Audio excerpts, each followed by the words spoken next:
Okay, hopefully that stuff is working. Let me get my model loaded up. Because I was just doing stuff earlier. Mainly getting my computer mounted to my desk underneath it.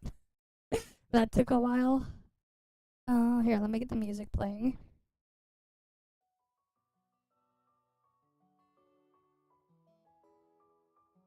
Wait, is it using the correct source? I don't think it is. I gotta have that fixed as well. Alright. But no, it's not that I didn't forget to turn on the music player. No, it's just I've been doing a bunch of other stuff earlier. And some more of the stuff that I was working on, whatever, finally came in. Like an under-desk mount for my PC. That took me quite a while to set up, and then I had to rearrange all the cables and stuff.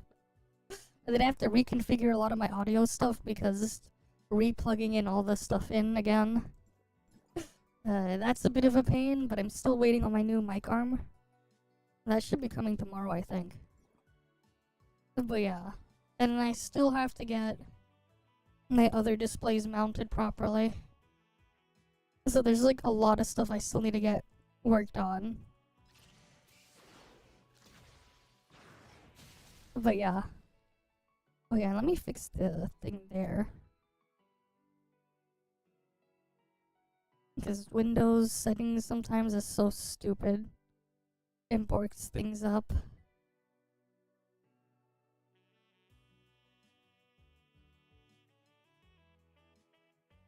Alright, where is it? Where did I put that? Yeah, that should be under... Okay, that's a bit loud. Let me get that adjusted. Okay, here we go. But yeah. At least I'll get my new mic arm soon.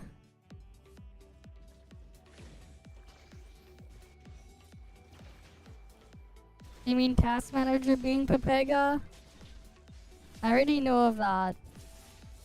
Stuff like that is reasons why I do not update Windows immediately. And I wait as long as possible before I update. I already heard about that.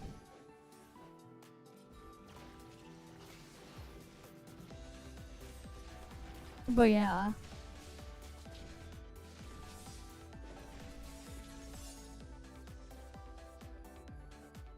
So, like, that isn't news to me. I already know of that.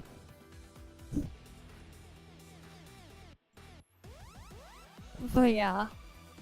Windows being Windows. Alright, let's loot that one. Yeah, well, I didn't install any of them.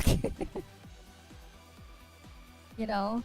Also, it's November now. How the hell did they have 5 updates? It's already November 1st. What the fuck is going on? They had 5 updates in less than 24 hours? What? That's crazy. Less than 24 hours for 5 updates is crazy. You know? Less than 24 hours. For 5 updates. Right, think about it. How the hell do they do 5 updates in less than 24 hours? But yeah, sure.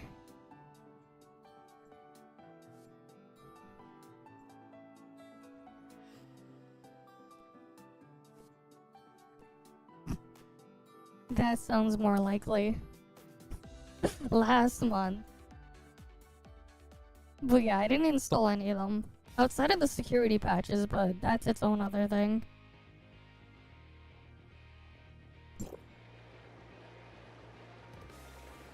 Alright.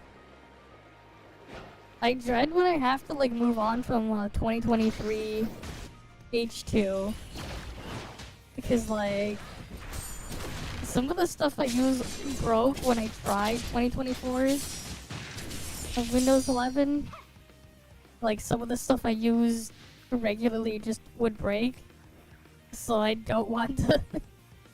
I don't want to install that update. Let alone any of the 2025 H1 or H2 versions. Because things break. And it's annoying when those things break. But yeah.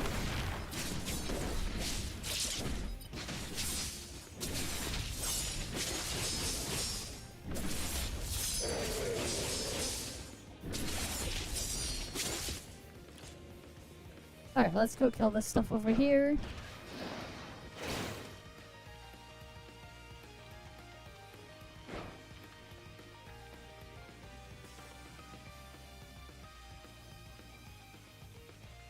I mean, the issue is if you have the latest update.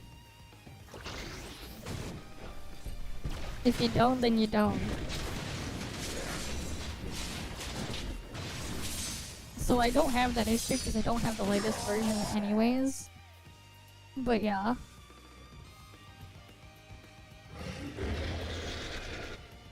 If you're not on the latest version, you need not apply.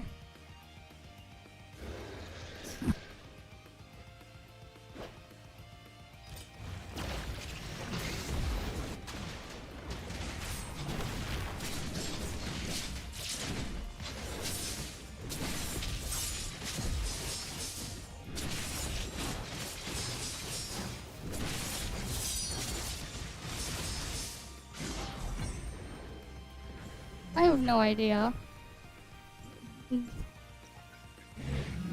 All I know is it's a problem.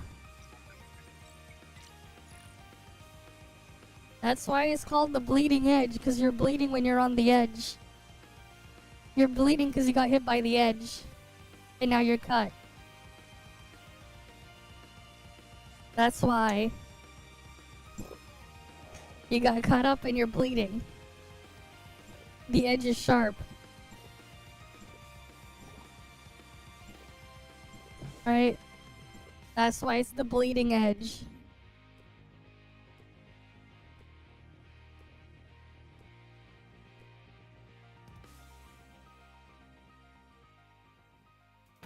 Okay, let's get the next one done.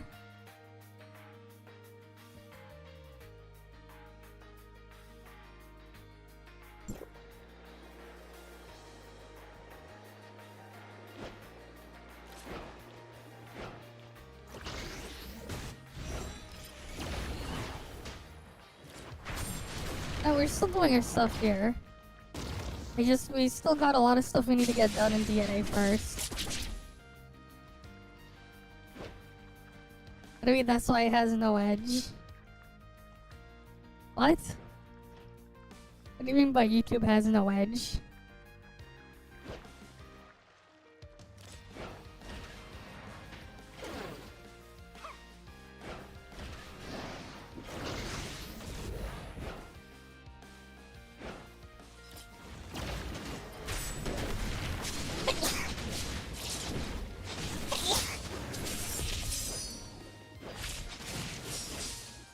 Keep in mind with Duet Night Abyss, right? This stuff just came out, so there's a bunch of stuff we gotta get done in there. And still need to unlock. Right.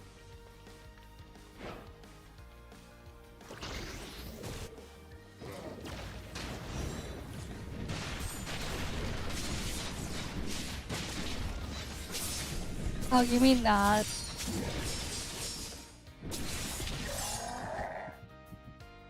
Ah, yes, the rounded corners.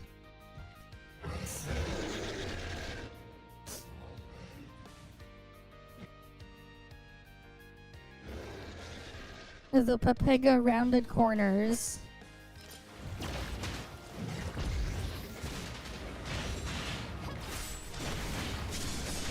They should slow down, man. The rounded corner stuff.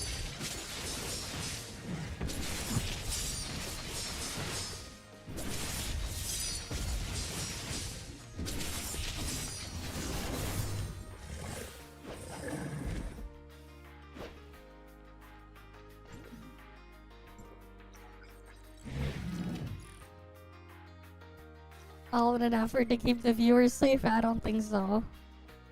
It's just dumb, man. It's just dumb.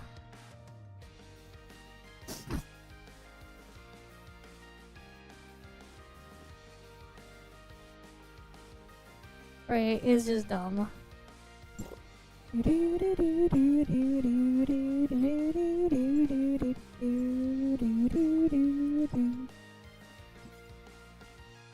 Oh yeah, what else do I need to get done? Oh yeah, I need to do multiverse hunt this week. We'll do the new ToF story next week. Just gonna get some world bosses killed for stuff. The corners hurt? Sure they do. I'm sure they do. Fuck, oh yeah, that thing hasn't been updated yet. I wonder when he'll update the exploration mod thing. I'm just gonna wait for that thing to be updated so that I can just use it.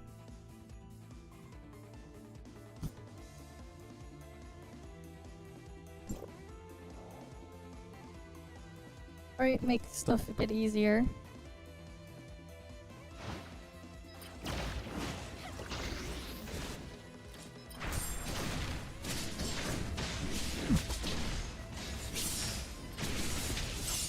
That way if there's anything borked or whatever, there's time for them to fix it or whatever.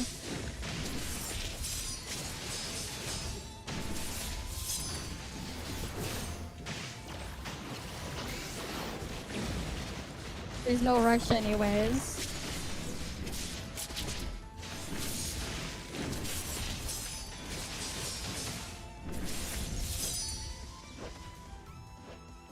Alright, let's go claim this stuff here. Oh yeah, when's the main card coming back? The main card should be soon, right?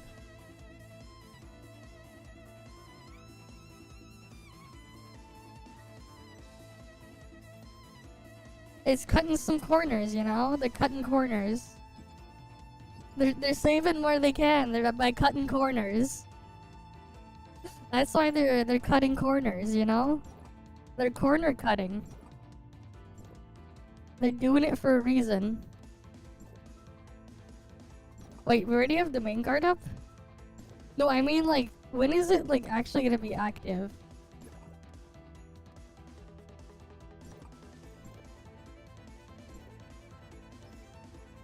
Oh shit, it is. Okay.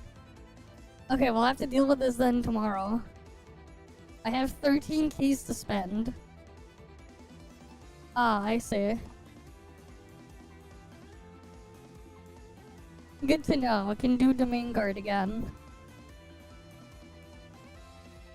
Right, can do those domain guards again. And get some stuff from that. I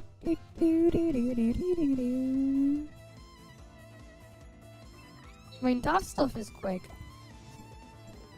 When we're not doing the other stuff, so we can just get in here quick and then get out.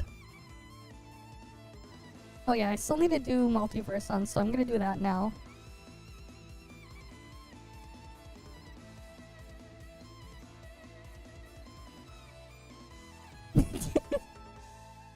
Of course they are.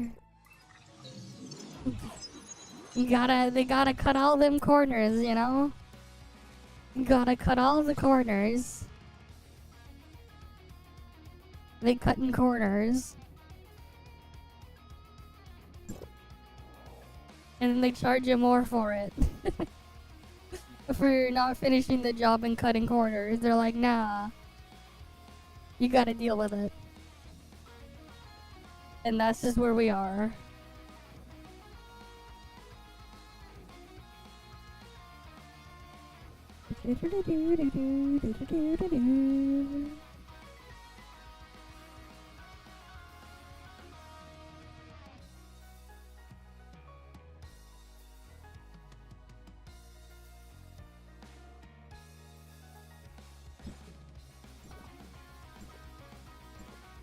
Alright, let me use...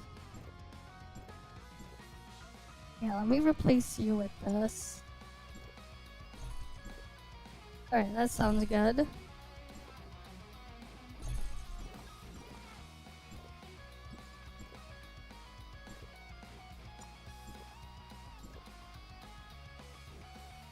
Oh wait, I have to exit the team.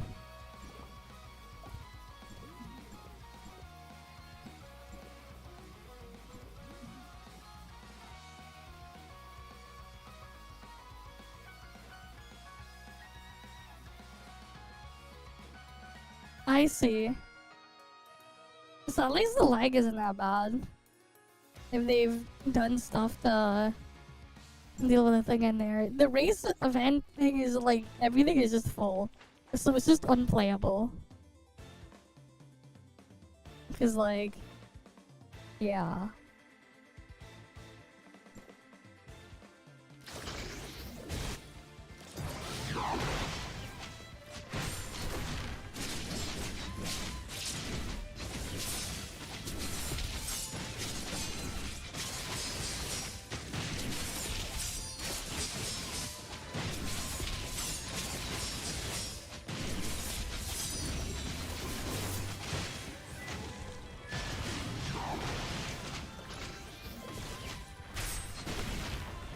Oh shit.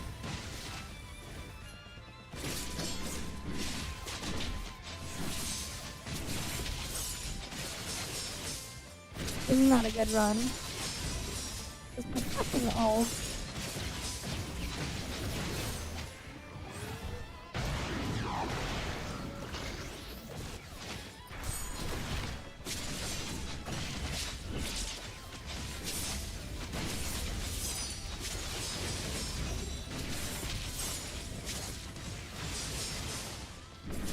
I mean, he's strong, sure, but I just, his gameplay is ass. Of course, no unit is always gonna be strong in that context. But meh.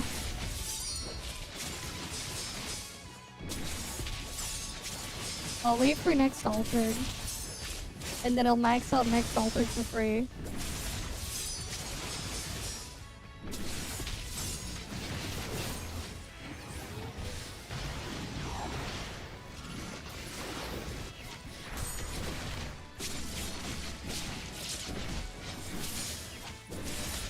That's just gonna be my plan.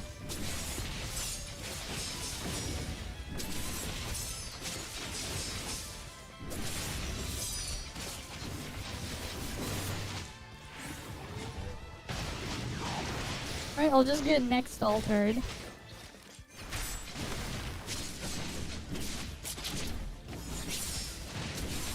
Right, it's not like the game needs the more damage and stuff anyways. It's not like we need it.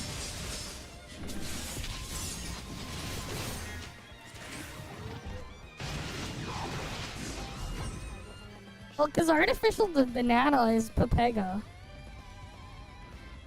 Artificial banana is like the worst artificial flavor.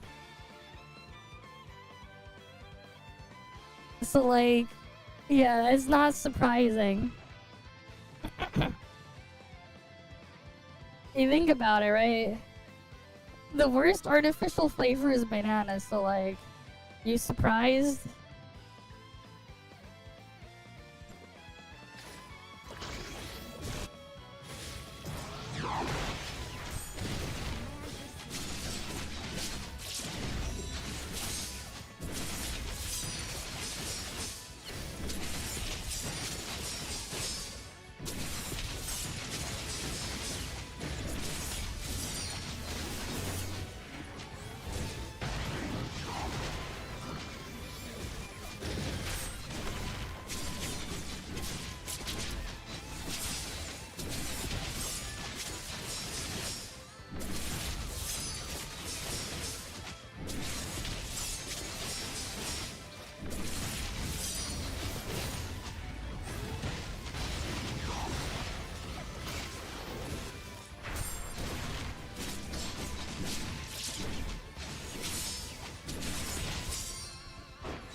But yeah, I wonder how they're gonna handle the next altered unit.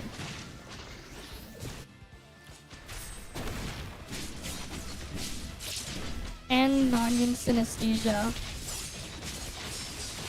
Right, because we should also get like non-yin synesthesia around that time, I'm thinking. Okay.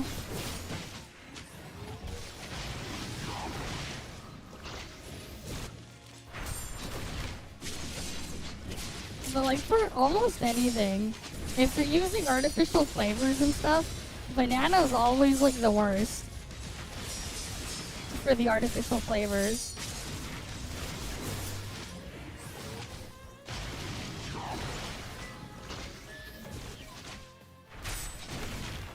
Right, banana's like the worst artificial flavor because it's mostly tasteless.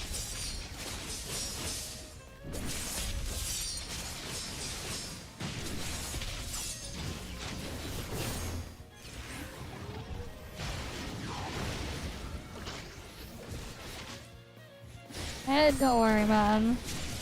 It's just easy for points.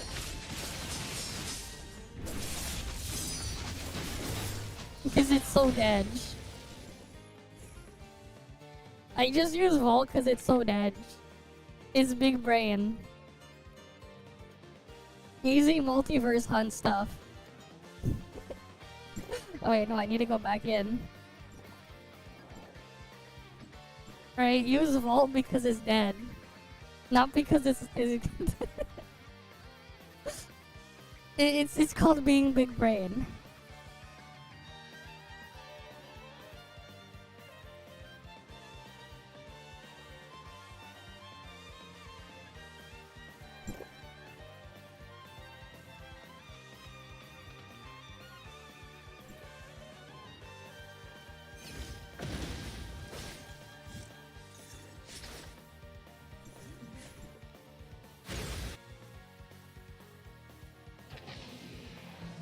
Just like all the other elements, it sucks. Just like everyone else. Volt is gonna join in on the pain too. Look at Frost right now. Look at Fizz now. Volt is next. Right? Volt is just the next victim on the list, and then after Volt, it's gonna be Flame as the victim afterwards. Of the weird Pepega double DPS. Volt is just next on the list.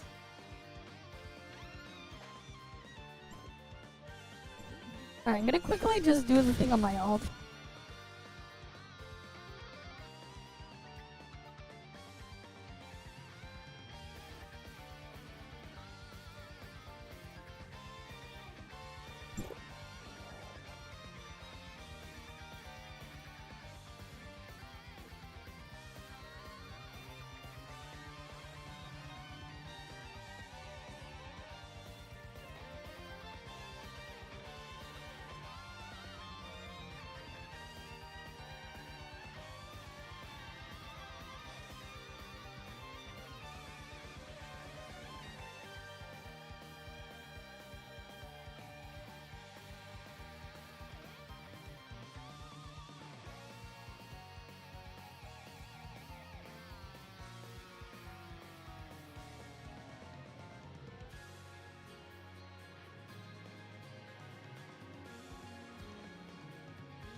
But like, I just need to get enough damage so like, it'll still count for top 10 in the category.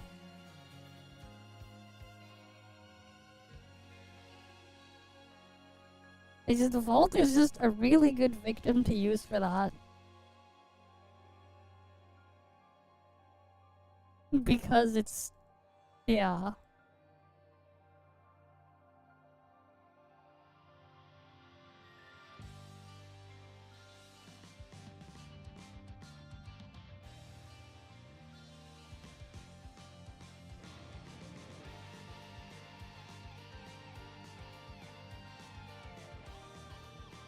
Here's the thing though, right? What's funny though is for certain content, the current Vault comp will still be better. Because of Resignor. Because it's just gonna go away with the next Vault. The current thing, the advantage they have. So like, it's just gonna be funny. Going from 45 to 30% Resignor.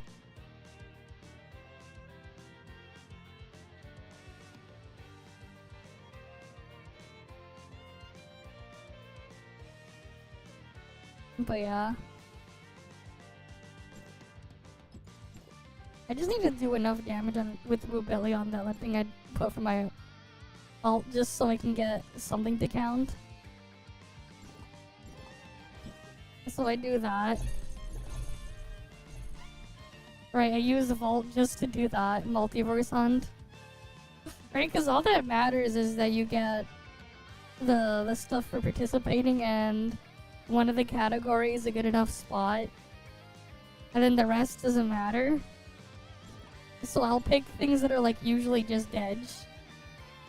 And like no one's really getting Ray anymore, so like over time Ray just becomes more and more of a free category to abuse and take advantage of.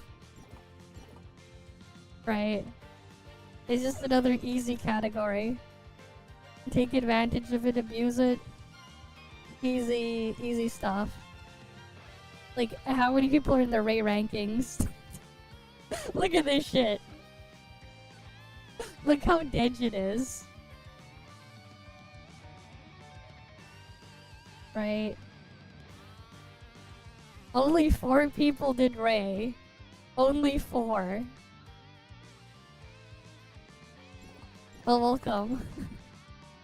Welcome. Okay, let's see. Is the game still 2 alive? Can we actually do this? Oh shit, game is not 2 alive again. Wait, nope, it's full. I can't go in there on my ult. Never mind.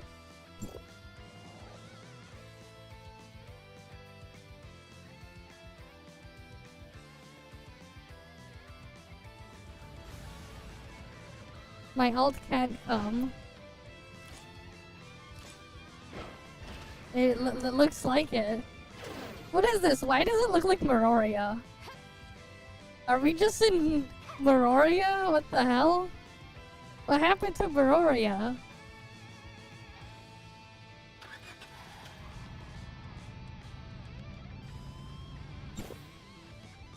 Wait, what's with this guy's title? Why is it like that?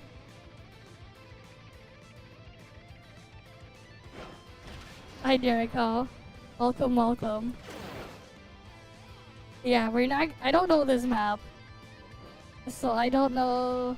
Oh, look, we got Shocky in a wheelchair.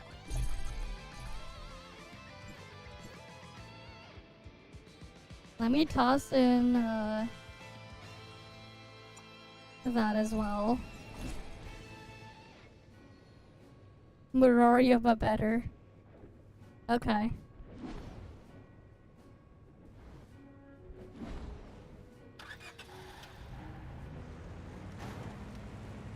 I don't know the route, so we'll see how this goes.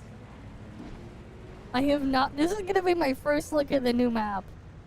I have not seen anything else here, but okay, we got this. Neat.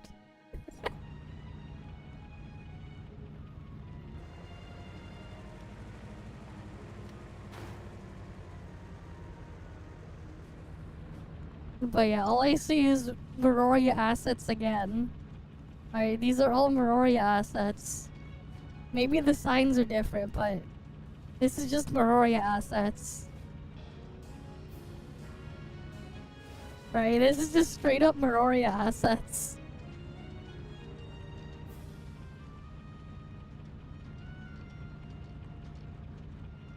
Is there no mecha stuff or whatever this patch, or is it just another Meroria? Is that all this is?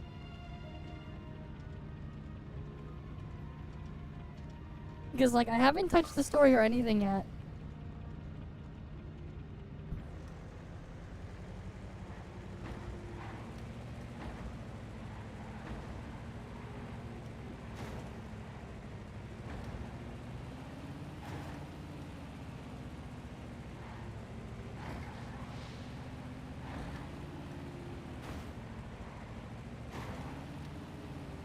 Okay, I thought we'd have like more space stuff.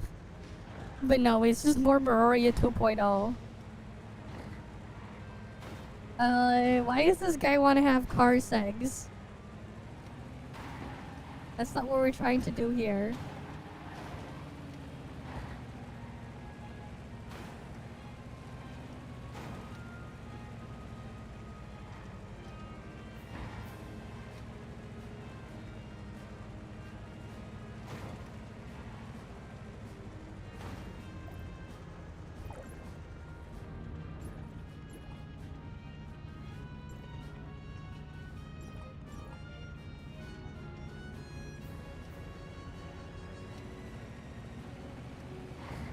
I see.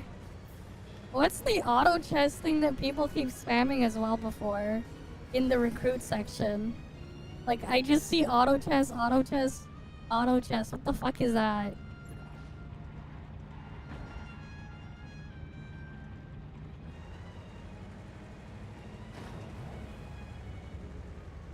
Yeah, give us more channels. Stop ramming into me. This is not car segs time. It's race time, not sexy time.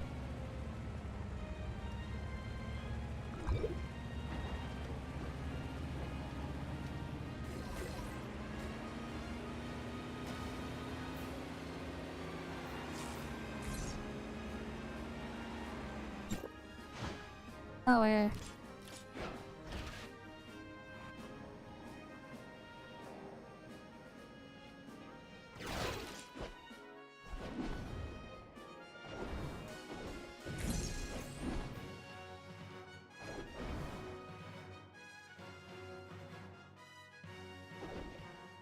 Oh, I should have put Rubelia on.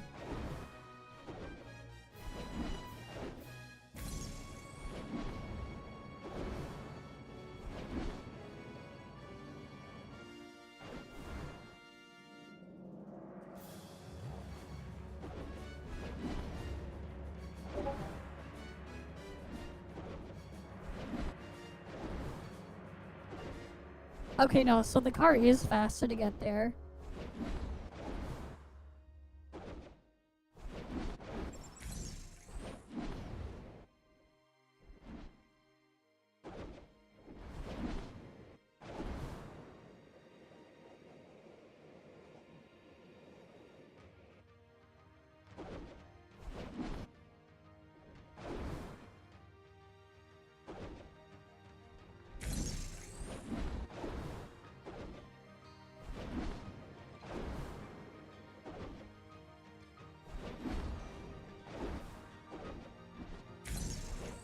Yeah, everyone's just using Aster.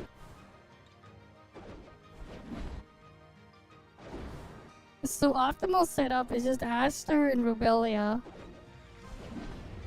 And then take out a car when you need it.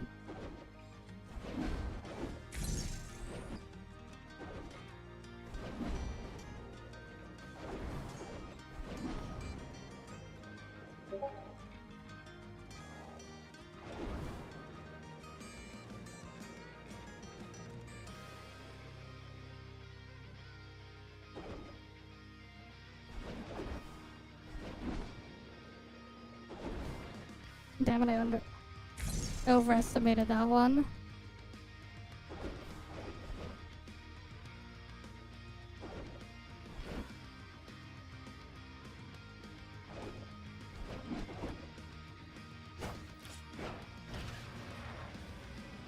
Oh wait, I can also use not Aster.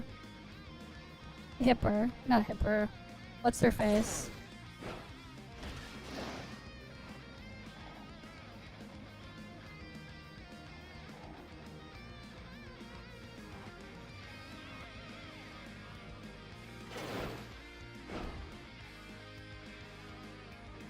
And then we just plunge down. Okay, I got rank 3. And there's event shards, so you gotta farm these. Good to know.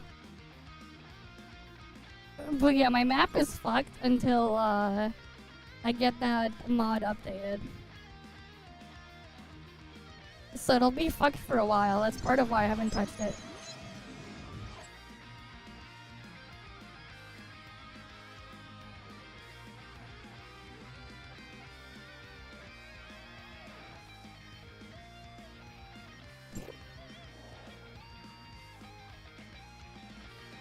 Okay, at least we got that done.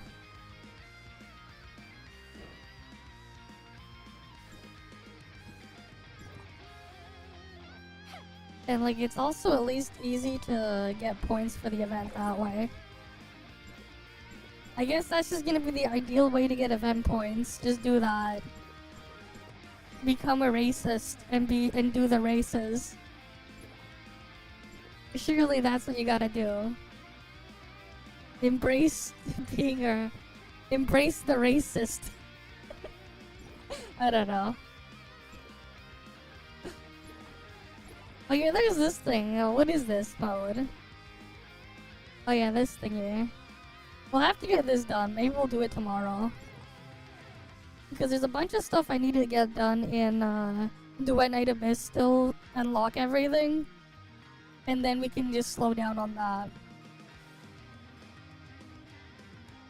Right. Alright, let's open up Snowbro.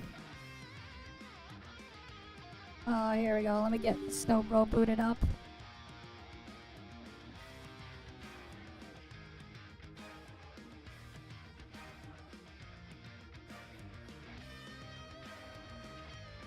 Right, here we go. Snowbreak.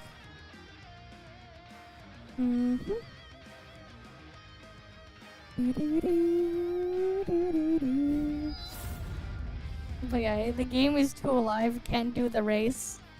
You can't become you can't embrace your racist.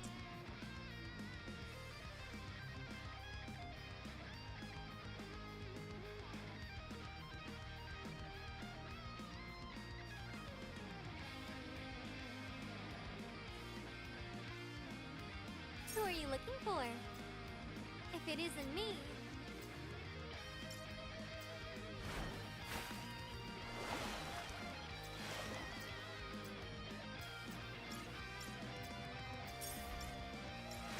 Okay. Gotta slowly clean out this shop.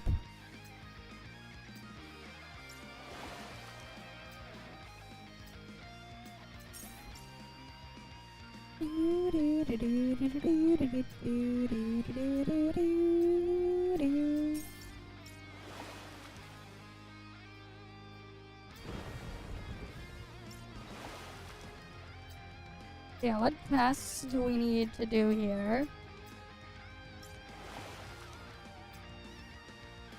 Right, I need to finish this one.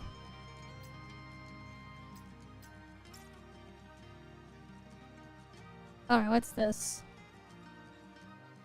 When a shot deals aptitude damage, ignores 100% of the target's defense, applies vulnerability.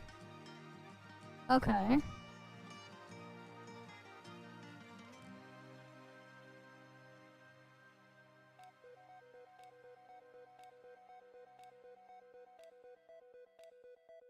With an active skill, this is the skill one. We'll do this one.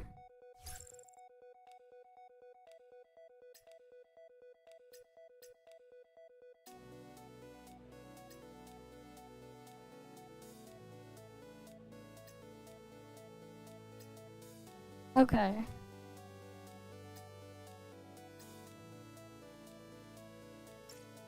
You know, maybe we switch her out. Who else can I use for buffing?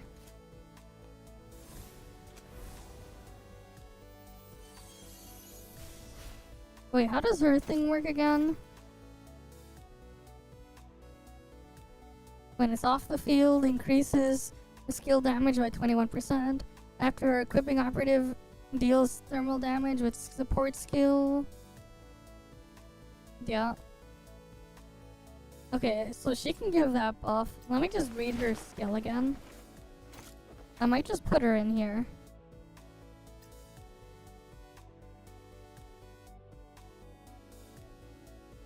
Alright.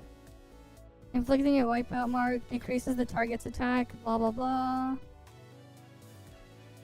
He will also gain 3 wave hunt stacks when dealing skill damage. Okay, yeah, I'm spamming skill damage so I can use her.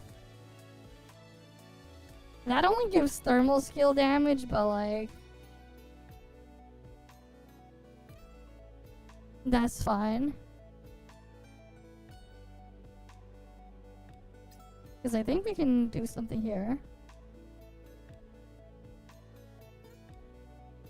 Grants them the free tide stacks. If a new is added, it'll be cleared. But then the increase is here.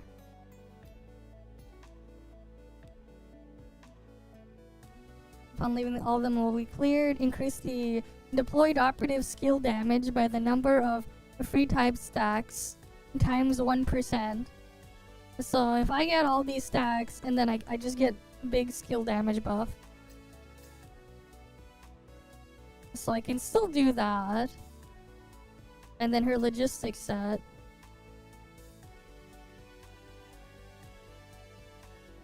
Increases skill damage of the deployed operative by extra 30%. So we'll just put her in here. What was her skill now?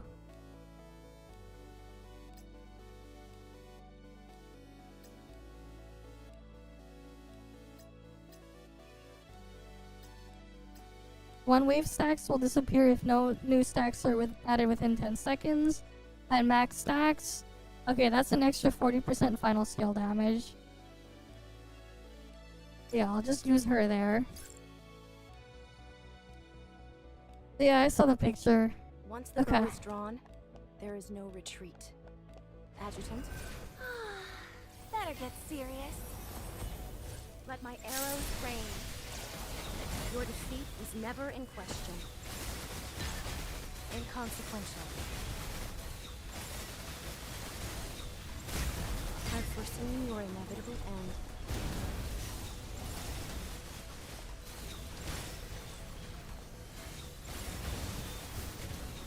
What the hell does that damage?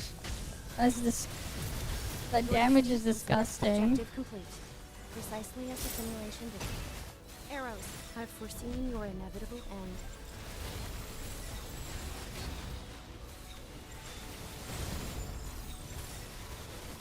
My memories no longer deceive me.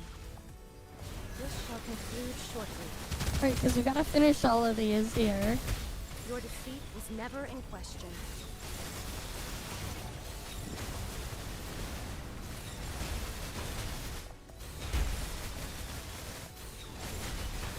I've foreseen your inevitable end. Let my arrows rain.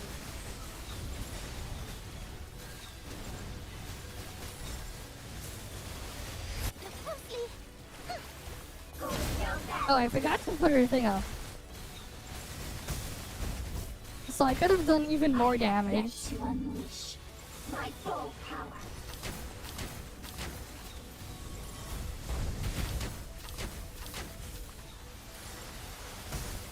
The end? This is just the beginning. I've foreseen your inevitable end. Let my arrows rain. Objective complete. Precisely as the simulation did.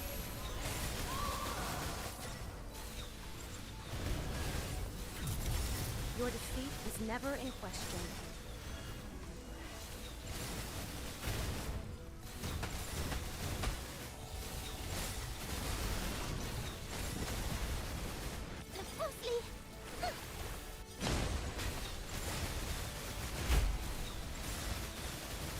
Let my I've foreseen your inevitable end. How long does this stuff last for anyways? Your defeat is never in question. This shall conclude shortly. My memories no longer deceive me.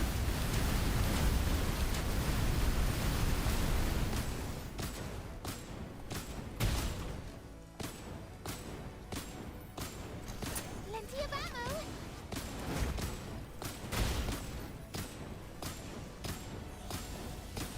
My memory. Arrows, find your target. I've foreseen your inevitable end.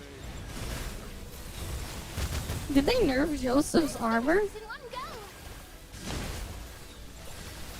Your Your defeat was never in question. Oh, I didn't. I just saw the picture of the thing. I didn't click on the other stuff. I only I've just foreseen quickly your alt tab. inevitable end.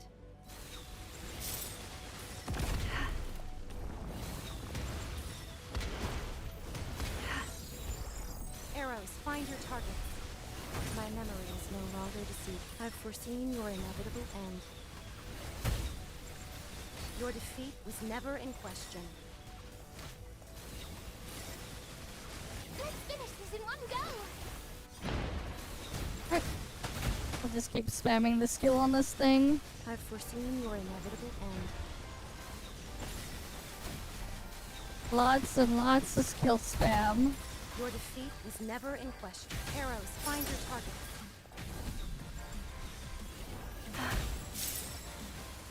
The battlefield is mine to control. I've foreseen your inevitable end. Your defeat. Here I go! Alright, I got more than the. Precisely as I'll get more than the score that I need. Akuma's not going down that. Yet to unleash my full power.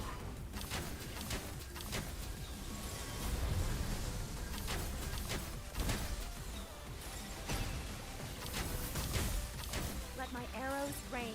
I've foreseen your inevitable end. Okay, the Aquila one's annoying because I have to Your destroy the defeat is shield. never in question.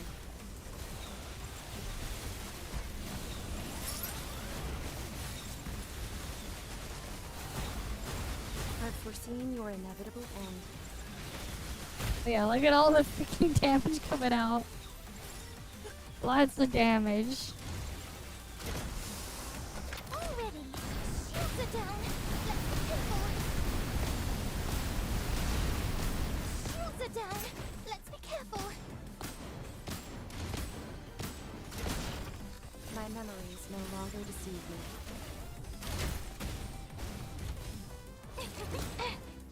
Okay.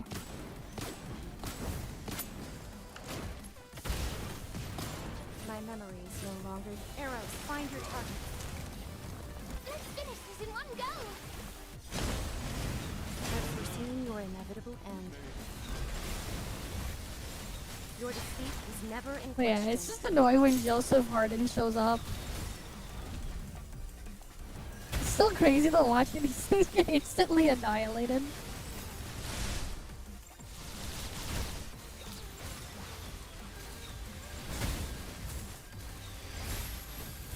Arrows, find your target.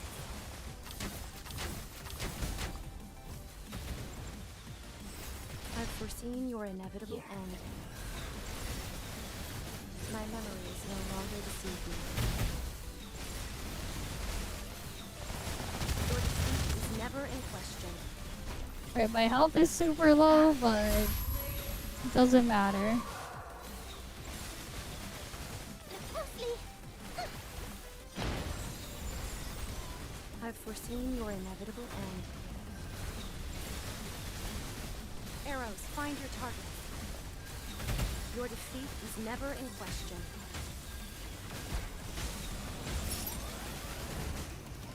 The battlefield is mine to control. I've foreseen your inevitable end.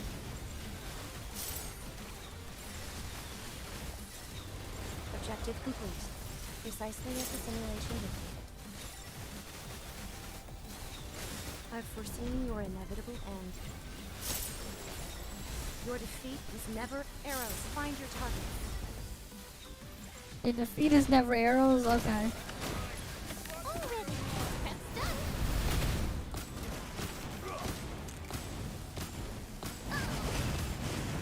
Plenty of ammo!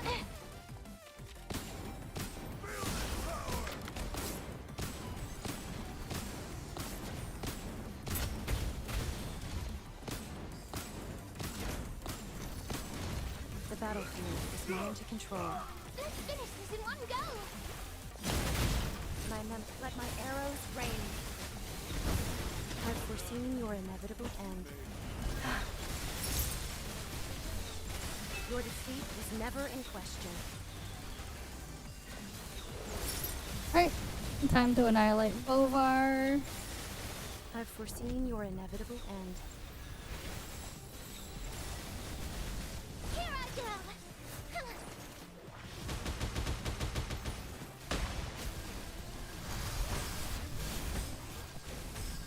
My arrows find your target.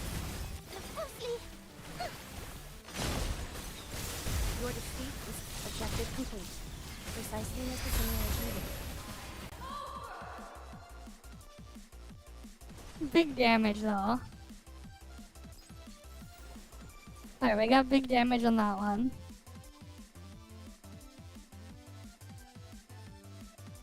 Wait, a very, very big damage there.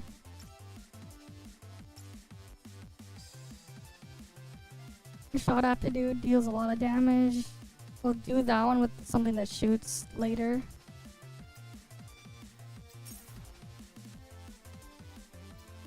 Alright, we need to do a heavy battlefront. And then this one. And tactical.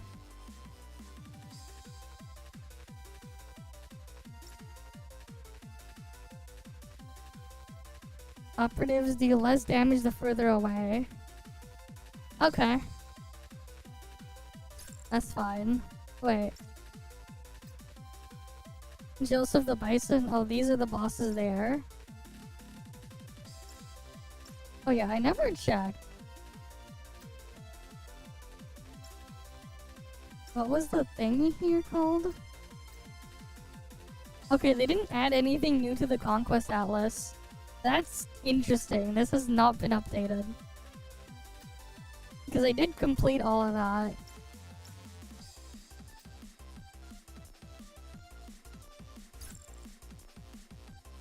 Okay, you wait for Mia? Fair enough.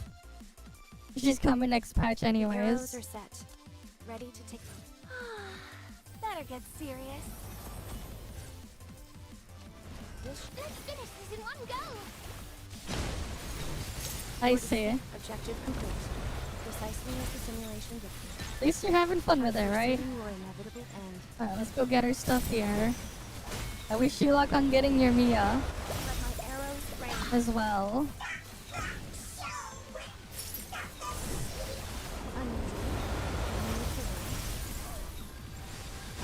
Did you get your free Cirrus at least?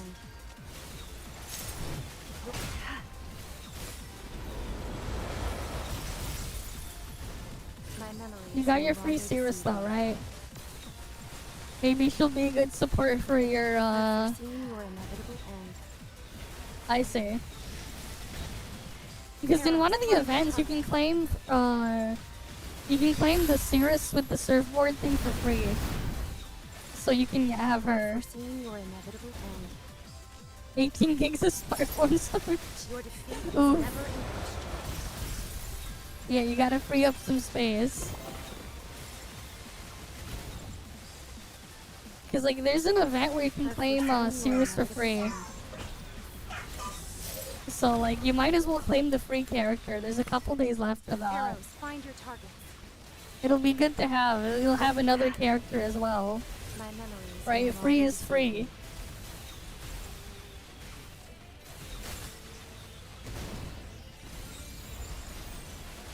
And she comes with a set of logistics for her as well, because that's how they do the free ones when they give it out like that. Your defeat is never in question.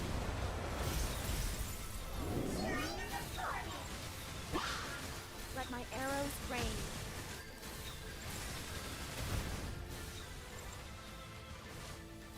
What do you mean? Most weighted. I guess she hasn't gotten a new form for a while. My memories. I've foreseen your inevitable end. Right, because she was the... Your defeat is never in question. But she was like the third limited one they released. But she hasn't gotten a new thing since then.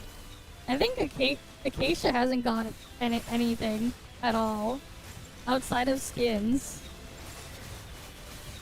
I've foreseen They your say that inevitable for end. Haro, but like technically Acacia hasn't gotten anything Your defeat for is even never longer in outside of question. skins. The battlefield is mine to control.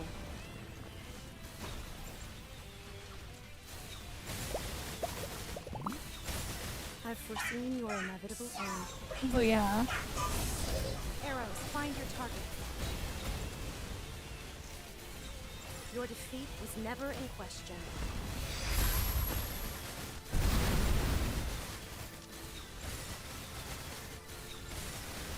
I've foreseen your inevitable end.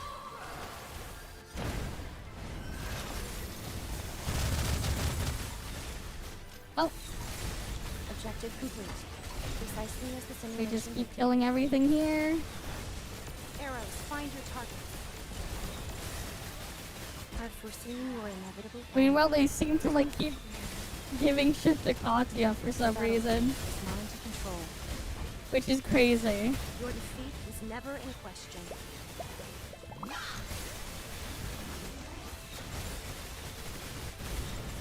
I've foreseen your inevitable end.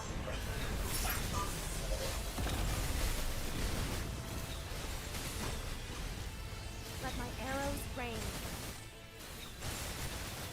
Let's finish this in one go! I've foreseen your inevitable end. Alright. Okay, these ones Your done. defeat is never in question.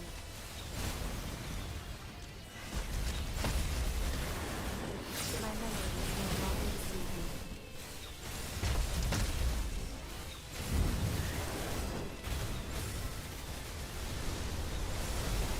I've foreseen your inevitable end. Arrows, find your targets. Your defeat, objective complete. Precisely as the simulation. Honestly, I didn't need to leave farming all those buffs. I should have just built this setup and just farmed for this. I've foreseen your inevitable end.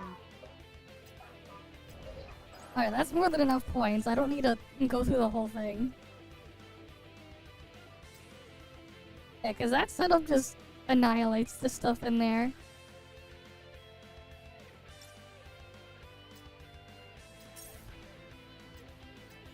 Alright, and then we need to do heavy battlefront.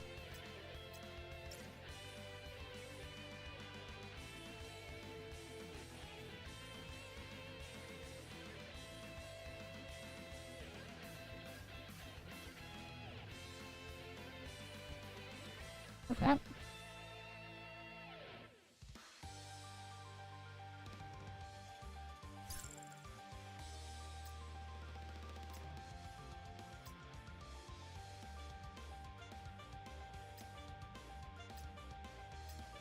Let's see.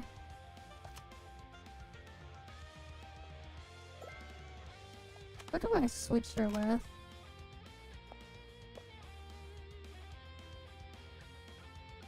I think we just put in her.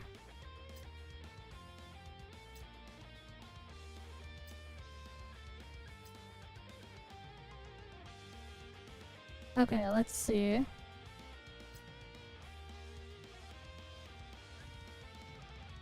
Doesn't consume S energy. Yup, and then we want... Oh wait, that's the wrong test. Increases all the aptitudes from this one, gives unlimited duration. Etchel gives this thing to her. Okay. Yeah, that gives me bigger ammo capacity. Lose 5% HP, but all types of damage increase. And then I add yin yang here.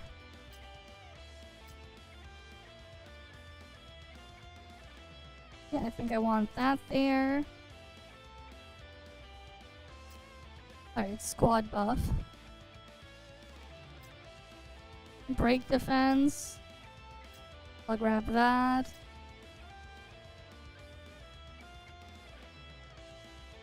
Decrease skill cooldown. Don't need that one. I can add the aptitude damage there.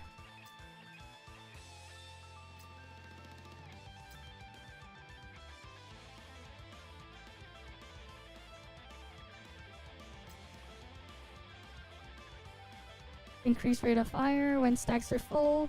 Shots ignore more defense. I could apply that thing.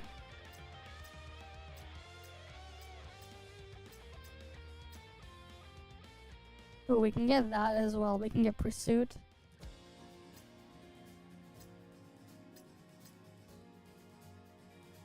What was the other thing I would want? Oh yeah, there's...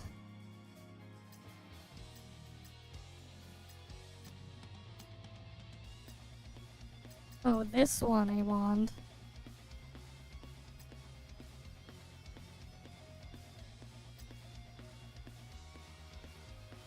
When skill deals damage, I guess I can get rid of Spark because I'm not triggering it that often compared to the other stuff.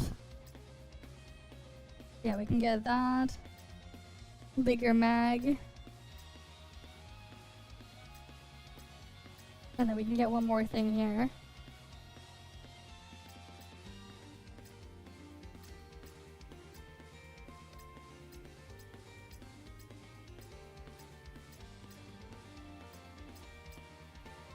Nope, not that one.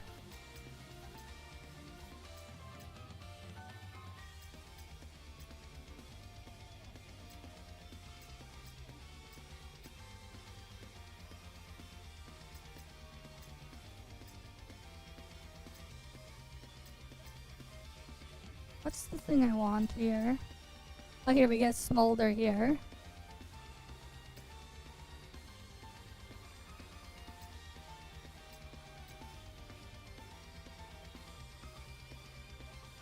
Okay, I think we use this setup.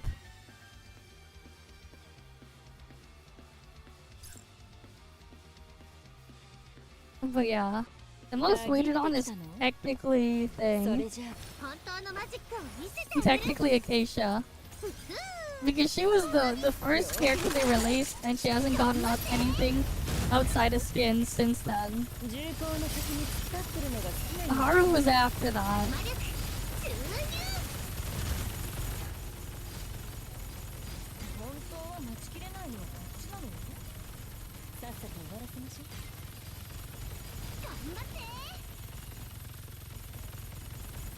Where is she?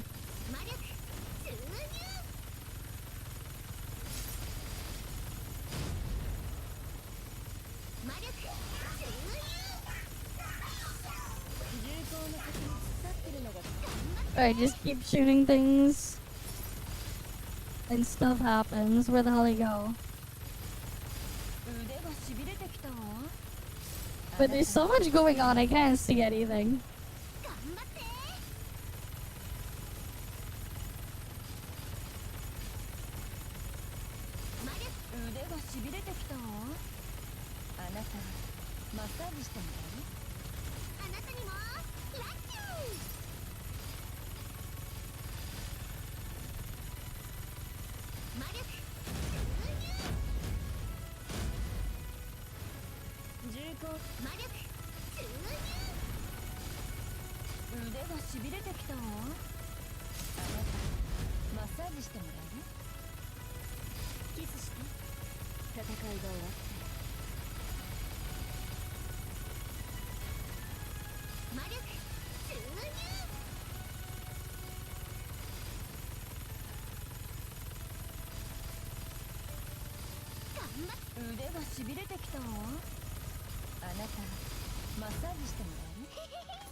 Oh cool, the attitude thing is still there.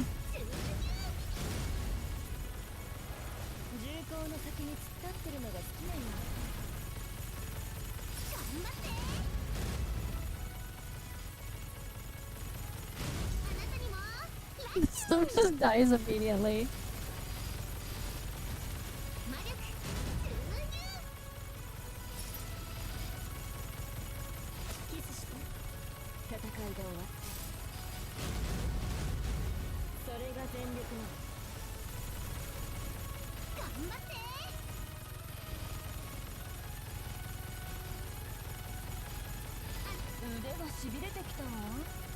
Right, it's like, it's so hard to see anything with all the effects in my view. All these damage numbers and effects. Look at this. This is crazy.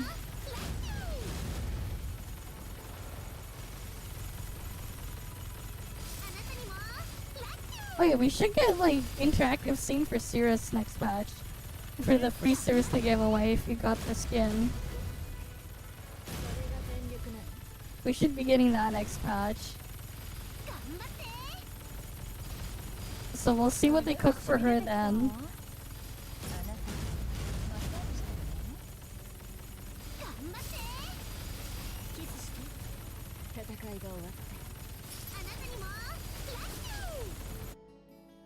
Alright, cool. Got that one done.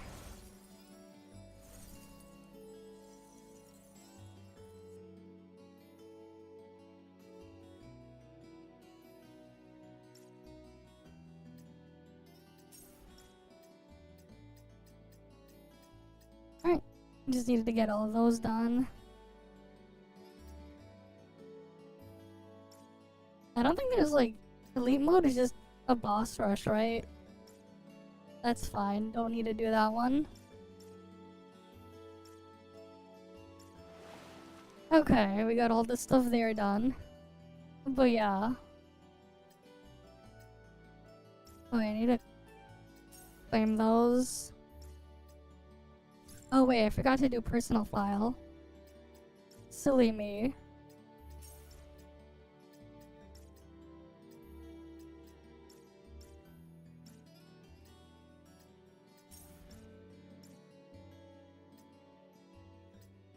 But yeah, I think it would be here or something.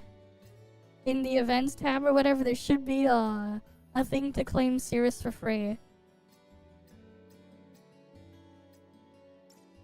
Right, a free character. So make sure you claim that before it's over.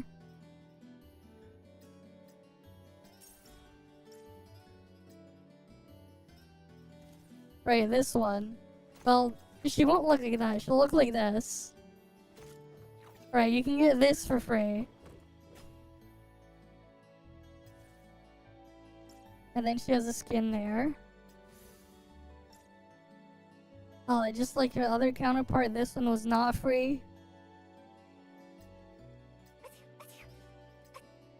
And supposedly Cirrus will get her version of whatever this stuff is next patch. Of this stuff. That you can just mess around with and whatever. She'll get her own version of this. Or you can even go and do that. Supposedly Cirrus will get one of those. The free character, but you have to get her skin for it to access that. Right, so it's like I have the skin here, but it's not released yet.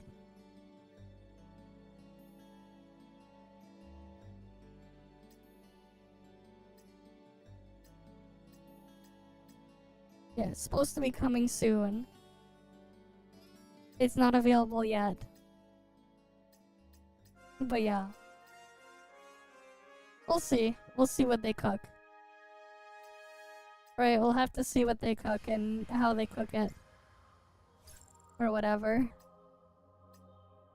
And I still need to get these spammed in. There's a couple days left. I'll spam them tomorrow, my hero games for Gigalink. Because I don't need to do it now. We got time to spam that.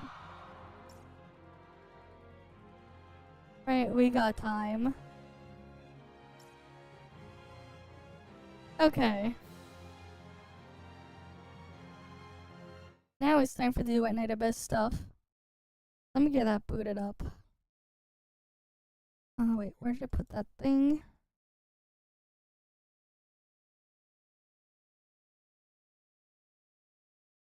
Right, gotta open up Heroic Games Launcher. Because I use that to manage my stuff.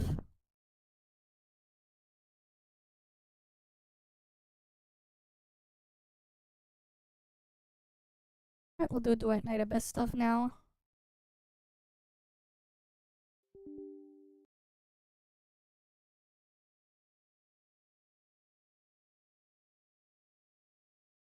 Alright.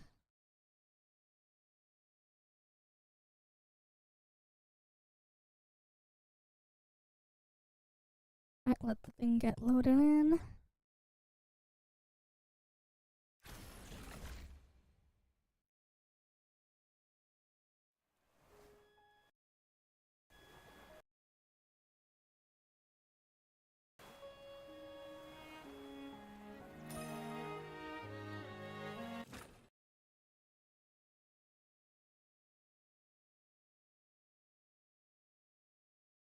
Okay. Let's continue where we left off, and then we have to like unlock a bunch more stuff, I think. And then we can actually start farming the important stuff.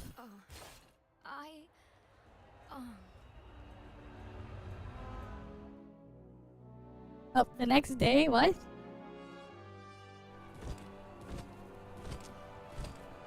The story already? Okay. Wow, look at this! Such a grand display. It's like a royal procession. Okay. All that talk, and in the end, it's just a show to make it look like they did something. Hmm? Aren't you going to join the send-off ceremony? You think our stubbornly upright Officer Fisher could stand up there and call the Charon Hunt case perfectly solved with a straight face? Snow would start to poop gold before that happens. Move along! Don't block the path! Okay.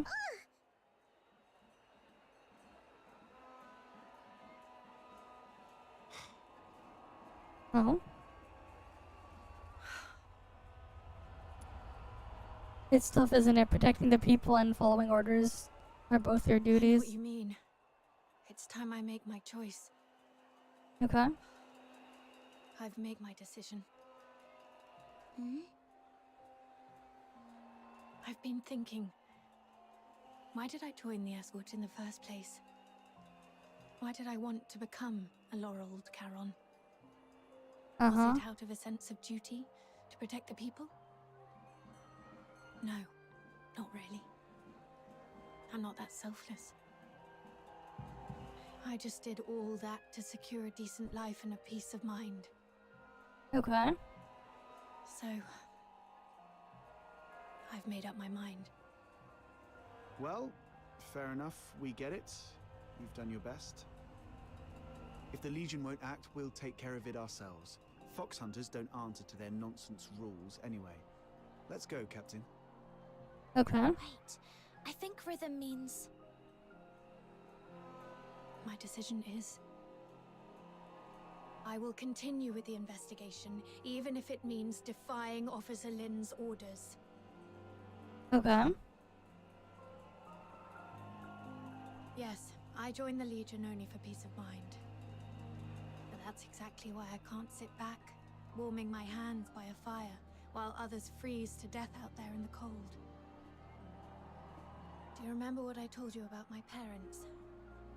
They were killed by a filthoid because they took in a deteriorator who hid his symptoms. But no one knows the truth. The one really to blame was me. That night it was I who begged my mother to help that man because he looked like he was dying and I felt sorry for him. When the filthoid came, my parents hid me in the closet. My mother's last words to me were, "It's not your fault. Don't beat yourself up for it. And don't tell anyone. Take care of Blues and yourself." My mother didn't hate me.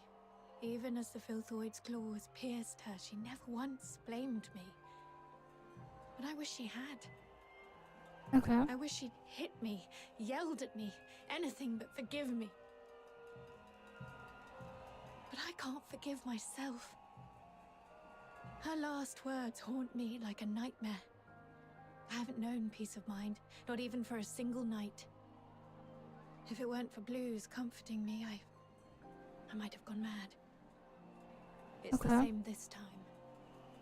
If I just sit by and let the Charon Hunt case end like this, I'll never forgive myself.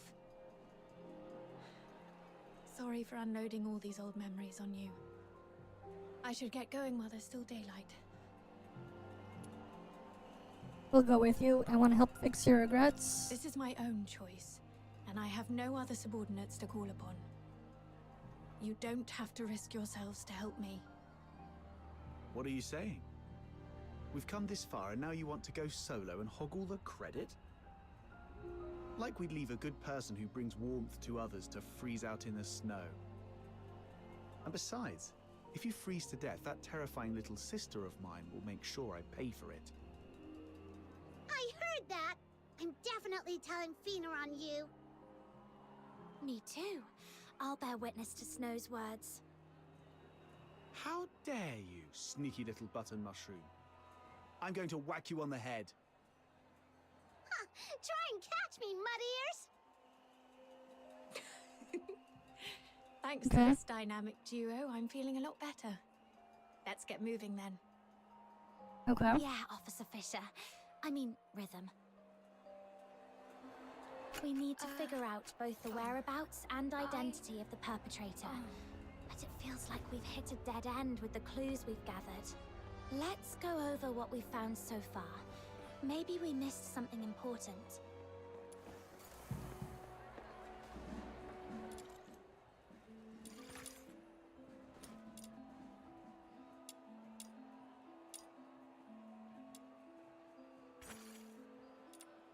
Alright, let's see.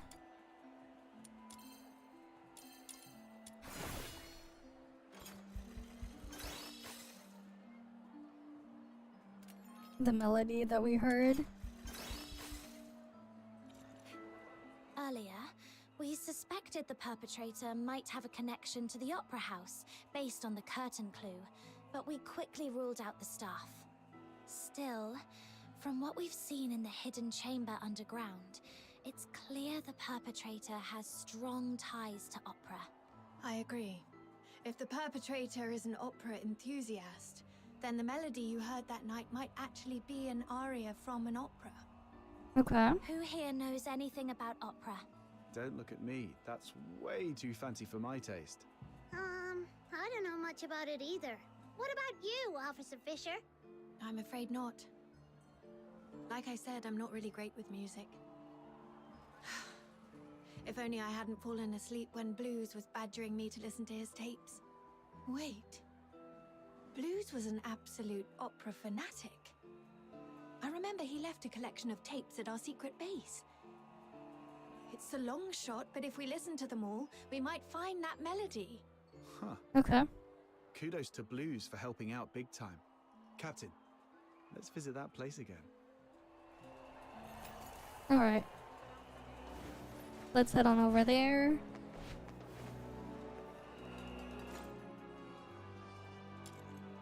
Right, we gotta get that filled out at some point.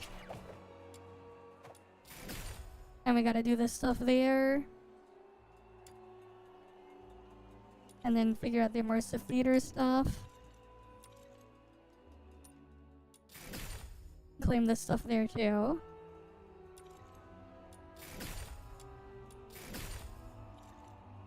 Right, what else?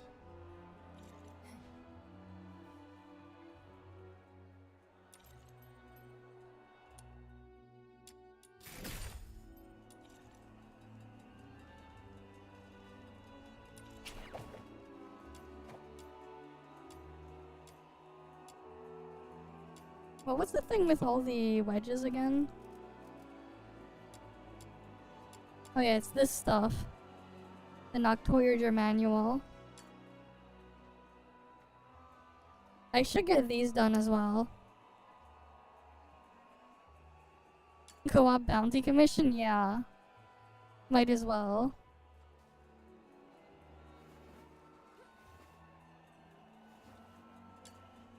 Oh, these could be good. When battle starts. Oh, some of these are hyper specific though.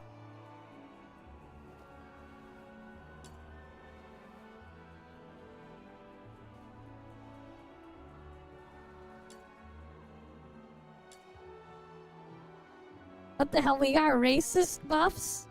Damage dealt to Forsakens? What? Okay.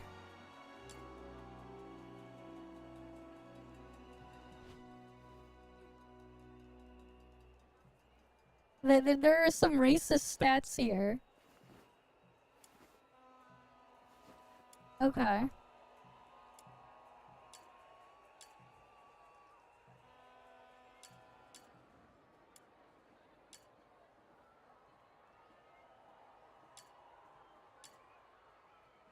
Wait, this could be good for what's her face? Thing. Skill range, that reduces skill damage, that could be good for something. Some of these are niche, but like I can see a use for some of these things.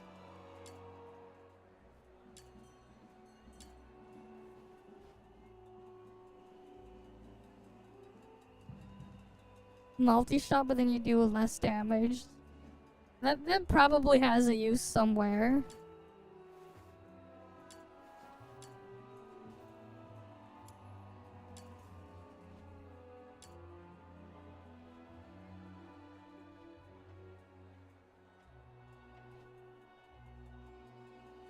Ooh, this one seems good.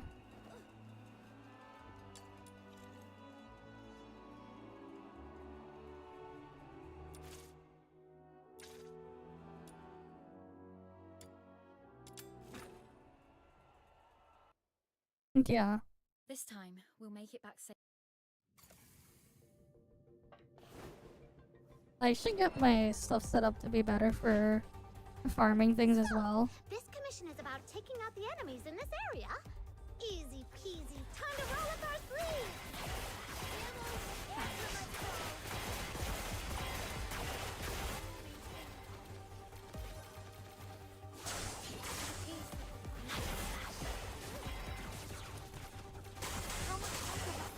Yeah, I need to get a lot of stuff. Not having energy sucks.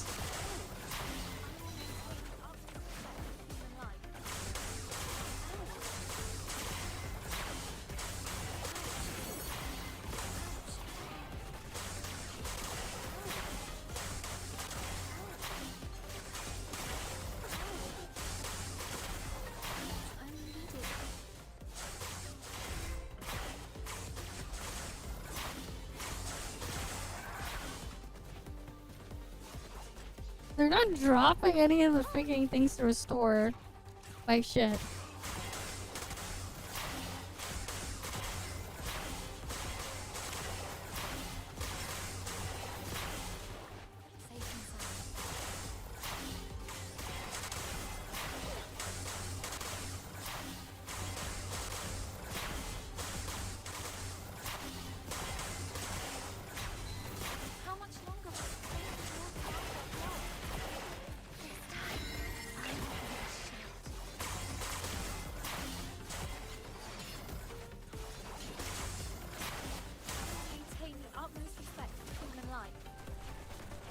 What about him?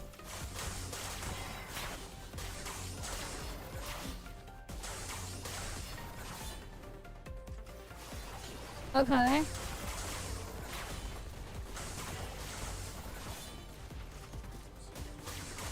mean, wasn't Albedo kind of shit though?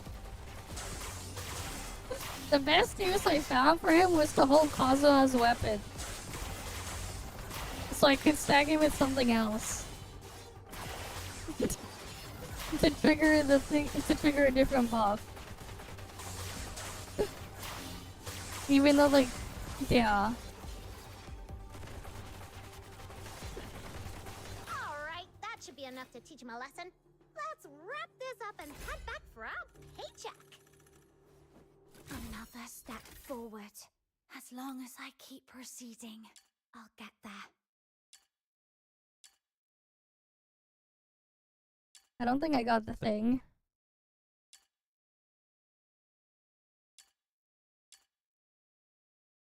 Nope, I did not get it. I don't think I did.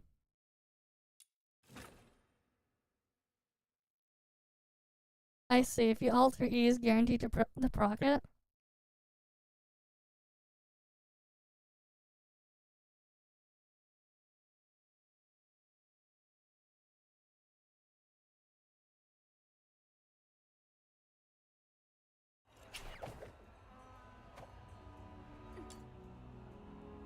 Yeah, I didn't get that thing to drop.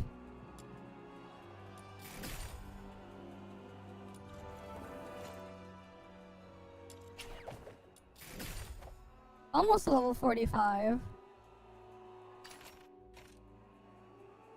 Level 45, more things unlock. And then you can get the secret letter for these things.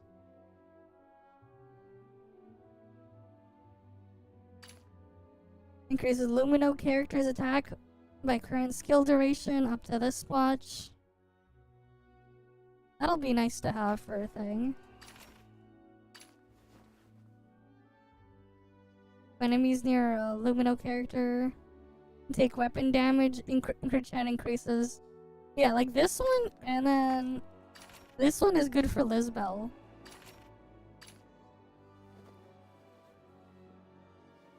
I see.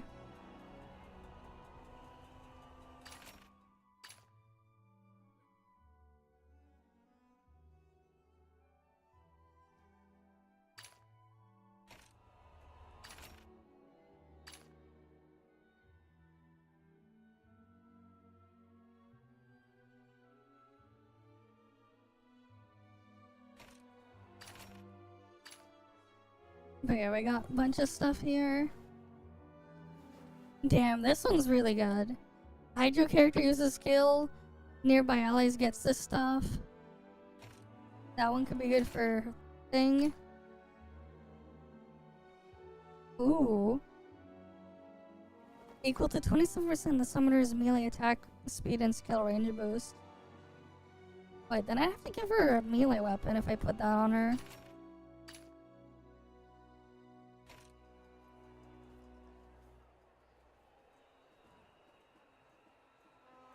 I see.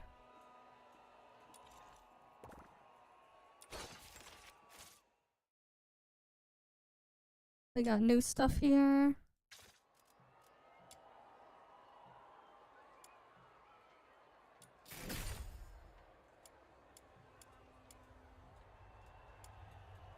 Oh yeah, if you claim all the click the whole set, you get extra bonuses there.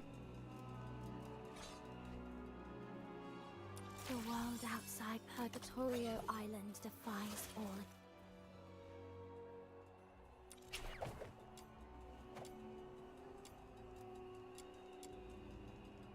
Alright, I might as well just do these then. Try to get as many of these done and collected.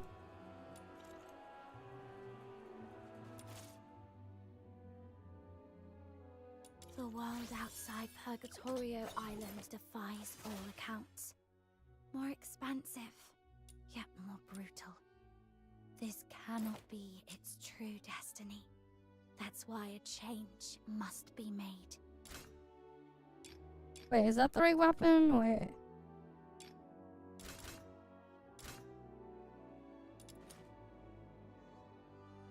I don't know if that's the correct weapon. The world outside Purgatorio Island defies all accounts. No, this is the correct More weapon. Okay. expansive, yet more brutal. This cannot Alright, be I have its true 4 destiny. ranged weapons now. That's why a change must be made. What the ranged weapon this one is.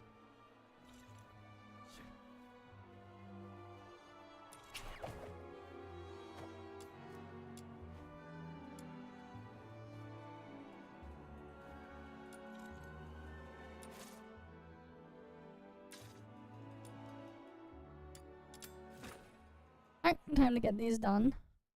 My venom is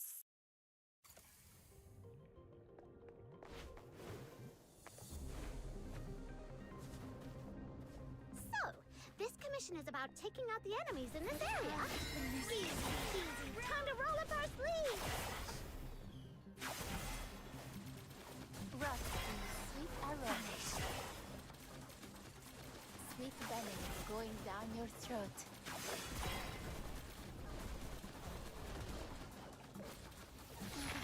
surely shall face together.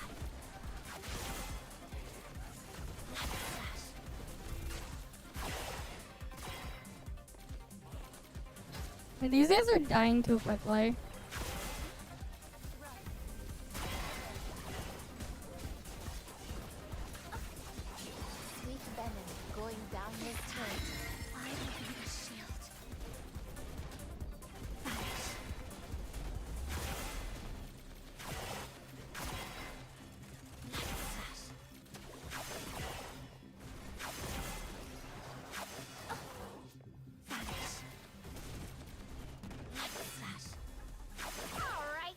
be enough to teach him a lesson. Let's wrap this up and head back for our paycheck. Another step forward. As long as I keep proceeding, I'll get Alright, there. got that one. That's the new one. I got that as the bonus. Nope. I got something new, but I didn't get the thing.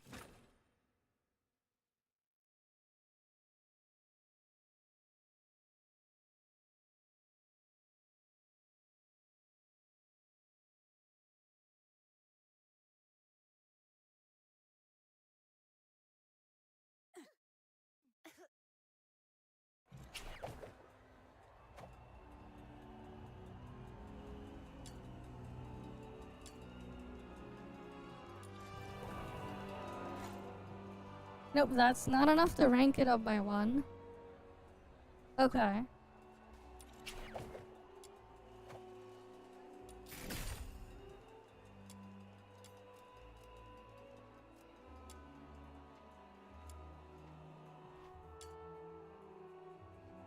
Increases explosive projectile damage. Oh, that's for like the grenade launcher.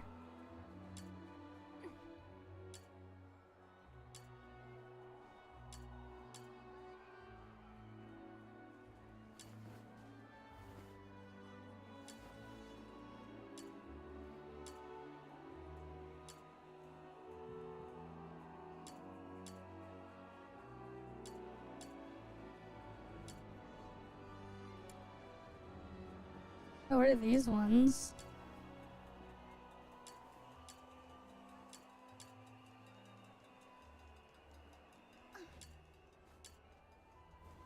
When dealing damage, increase the damage according to the percentage remaining of projectiles. Interesting.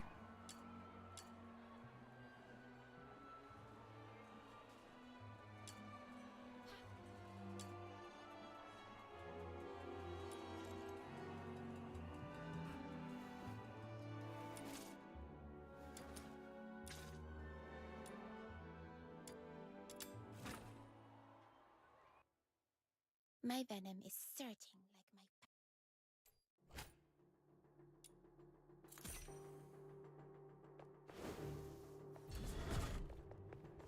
my... Oh, this one's protect the target. Okay.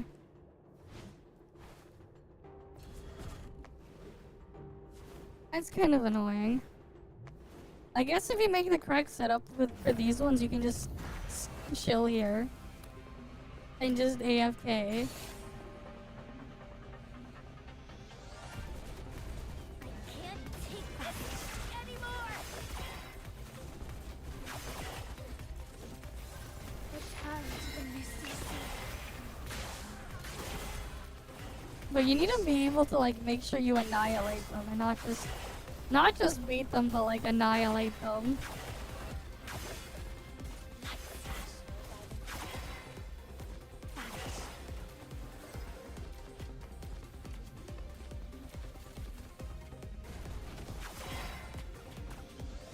Come closer.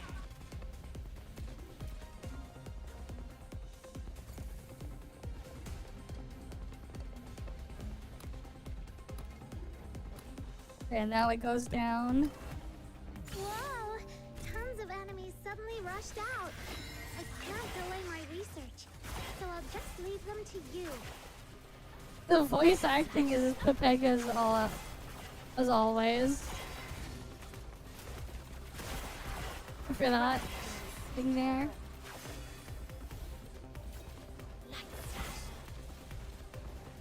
Phew! Finally! Here's a little thank you gift from me.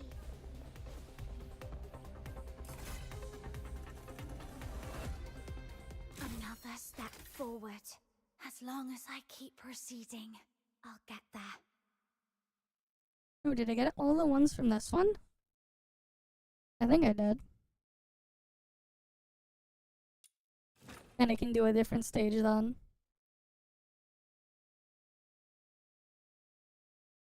Yeah, because it'll be good to just like have all of these.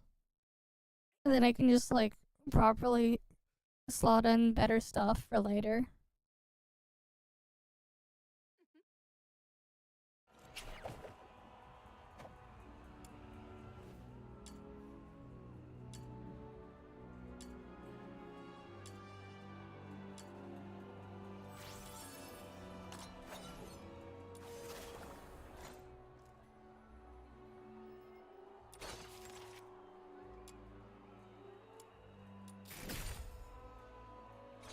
Nope.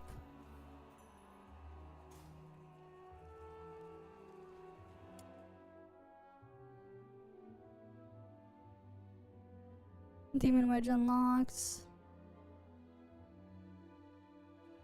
Okay. They got more achievements though.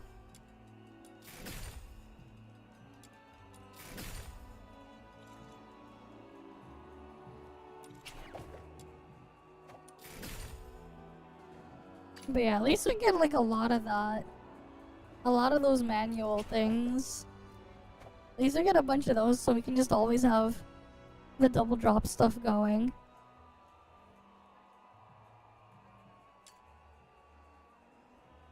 Oh, this just shows like the list of possible drops.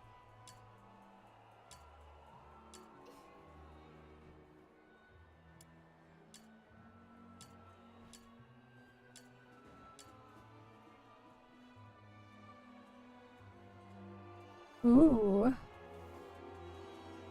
That one's nice. Dab there.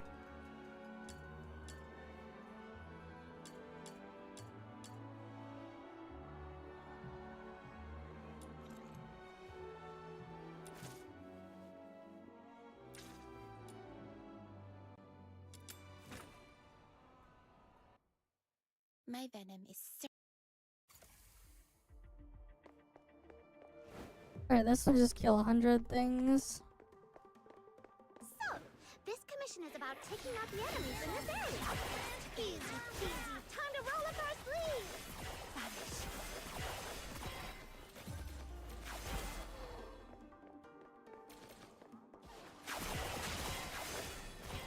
light slash.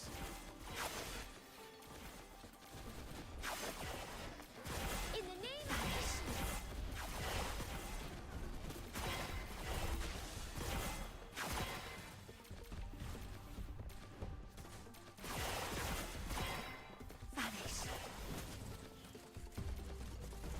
But yeah, have people been finding like extra copies of the box guy? The box whatever? Because it'd be nicer if I could get extra copies so I can upgrade it further. Where are they finding them? Do they have like an exact spot that they're looking for them?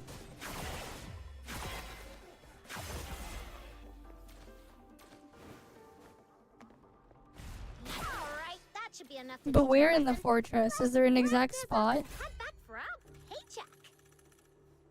Another step forward. No. As long as I keep proceeding, I'll get there. Skill damage minus 50%. Attacking with a weapon deals additional damage. Interesting.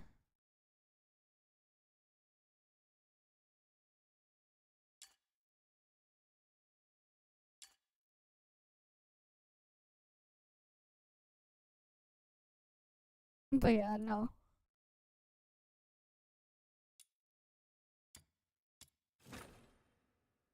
My venom is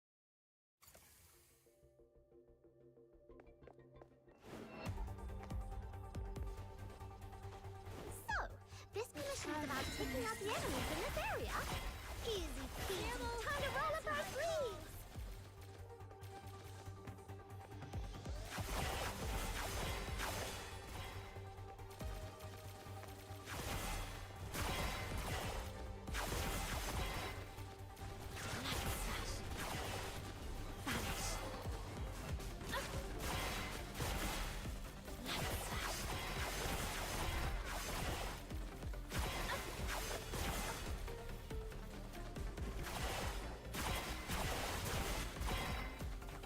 Yeah, that's true.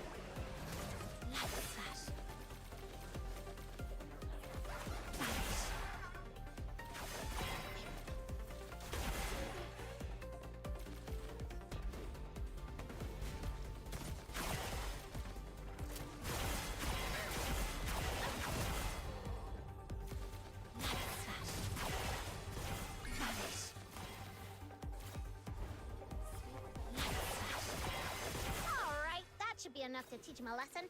Let's wrap this up and head back Here, we got a round new the demon paycheck. wedge here. Another step forward. As long as I keep proceeding, I'll get there.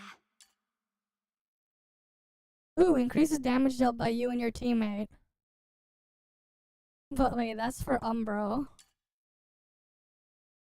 That one's for Animo, you and your teammate, okay.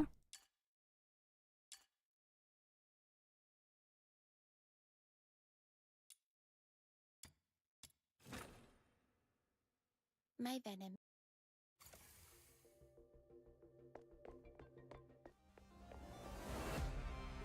Alright, let's just keep farming this a bit more. This commission is about taking out the enemies in this area. Easy peasy. Time to roll up our sleeves.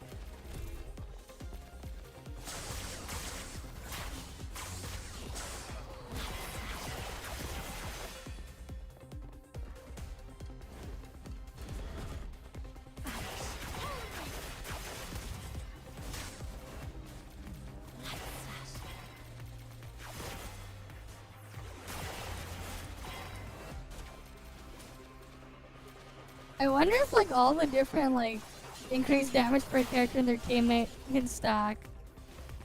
If you have like 3 of them for different elements. Alright, that should be enough to teach him a lesson. I wonder if like the Let's extra wrap damage this up thing and would head back stack. around. Paycheck. Because those could be good Another step forward.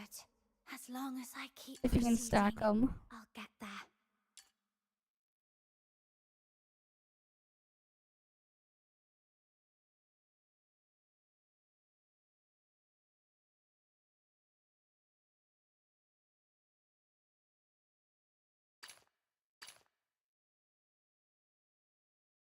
Alright. I see.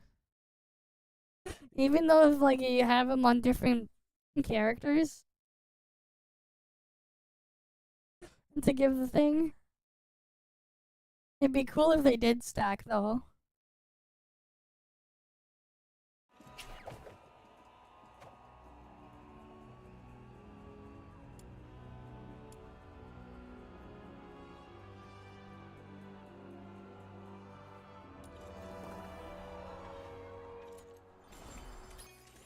Oh, we can claim that. Ooh, we get this bow immediately here. Skill duration plus 15%. Landing a crit hit with this weapon randomly grants allies one of the following. Alright, cool. A free weapon here. Nice.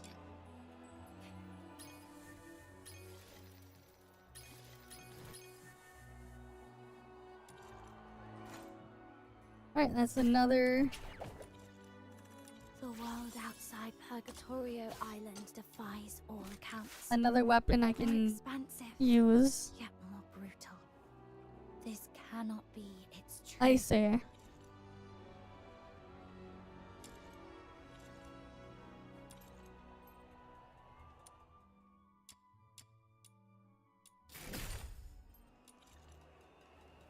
The world out. Oh yeah, I forgot to claim that.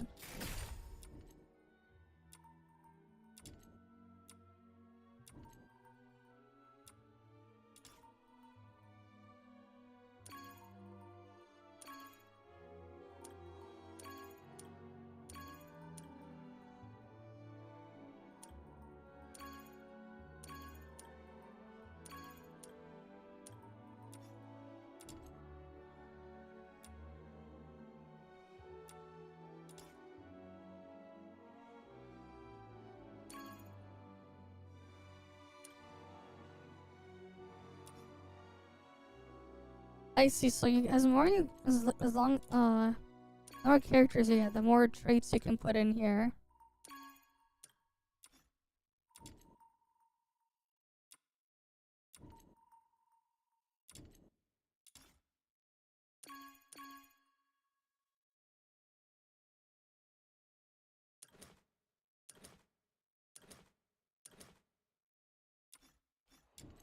Wait, I can only send one expedition out?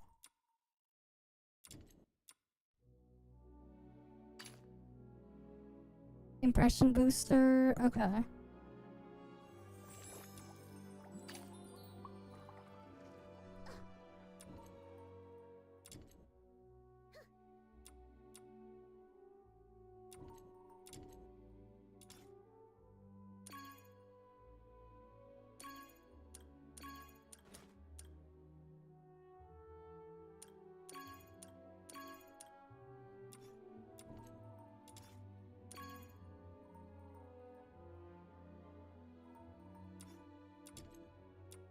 Damn, I don't have a bunch of the characters with the correct traits there.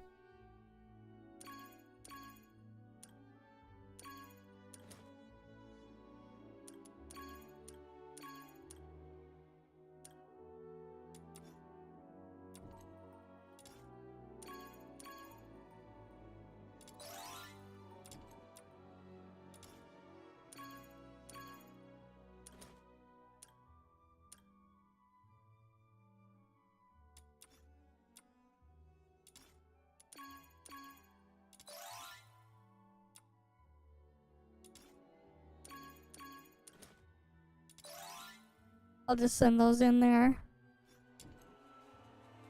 Okay. I should be doing those. I haven't like been paying attention to that shit. I should do them though.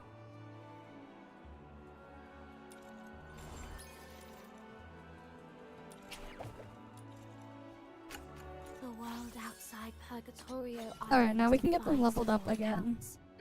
More expansive, yet more brutal. This cannot be its true destiny. That's why a change must be made. Right, because My venom is certain. might as well get them to the highest level I can.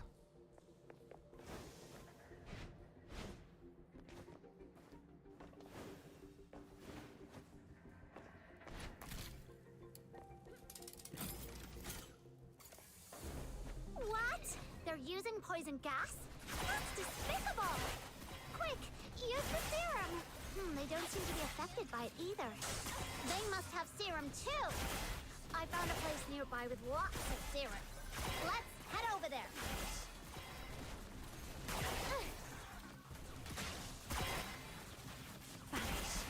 But yeah, I really should just take advantage of just putting this stuff to like, and then AFKing while they go kill stuff. I found another serum storage point. I really should do that shit.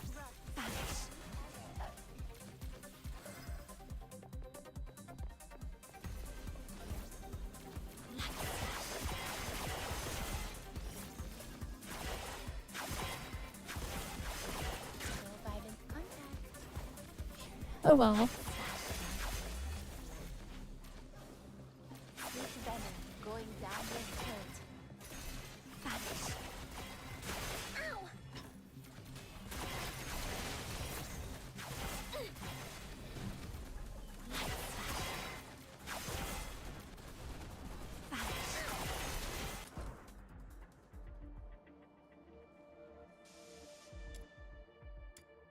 Come closer.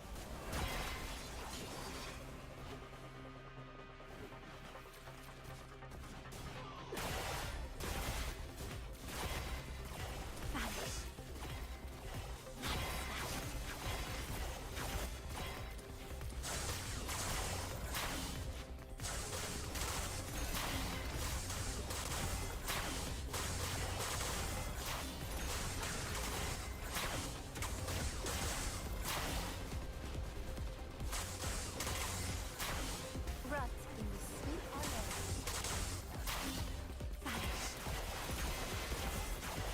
Yeah, I think there's a way I can like make some of these stages 24-hour farm. With an Android emulator, I think I can get it to I can figure something out.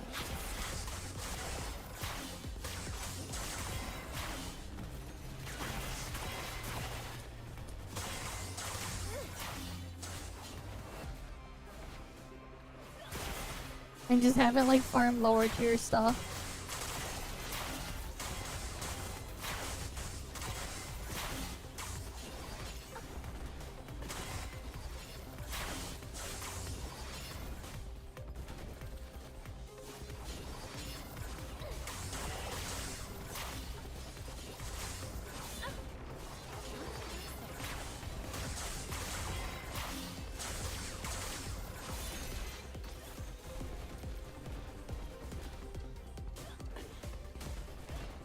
That's true.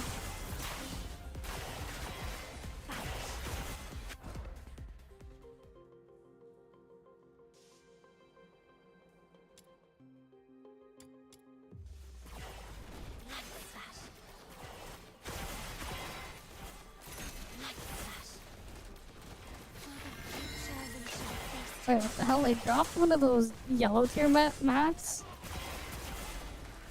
Oh, that's nice.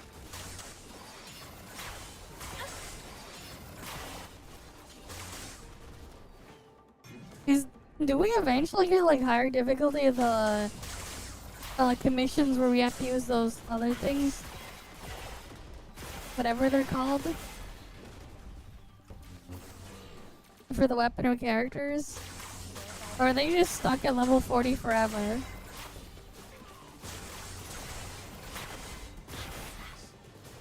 The things to get the character shards or the weapon stuff.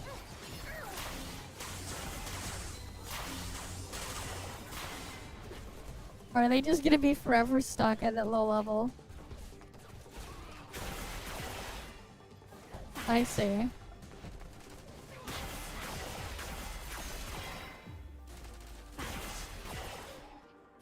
That's true, but like, I guess it wouldn't have better drop rates at higher level if they're always gonna be level 40.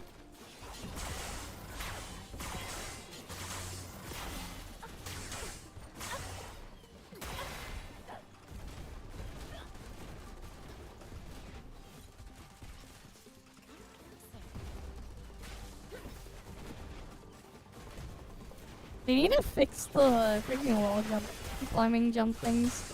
It's so scuffed and inconsistent on what you can and can't climb with it.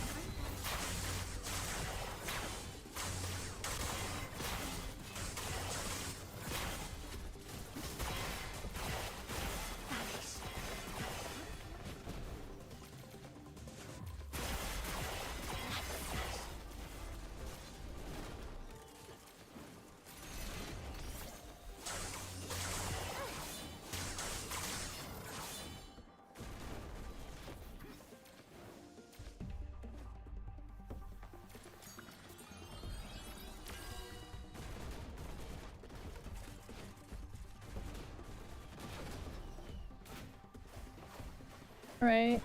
Like, it's just scuffed.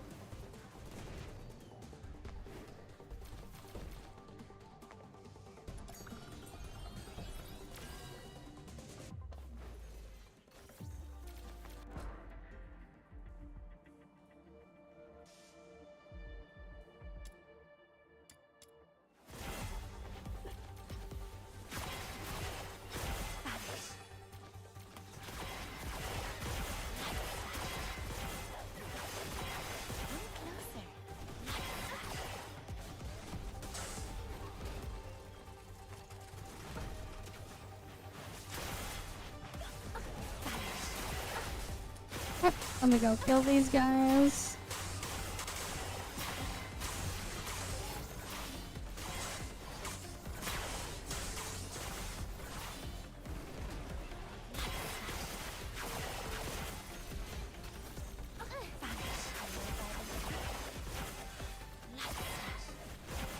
I gotta kill these guys.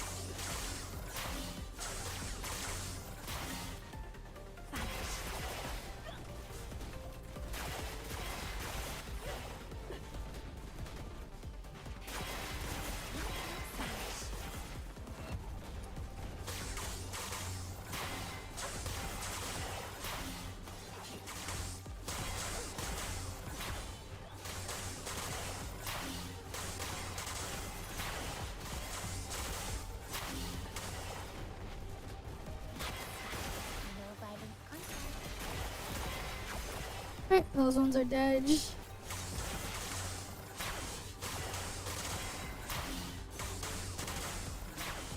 Yeah, these guys are taking forever to kill now.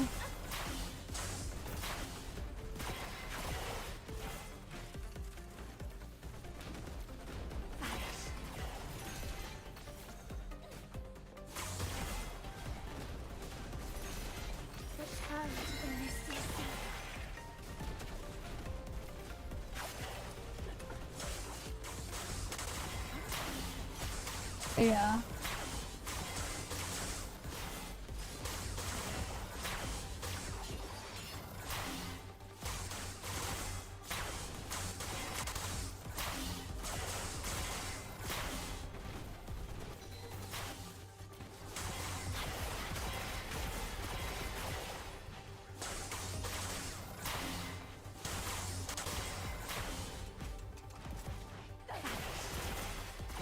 No guidance.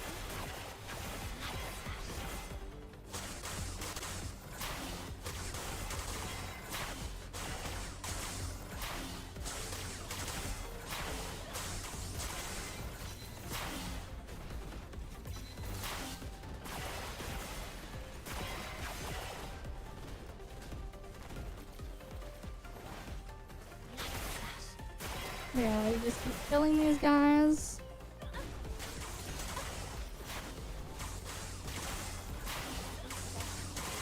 But yeah, at least I am getting some of the higher tier materials to drop too, which is nice.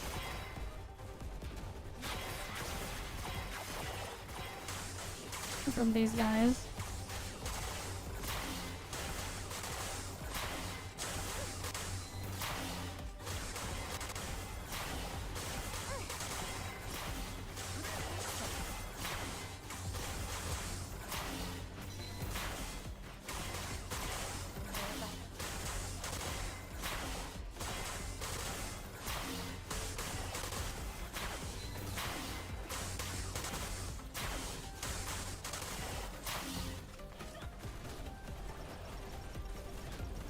Even Mistress Patience has her limits.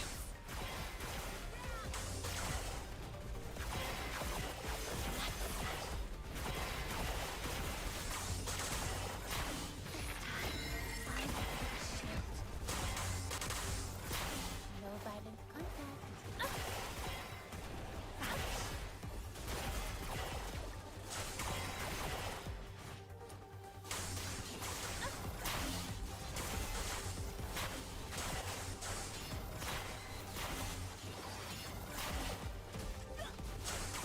Right, it's at 75% now. 80%.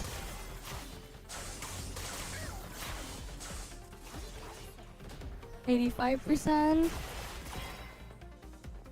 Return to the misty sea.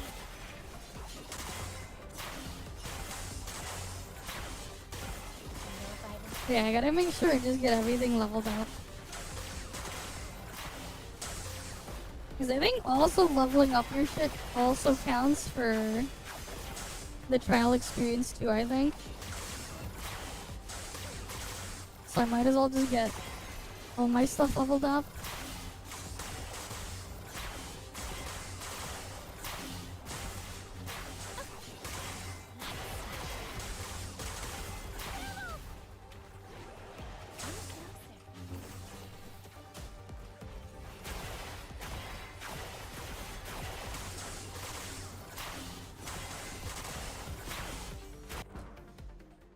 Alright. Yeah, going to another stage on top of this is not probably a good idea. So I'll retreat, level up the main character, and then go back in. Another step forward. As long as I keep proceeding, I'll get there. Yeah, I got some of these precision magnets from that. And there's all this other stuff. Ooh, I got a secret letter clue drop there too. So we're still getting some nice drops in there at least.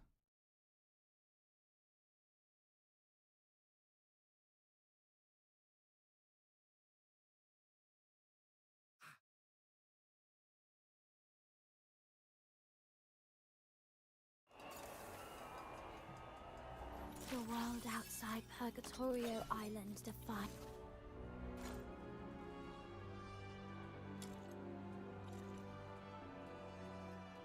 The world outside Purgatorio Island, every step I've taken, every word I've heard, and every soul I've met, all have honed my view of this world and the edge of my sword.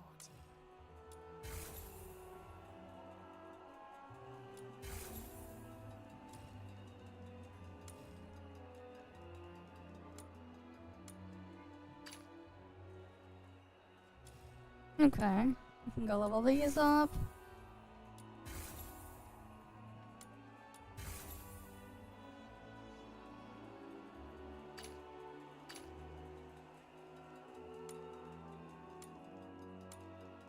Oh, then we get all these stats here.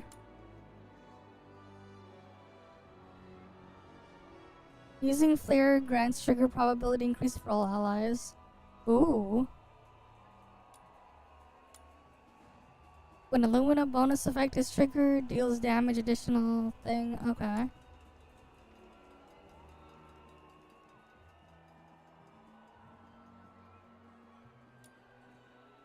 Gives ultra shield. And then this stuff. Duration 12 seconds. Okay.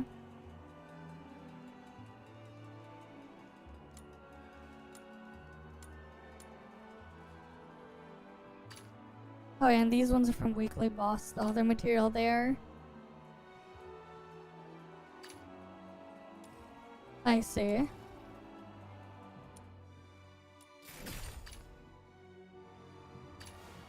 Samuel, here we go. Yeah, you need 6 of those for those things. Let's go. Gilbert, wakey wakey. It's time to leave.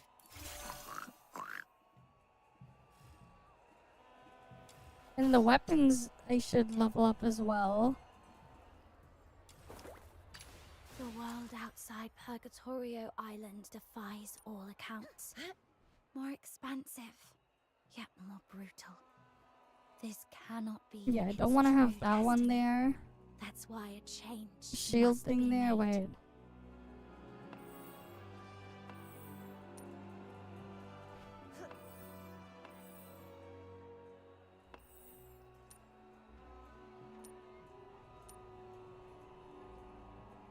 We got this thing.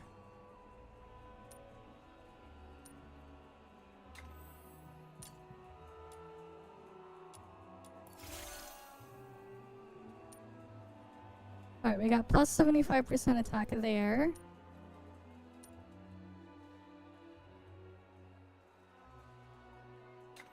I'll attach to that there.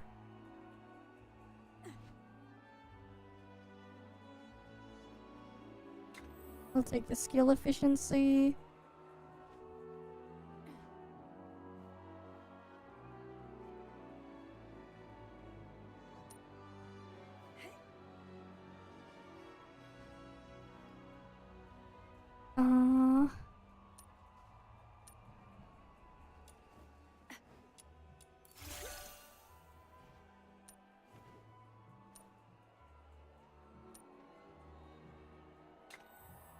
I'll put that there.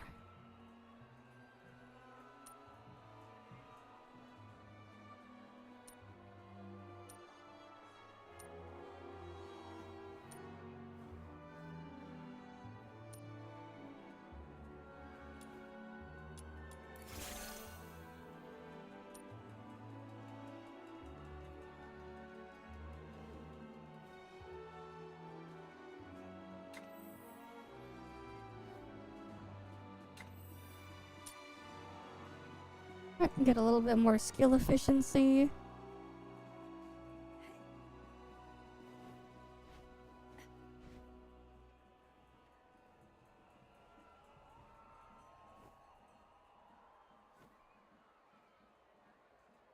Alright, I'll just put that there for now. So we got new stuff here.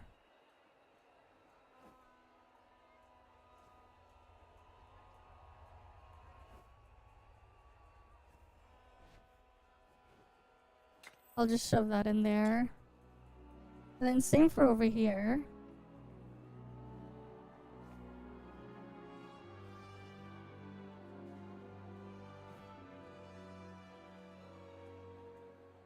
I'll leave that as is for now.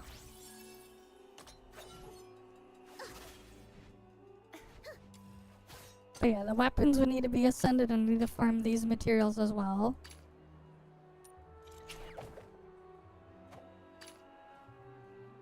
Alright, that stuff would need to be farmed.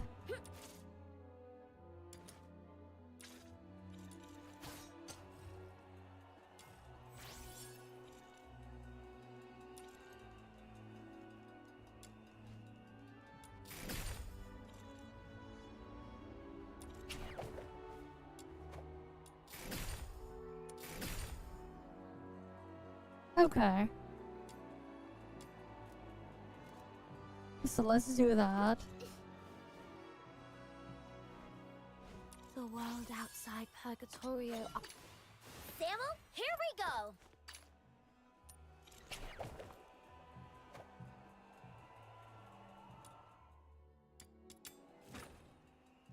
Alright, I'll just level up Maybe all the characters that I used to 60, then I'll try to do the thing.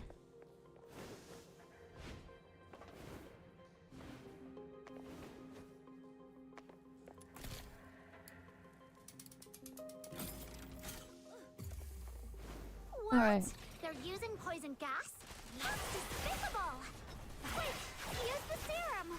They don't seem to be affected by it either. They must have serum too! I found a place nearby with lots of serum. Let's head over there!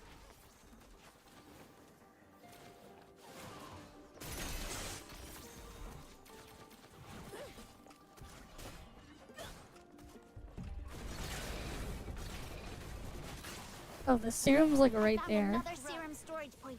I've marked it for you.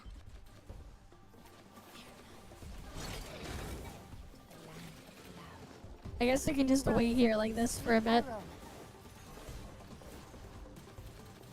Wait, Big Brain, why don't we just do some of the reacts while this goes on?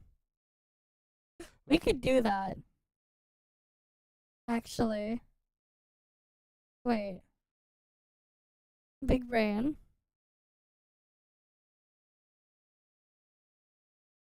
Let me get that here.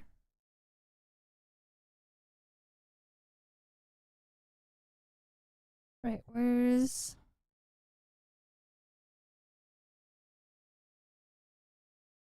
Yeah, okay, we can put that there. Just to like, we could just semi-AFK it. And then we can get reacts done at the same time. Big brain. Should have done this earlier. Right, you should have done this a lot sooner. Oh boy. What the hell was I sent? I got sent a bunch of stuff. What the hell is this? Hypergriff has no spine? The fuck? What happened? Did you know that nothing can ever be bad, ever? Okay. Yes, that's right. If you like something, every single decision made by the people that made it must therefore be good. Integrity is elitist, actually. Fascinating. Anyway, I just got done watching the special program for EnVtuber's Beta Test 2 with a lot of new information and gameplay and a new trailer and lots of hype. Alright. I am very excited for the beta. I thoroughly enjoyed watching the stream. I love the new trailer. The new environments look absolutely phenomenal. I can't wait to explore them. I love most of the new characters, save for whatever the fuck this is. I'm killing myself. Pogranichnik, I think that's how you say that. Or also known as Helga. It looks extremely fun, and he's easily the character that I'm most excited for. Definitely getting him no matter what. Updates to the Dijang look excellent. I am extremely excited by the notion of building structures to help other players. The single most obvious inspiration from Death Stranding they've taken so far, my favorite game of all time. And I'm very excited to get my hands on the new and improved combat. Yes, you heard me. I think the combat looks good. No, I'm not going to crash out about the dodge, because I don't give a shit about the dodge anymore, and if you still do, then you shortly won't. My only hope is that it doesn't make defenders pointless, but I think Hypergriff is more than capable of making sure that won't be the case. The overwhelming majority of this live stream has me very excited to finally get my hands on this game again, whenever that may be. But you, my dear viewer, the astute observer of exceptional wit and indubitable charm, are not here to listen to me sing its praises, or talk about the things I like about the game, even if the positives constitute the vast majority of my opinion on it. No, you are here because I have some concerns I wish to talk about. And apparently, talking about your concerns... is this another one? Probably. Being critical of something you like is doom posting, and wanting games to be unique and interesting is elitist. Absolutely nothing I say or do short of deleting my channel and killing myself will be good enough for people who think like that, so I don't give a fuck anymore. Without further ado, what's up guys? Crash out doom posting elitist here. Let's talk about gacha and blueprints. Starting with gacha. They announced there will be 3 banners: New Horizons, Basic, and Chartered. Pulls for New Horizons are acquired through main story missions and will guarantee a 6-star upon completion. Basic and Chartered both guarantee a 6-star within 80 pulls. Chartered is the big one, which will feature new operators as they are released, and has a 120 pull guarantee to get the featured rate-up operator. What's new though is that we now know the gacha will not work the same way it does in Arknights. Instead of a character being added to the standard pool after their rate-up banner ends, they will instead be included in the pool for 2 more banners for a total of 3, and then will be removed from the pool of available operators. That's right. Damn. All characters are now limited. They describe this as the operator temporarily leaving the pool, because according to them, they plan reruns for later. So we can plan our pulls at our own pace, so there's no need to worry about missing your favorites. Now, if they actually do rerun operators frequently enough, the fact that they are limited is not an issue. But we have no way of knowing what later means. Exactly, that can mean anything. Will it be a few months? A few years? A few years? Will reruns for popular characters be deliberately withheld until they need a nice little cash I got a pole arm skin. Will all operators eventually be added to the standard pool? We on the standard banner. But to then hear this bullshit line, don't worry about missing your favorites. You already have a perfectly functional gacha system in Arknights. There is absolutely no reason to introduce FOMO into that system that isn't completely and utterly cynical. Announcing that basically every character will be limited and then saying, oh no, don't worry, there'll be reruns later, that's not comforting, that's sinister. But my main concern with characters now being limited is the possibility that character potentials will now make a massive difference is up in the air. Exactly. They don't clarify whether the guarantee is still one time only as it was before, and even then it may not even matter. Characters being limited means players will be significantly more incentivized to pull for potentials, especially for their favorites.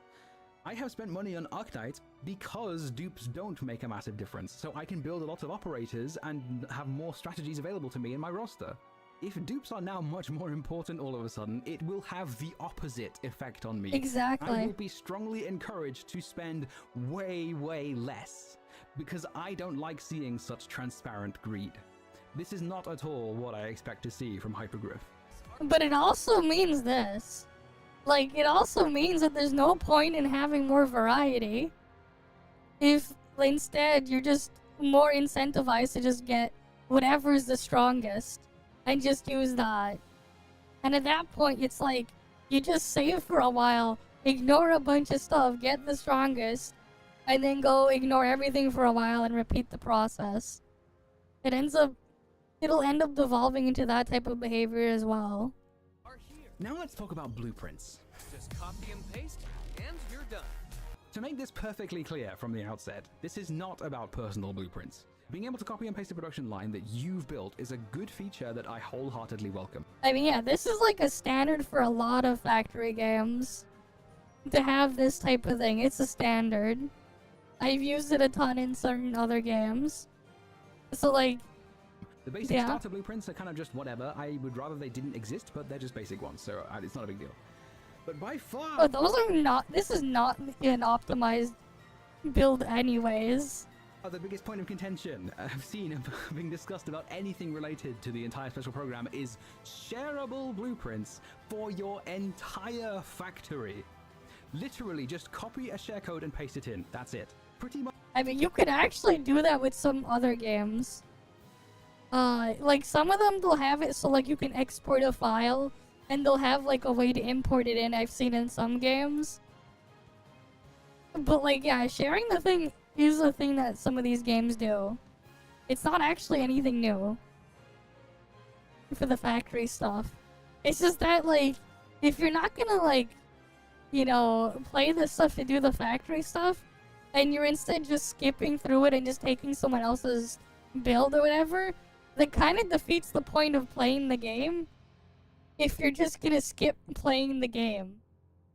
Which is just the funny part when you think about it. No, this is a factory game. I'm not talking about like base building game, but I'm talking about like a lot of the factory building game stuff. Like, those types of games, this is also a feature I've seen in some of them. It's just that the thing is with sharing it and then using someone else's build, it kind of defeats the point of playing the game if you went and got a game to go do factory stuff and build factories in a game to then not do that. Right? That's why it's like kind of silly. Because it defeats the point of playing the game if you're not going to actually play the game. Much all the dismissals I've seen of concerns about this sounds something like, people will just use a YouTube guide anyway, what's the difference? The difference is that you have to go and look for a guide and follow it step by step. Yeah. This is you being presented with and the thing is, when you're going after a guide and following it, to some extent you'll probably learn while doing that. Right? Instead of just copying, pasting something else. That's kind of the difference between just looking at a guide or whatever, reading a guide, and then just doing it. And then just grabbing something that's already completed. Because then at least you'll learn and understand maybe what you're doing while you're, while you have the thing in front of you and you're doing it. Button to skip the process of following the guide in the first place and just getting the end result. It's very different. But Factorio and Satisfactory have those games have an upfront cost serving as the barrier to entry, and they.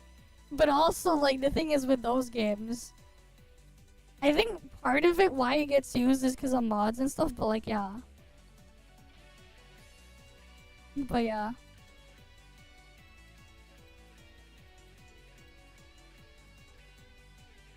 I mean, yeah, it's a freaking factory building game. Right? They are also this is for EnVtuber. Larger in scale. EnVtuber is a free-to-play RPG gacha game with a rather small factory area, and it never encourages you to rebuild it. Or the classic, it doesn't affect your experience. You can still build your own factory. This is just for people who don't want to do the factory stuff. You have missed the point. A gigantic proportion of players who would otherwise be perfectly willing to build their own factory and enjoy the gameplay they worked so hard to make will now never bother doing so. And if only a tiny fraction of players are engaging with a certain part of the game, why the hell would they invest their resources into building on it and developing it further? Yeah, that's the other downside with this. Out entirely, and they will still play a decent role in existing regions, but I'm calling it now, once we go elsewhere, it will be dramatically less important with each new region. I would be delighted to be wrong. I really do mean that. I really would. But plain and simply, what this decision tells me, and no doubt what it tells thousands of others, is that they have no confidence left in the factory mode, because they want as many players as possible at any cost. The kind of player to whom absolutely nothing matters except making everything more convenient. If I am given no reason whatsoever to think Hypergriff has any confidence in the factory mode, why the fuck should I have any confidence in it either? Letting players forgo the factory mode entirely with a share code is not an amplifier of creativity and productivity. Come the fuck on, guys. At least have some respect for the people you're talking to.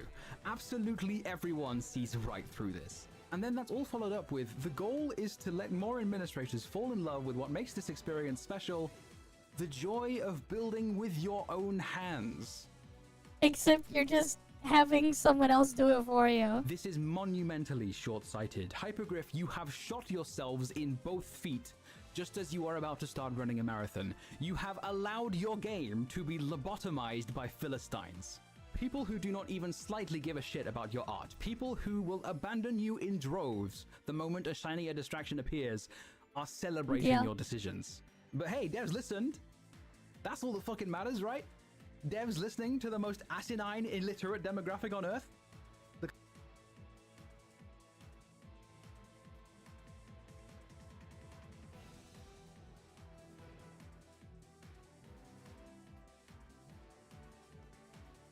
What was that quote again?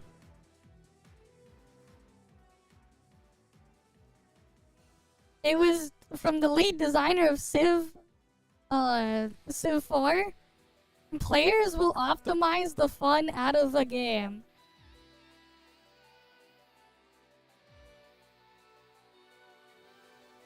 This is what they're doing, right?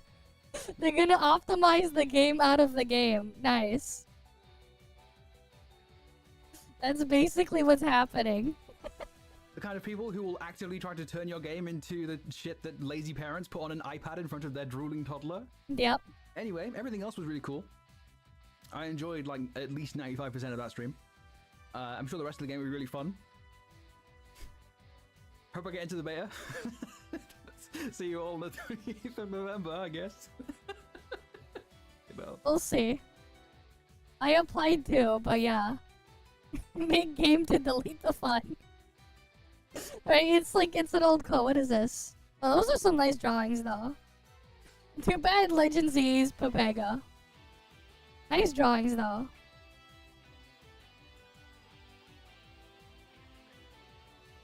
Let's scroll up and go back to the stuff we haven't done while I AFK farm some materials. It's perfect. We AFK farm materials and I can get the backlog done. You can apparently ban anyone on Discord. What the fuck is this?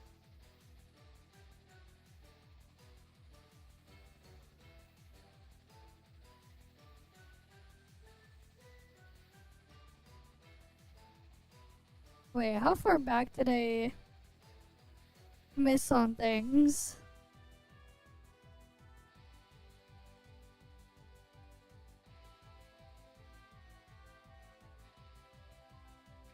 Yeah, apparently. Yeah, I know about the AI first thing from Crafton. Okay. I get sent stuff I don't pay attention to. You can ban anyone on Discord. Your friends, banned. Your enemies, banned. Catfish by an e-girl again? Banned. And you don't even have to be a computer hacker to do this. Any Discord degenerate can just ban whoever the fuck they want. But is there a punishment for doing this? Can you even get unbanned from this exploit? And is this even real? And I ask if this is even real in the first place because there was a YouTube video that went viral recently called "Your Discord Can Be Terminated" in all caps by anyone in all caps using a single reply all caps. Now with a clickbait title and a thumbnail saying your Discord account is at risk, the red flags are red flagging. But I'll have this video linked in the description because you need to cite your sources or else you fail your English paper like I have done multiple times. But I want to give you a quick rundown of what this video is to introduce you to the exploit that I'm talking about. So it starts off pretty simple. This dude has two POVs on his screen when he's screen recording. There's an attacker POV and a victim POV. And in this video, we see a conversation between the victim and the attacker, and they're talking about CSGO trading. I heard you're selling your Karambit Fade Knife. Is that the case? Of course. I've been looking towards that for a long time. Pattern 32, selling it for $1,800 for game pixels. I love CSGO trading. It's where everyone learned how to gaslight the other person into thinking they got a good deal. But this can be any sort of conversation, but what happens is that the attacker then starts editing their messages. And now if we look at the conversation, it's a little bit different. It's, hello, are you the famous Discord predator who blanks children? Are you looking to join a predator blanking competition? Jesus fucking Christ. Fuck? And create blank out of children? Yes, of course. I've been looking towards that for a long time. Now, this might seem really stupid and complete bullshit, but apparently what happens after that is the attacker, the person trying to get the other person banned, starts reporting these messages for talking bad about minors. But after 90 minutes of just constantly reporting this dude and waiting, apparently the victim got their account banned. So it's just social engineering? This video, I was a bit conflicted because this seems so stupid. This shouldn't work. But there is some realism to this because I've actually made a video a long time ago where you could ban someone by asking them how many eggs are in a dozen. They'd put 12 and then you'd edit your message to say, how old are you? Then you would report them and they would get banned. Now, the problem is that I talked about that 2 whole years ago. So you would think that Discord would fix this problem. Of course and not. I haven't heard much about people complaining about being banned for being underage on Discord. So I assume they did fix it and that this probably wouldn't work and this is just a fake video.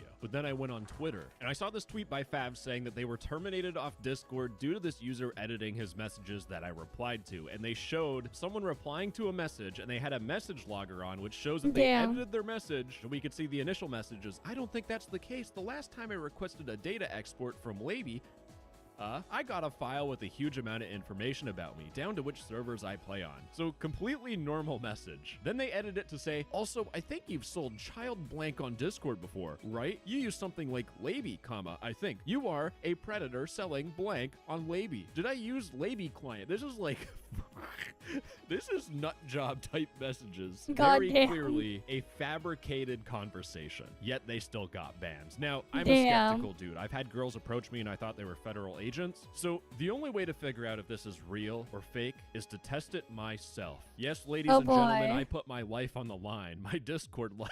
That was the most pathetic thing I've ever said. Anyways, I made 2 alt accounts and I tried exactly what the YouTube video showed, except my conversation was talking about selling a clapped out 2001 Toyota Echo base model white. I edit the messages to talk about predators and stuff, and I start just reporting the account. 30 minutes pass, 60 minutes pass, and then I get impatient and I start reporting the accounts again. 90 minutes pass, 2 Okay. whole hours pass, and then...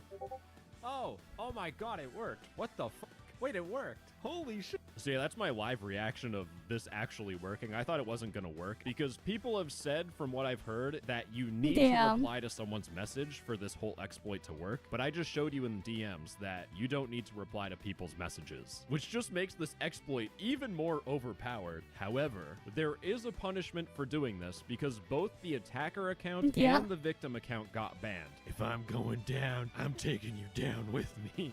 Now, this might seem like a problem. You know, some people think, I don't want to sacrifice my precious Discord account to get my enemy banned on Discord. Newsflash, this isn't even a problem if you know the Discord black market or if you just make an alt account. But it is genuinely fucking insane that this even exists in the first place. Discord's report system just like takes the edited message and they're like, oh yes, of course. They weren't talking about selling a car. They were predators on Discord. This is still a problem 2 years after I made my first video talking about this. But here's the biggest That's problem. When I crazy. first covered that how many eggs are in a dozen and people getting banned for being underage, you could go to Discord support and you could get unbanned by showing your government ID, which those got leaked.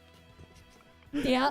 This is just bad all over. But It's you were just able bad. to get unbanned from that. Child safety bans, on the other hand, I'm gonna professionally say this. If you get banned for child safety on Discord, you're fucked.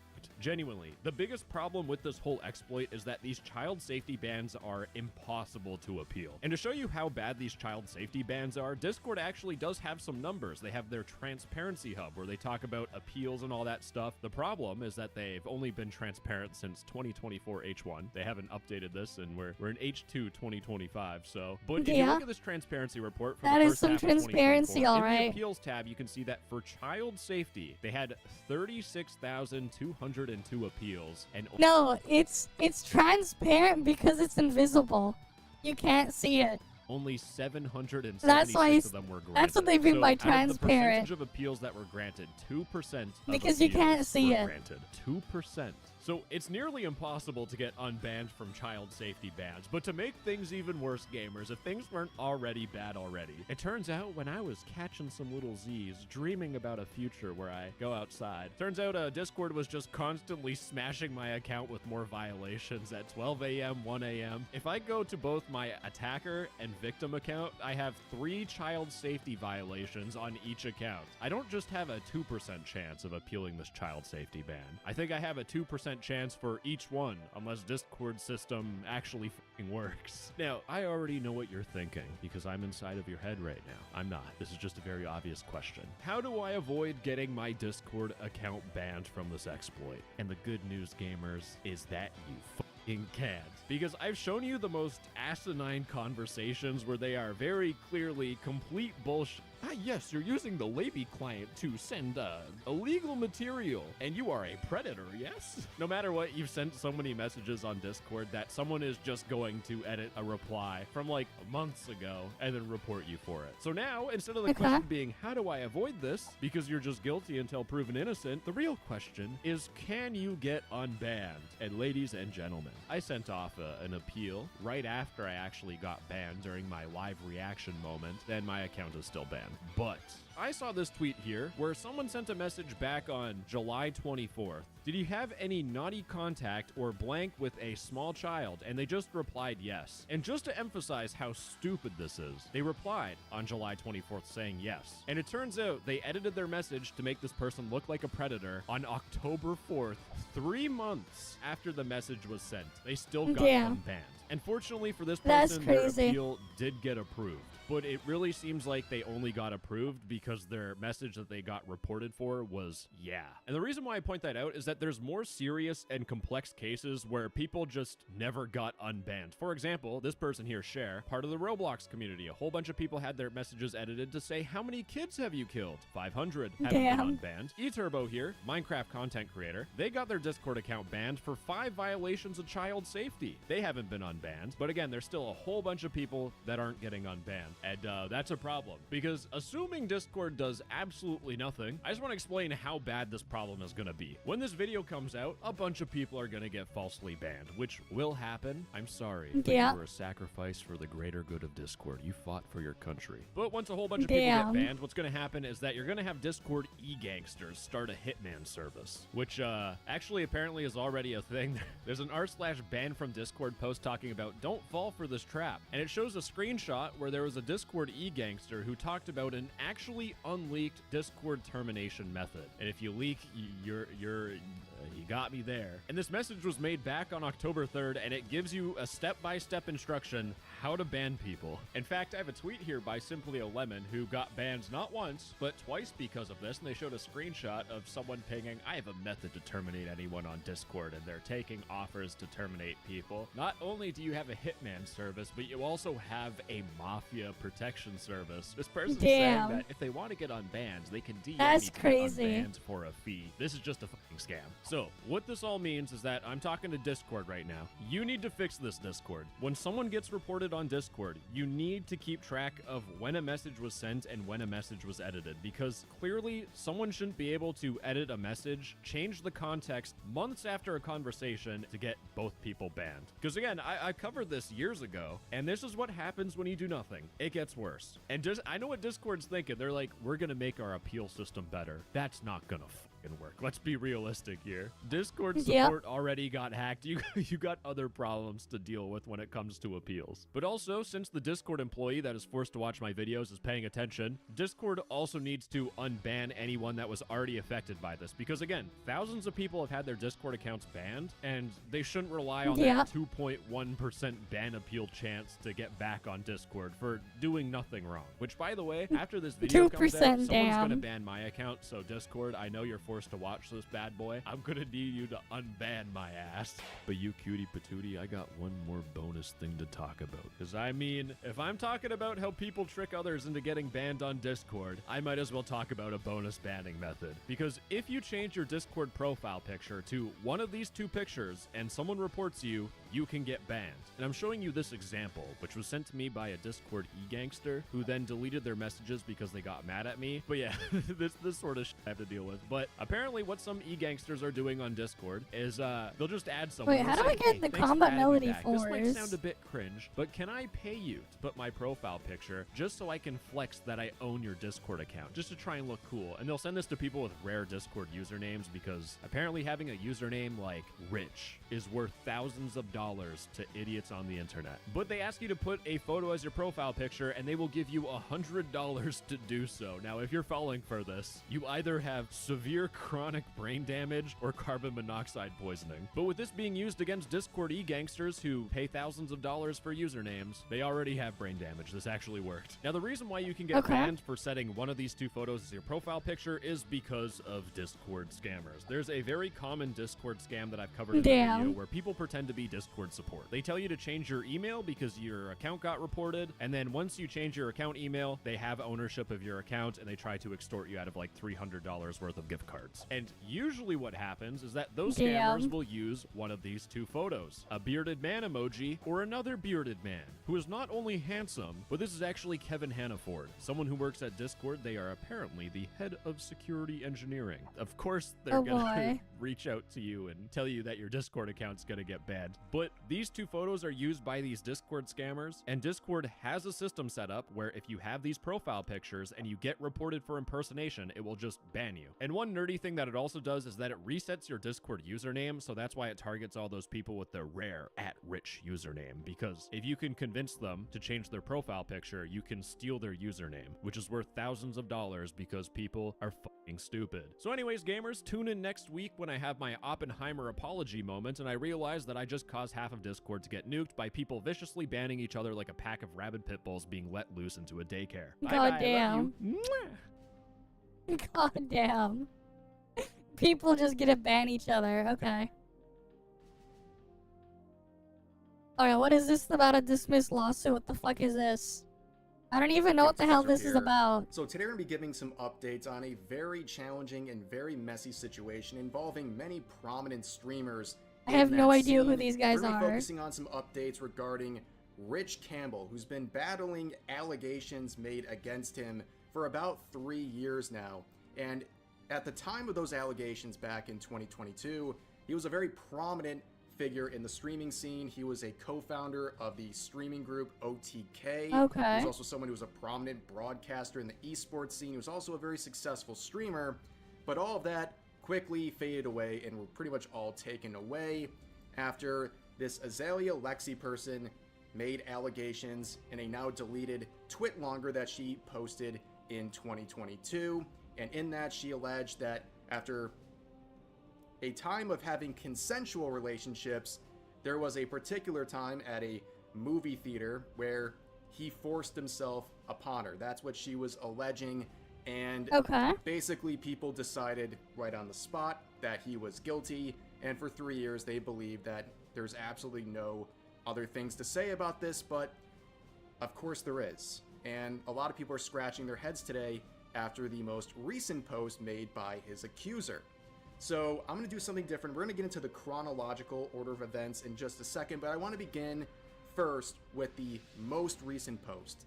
This was made yesterday by the accuser, saying, "I have decided to dismiss my lawsuit against Rich Campbell," and then we have this part down here, "and I wish him well in his future endeavors."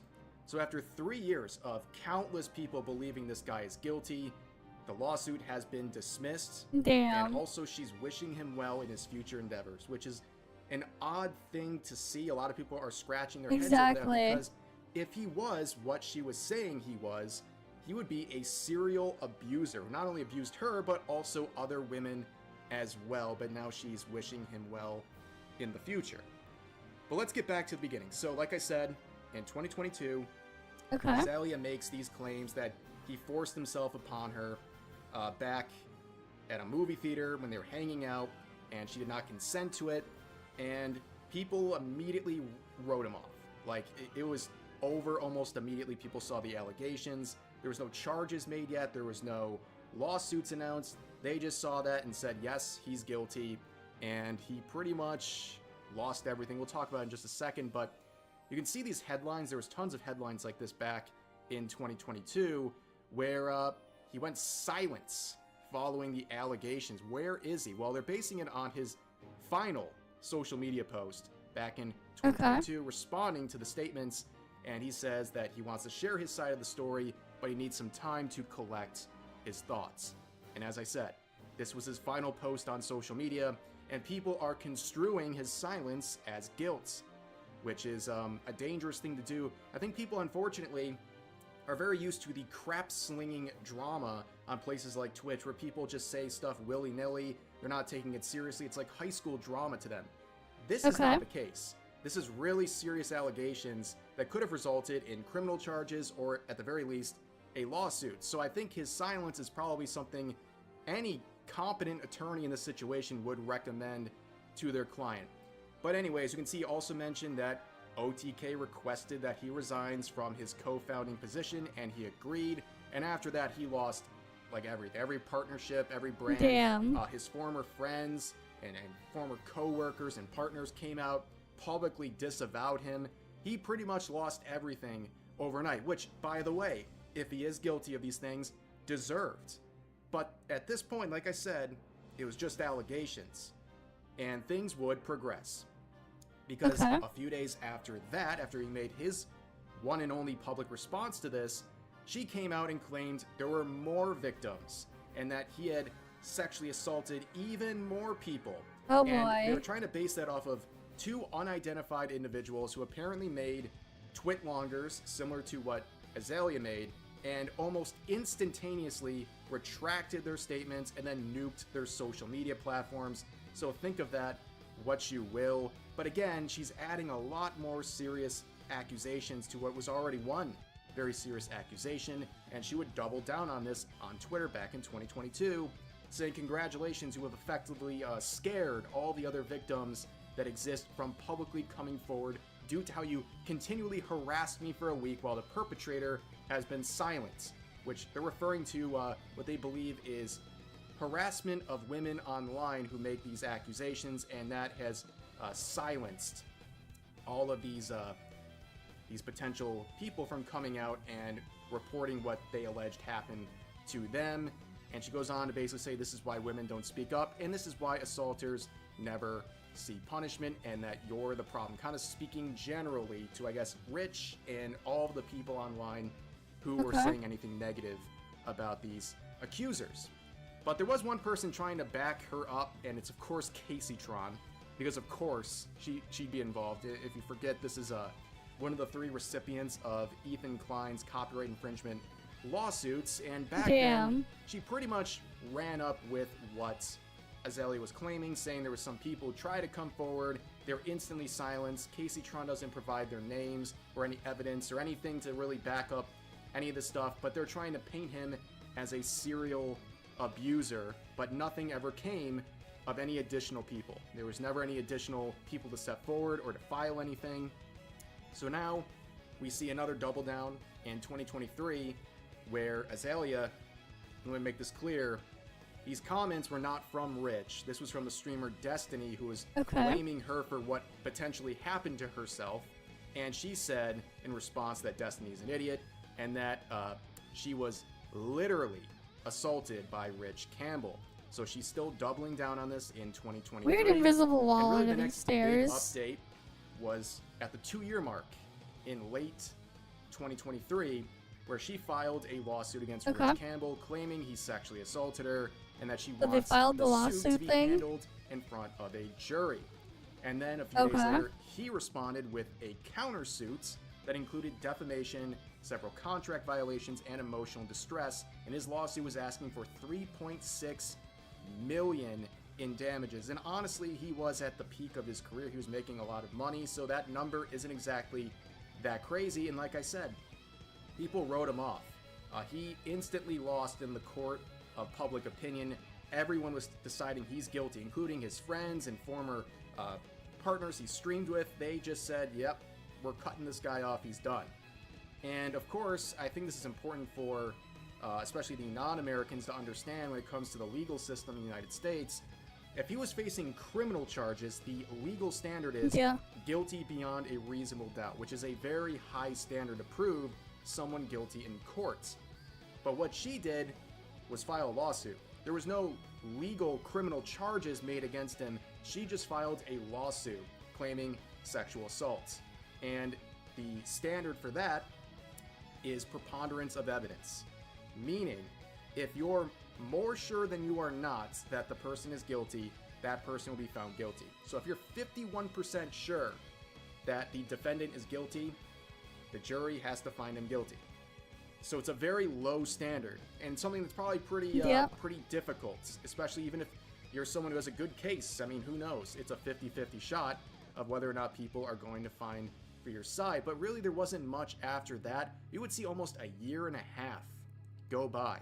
Damn. And eventually, we had some content creators, including people like Tectone, who apparently know him in real life. I mean, I think they were in OTK together for a while, so they come out and claim that the lawsuits were wrapping up, and that. But yeah, like I don't follow a lot of that stuff, so I didn't. Pretty much I had no idea about any of this shit. That was only 2 months ago, and of course, we reach where we started with the most recent post, where Azalea says, "I have decided to dismiss my lawsuit against Rich Campbell. No payment was offered by either of us to the other. I want to thank everyone for their support over this difficult period, and I wish him well in his future endeavors." And you see the replies are locked, but plenty of people are quoting this. You can see the amount of bookmarks. This is the first real update in like 3 years, and it is dismissing the lawsuit. Now, of course, people don't just dismiss lawsuits because they were lying. Some people do think that what happened to them was real, but they don't want to keep going through the process. But we're 3 years into this. And a lot of people, based just on the allegations, found Rich guilty. And then when the lawsuit was filed, it just like doubled down in their minds. But she doesn't clearly feel that she can win this, or it's not going to be worth the effort, so she's dismissing it.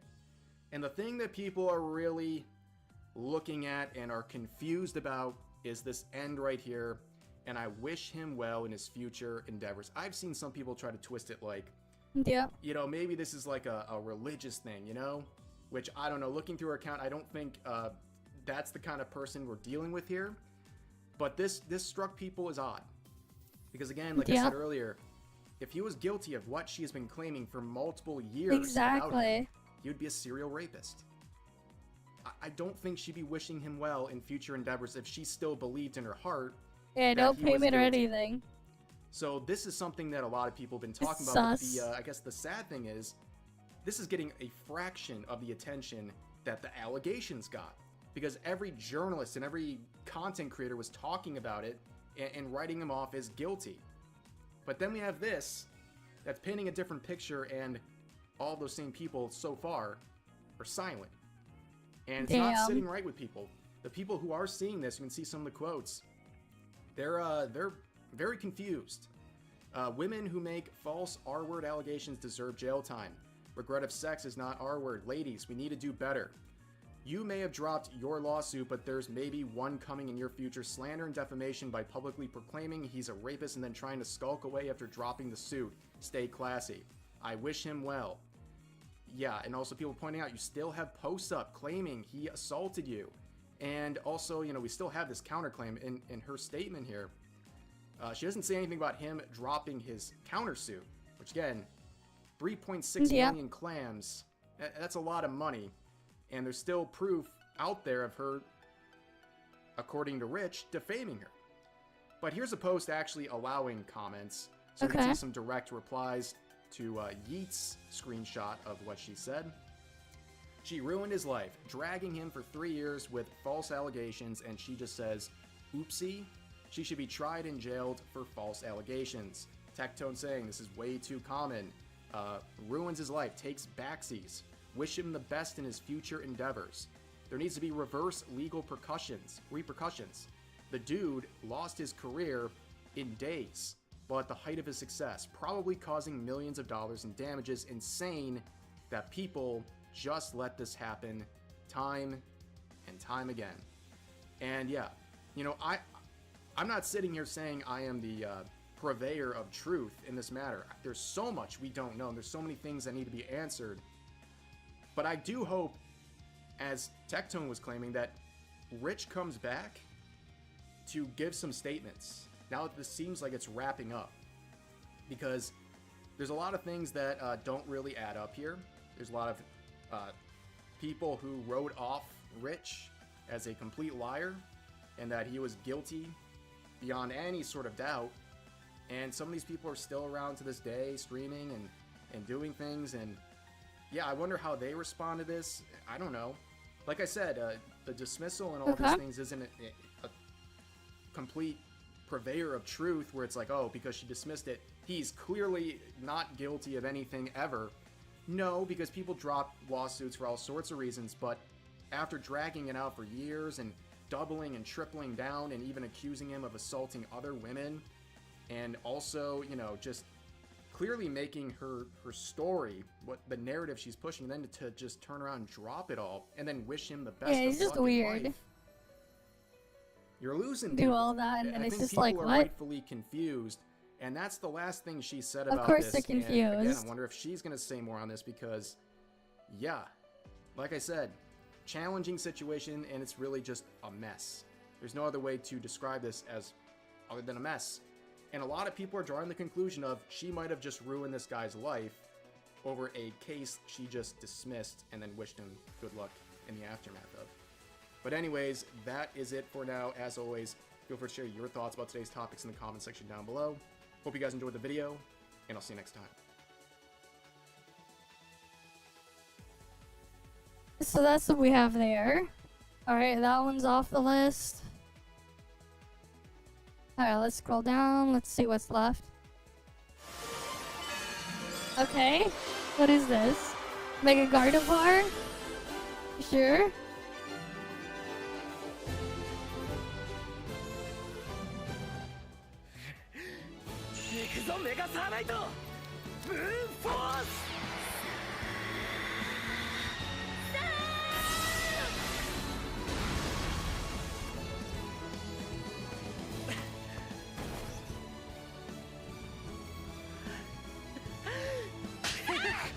Okay.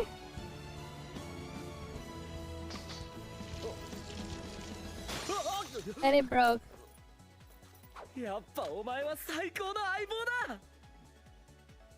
I don't think I should play more of it just in case, but cool.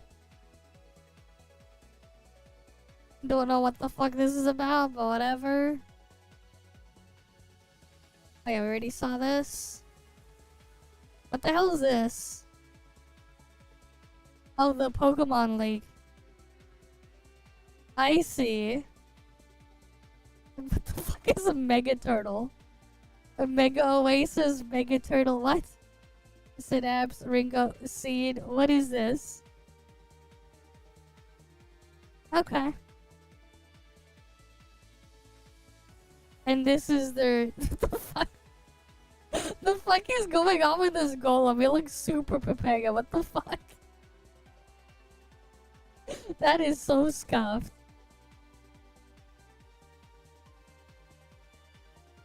They're launching a Wobbuffet? Okay. Is this a new Slowking regional form? Alright then. You called him an idiot for spending 4 hours walking into benches? What is this?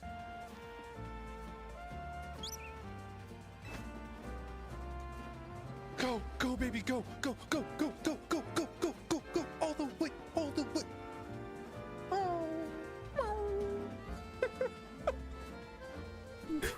What is this bug? We don't have to be curious anymore, Kiri. That's a nice bug. Oh, it's invisible world. I mean, that's what I was expecting. That is a very nice bench. Dude, he wouldn't even land. That is a crazy ass bug. Neat.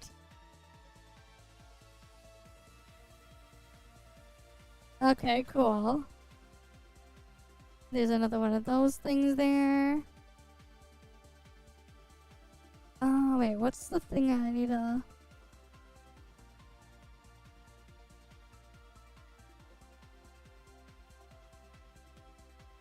Hey, he's just walking in the air.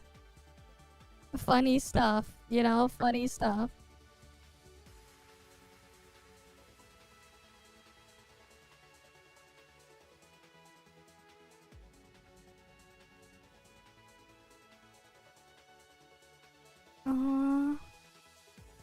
Wait, no, I need to get another one of these things done.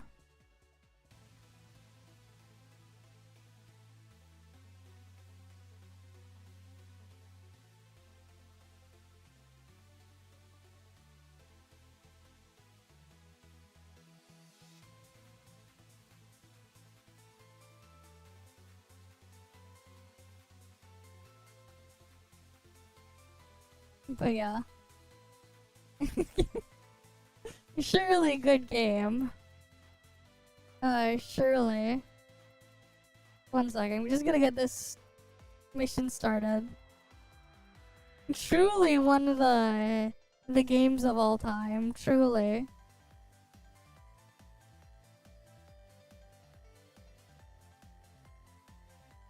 What the hell is this one? Lowland the Cursed Sand? What the hell is this? What is this?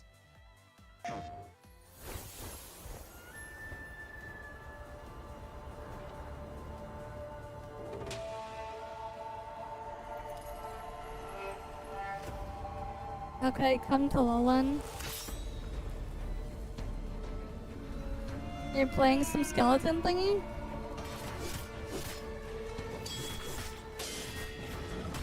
Okay.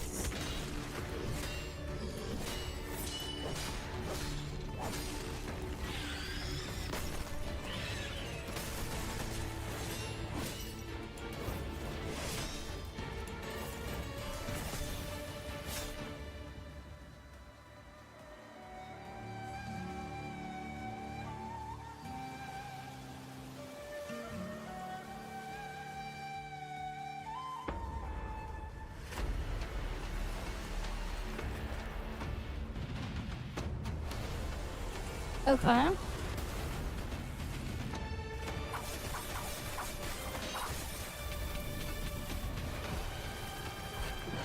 Then you can go into the sand, okay.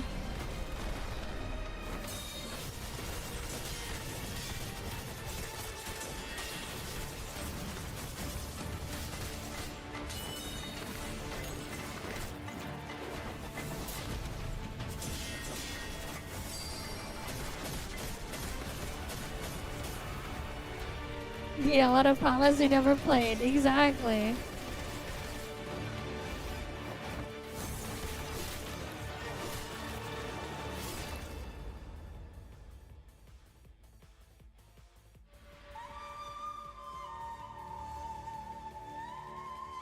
Okay then.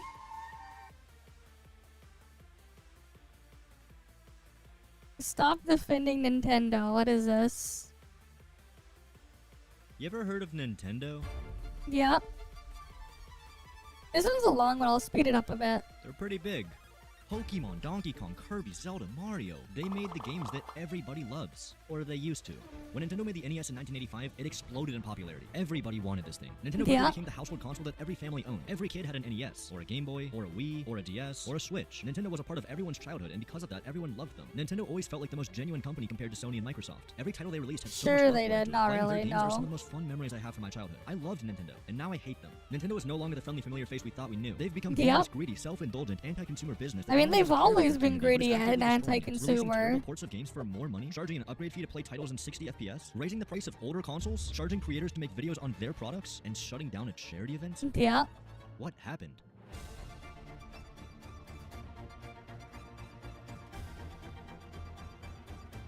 Nintendo I mean, a lot of this gamers isn't loved gaming new. company. They practically saved the industry at its lowest, making games that were timeless and consoles that were actually fresh. They were so easy to root for, until now. Their entire brand's reputation is falling apart, and they don't even seem to care.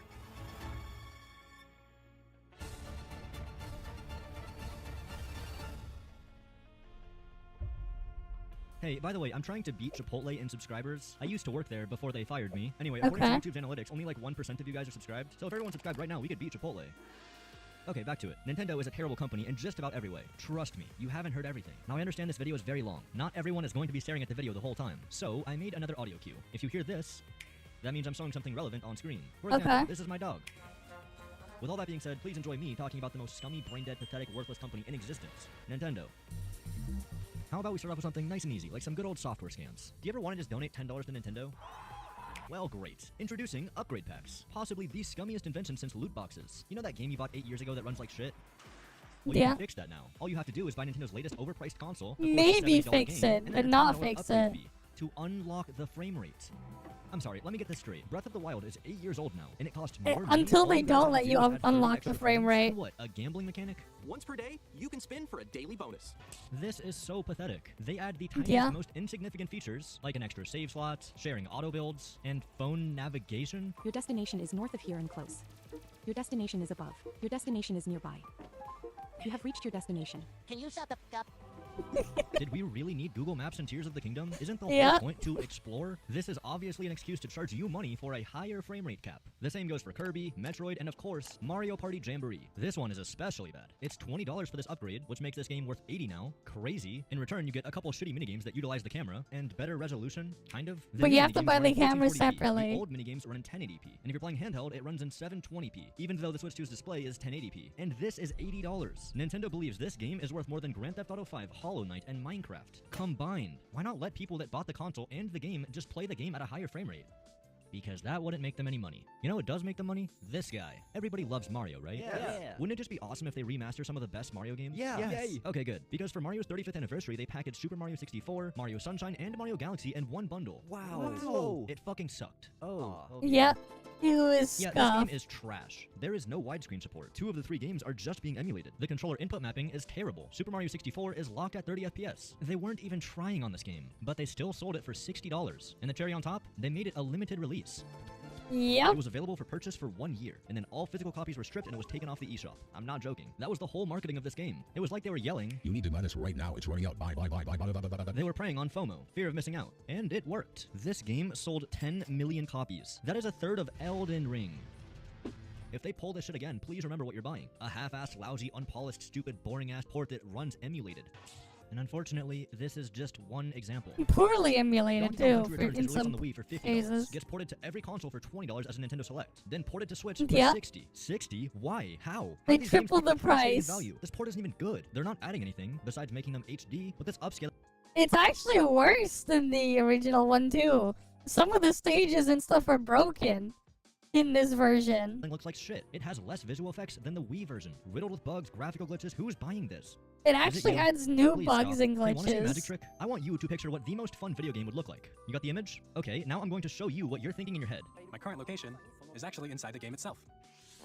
Would you like a game that's literally just an instruction manual? No? No. Well, you're getting it anyway. Welcome towards Nintendo's lazy-ass attempt to charge you money for a manual. Please don't call this a game. That is disrespectful to what a game is. This is a game. This is a game. This is a game. Hell, even this is a game. But this is a waste of your time and money. It's also currently the only game that supports 120 FPS. Why couldn't they just unlock the frame rate for Mario Odyssey or Smash Bros? Whatever, this game is cheeks, especially when you compare it to things like Astro's Playroom, which is free, and Wii Sports, which is free. Anyway, I'm gonna come clean. I haven't even played this game. Why would I? But fine, let's No, the reason why they didn't unlock the frame rate is because they can't. No, I have a very important question. Okay. Give me your experience of Welcome Tour. I mean, you were in the trenches. You were there. Do you want me to give you like YouTube voice thoughts or like my actual genuine thoughts? Be real with me. Was it peak? It was the worst 6 hours of my life. It's like trying 100% like a high school textbook. Well, gee, that sounds fun. I'm so glad Nintendo understands that what gamers really want is just more school. What's next? A game where you're gonna play basketball in wheelchairs? Oh wait. I have no words. I do. Ever since I was a kid, That I is always so dreamed about being dumb. a crippled basketball player. Yeah, I was on the fence about getting a Switch too, but crippled basketball just pushes me over the fence. Yeah, who wants to? You guys want to be a crippled basketball player? Latest in 3-on-3 sports is on the way. Sounds like Pee Wee Herman if his balls drop. Let's cover the basics. How about covering your mouth? Is the job listing they put out for the most annoying sounding fucking idiots on the planet? Is being a jerk off in the Yes. job description? I hope that somewhere, somehow, The at job some point, the people description doing is these voiceovers will being get the ass beating they deserve. If there's any justice in this world, they'll all go to hell. Alright, I'm done. Thanks, Bearman. This truly is the future of gaming, along with $80 Mario Kart. Oh my goodness, is that 1 million views now? Thank you. So what if you accidentally buy one of these games? Maybe your finger slipped or you thought the A button was the B button. It happens. Well, you could always try to get a refund. Their refund policy is something. We are unable to provide refunds or exchanges from Steam purchases. PlayStation gives you 2 weeks for a refund. Steam gives you 2 weeks for a refund. Xbox gives you, you guessed it, 2 weeks. No, Steam actually gives you longer under certain circumstances. You can get longer than 2 weeks on Steam. You just have to make a good enough case and they'll approve it. 2 weeks for a refund? Yeah. Nintendo will sell absolute garbage that's hardly even playable for full price, and you will shut up and be happy about it. Oh, and we need to talk about the hardware. When the Switch 1 launched, physically, it was not perfect. But that's kind of to be expected for a brand new console like this. Pretty much every console has struggled with thumbstick drift. Xbox, PlayStation, but Nintendo kind of brought it to the next level. They even got their own name. Not the older ones. The more recent ones, yes. But their older ones didn't have these issues. Joy-Con drift. I'd like to take this moment to say, if you have Joy-Con drift, go get it fixed. Nintendo will fix it for free. Yes, you heard me right. Free. I gotta give them a W for this. I honestly Sort expected of. Nintendo You to gotta charge pay more for money their shipping and fully-made stuff to controllers get it breaking. there. Oh, wait. They did. In 2019, there was a class action lawsuit brought up against Joy-Con drift. I'm no expert, but according to those who are, these joysticks were practically built to fail. It's called planned obsolescence. Yet despite this hidden defect, they continue to sell them anyway. And before this class action lawsuit, you would have to pay the full price for the repair. That's cool. If there's one thing the Switch 2 had to do right, it's fix Joy-Con drift. Luckily, the president of Nintendo acknowledged the problem and apologized for, quote, causing any trouble to our customers, and noting that Nintendo is aiming to improve their products. So surely For monetary gain. Yeah, they didn't fix shit. They're Are people surprised by improving this? it for their bottom Ow. line. I really need a hit of whatever y'all Nintendo lovers are smoking. The Switch 2 began development in 2019. They knew about the widespread Joy-Con drift issues in 2017. They had almost a decade to figure this out. So what happened? The technology to fix stick drift has existed since before the 2000s. Sega used to use it. So why are we still using the worst technology 25 years later? You know why. Because it's cheap. Yet you guys have the balls to say this while showing the joystick. We redesigned the system from the ground up and packed in lots of new gameplay features. What, the mouse, the one used for Drag and Drive and Welcome Tour? Most people don't realize you can get a free repair from Nintendo. And most people don't realize that subscribing to Xander J on YouTube is probably the best life choice you can make. Just saying. But for real, instead of getting a repair, they'll just buy a new controller for $60. I'm sorry, did I say 60? I meant 70. Fuck, sorry, 80. Actually, wait, isn't it 90 now? Or no, it was 90. How much is it now? I think it's 95? Wait, no, it's not 95. Is that? No. $100 for this shit? Really? By the way, did you know these triggers are still digital buttons? PlayStation and Xbox have been using analog triggers since the early 2000s. Hell, even you guys had analog triggers for the GameCube. How are you innovating backwards? Also, why does this controller only work on the Switch 2? The other day I tried to use it on Steam, and it didn't work. So I searched up why, and it turns out that Nintendo just didn't want to make the drivers for it. Cool. I guess it was also too much of a hassle to let third-party controllers turn on the console. Yes, that is an exclusive feature to Nintendo's controllers. Can they get more anti-consumer? Of course they can. This dock is a classic example of locking down a product, not for a good reason, Yeah. but just because because the stuff inside doesn't actually drift. So Nintendo designed the Switch 2 to only work with their dock. You know, the one that But costs I've had my Switch $120. controls Bear in get mind, drift. You can buy a $30 dock that will work with any USB And then I device, just including bought the Switch stuff 1, to not replace Switch the 2. freaking No. If sticks you want to have an extra dock for traveling and or repaired it for setup, you're gonna myself, have to buy but it directly like, from Nintendo. ugh. Pieces of shit. Not even Apple could come up with this. For years, we've been moving away from proprietary bullshit. Now Nintendo could fix this tomorrow with a simple update, but they won't. They would much rather watch you buy They this piece of won't, junk yep. for $120. How much you want to bet other companies are going to start doing the same thing? But at least if you buy the dock, you own it. Just like with physical game cartridges. If you buy those, you own the game, right? Right? Oh, Wrong. wait, no. You don't get to own anything, you silly goose. You actually thought Nintendo put a game on this thing? That's gonna cost them money. But that's fine, you can just download it on the eShop. They're never gonna close those. 2017, they closed the PSI eShop. 2019, they closed the Wii eShop. 2023, they closed the 3DS eShop. Oh, and also the Wii U eShop. Just for fun. Wait, hold on, but I really wanted to play Mario Galaxy. Oh, you wanted to play Mario Galaxy? Just play 3D All-Stars, buddy. Yeah, I would, but you guys also took that down, remember? Oh yeah, I guess we did. Oh well. What do you mean, oh well? How do I play it? Can I use an emulator?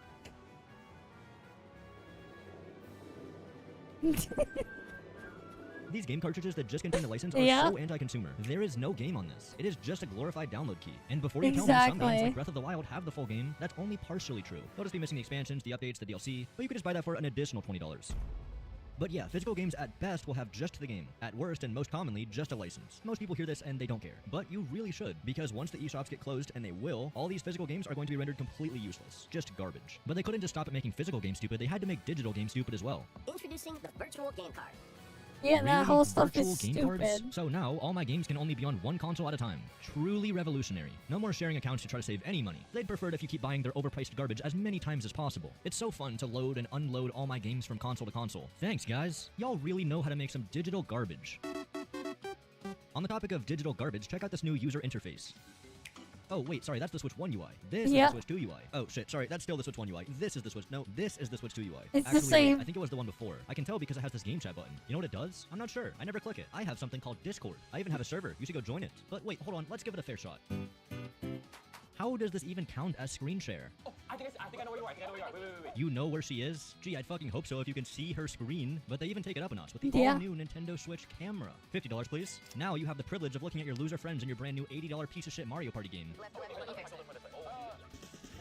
A Nintendo Switch Online membership will be required to use Game Chat. By the way, you know they still haven't added themes? You know these. The ones we've been asking for almost a decade. I'm just wondering, why even have a themes page? What, for white and black? When's the gray DLC coming out? Did you guys even change the eShop? Oh wow, you actually did. It's now red instead of orange. True. There's even this For You page. We got Super Mario Party Jamboree, Switch Sports... No, they already have the gray DLC. The black on the Switch is not even black. It's just a really dark gray. And if you just look at it through like an external OLED display that you hook up to it, you can really tell that it's not even black. It's just a really, really scuffed gray. For Mario Bros, Welcome Tour, Splatoon, yeah, it's all Nintendo. They don't even have a black. There's not a single game on this recommendation list that I'm interested in buying. Not to mention that half of these aren't even possible to play without having online. Oh yeah, we should talk about online. Imagine this. It's 2018. You just bought a Switch with your friend, and you're playing online for free. I know, crazy. But how could Nintendo even do this? I mean, they must be losing so much money on the servers. Well, actually, most of these online games ran a peer-to-peer connection. Peer-to-peer, so it costs them nothing. The only servers Nintendo has to uphold is the matchmaking servers. Why? There is no benefits to a player-to-player connection. It's less secure, it's more lag, and shit like this happens. But fine, it's a free service after all. It was a free service. Yeah, One day, it Nintendo was. decided, hey, we should charge money for this. Wait, for what? It's a player-to-player connection. Yes, sir. The thing is, we would like your money, please. Money, money, money, money, money. But what is it exactly that I'm paying for? Oh, well, we added some NES games. How many times can you refeed me the same goddamn dish? It's incredibly unoriginal, and all of these ports are as lazy as you could possibly make them. And what is he doing? The save data? Really? You're locking the save data behind a paywall? I guess no backups for me. It's crazy that you have save backups locked behind a paywall, but you still can't even send a direct message. Hell, I can't even invite a friend to a game. I've been able to do that since I was a wee little kid on my Xbox 360. How is that not possible? This is like a fundamental feature of online. You are proper cheating. Quickscoping is cheating to start with, but the way you are quickscoping, that is way too quick. Reported. 10 people it is to get you banned, and I've got 10 people, mate. Are you guys sad? Should I play some Zelda's Lullaby? Oh, wait, sorry. I forgot you guys don't upload music to Spotify. Like, literally everybody else. No. Instead, you have to download the Nintendo Music app. You also need Nintendo Switch Online. Sure, just shove more monetization into every nook and cranny. It was really starting to bother me how all my music was in one nice, neat place. I prefer having different apps for each different song. Thanks, Nintendo. Y'all are really looking out for the community. The Nintendo community is quite something. I'm not really sure how to put it into words, so I'm gonna focus on something I'm much more in tune with. Okay. The speedrunning community. It's a pretty big speedrunning, yeah. Games, especially with games like Super Mario 64, Ocarina of Time, Odyssey. These games have enormous speedrun communities. How exactly does Nintendo feel about that? They try to handicap it in every possible way. Most of their modern games have incredibly long tutorial sections that are unskippable.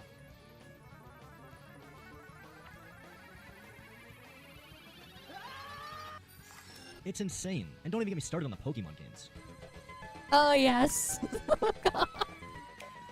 This long ass section. Is a world record, yeah. by the way. They also seem to love to force you to watch every cutscene. Like, the fact that they're like, be careful about setting this setting when they hardly even let you fucking skip any settings anyway. Or they let you hardly skip any cutscenes. That's so ridiculous. In Tears of the Kingdom, after you complete the intro section, you have to watch a 4-minute unskippable cutscene, even if it's your second Damn. playthrough. This is at the start of the game. It's moderately annoying for people that want to replay this, but as someone who used to be top 3 at this game, it killed my enjoyment of speedrunning. I really don't understand the argument of, they do it for casuals. Brother, have you ever met a casual that's mad there's a skip button? What are we talking about? Exactly. The whole point is that it's an option. But even if you're still nodding your head in disagreement, how's this? In Tears of the Kingdom, Nintendo directly targeted glitches that only affect the speedrunning community. I don't think there was any casuals accidentally zuggling. Oh, whoopsies, I equipped a weapon in my hand and then opened the map rune and then changed weapons and dropped the weapon and then did that 13 times over. My experience is ruined. I'm aware that this is somewhat of a minor point, but fuck it, it's my video and it really pisses me off. A while back, I tried to start a bingo community for Tears of the Kingdom, launching an official Tears of the Kingdom bingo server, and it kind of failed. Not because there wasn't much interest, but rather if you wanted to compete, you needed these movement glitches. I mean, come on, just look at this. Tell me that doesn't look cool. This is an audible cancel. Even if I told you how to set it up, you would fail, because it's practically frame perfect. But of course, they patched it anyway. And I might sound like a drama queen saying this, but I don't care about playing Tears of the Kingdom on the current version because of that. That wouldn't be a big problem if it wasn't the fact that you're forced to play on the most recent version. There is no way to play old versions. Unless you have a physical copy lying around and you're okay with factory resetting your Switch, then you're gonna have to deal with this stupid-ass version of the game. 1.4. Or you have custom firmware on your Switch and you forcefully install an older build. A game that seems to be about solving puzzles your own way, they really want you to solve it the Nintendo way. All of their puzzles just devolve into using Ultra Hand and Recall. Ultra Hand and Recall. Ultra Hand and Recall. Yep. Well, that was an easy try. You want to see what a real puzzle looks like? Go check out how I beat Tears of the Kingdom with only key items. That was like a month-long journey. Yes, dude. Yes. But don't go watch it just yet. There's a few more things we should talk about in the community.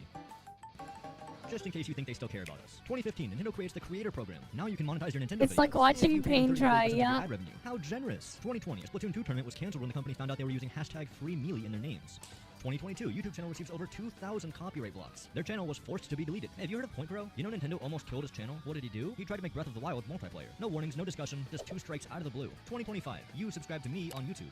Thank you. 2020, Nintendo prevented another Smash Bros. Tournament from happening. Then they did that again, and then again. Oh, and this one was for charity. That's fun. You almost accidentally supported people in need. Where do you get weapon manual 4s and feels like it's dying? Because it is. Just look at the combat views. melody Mario Party Deluxe gets 4s. 14 million views 8 years ago. Mario Kart World gets 5. Breath of the Wild gets 31 million views. Tears of the Kingdom gets 16. Super Mario Odyssey gets 58 million views 8 years ago. Donkey Kong Bonanza gets 3.5. Oh my god. There is no pretending that Nintendo is as popular as they used to be. They are not. And despite people saying that they will buy the Switch 2 whether or not they have a smile on their face, I don't believe them. People buy these consoles for their games. And when Nintendo doesn't deliver on the games, people won't buy them. Or they'll just use an emulator.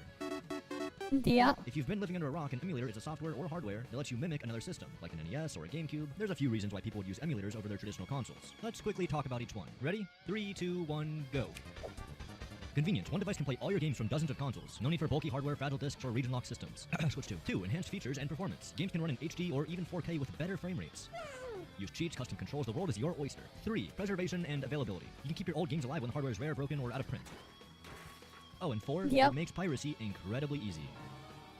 Yeah, if we're gonna talk about emulation, we have to talk about piracy. Emulators make it very easy to pirate software. No, not him. But seriously, this piracy problem is kind of a big deal. Tears of the Kingdom was pirated and played on Yuzu, a Switch emulator, over 1 million times before the game came out. Nintendo, of course, upset and pissed off, sues them. But here's the thing, emulators are legal. Yuzu wasn't the one to leak Tears of the Kingdom, that was Nintendo's fault. But just by the very nature of what an emulator is, yeah, it could be played on Yuzu. And there was nothing Nintendo could do to stop them. So what were they gonna do? They were gonna stop them. Even though Tears of the Kingdom leaked several weeks early, it ran like garbage. That's because emulators aren't perfect. They need a ton of updates all the time to keep games running smoothly. But there was one place where you could play the game normally. Yuzu's early access build. I wonder how they made a build optimized for a game that hasn't even come out yet. Just saying, the only place you could find this early access build was on their paid Patreon page. Yeah, Yuzu was making upwards of $30,000 a month off their Patreon, basically selling this early access build. Because of that, Nintendo has reason to sue now. So how much was Nintendo gonna sue for? A couple $100,000? Try 2.4 million. I would love to see what black magic Nintendo is using to pull this number out of their ass. As part of the agreement, they had to shut down Yuzu, the Switch emulator, and Citra, the 3DS emulator. Hopefully you don't care about preserving games. They definitely don't. But to be fair, Yuzu was a bit shady. So let's have a look at Reinx, another Switch emulator. Reinx was also around when Tears of the Kingdom got leaked, and it was also used to play Tears of the Kingdom. The key difference here is that they didn't have any early access builds on their Patreon. So what happened to them? They got nuked. Nintendo never officially sued them, but instead they approached the owner of the project and offered him a deal. Whether that's money or a threat, I have no idea. But ultimately, the project was shut down. There goes all the Switch emulators. I just want to remind you, emulators are legal. But Nintendo disagreed. Exactly. They would do anything and everything to shut them all down. Oh, except when they want to use them in the museums. I want you to listen to this and listen to the sound effects real quick, okay?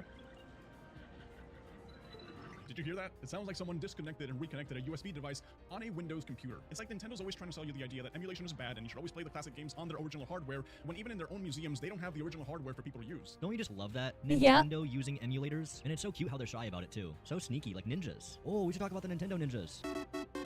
Oh boy. So in 2013, there was a prominent Nintendo leaker by the name of Eclipse. Now Eclipse claimed to have documents that showed Nintendo tracking a homebrew hacker, and it was pretty bad. They made a whole goddamn flowchart on exactly how to coerce this guy into doing what they want. A flowchart. I'm no expert on business psychology, but I think Nintendo went a little far on this one. They had him profiled to the point where they knew when he was at home, when he was at work, where he drove, whether it was a bank or a restaurant. They knew who visited him, listed details of his working life. So what did this guy do? Well, he found an exploit that would make hacking the 3DS possible. So, yeah, that kind of makes sense. The spooky part of the story is we never heard back from the hacker. He quite literally made the biggest breakthrough in 3DS hacking and then just disappeared.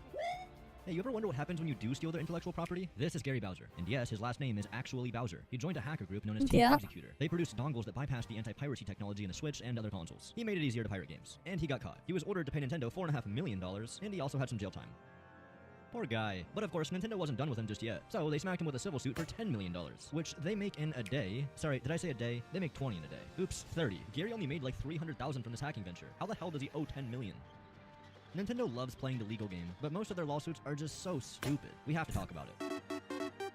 Okay. You know Nintendo tried to kill renting games? Like the general concept of renting a video game. Oh, yeah. They sued Blockbuster for it. Yes, they did. Blockbuster. Now, they lost this lawsuit because, well, it's stupid, but this was kind of like the first domino falling. Nintendo was a bunch of losers, and they wanted to shut everything down. 2009, they shut down a Zelda fan movie. Why do they care? 2010, a bunch of fans made a Pokemon fan game. They shut it down. MLG hosted a Super Smash Bros. Tournament. They shut it down. A developer wanted to write a book about making a Nintendo game. Shut down. A high school student made an emulator. Shut down. Game Boy Advance emulator was uploaded to GitHub. It was shut down. What, you really thought you could play a Game Boy emulator? Nope. What about Wii? No. 3DS? Nope. Switch? Fuck nope. No. And like, are emulators even illegal? Nope. What about these fan games? Who knows? It doesn't matter. When you have over $100 billion to flop around, you can be the asshole. And they are. Not convinced? Alright, let's talk about Pokemon.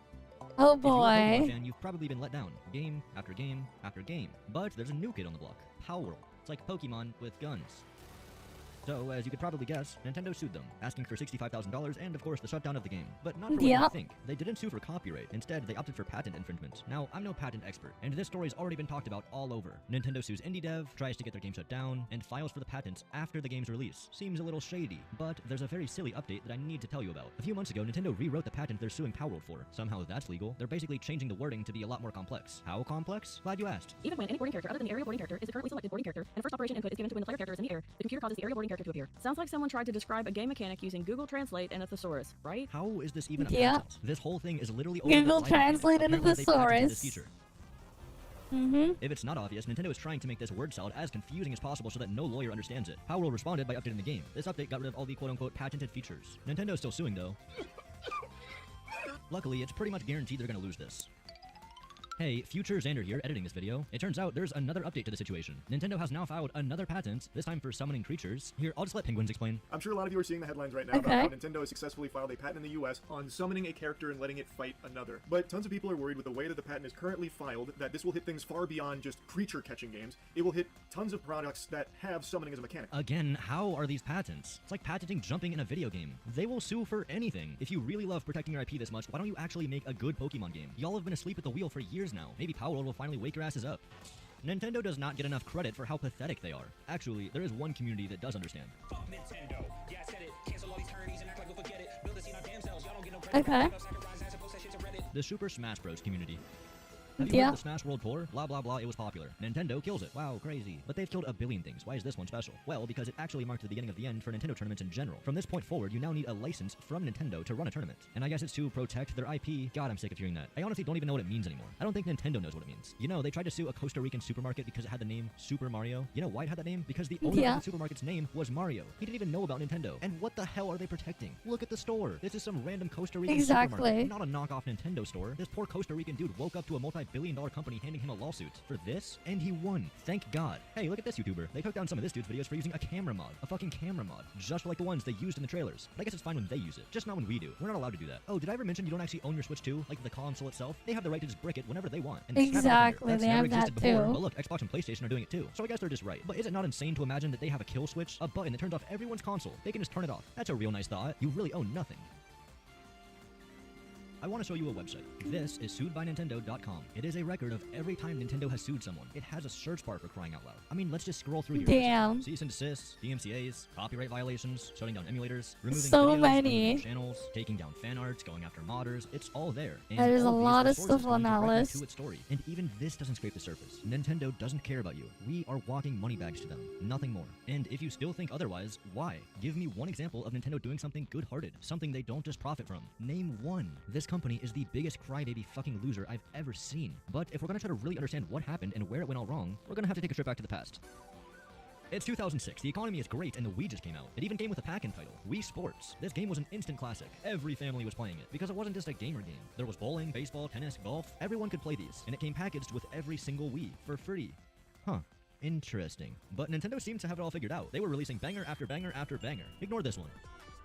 Okay, yeah. Everyone was slowly becoming a Nintendo fanboy, and it wasn't just because of the games. Nintendo actually had a face, Satoru Iwata, and for Nintendo of America, Reggie. These guys would become beloved, and for good reason. Reggie is famously known for fighting to get Wii Sports put in as a pack-in title, and Iwata was actually a gamer, and a programmer, and he was part of the directs. Please take a look at this. So the Wii was a massive success. All they had to do was follow it up with something good. How hard could that be? Shit. The Wii U was an interesting time. Yeah, that was a fantastic console. Wii U was something. Compared to the Wii, it sold about 13% of what the Wii sold. Mostly because of shitty marketing. I mean, really, the Wii U, that's the best name you could come up with. It sounds like a Wii. I'm pretty sure more PS Vitas were sold than the Wii U's. The president of Nintendo, Satoru Iwata, and like, who has a Vita? Wow, that's generous. Did it make a difference? Not really, but it's not about that. By cutting your paycheck in half, that's taking accountability. That's showing that you care. And it's way more honorable than doing a bunch of mass layoffs. Which, let's be honest, that's what every other company would have done. But Iwata stated he didn't want to do mass layoffs. Nintendo's value was its creative talent, not just its finances. I'm sorry, what? That sentence came from Nintendo? Yeah. It's weird. It feels like this company had a soul or something. What happened to this guy? He died. Yep. On my business card, I am a corporate president. In my mind, I am a game developer. But in my heart, I am a gamer. In 2015, the president of Nintendo, Satoru Iwata, passed away. I'd like to speak to you from my heart about our jobs and about our industry. My first creation was a baseball game. I don't think... Yeah, it could have had a better name. No graphics. But it didn't. But when I saw my friend playing that game and having fun, it made me feel proud. A couple years before the release of the Switch, he got cancer. He underwent surgery to try to get it removed, and he reassured everyone that the surgery had been successful. He even changed his Mii to show that he lost some weight. Soon, he would return to Nintendo. He wanted to provide as much help as he could before the release of the Switch. Nintendo replaced Iwata with a businessman, a banker, someone that didn't care about the games. That businessman chose another businessman to succeed him, faceless, corporate, cold businessmen. The only place you'll see them is at shareholder meetings. Iwata never got to see the release of the Switch, but something tells me he would be pretty proud. And so developing news for gamers out there, Nintendo announcing a new edition. It's hoping the new console, called the Switch, will be the next big thing in gaming. Cut the damn music. We already know the Switch is a massive success. Blah, blah, blah. It was revolutionary. It changed gaming. I don't need to explain why the Switch 1 was a success. It was a perfect console. except for the kickstand. And the pretty bad processing power, and the audio was pretty bad. The screen was only Yeah. 720p. Oh yeah, and Joy-Con drift. The controllers were pretty horrible. It could only hold 32 gigabytes of storage. Sometimes the dock would scratch the screen. Maybe it wasn't actually that perfect, but did it matter? It had Breath of the Wild. And then Odyssey. Plus, the price tag was reasonable, at only $300. Anyway, everyone thought Nintendo would do the smart thing and release a Switch Pro. So a few years later, they released this, the Switch Lite. That same year, the president of Nintendo of America, Reggie, leaves. I'm retiring. I'm handing over the controller to Doug Bowser. Doug will become the new president of Nintendo of America. Doug Bowser is a businessman. He came from Yep. EA. Okay, yeah, EA. the crowds are showing. I'm not gonna pull any punches here. Doug, you do a terrible job of acting like you care about the community. Maybe Oh you really do, boy. but try to show it more instead of just tweeting all the time. This feels disingenuous. Right now, you are the face of Nintendo, yet we hardly ever see you, except for like once. Nintendo was the one company that had a face. It's what made Nintendo, Nintendo. Now it's just run by a bunch of fucking business weasels. I seriously have to ask, have y'all even played a video game before? Doug, please do a live stream of you playing a video game. Maybe use Game Chat, invite Furukawa. You guys can play your new Mario Kart game together. A couple years after this Prince Charming took over, Nintendo released their next console, the Switch OLED. Remember how the Switch 1 had pretty big design flaws? Well, you can fix them by buying a new console. Great, thanks guys. But I'm sure the next console is coming out soon. We just have to wait, and wait, and wait, and wait. This sure is taking a while. It's been 7 years. You guys still working on that console? Must be some console.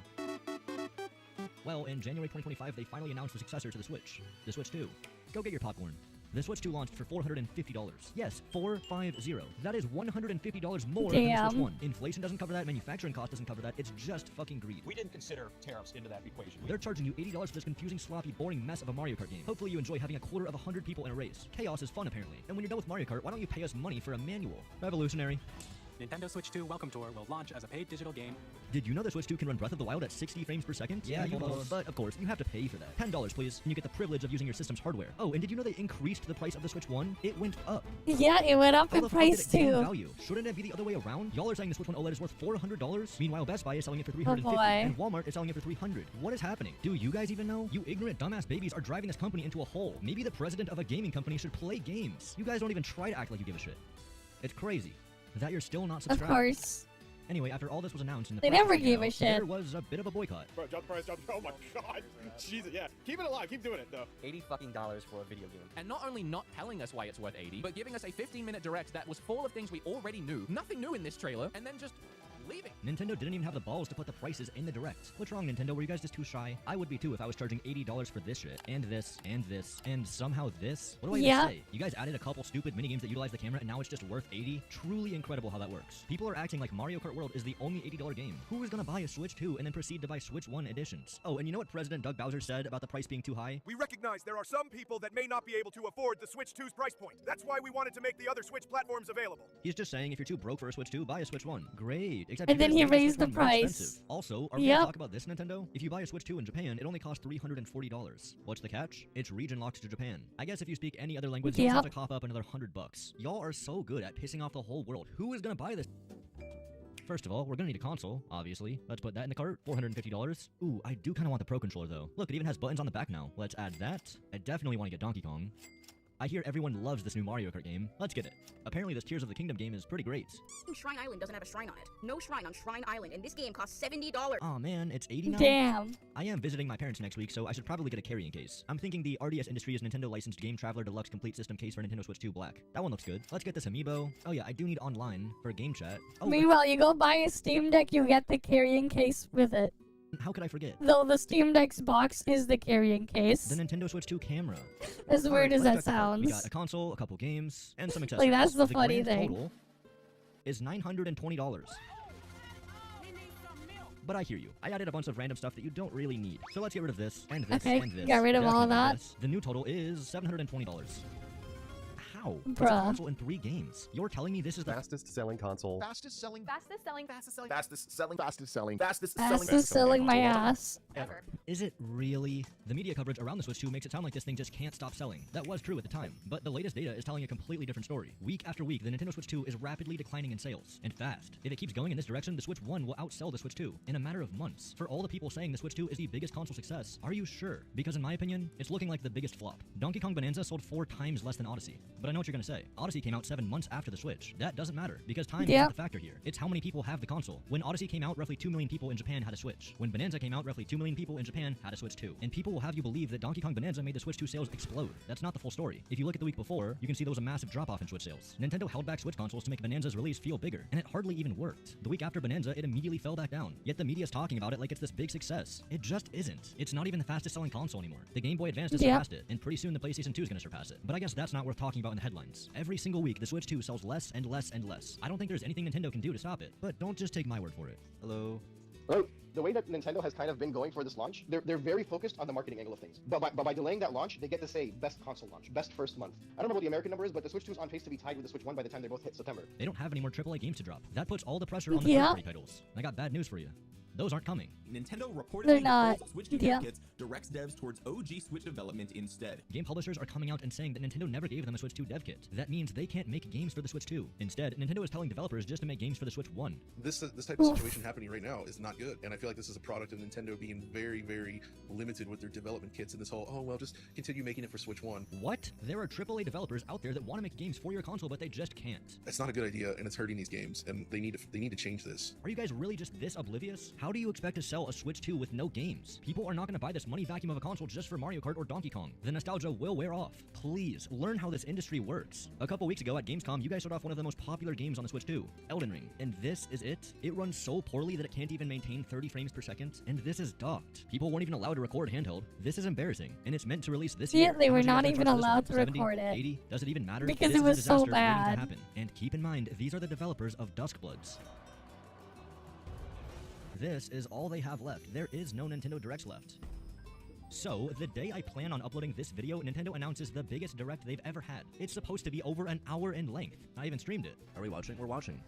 Okay. This Direct was a big deal. It had all the pressure to save the Switch 2, but was it going to do that? Well, Nope. It started off nice and easy. We got a little teaser for the next Mario movie, Mario Galaxy. Okay, pretty cool. The one thing on everyone's mind is, are they going to announce a new Mario Galaxy game? And not exactly. Oh god. Are they doing it again? They It's did it just again. They re-released Mario Galaxy God. again. There is no upgrade. Re-release no DLC that on Switch one, and Edition. it's just Galaxy oof. again. What are we doing, Nintendo? This time, instead of paying $60 for 3 Mario games, you pay $70 and you get 2 Mario games. One of which you Or already 40 have if you bought each. 3D All-Stars. And adding amiibos too. Wonderful. Wow. These are $40, by the way. Each. I should say each. These are $40 each. After that, we got Super Mario Bros. Wonder DLC. Upgrade pack plus DLC Switch 2 edition. Seriously, fuck off, Nintendo. And no, I'm not gonna buy your stupid-ass talking flower toy. Was it something I said? What is this for? And what is this for? You're bringing back the Virtual Boy from 1995? Who's asking for this? But hey, I mean, Exactly, Alex who's did Metroid Prime. asking? How's that looking? The game that's been in development for 8 years. Sorry, 9 years. Damn, pretty terrible. No tire tracks, the sand is just a texture. Kinda looks like ass. And what the hell is up with all this DLC? Hey, DLC! You added Donkey Kong Bonanza DLC that turns it into a roguelite? Why? All you added was one island, no bananas, no sub-areas? Where's the content here? What am I paying for? One game mode? Seriously? But still nowhere near as terrible as Pokemon Legends ZA. This is running on a Switch 2, by the way.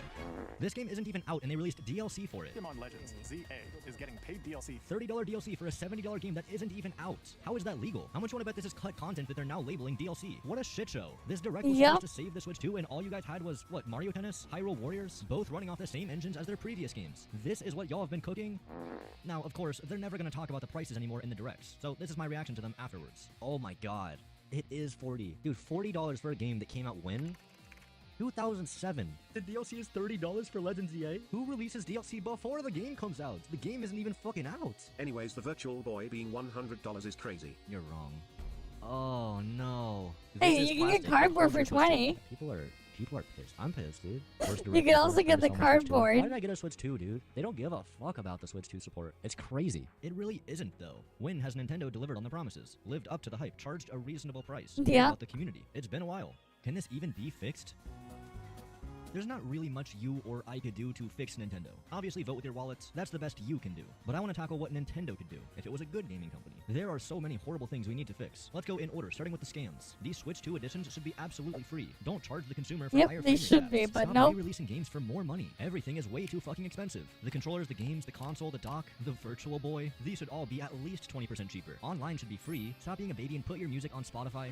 Fix the stupid joystick drift and make these triggers real triggers, not digital buttons. Allow any USB PC dock to work with the Switch 2. When playing on Switch 2 undocked, let the Switch 1 games run in 1080p. That's the bare minimum. Physical game cards should always have the physical game on them. Is that such an ask? Fix this awful looking UI. Make it interesting, make it new, give it themes, and don't charge for them. Don't charge for Welcome Tour either. And if you're gonna innovate new premium features like mouse controls, tell us why. Make games that utilize that feature. Speaking of games, where are your games? Where's Mario? Where's Smash Bros? Where's Splatoon? Gaming companies should make games. And if you're not gonna make them, then let third parties make them. Give them development Exactly. kits. And if you make a game, keep it updated, keep it relevant. If the entire community wants 3-lap tracks, let them have it. Don't antagonize the community. Speedrunning the games is fun. Having Smash tournaments is fun. Playing your games with harmless mods is fun. Stop shutting down every emulator, or at least offer an alternative to preserving games. Stop killing games. Stop suing Palworld for bullshit. Stop suing everyone for bullshit. And please, start doing some sales. They're not gonna do a single one of these things, by the way, except maybe make a good game like once every decade. Bonanza. Once a God, why is this game decade, so good? damn. Oh my god, shut up. Shut the fuck up. Okay, it's not perfect, but I really do love playing it. So what do we do? I want to play this game. I also want to play this game.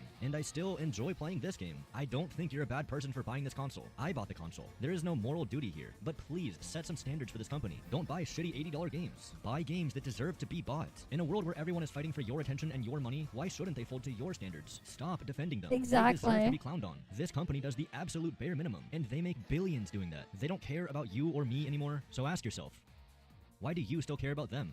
And so the reports I hear really strike me as just not the company I knew. To me, this was a source of energy and passion. Who you are. Alright. We got that one done. Damn, we'll save some of those for another time. Let's go back and do some stuff in here. Alright, I was able to get some stuff done in terms of upgrades.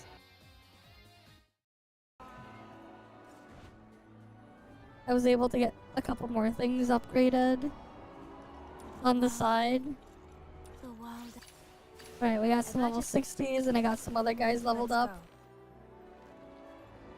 So we have that at least. Okay.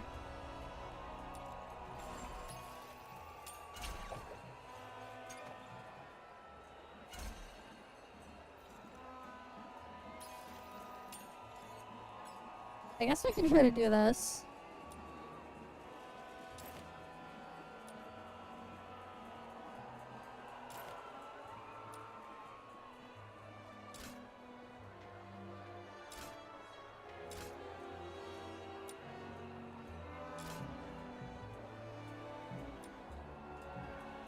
Then I'll put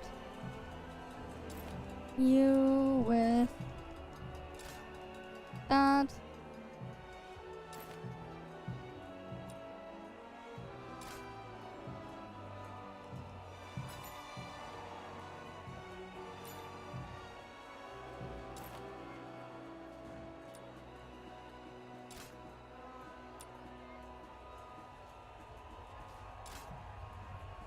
Give her the shotgun. Put that there. Then I'll put you. You can get the grenade launcher.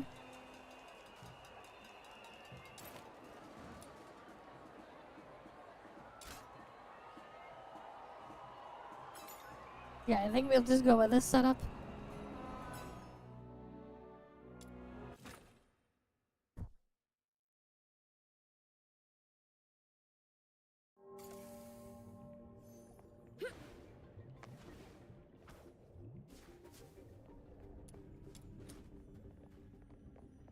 Alright, let's get this started. Answer my call.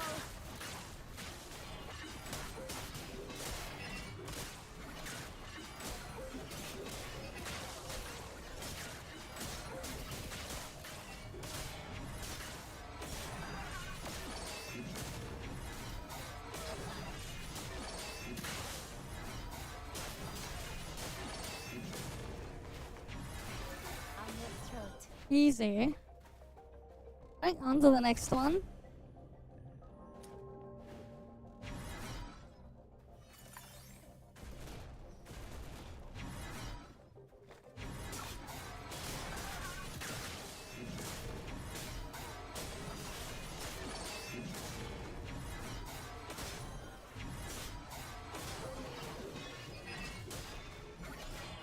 Wait, This is this massive area.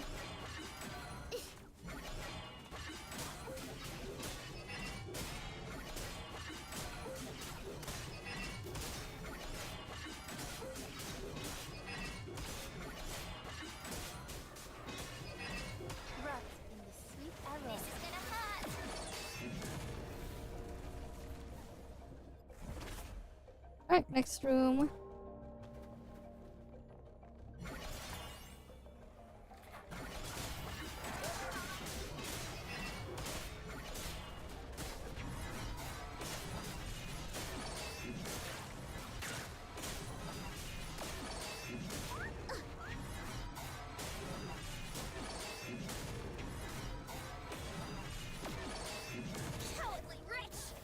I see. You already got daylight savings. Yeah. Gotta teleport back an hour. No, it's time travel. We got time travel, that's why. Right, daylight savings, we traveled back in time. We time traveled, that's what. We just time travel, that's all. Honestly, the whole daylight savings shit needs to like stop. It's so dumb. And it hasn't been necessary or relevant for a long ass time.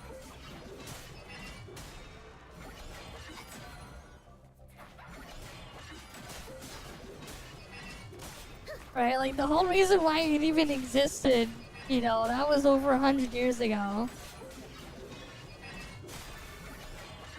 It doesn't need to exist anymore. But no, we keep it around.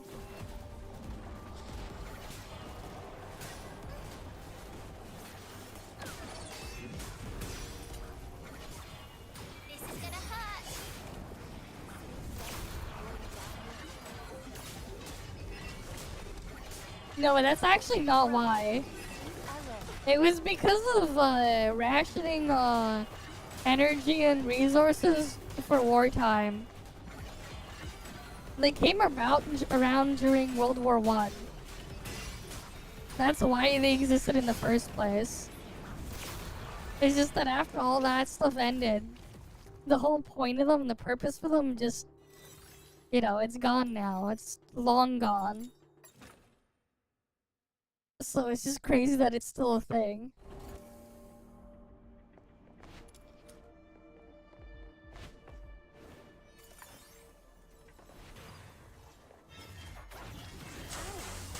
Yeah, it's the same candles and other stuff. How much longer must the flames hold demand our blood? Those who harm you will be shown no quarter. I will maintain the utmost respect for human life. Vanish.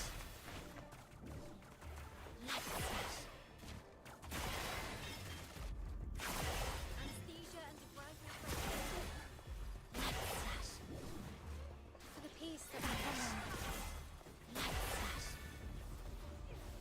Alright, next stage.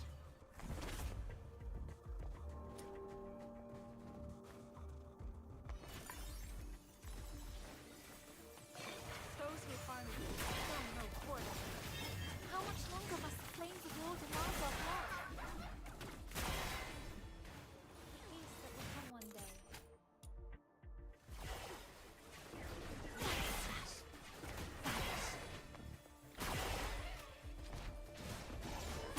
I will maintain the utmost respect for human life.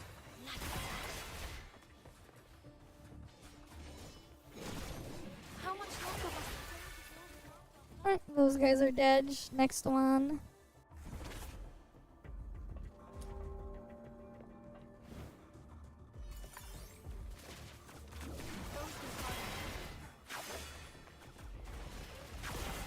Peace that will come one day.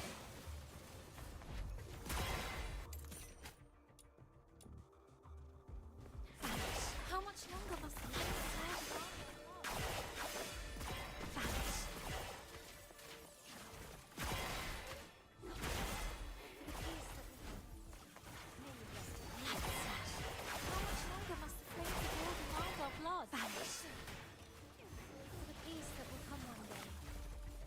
Yeah. Honestly, yeah, like, they just get rid of it. It's so useless.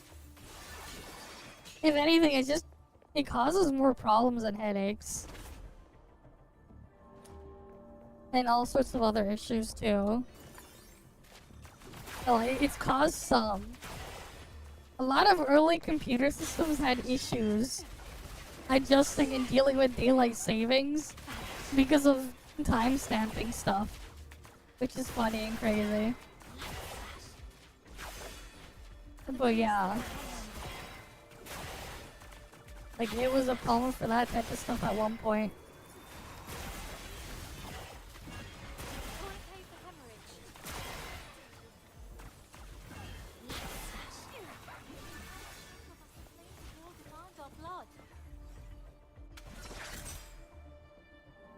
I will maintain the utmost shall we shall face together.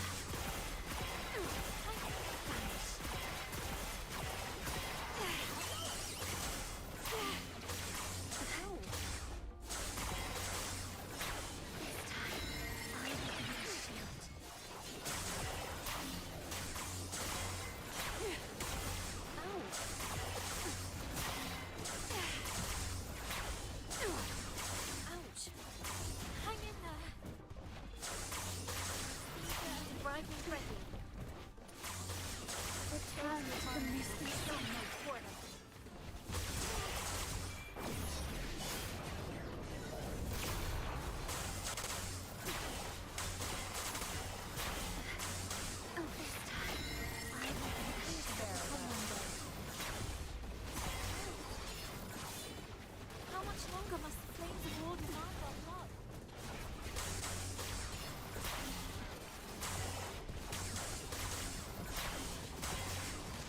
Anesthesia and divine presence. Shall we shall face together? I will maintain the utmost respect for human life. Ow! Watch out! I will be the shield. This thing was almost dead. Tourniquet for hemorrhage. Ouch! Return to the misty sea.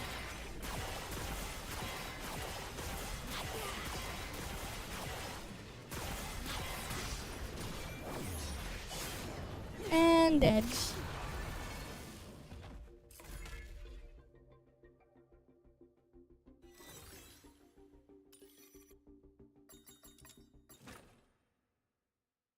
But no, I was not talking about Y2K, no. It's a different bug with timestamps.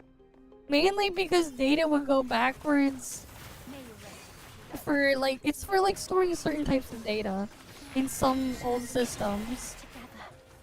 There's also another bug that'll come to pass soon once the recording certain file history for like older file systems. Because they were doing it in older, in like, with only like 32-bit values and some smaller sets. I think it's in like, I think it's like 10 years from now or something. It'll just stop some of those older systems that really shouldn't be in use anymore anyways. Won't be able to like keep track of newer dates properly. But that was mostly an issue for stuff like that was made for like Windows XP and stuff like that. The stuff they have going on in there, because I think it was like 2038 or something. And then like specific time in 2038, because of how it tracks the age of a file or whatever for timestamping, it's not gonna work properly. But that's mostly because of the issue of the actual integer value it's storing is only it can only hold up to a 32-bit value, and it includes seconds and stuff in there. That's why.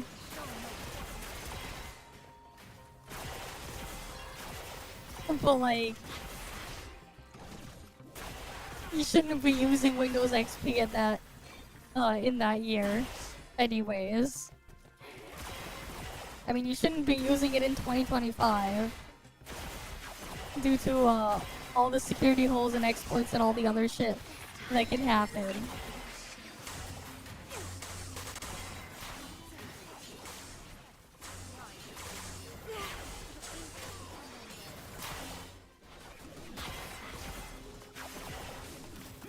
How would I know about that, man?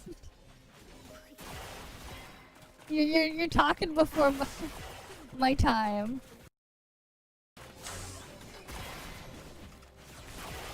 The hell is this?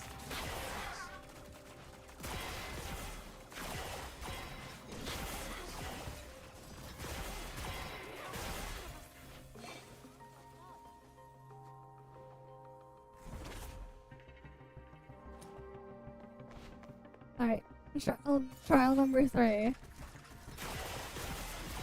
Wait, is Veronica dead? How'd she die?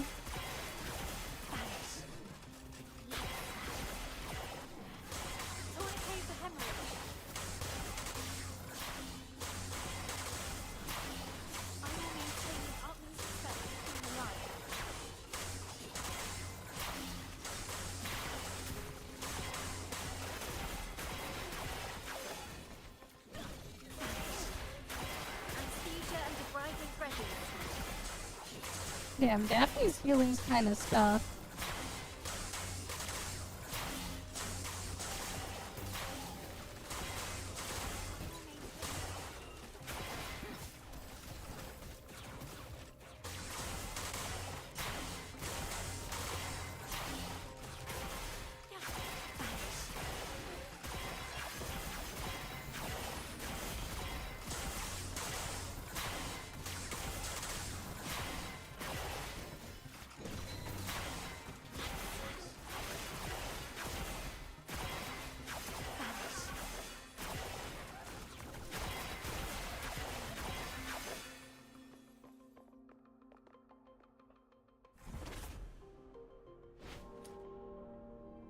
Yeah, Veronica's just gone.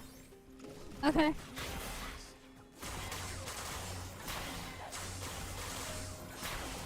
Really wish it would give me, like, time to recover sanity between these waves.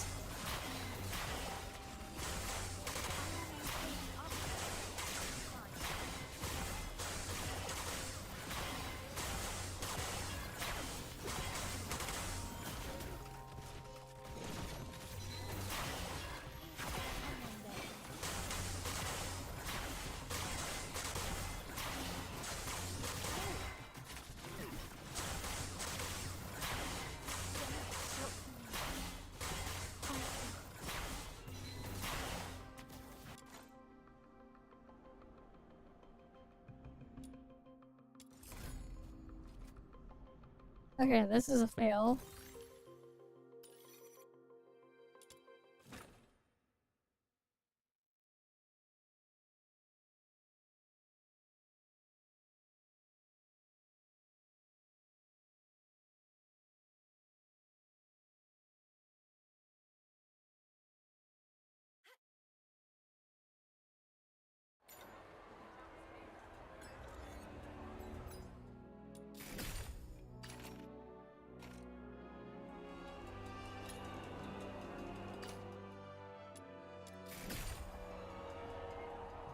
Okay, after you go through all that, it's just this stuff here.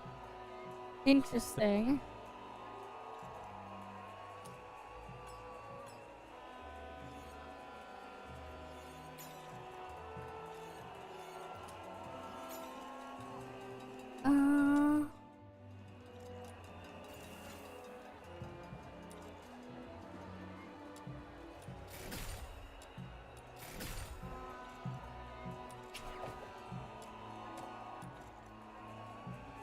The world outside purgatory. Let's go.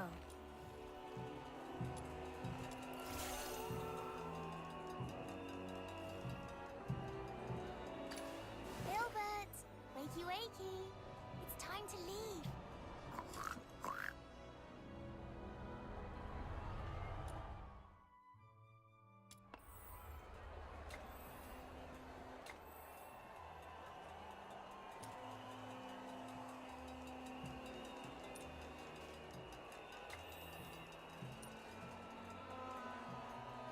Ooh. That's big. Restore your sanity constantly.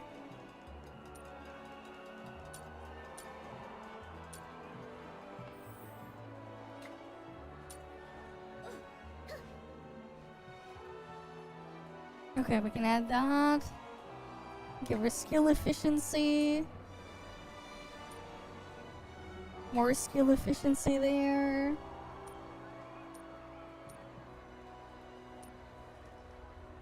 Attack and wait.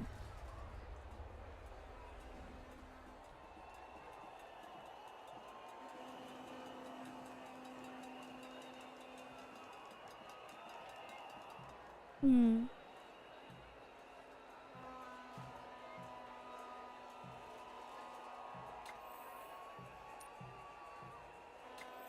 Alright, I'll just run those on her.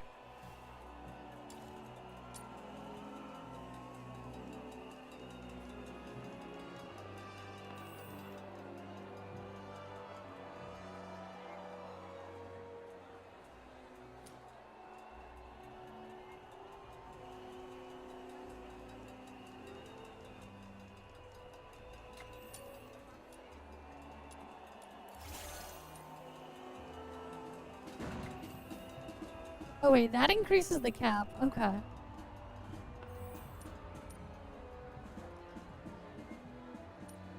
Let's see then.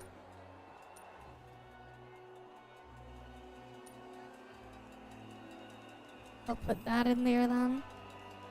We'll run that on her. Let's clear your stuff here first.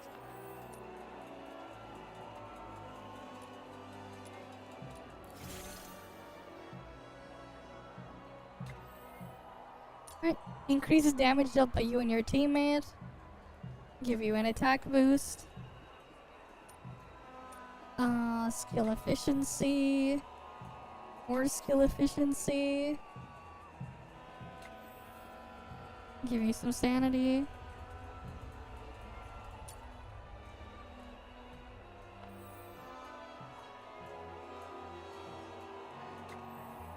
Yeah, I'll put that one. Or wait.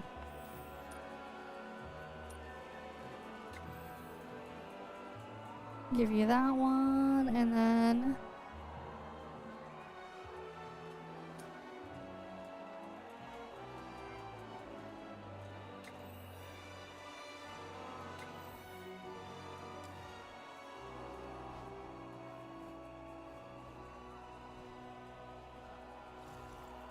Alright, now she has that. Are you inviting me on a date?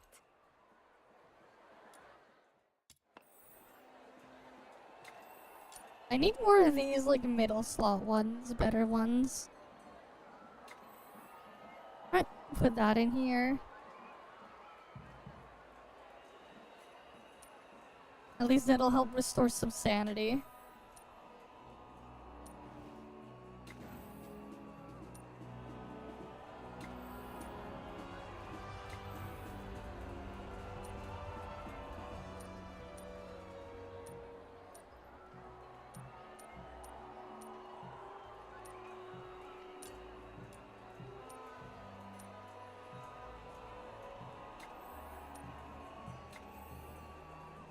Alright, we'll put that for her.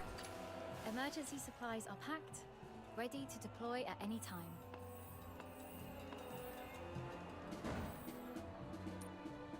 Wait, we got uplift and that thing on her?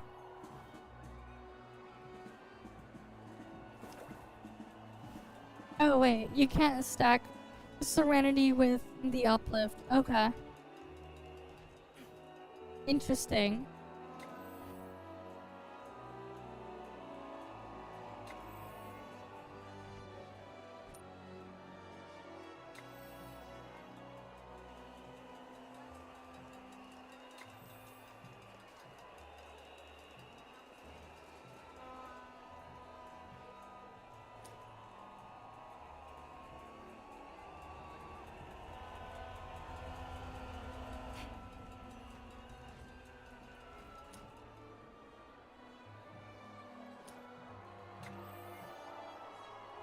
We'll put that on her. Samuel, here we go. Okay. Skill damage minus 50%. But then attacking with a weapon that deals damage the same thing.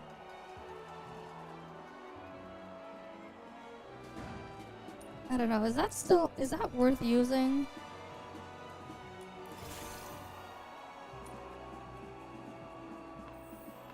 I mean, that's a lot of stats.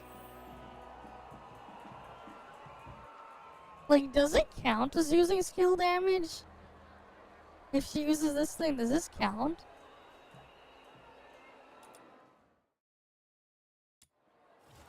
Or no?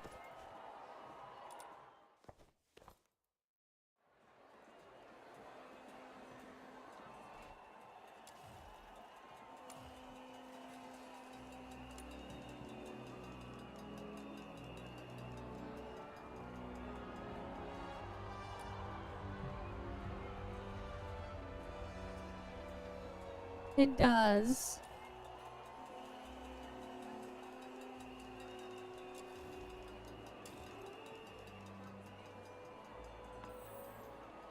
Okay.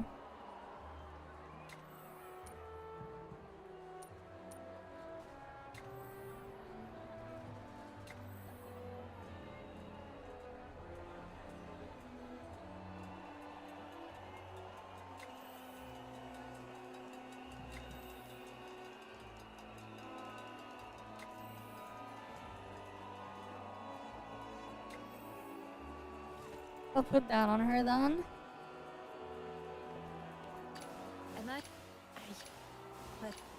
Gilbert, wakey wakey. The world outside Purgatorio Island defies Alright, let's all see. accounts. More expansive, yet more brutal. This cannot be its true destiny. That's why a change must be made. Yeah, I'll just put that there. Weapons. Alright, let's see. What can we change here?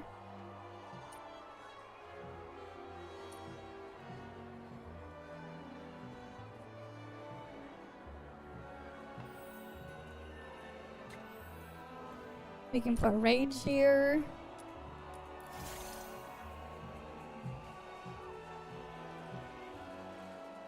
Shield reduction on slash.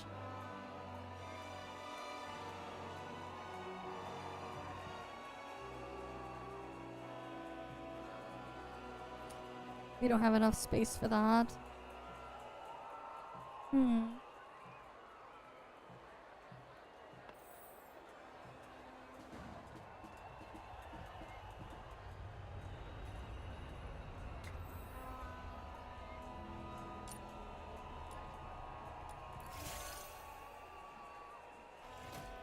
Yeah, I'll put that there.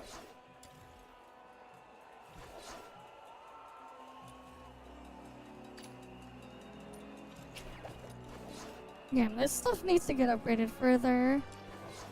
Same with these other weapons.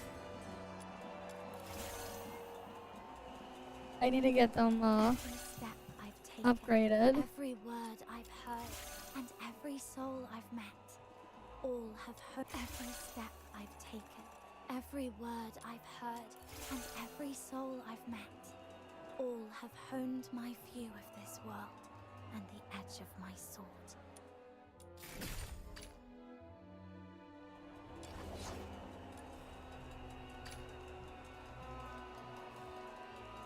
Yeah, I need to get like all of these things like really upgraded.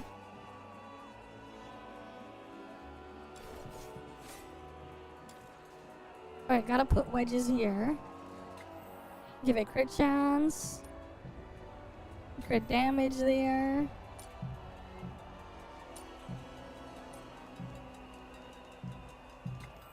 I'll put that there.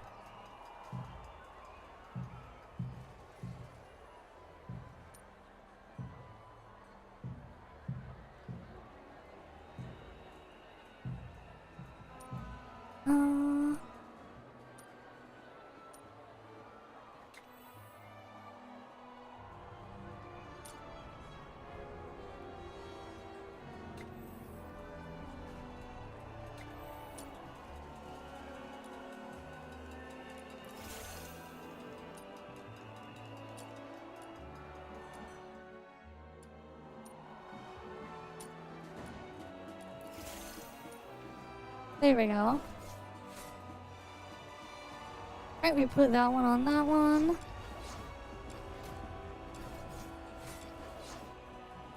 This one's missing wedges.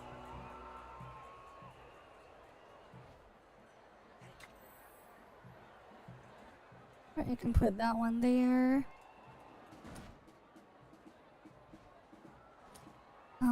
Let's see, what else can we fit?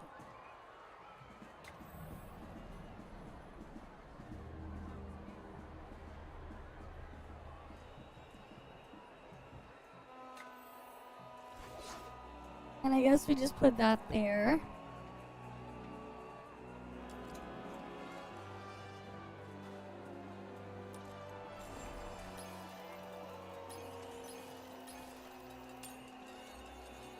Alright, let's try it again.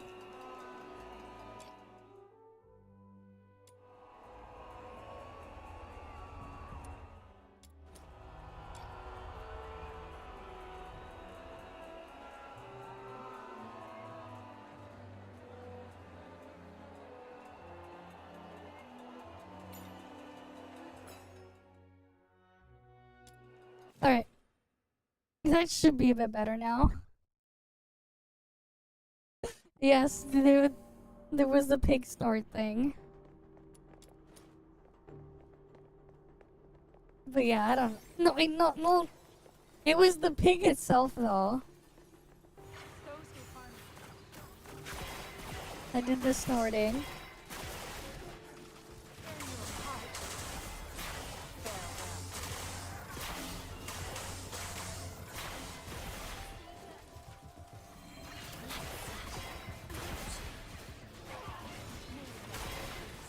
So, take it out what you will.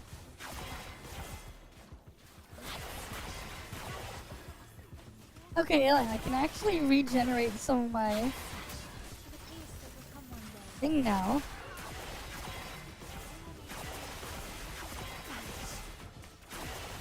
Ouch! How much longer must the flames of war demand our blood? Tourniquet for hemorrhage. Return to the misty sea. Alright, next stage.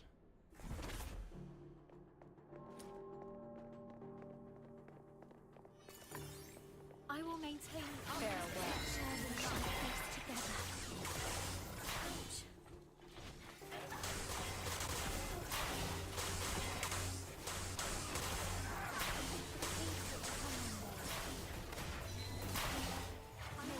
Yeah, this is going a bit better, I think.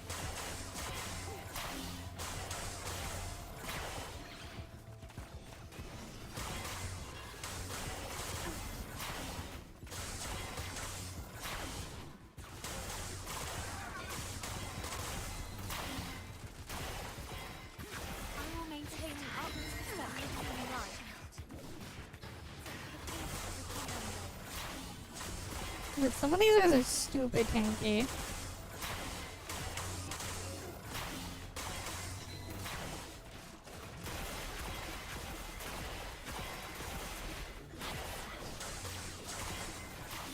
How much longer must the flames of war demand our blood? Return to the misty sea. The peace that will come one day. Yeah, this is going a little bit smoother.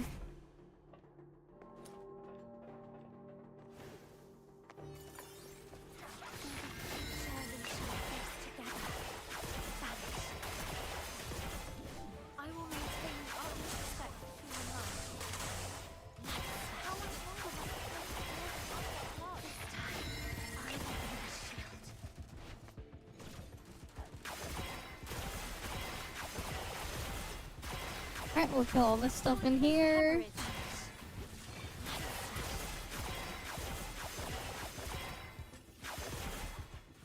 Gotta kill all the things.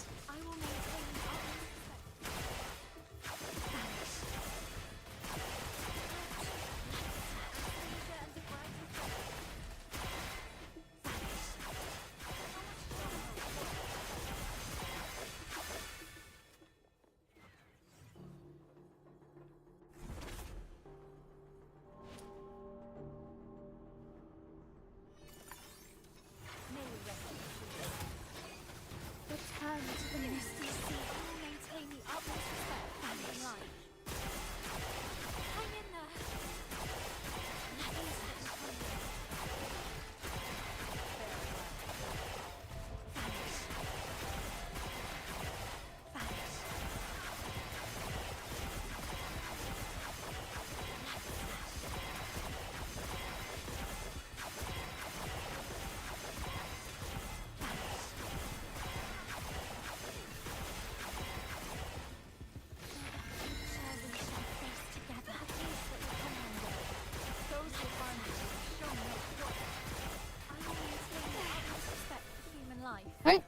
boss time.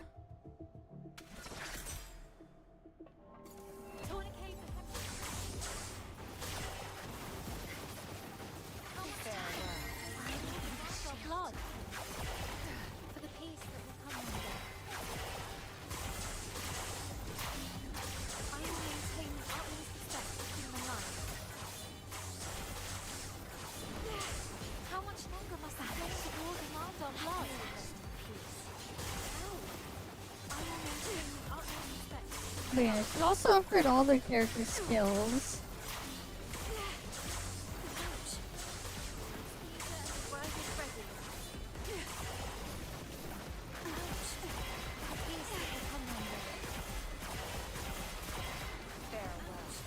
How much longer must the flames of war demand our blood?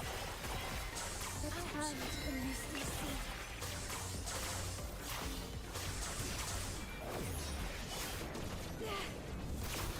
Not bad, I must say. Keep it up. Not bad, I must say. Keep it up. Together.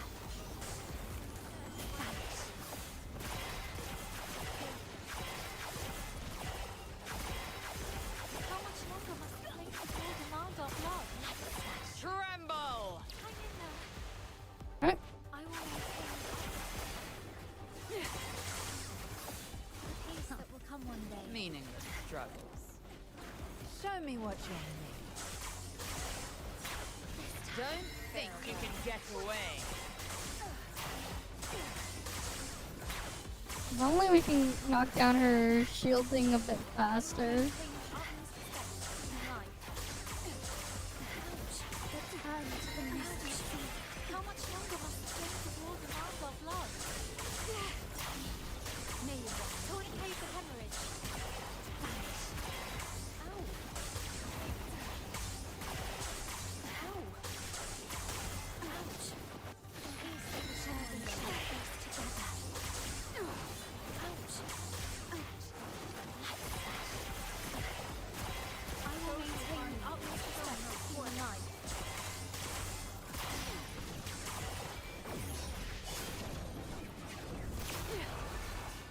And edge. Okay.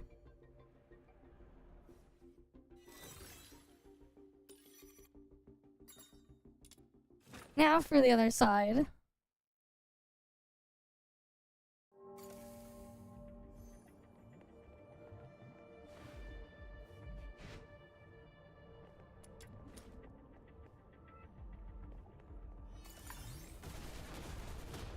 I can't take this anymore! This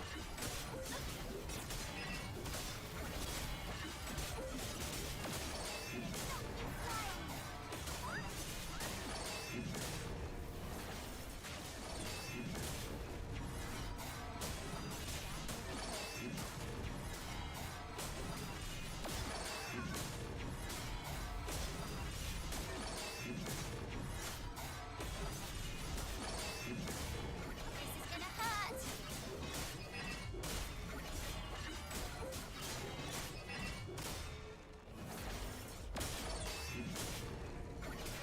Alright, and then we just smack these guys around. Easy.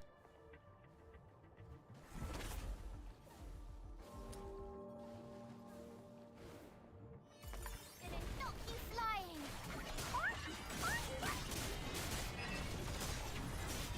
Oh, it's nice when they're all just grouped up in here.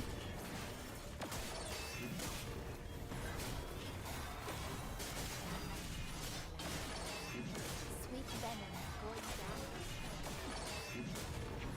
This is gonna hurt!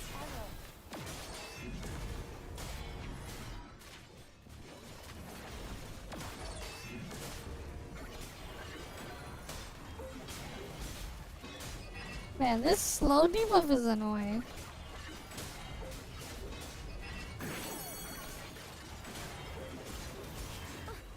Gonna knock you flying!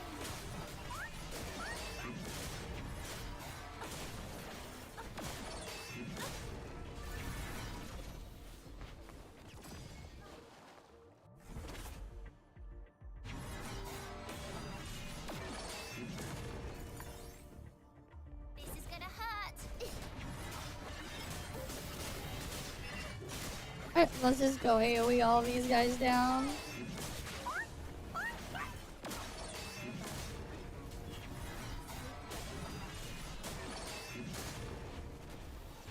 Run in the sweet arrow.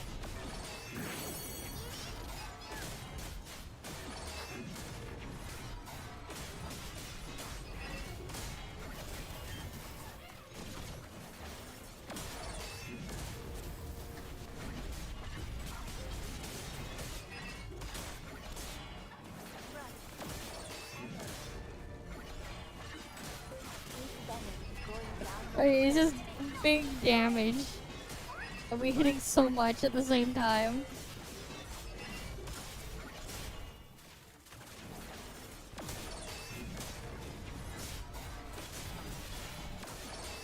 I gotta go.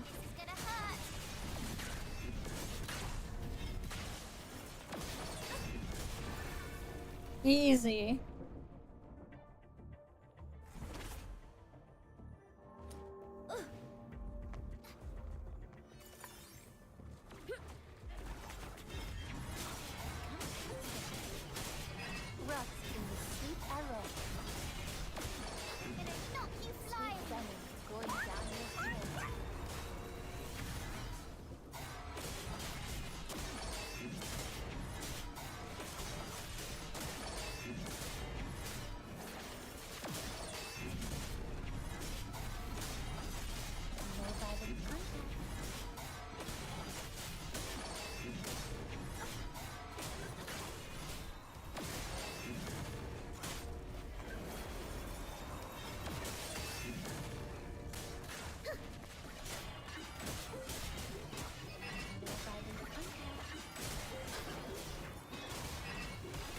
But yeah, this slow is so annoying.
Start Raging Roar.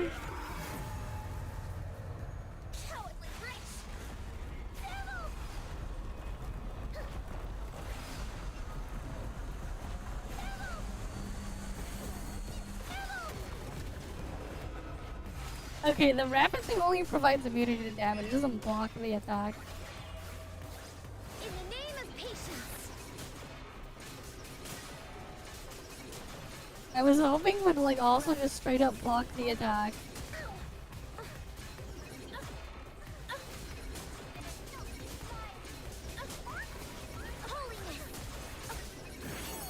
In the name of patience.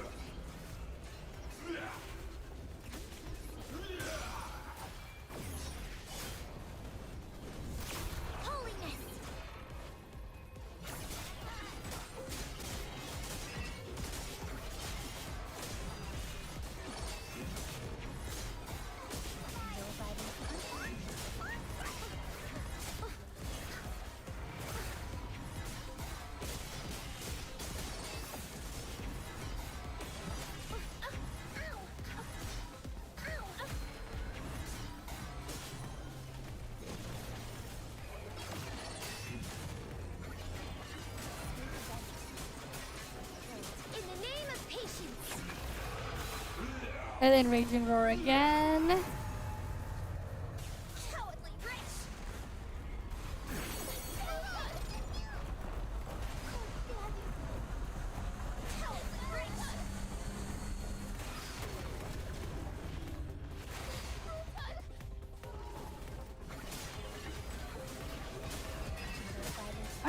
Let's go kill this guy. In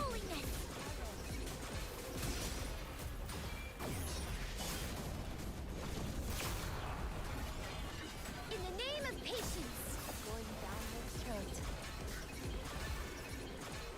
Easy.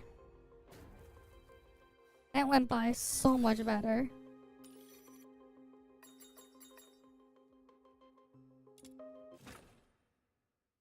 Alright. Let's get Act 3 done. Surely we can get this done. I think they're level 60 now.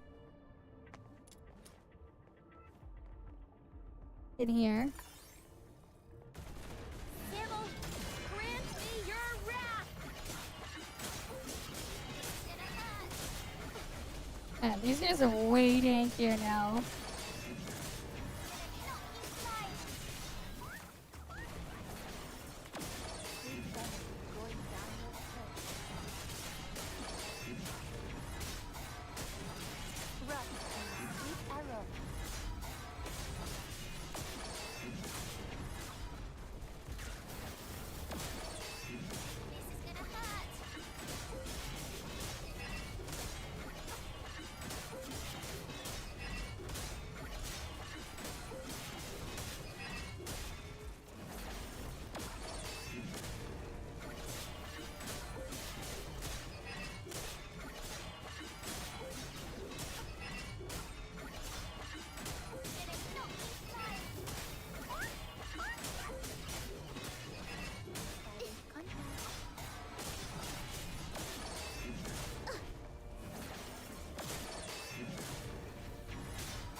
Alright, let me just keep smacking these guys. Yeah, there's so much more tankier now. Okay, I can't beat it fast enough. I need to be able to kill them faster, so I'm not strong enough to kill them fast enough yet. Good to know.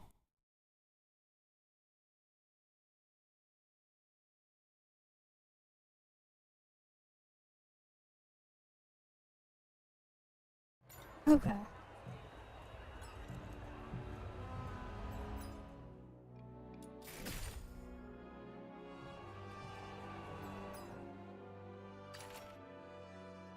I only have 10 secret letters for Psyche. I need more.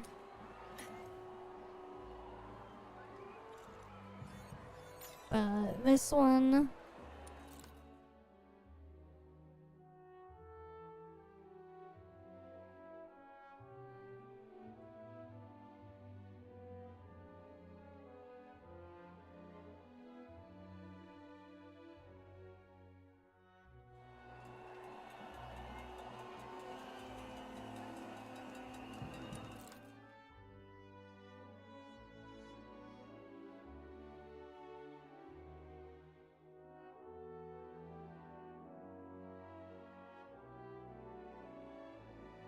So that one wants you to do damage with ranged weapons. Okay.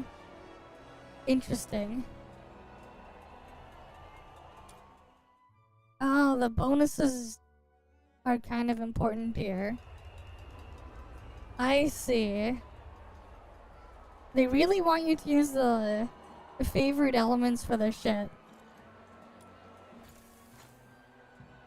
Interesting.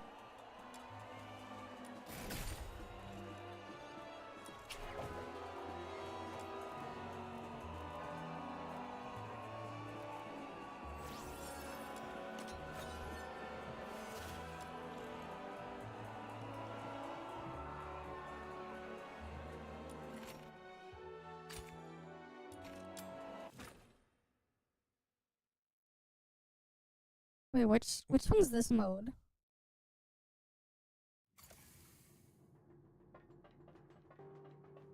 Oh, it's this thing.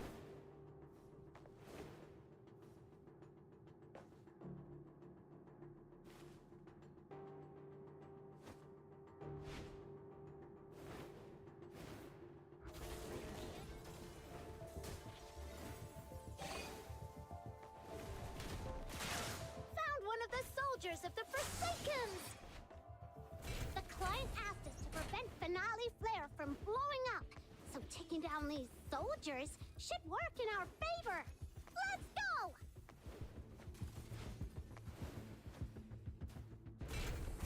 You can just ignore the optional stuff though. I will maintain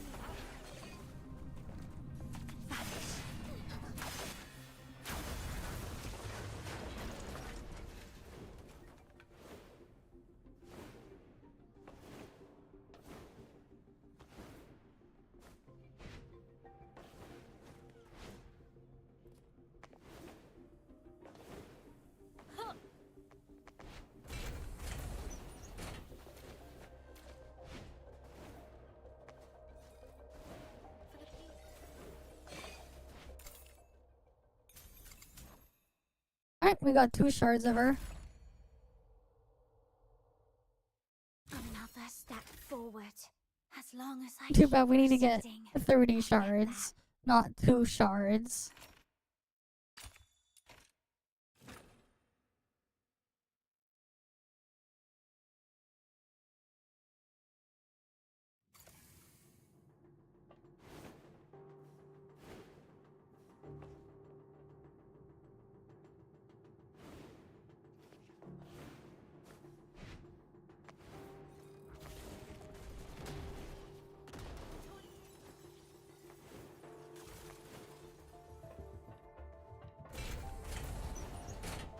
Alright, we'll just head on over there. Forsakens! The client asked us to prevent Finale Flare from blowing up, so taking down these soldiers should work in our favor. Let's go!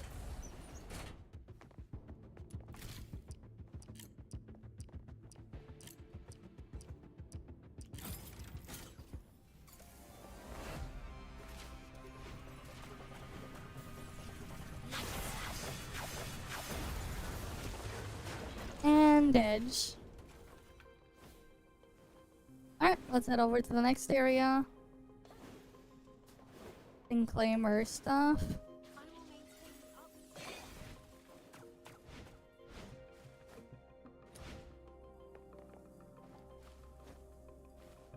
Let me freaking climb this shit.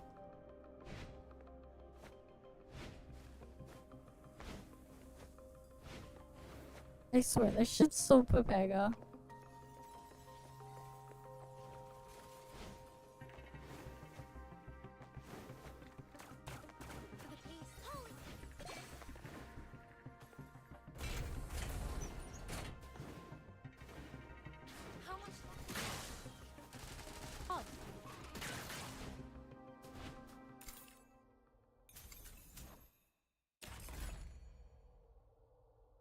Alright, we got another 2 shards. Step forward. As long as I keep proceeding, I'll get there.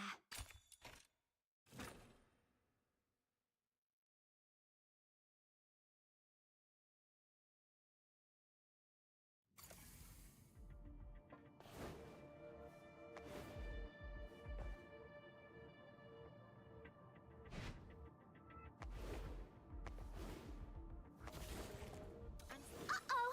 We've been spotted by the... found one of the soldiers of the Forsakens!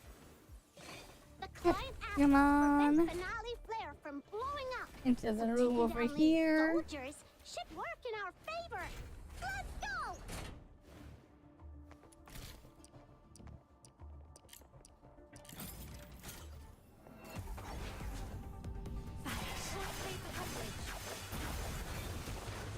Easy. And then we just head on out of here.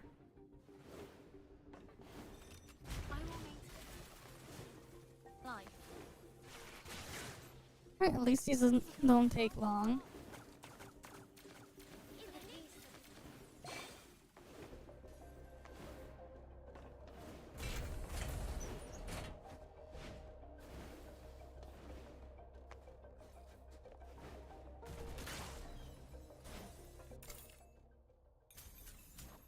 God damn it, it's just this crap.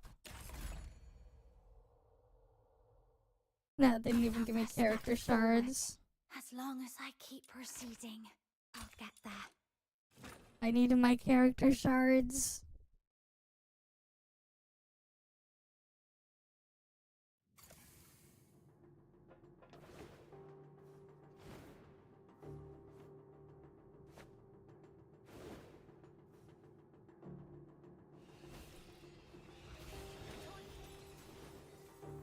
They're gonna found one of the soldiers of the Forsakens! The client asked us to prevent Finale Flare from blowing up, so taking down these soldiers should work in our favor.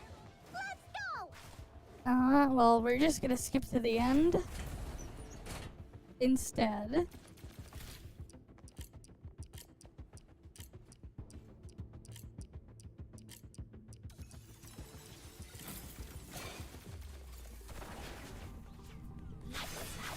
How much longer must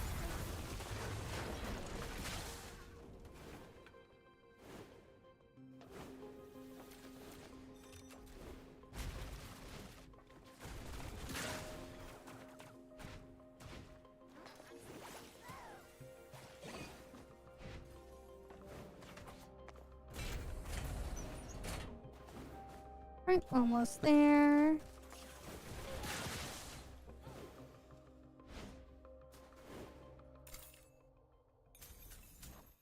God damn it. Another step forward.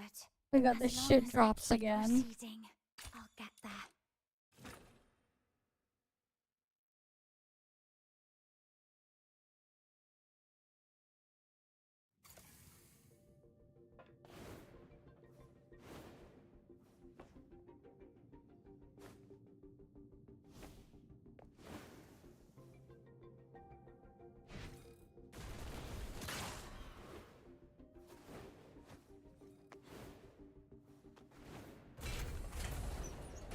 found one of the soldiers of the Forsakens! The client asked us to prevent Finale Flare from blowing Alright, up. we'll head on over so here. taking down these soldiers should work in our favor. Let's go!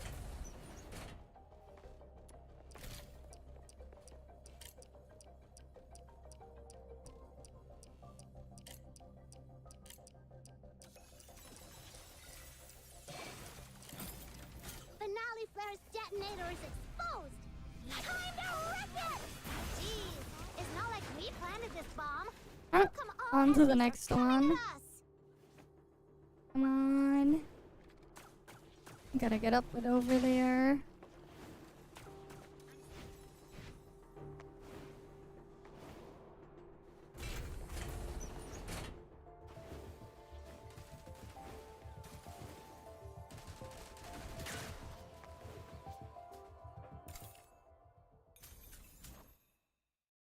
Damn it, it's only the 2 shard drop. I need the 10 shard drops.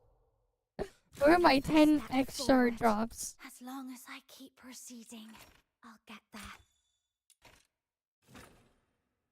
Right? Why only these 2x shard drops? Where are my 10 shard drops at? Come on.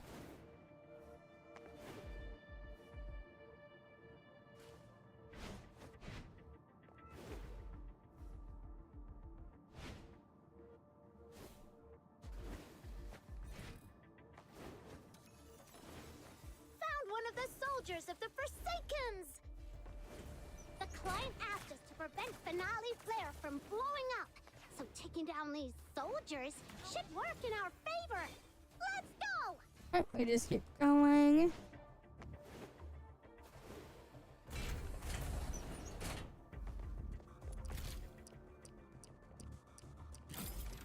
Tourniquet for hemorrhage. Finale Flare is dismantled! Now let's get out of here!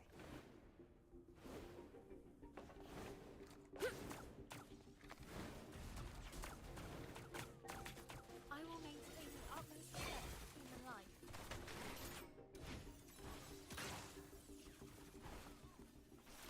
Oh, great.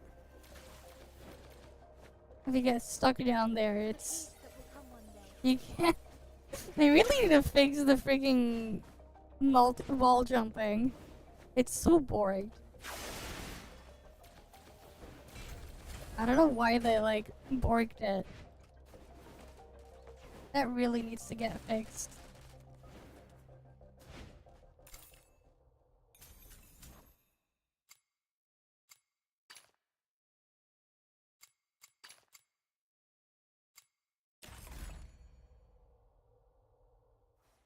Another step forward. As long as I keep proceeding, I'll get there.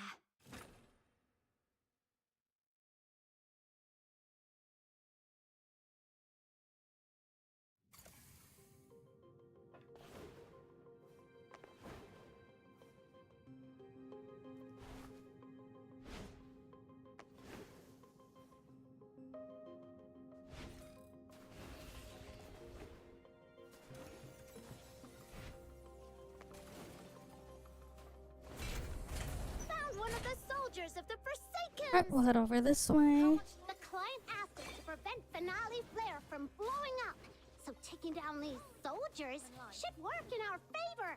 Let's go!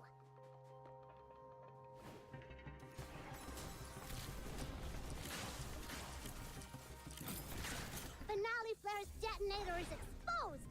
Time to wreck it! Jeez, it's not like we planted this bomb. How come all enemies are coming at us?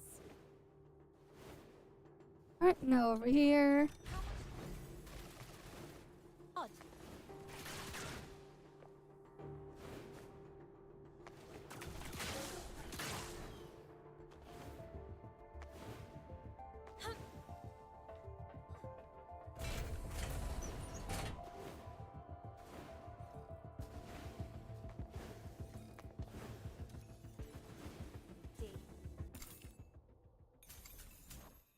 Oh, damn it. The junk again. Another step forward. As long as I keep proceeding, I'll get there.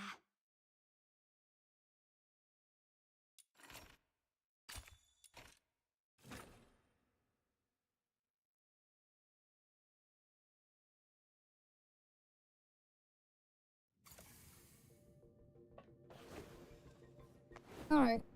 Now down here.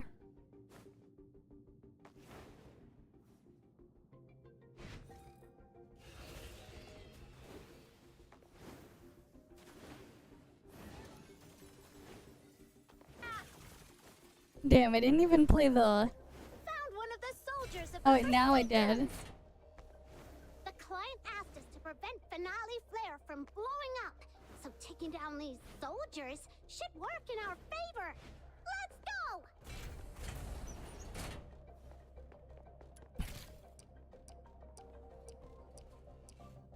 What the hell? Didn't even register the input. In the name of peace, Finale Flare is dismantled. Now let's get out of here. For the peace.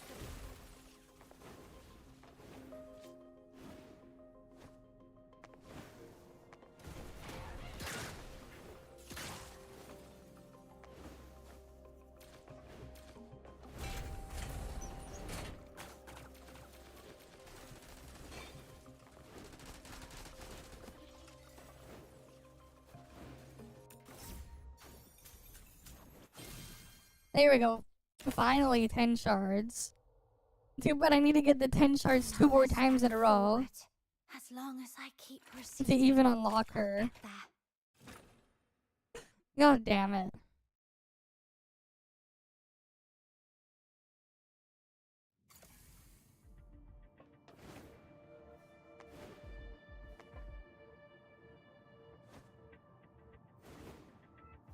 Alright, now we go down here.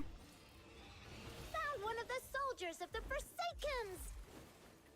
The client asked us to prevent Finale Flare from blowing up, so taking down these soldiers should work in our favor. Let's go!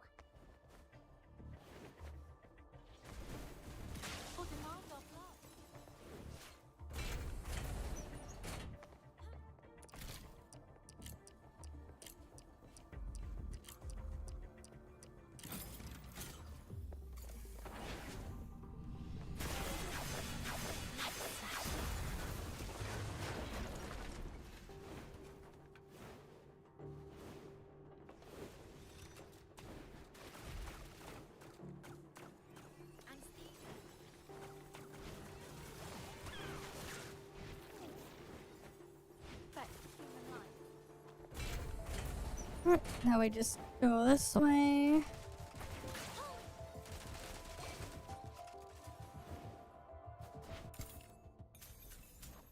God damn it, that was just this garbage.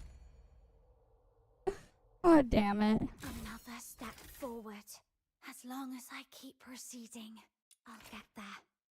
Alright, our last one. What'll I get? What will it be? Right, my last one of these entries here.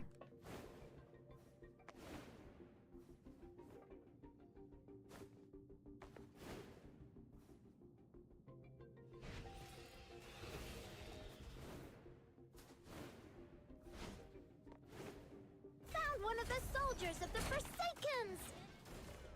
The client asked us to prevent Finale Flare from blowing up, so taking down these soldiers should work in our favor.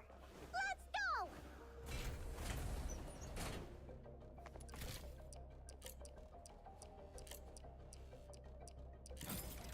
Finale Flare's detonator is exposed! Time to wreck it! Gee, Alright, it's not we like got we it. planted this bomb. How come all And then enemies let's are coming see. at us? Will I get the 10 shards? Even though it's still not enough.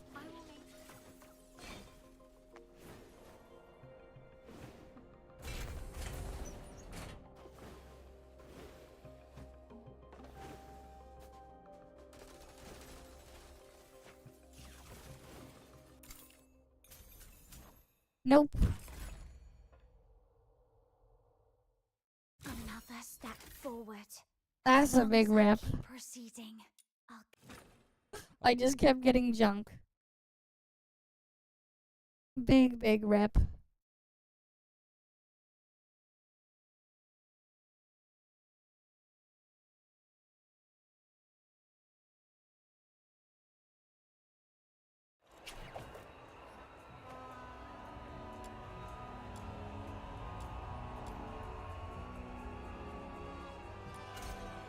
I guess I'll just do this mode. Get stuff done here.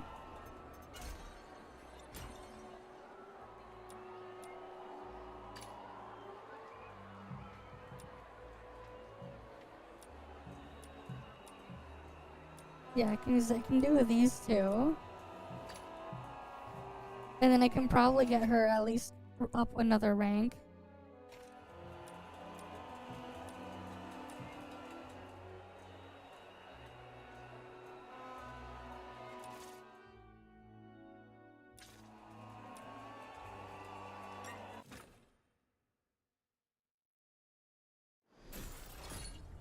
Alright, let's see.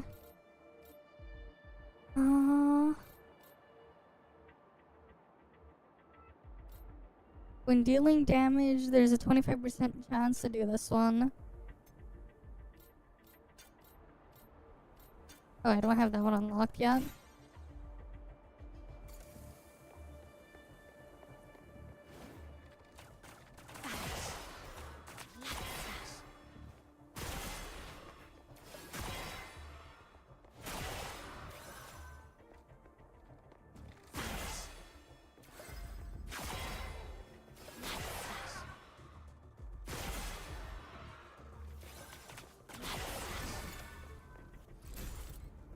Alright, let's see.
guess I don't have that unlocked, so I might as well grab that one.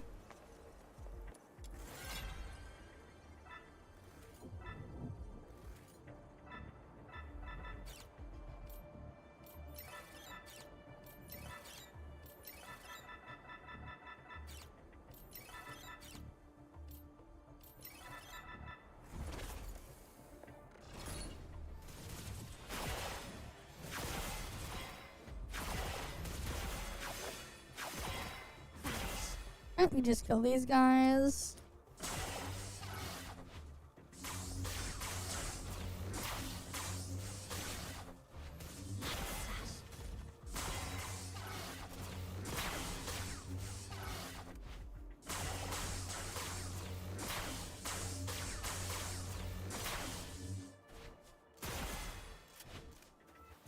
Let me kill these ones. Okay. Skill duration. Sure, I'll take that.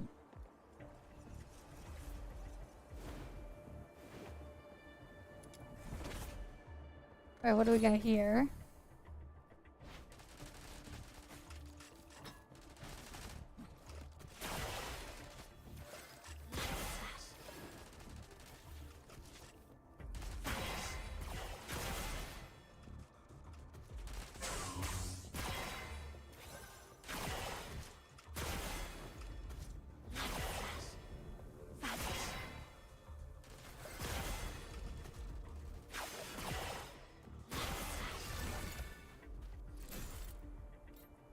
Okay, let's see.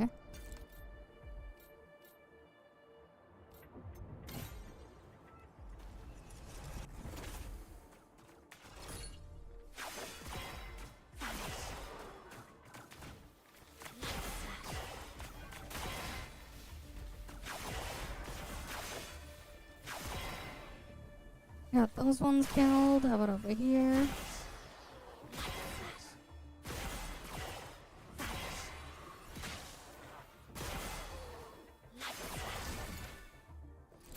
Alright, what do we get here? Healing damage is a chance to spawn it in. I'll take that. Your money or your life.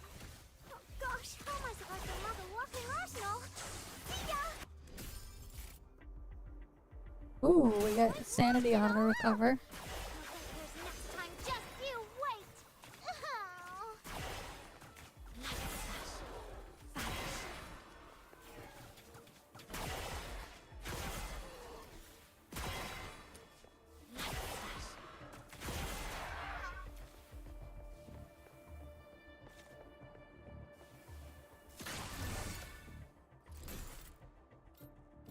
Alright, let's see.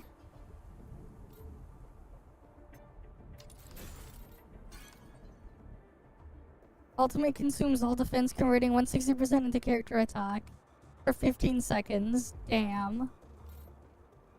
Okay.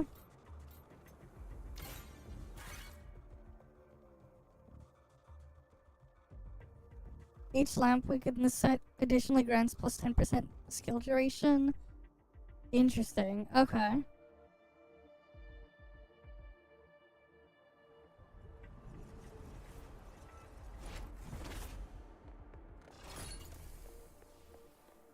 Return to the misty sea.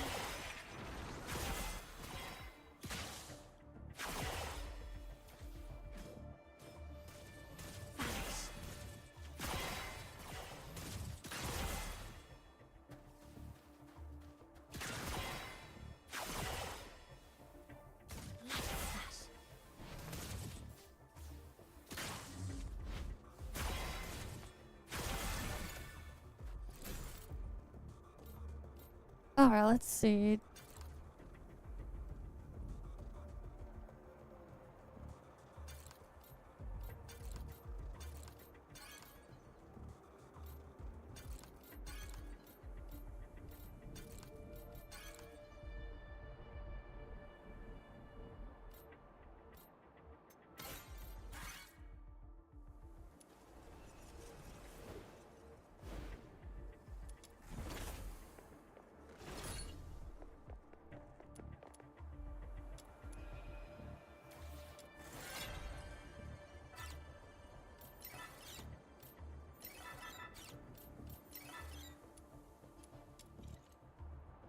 Alright, let's see.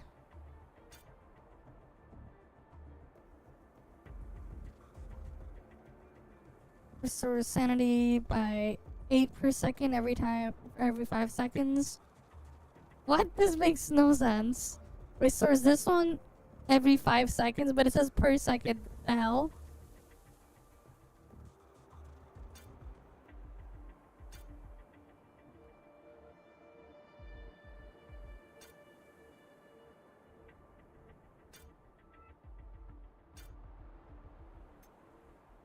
Okay, that just gives some healing.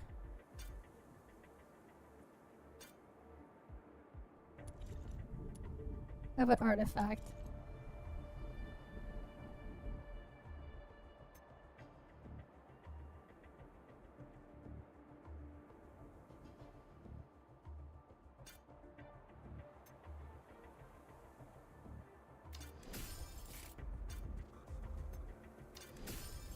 Yeah, I'll take both of those.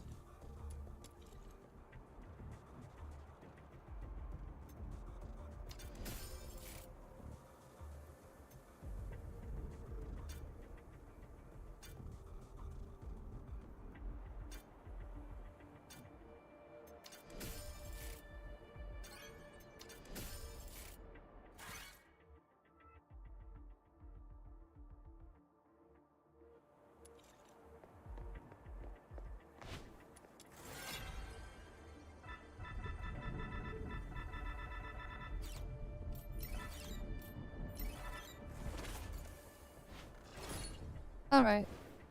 We got a boss here. Or not.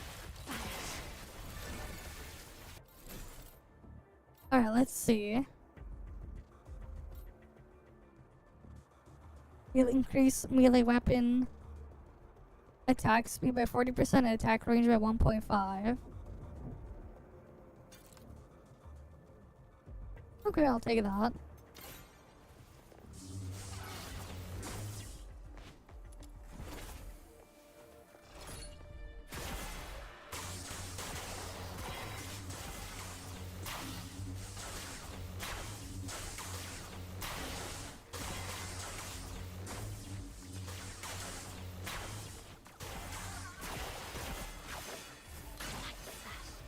I was trying to see if I can get it to like have me use Lisbel out here. This is a thing. What? I wonder how big I could make like the sword thing become then. If I was to like stack all those things.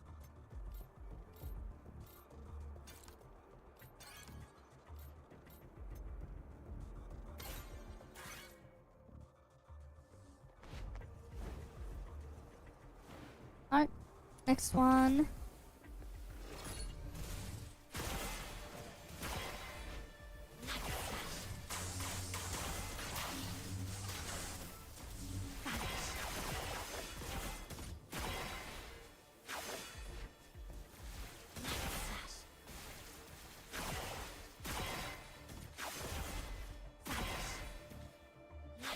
Alright, go kill all these guys.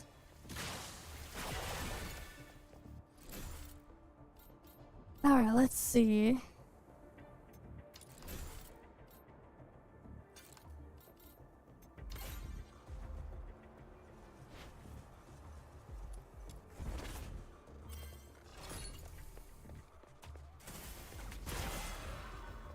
Okay, what the hell are these seeds for?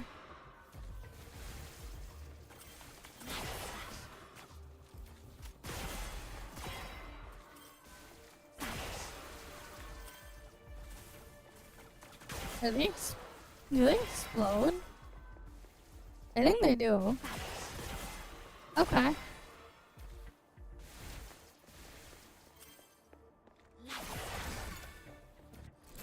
Wait, it's extra free damage, right?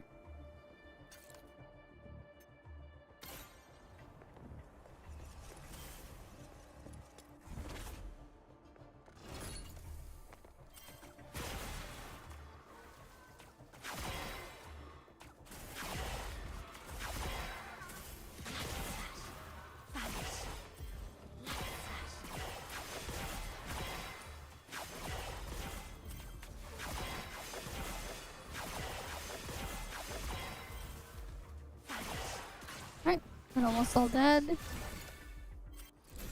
Alright, let's see.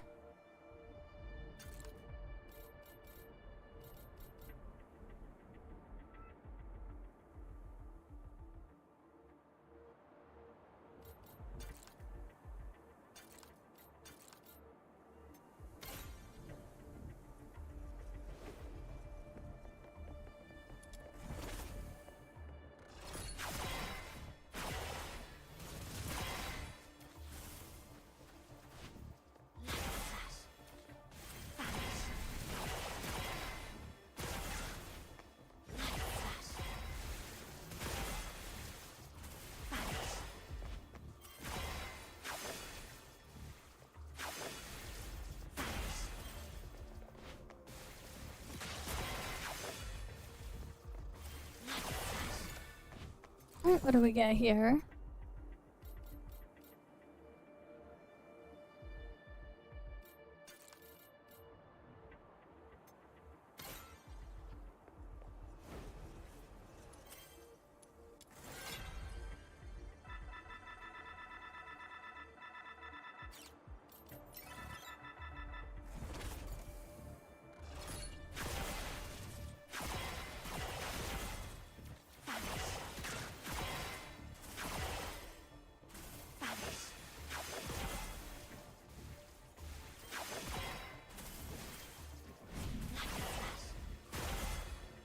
Alright, we'll let them just build up on over here.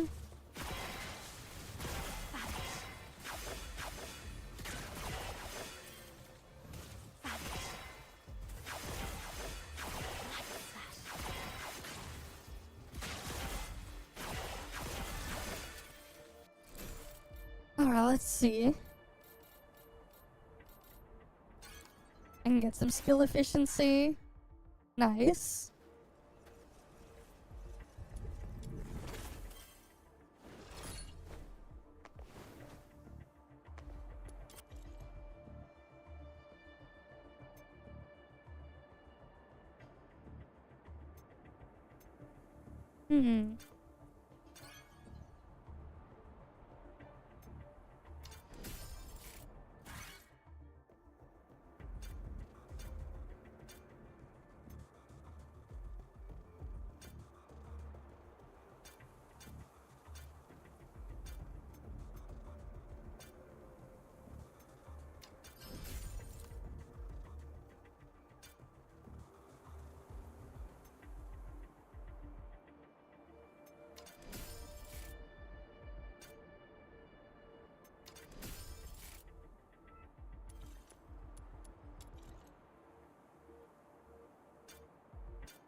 Oh, this stuff would have been good. Oh well. We'll just go fight the boss now. Some of the stuff there could have been good. All verdicts are in the name. Meet your demise within these chains.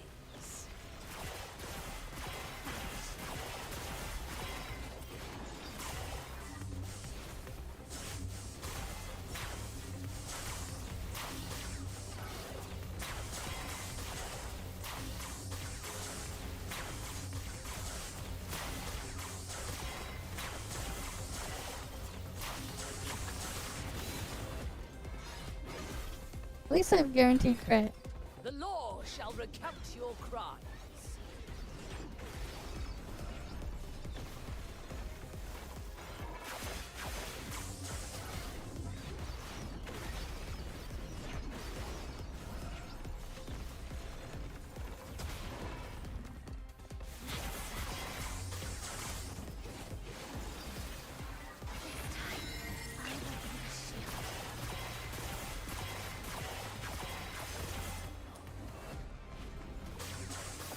No escape from the Inferno's grasp.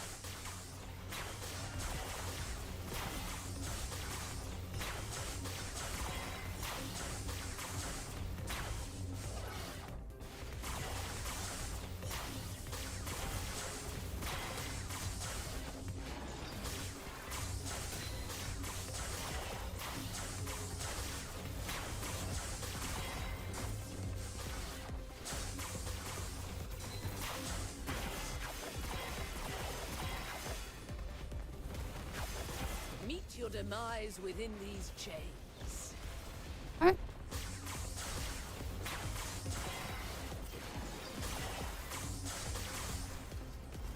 It's taking a while to kill. How dare you defy the law?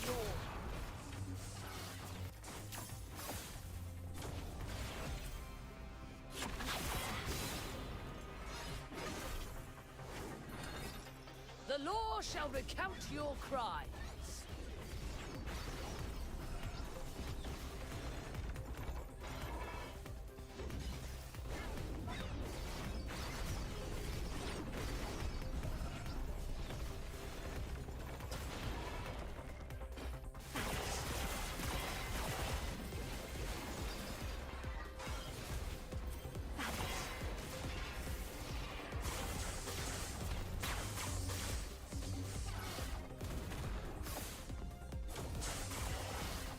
Return to the misty sea.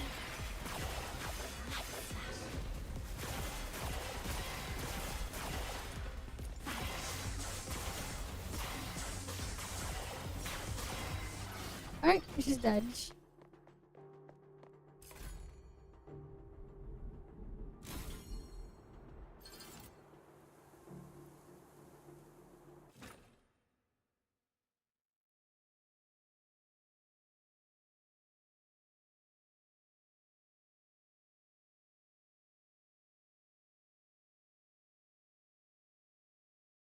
Alright, what do we get now?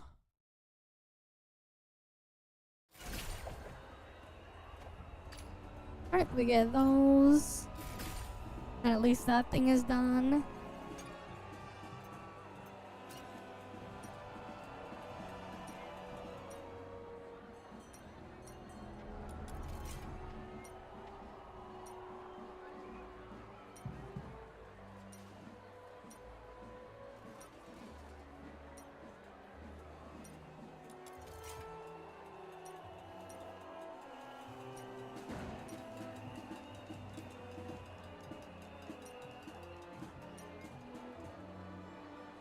Wait, that one gives that type of stuff.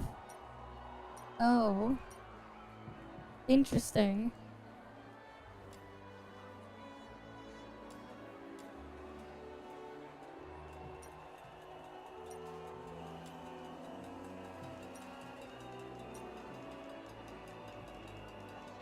I should have upgraded this thing then.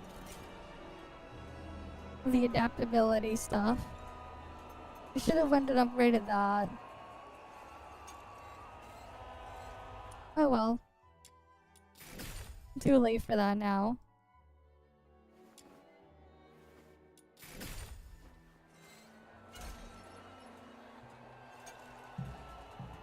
Alright, what do I get here?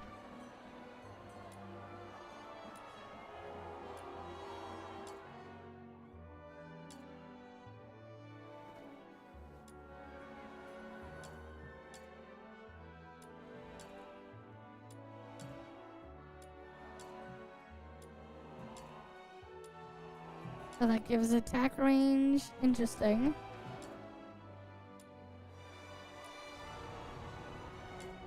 And then we have this stuff here as well.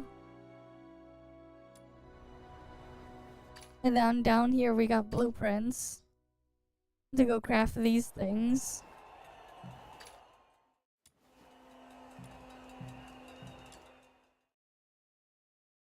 Ooh, what's this?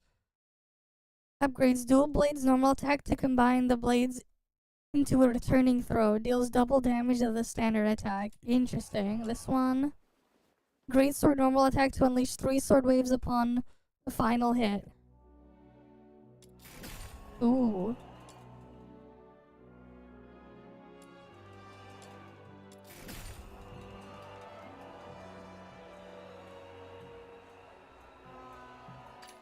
Okay.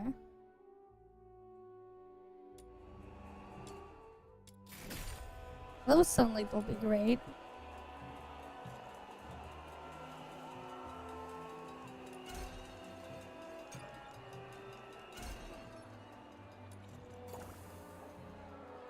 The world outside Purgatorio Island defies all accounts. More expansive, yet more brutal. This cannot be its true destiny. That's why a change must be made.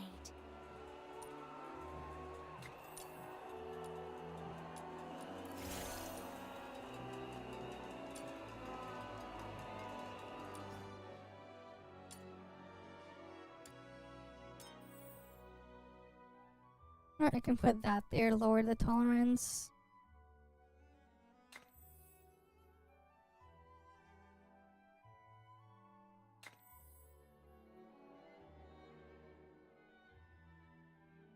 For that one.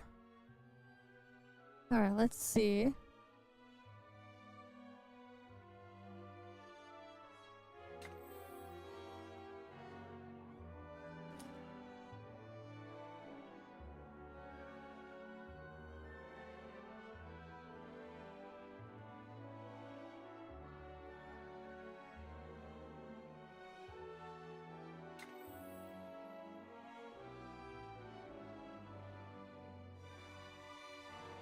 And I guess I just shoved that one in there.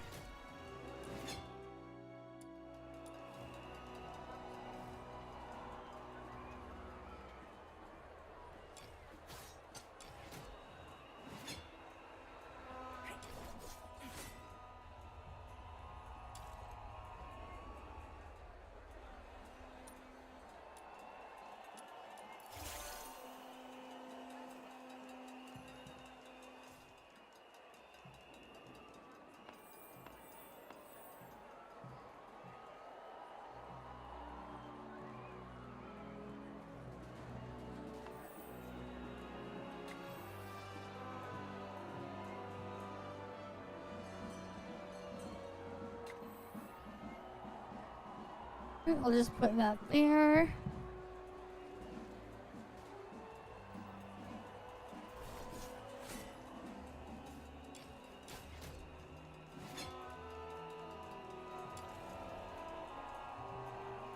So at least this is a little bit faster now, 20% speed. And then the Great Sword normal attack to 3 sword waves upon final hit. So that should do a little bit more damage now. At least that'll do a bit more damage. The world outside Purgatorio Island.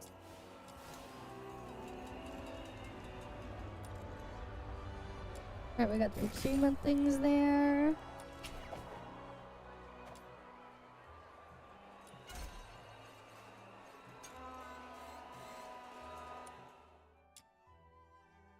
Why does it, like, just keep the thing like that? Even though I can't claim anything there. That is so annoying. And scuffed as hell.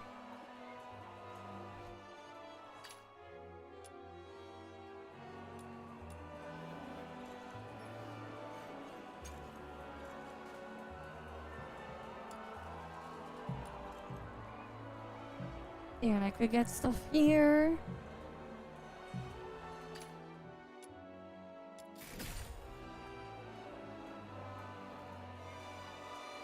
I see. Well, welcome. Welcome, welcome. Ooh, what's this? Upgrades the katana charge attack. Upon striking an enemy, the character leaps in the air, slams down. Interesting. This one's sword charge attack. They deal double damage. And this one upgrades a polearm.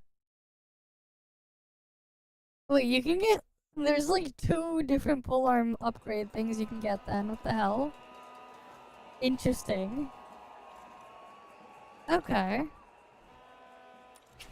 The world outside Purgatorio Island. Wait, what do we want to upgrade now then? The world outside Purgatorio Island defies all accounts. More expansive. I need to get more wedges and stuff.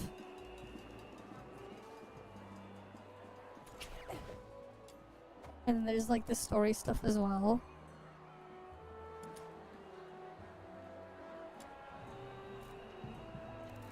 Then I have to deal with that things later.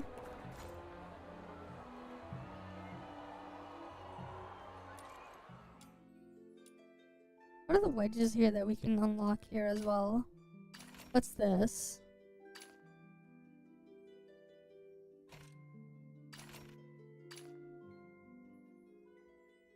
Interesting.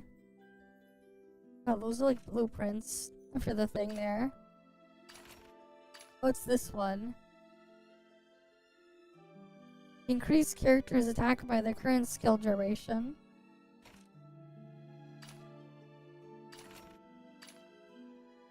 Attack speed boost equal to the summoner's melee weapon. And a skill range boost equals to the summoner's skill range. Ooh.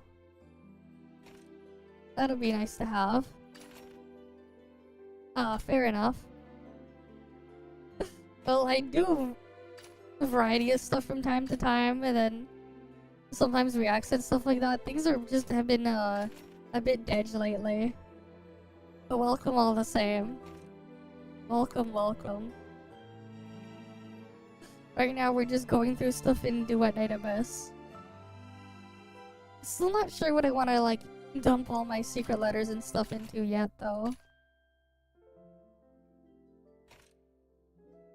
I'm still not entirely sure what I want to put them in. What element is she?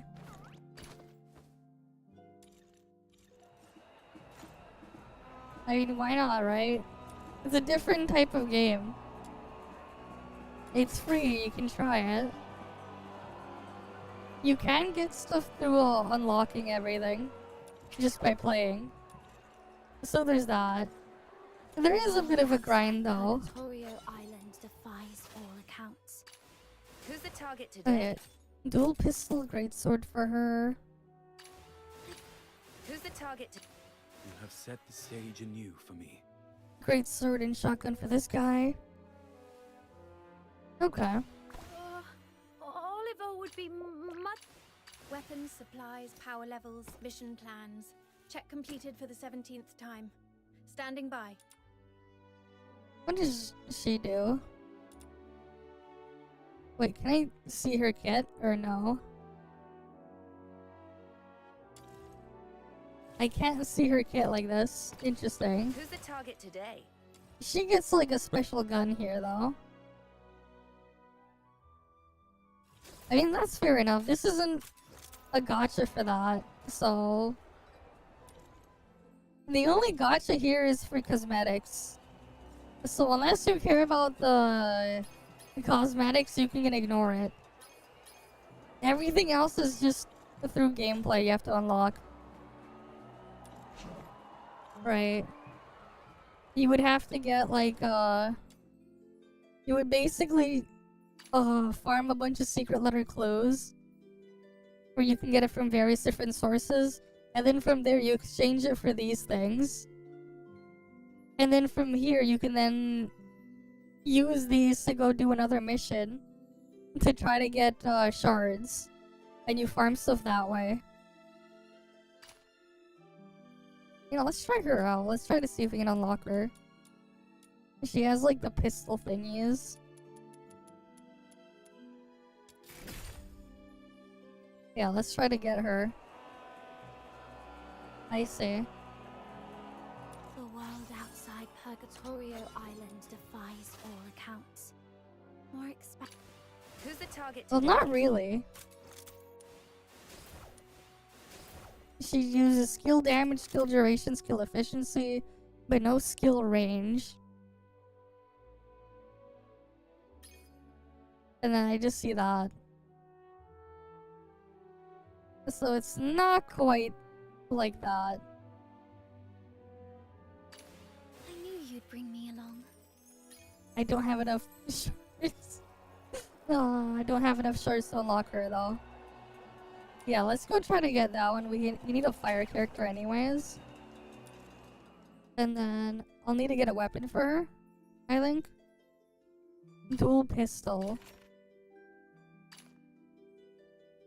I'm gonna assume we just want one that's like a stat stick for her for a weapon. I see.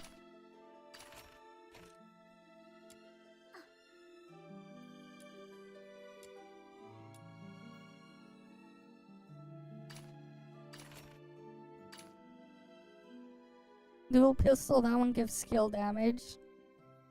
I think we want that one. But that's a 51, is it? Yeah, that's a 51, so we can't even get that yet. What weapon is this one? Skill duration. When projectile... But this is only when the projectiles from this weapon hits it, right? So it's not that you'd want to use that one.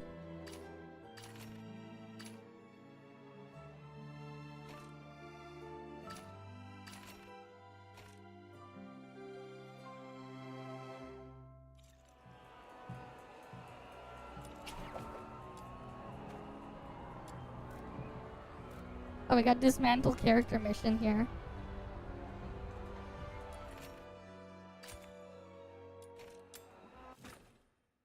Okay, these should be quick then.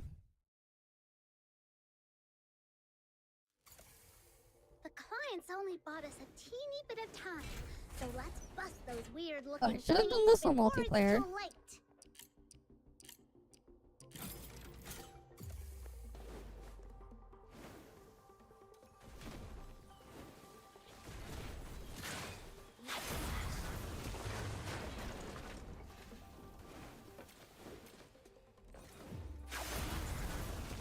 Because it's way faster to do this on multiplayer. Yeah. I did a bit of the roguelike mode. Thanks to the follow as well, random robot. And welcome. Oh, that's just a crappy XP item. All down. Another step forward. As long as I keep proceeding. Okay, I'm gonna set it to like the... I'm gonna see if like people are co-op farming because it's faster. Right, because everyone can just attack a different node. And it's done even faster.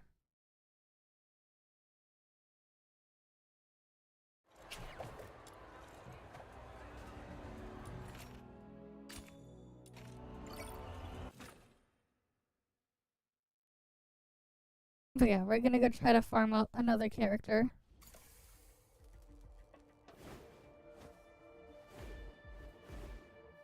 Let's head on in here.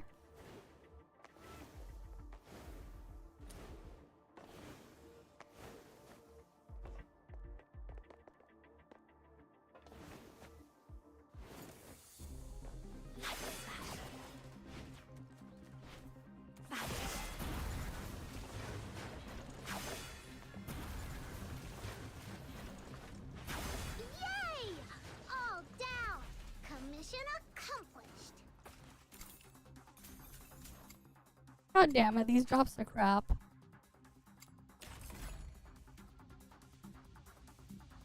I'll see.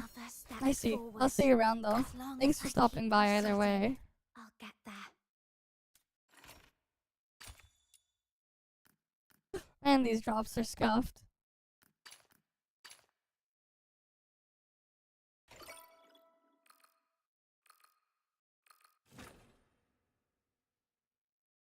It's funny when it shows like the bonus thing there, but it's just like The clients only bought us nothing. a teeny bit of time, so let's bust The those bonus is weird-looking negligible. thingies before it's too late.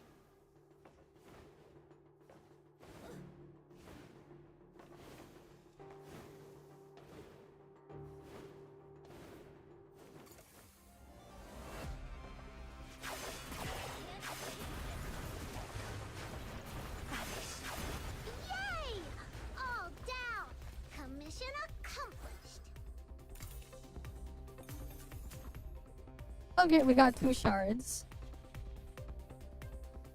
Another step forward. Still need way more than that As though. long as I keep proceeding, I'll get there.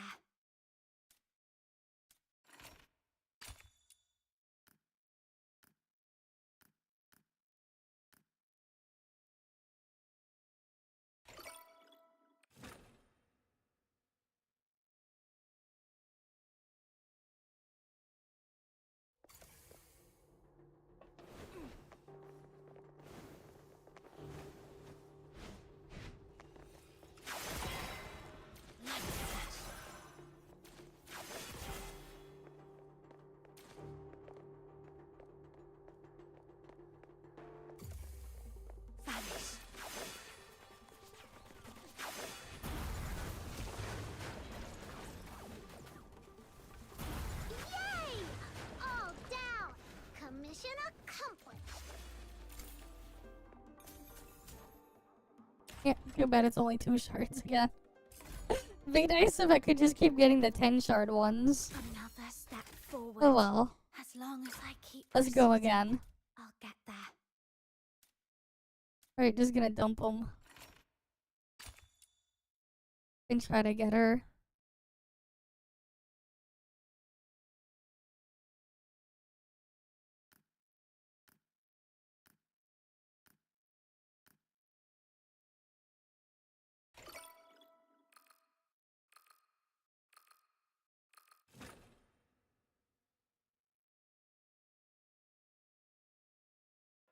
The clients only bought us a teeny bit of time, so let's bust those weird-looking thingies before it's too late.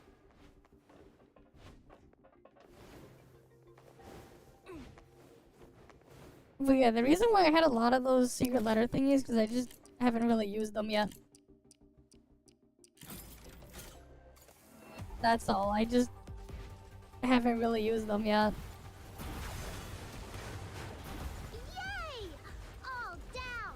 Commission accomplished!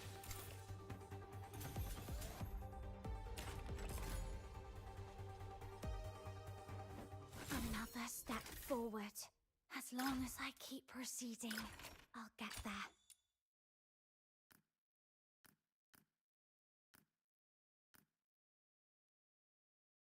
Alright, let's get this one done.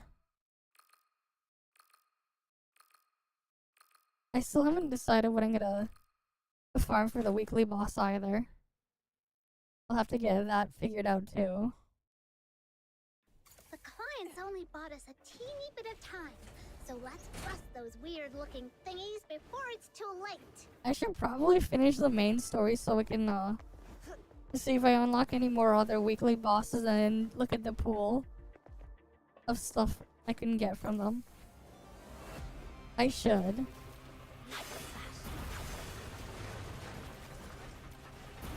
Yay! All down! Commission accomplished!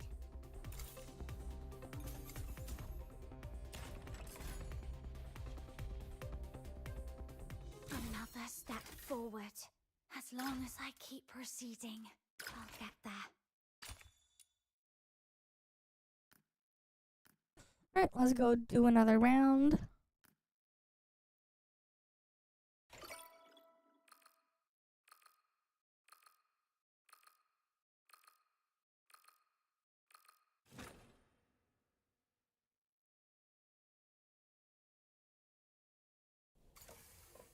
The clients only bought us a teeny bit of time, so let's bust those weird-looking thingies before it's too late.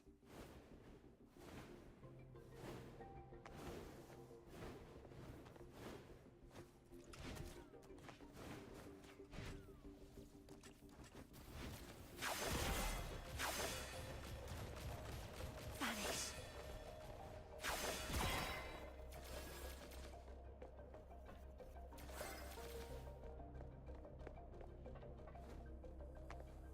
Alright, they're gonna operate it now.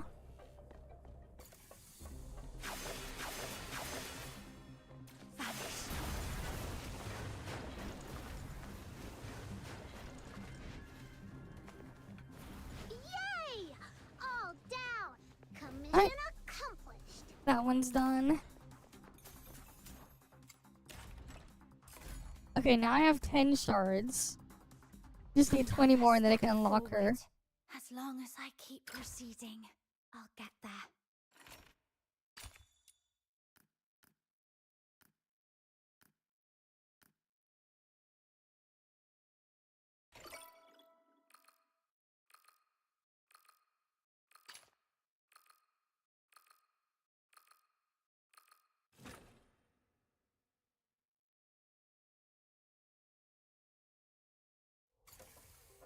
The clients only bought us a teeny bit of time, so let's bust those weird-looking thingies before it's too late.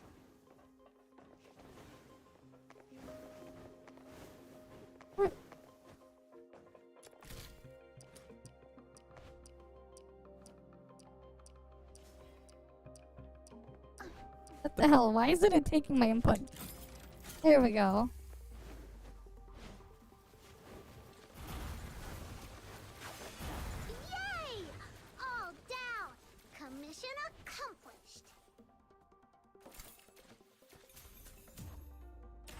Alright, we have 12 shards now.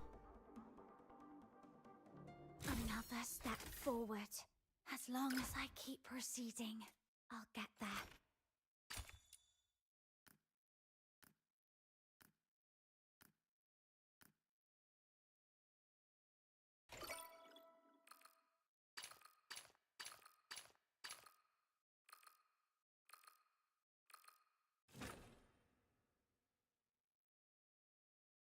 Alright, at least these are getting done pretty quickly.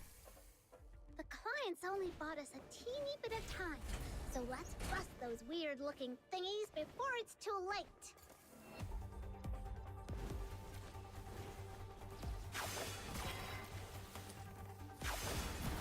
Yay! All down! Commission accomplished! God damn it, that's just junk. Another step forward.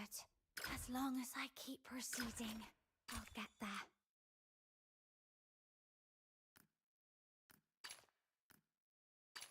They can't even have it, like, give the higher tier material. It's gotta be, like, the craptastic lowest tier. Like, when it just drops those, it's like, couldn't it be the highest tier of the EXP material at least? But nope. The clients only bought us a teeny bit of time, so let's bust those weird-looking thingies before it's too late. Vanish. Free from the cocoon. Yay! All down! Commission accomplished! Ooh, that's the 10 shard. Another step forward. As long as I keep proceeding, I'll get there. Alright, now we need 8 more shards.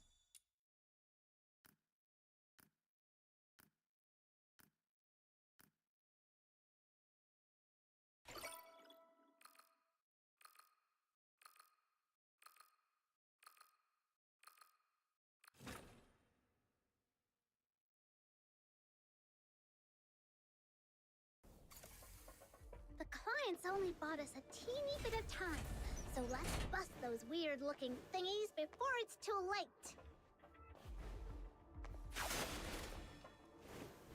Vanish.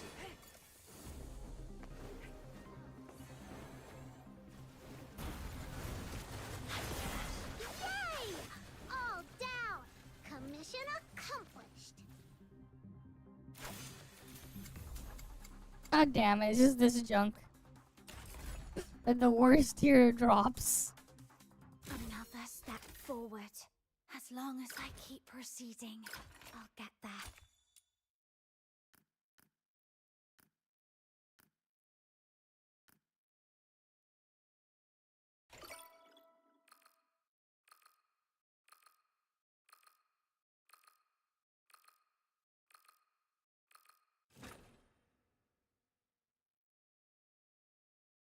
You've been wondering why. The clients only bought us a teeny bit of time, so let's bust those weird-looking thingies before it's too late. How does it work? What do you mean? Yay! All down! Commission accomplished! For like the...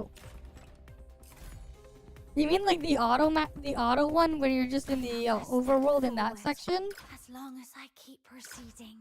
Or like what? For like which map?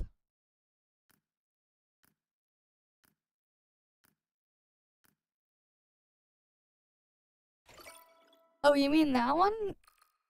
You can just have people join your area or whatever, but you can't do any quests or anything. You can't do any stories or missions when in co-op.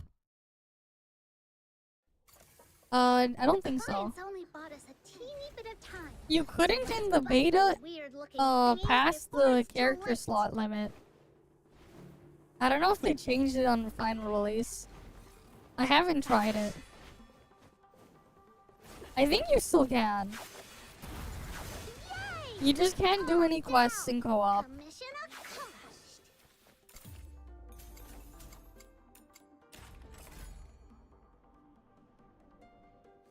Another step forward. As long as I keep proceeding, I'll get there. I should use all my Lisbel things as well. I'm pretty sure they respawn though, or it just takes yours. I don't know if you can actually take theirs, or if it just phases in and shows you yours. But like, you can still get them in co-op. I think it's just like whatever you're phased into. It'll just let you grab, or it just won't let you interact. The clients only If you're not the host. So let's bust those weird-looking thingies before it's too late.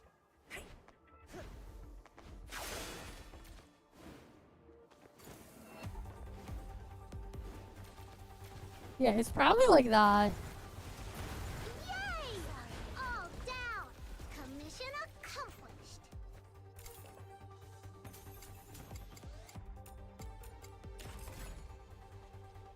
Meanwhile, you know what's funny? Another step forward.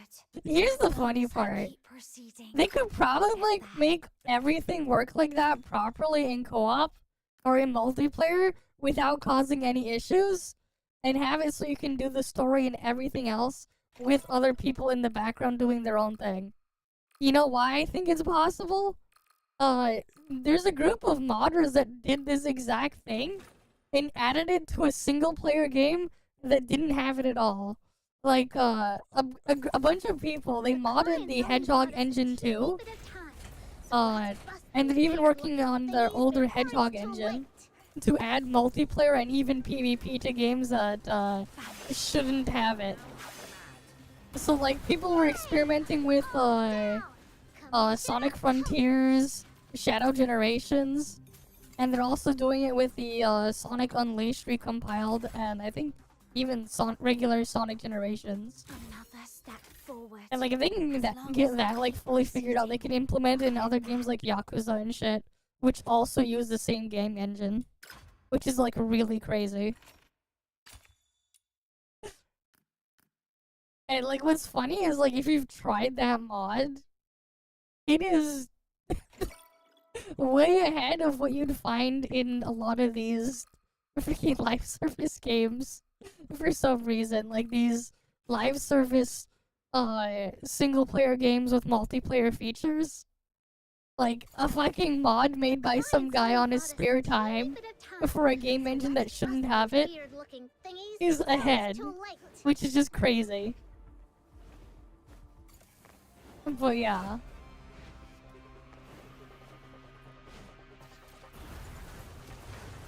And like, you can look up like videos on it, like Hedgehog Engine 2 multiplayer stuff, if you want to see what it can do, because like, it's pretty crazy what like that one modder cooked up.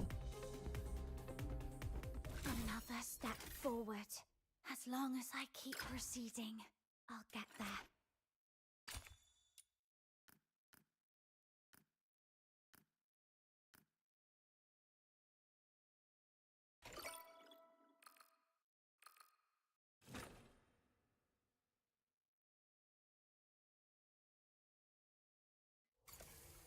The clients only bought us a teeny bit of time, so let's bust those weird-looking thingies before it's too late.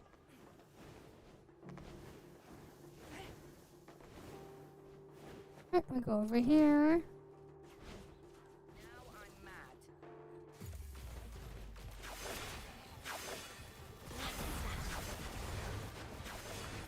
Yay!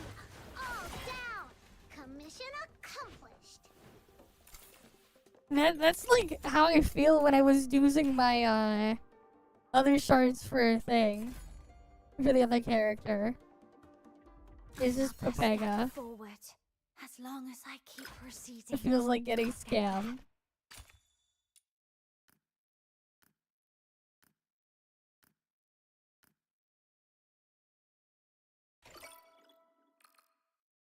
Oh, I'm trying to get Lynn's stuff now.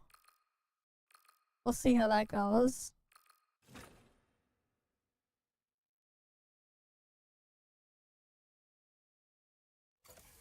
The clients only bought us a teeny I bit like of time. Valio. What did you want the comment to be like?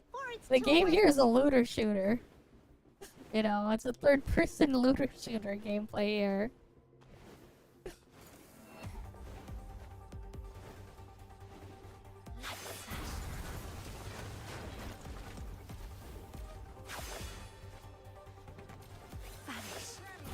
If you're expecting it to play like a different game that's of a different genre, then it's obviously not what we have here. Another step forward. As long as I keep proceeding, I'll get there.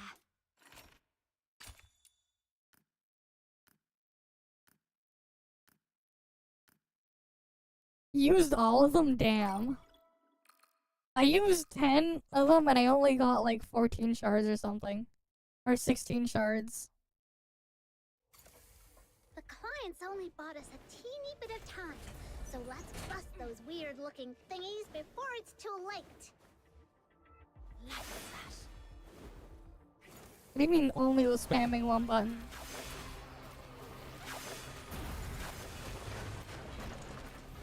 There's no rotations in this game, man. That's not the point. All down. Mission accomplished.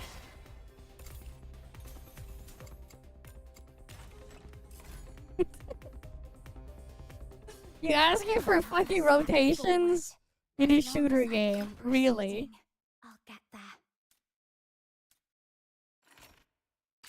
Yeah, dodge is not for iframes, it's for positioning. Well, you never heard of repositioning in a game to avoid damage? You know, there are literally hundreds of games with dodges as a movement tool, but they give you 0 iframes, and it's used specifically for positioning. Clients only bought us a teeny bit of time. So let's bust those weird looking thingies. You do know that, right? A lot of the stuff, though, does have you move yourself out of the way. I'm not coping with that one. But there are tons of games that just don't have iframes on dodges. All down. Commission accomplished. Oh god, these are terrible drops.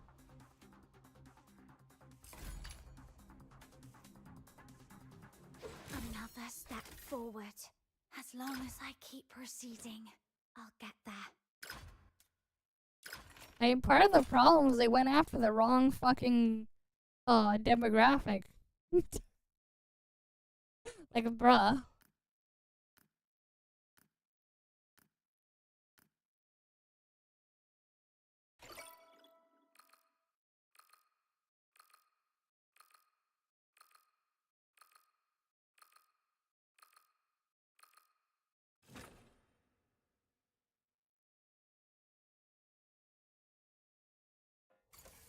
The clients only bought us a teeny bit of time.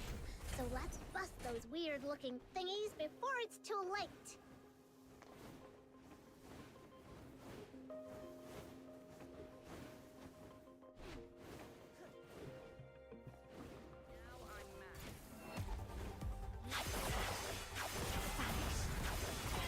Yay! Alright, All down. got that done. Mission accomplished. God damn it, this shit drops again.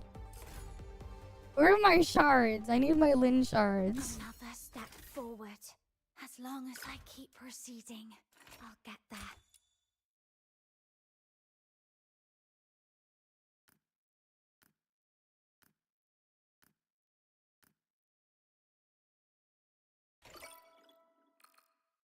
Yes, it's still good. Yeah, I know what matrices. If you're specifically only playing Frost or Volt, it is the best matrices that you can get on standard. The clients only bought us a teeny bit of time. The scaling on that Let's stuff bust is still those pretty weird dumb. looking thingies before it's too late.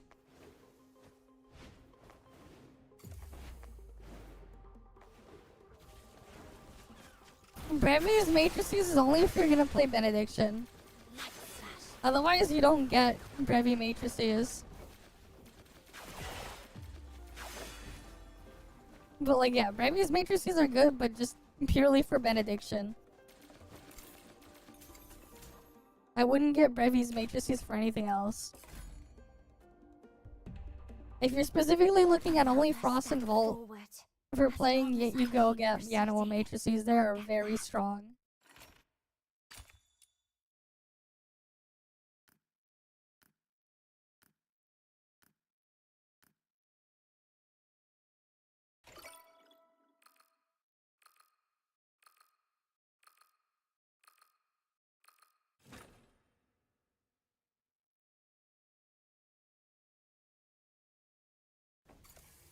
The clients only bought us a teeny bit of time, so let's bust those weird-looking thingies before it's too late.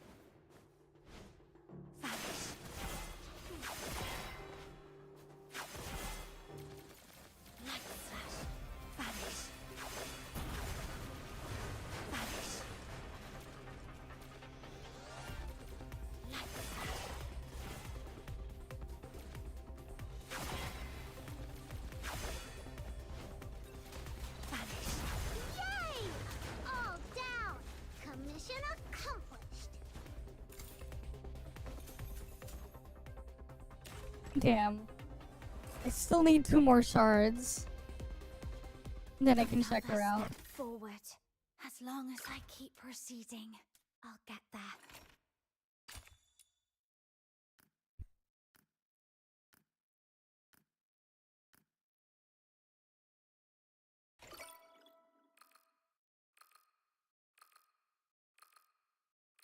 Damn, 0% damage on that one. That's 0% damage. That's sad. The clients only bought us a teeny bit of time, so let's bust those weird-looking thingies before it's too late. Expulsion while you're to AFK, yeah?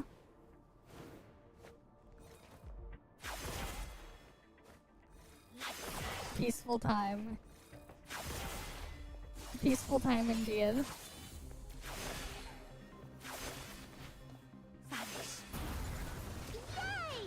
All down! Commission accomplished! God damn it, there's more junk. Another step forward. As long as I keep proceeding. Until it's spawn you at the mob you can't reach. Yeah. That's a rip. When it does.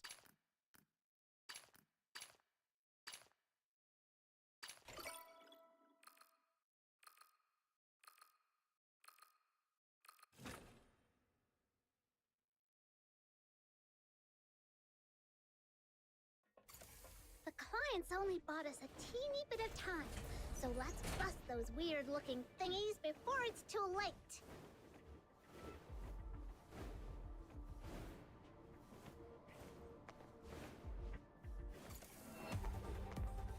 Yeah, it'd be nice if they removed defense.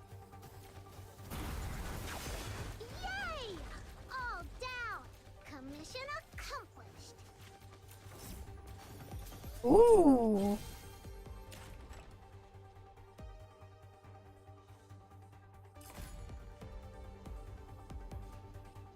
Another step forward.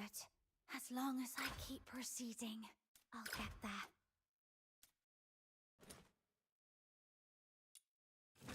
Alright, might as well go take a look at Lynn.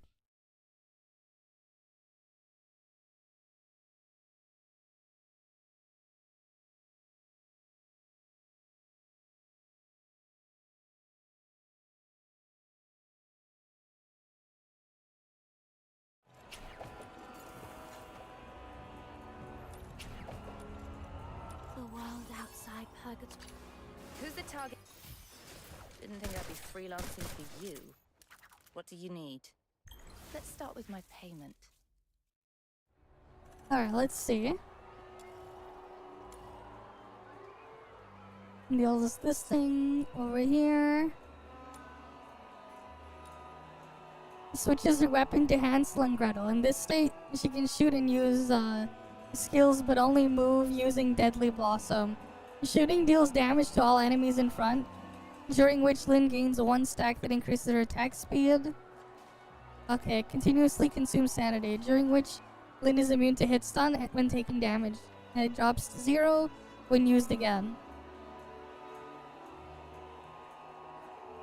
Okay. And then, so we would make use of sanity cost reduction would be skill efficiency and skill duration. Okay, let's go level her up.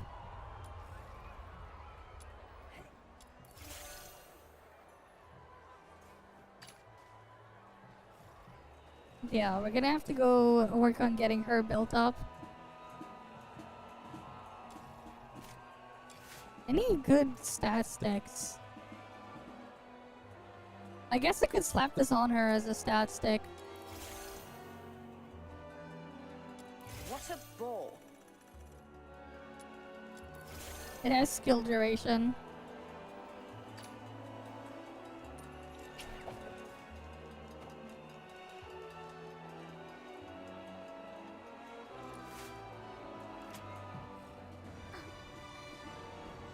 Alright, and then I'll have to use the other thing. Okay.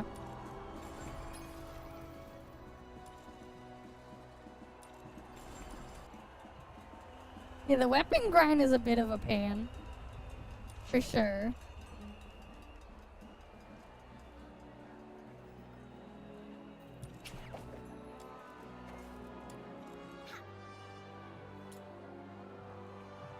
Well, I'm gonna need to get her materials anyways first.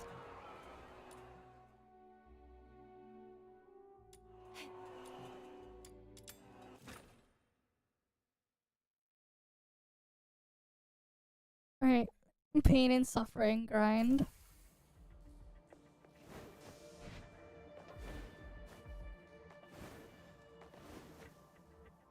They are, but at least you can kind of just AFK these.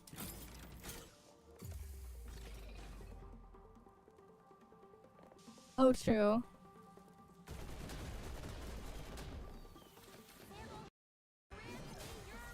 Yeah, I think we're just gonna, like, alt tab in and out and do the reacts again. We might as well. Because, like, if I'm just gonna keep AFKing this, cause, like, you can just AFK this stuff anyways. Might as well go and get back to these things. I have a big-ass backlog to get through anyways. Alright, let's see. Where are we now?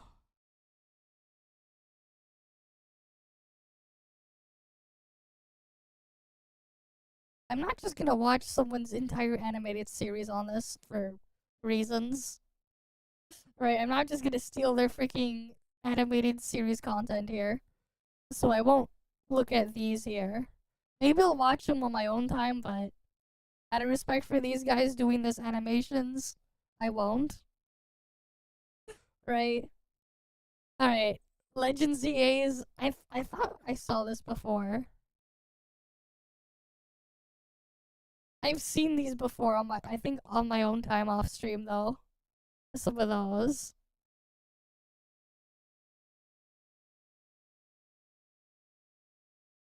Okay, let's just go with this one.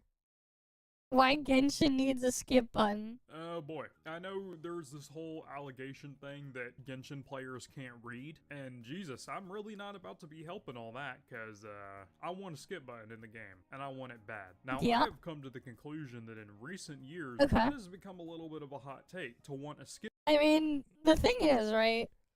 There's a lot of stuff in there that you'd probably want it, like when you're doing dailies or whatever, and there's like an NPC you gotta talk to with like 10,000 lines of dialogue, but like button in your video the game. text So, for the advancement people who is disagree that super having a skip slow. button is only a bad thing. Please enjoy the Right. unedited B-roll For footage stuff like of me that. playing the most recent story while I yap about why I want a skip button. For the rest of you, this is definitely something that you would put on in the background, alright? Okay. Cool. Here's the thing. I have been playing Genshin Impact since launch. I've been playing the game for over 5 years at this point, which is Oh, more damn. than what a majority of people could say.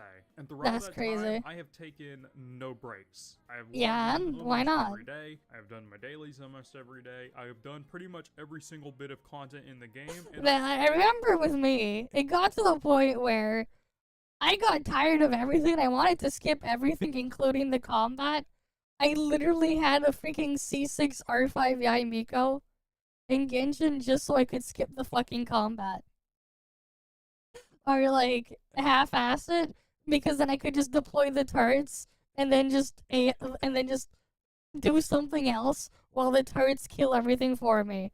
Because it got to the point where I was just that tired of and annoyed with it. And then it's just like, once you get to that point, and then you even want to skip the story and you're done with it, it's like, you might as well just skip the entire game. Because everything just became super annoying and tedious. And I just wanted to just skip past it. But then, like, I realized, like, wait, I want to just skip everything. What's even the point if I'm just going to skip everything? Right? I might as well just skip the entire game. And just uninstall and just give up on it. Because, like, it's never going to be what I wanted it to be. I'm never going to get the content I want out of it.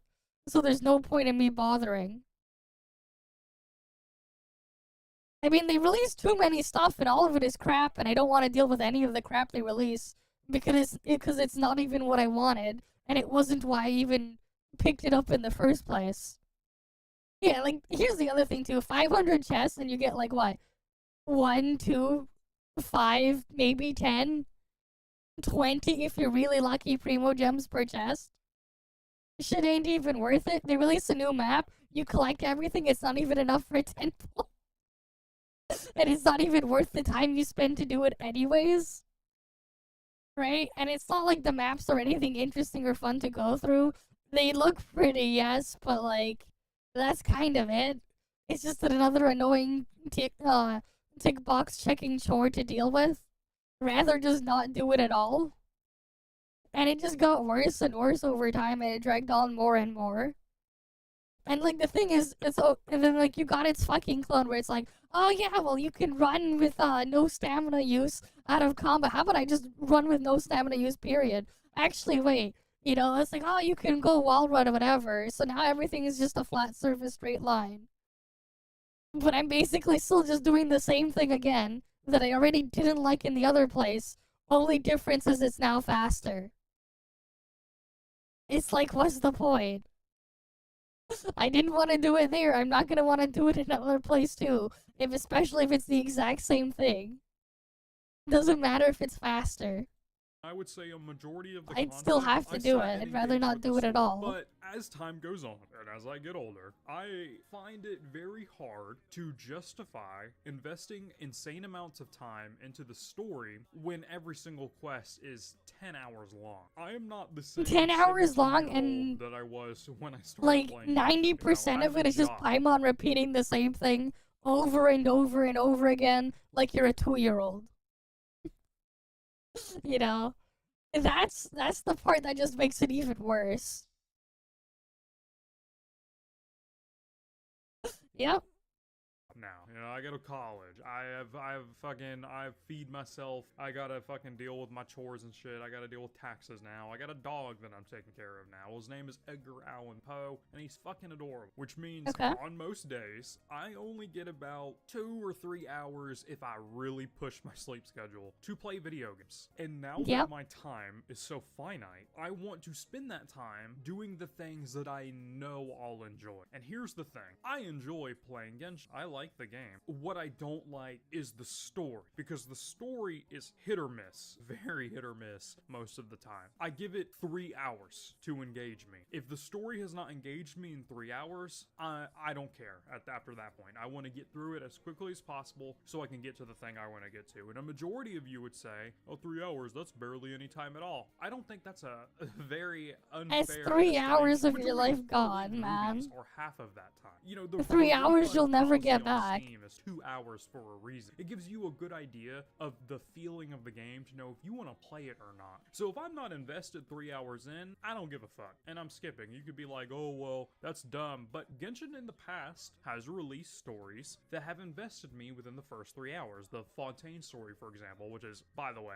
peak. I love the Fontaine story. It grabbed me pretty much immediately. The Sumerian story, it got me, you know, pretty much immediately. But Natlin, I even listened to all of Natlin, and I thought that shit was mid. It was like 6-10 at best. Fucking Liwa, don't care. You know, Mondstadt, don't care.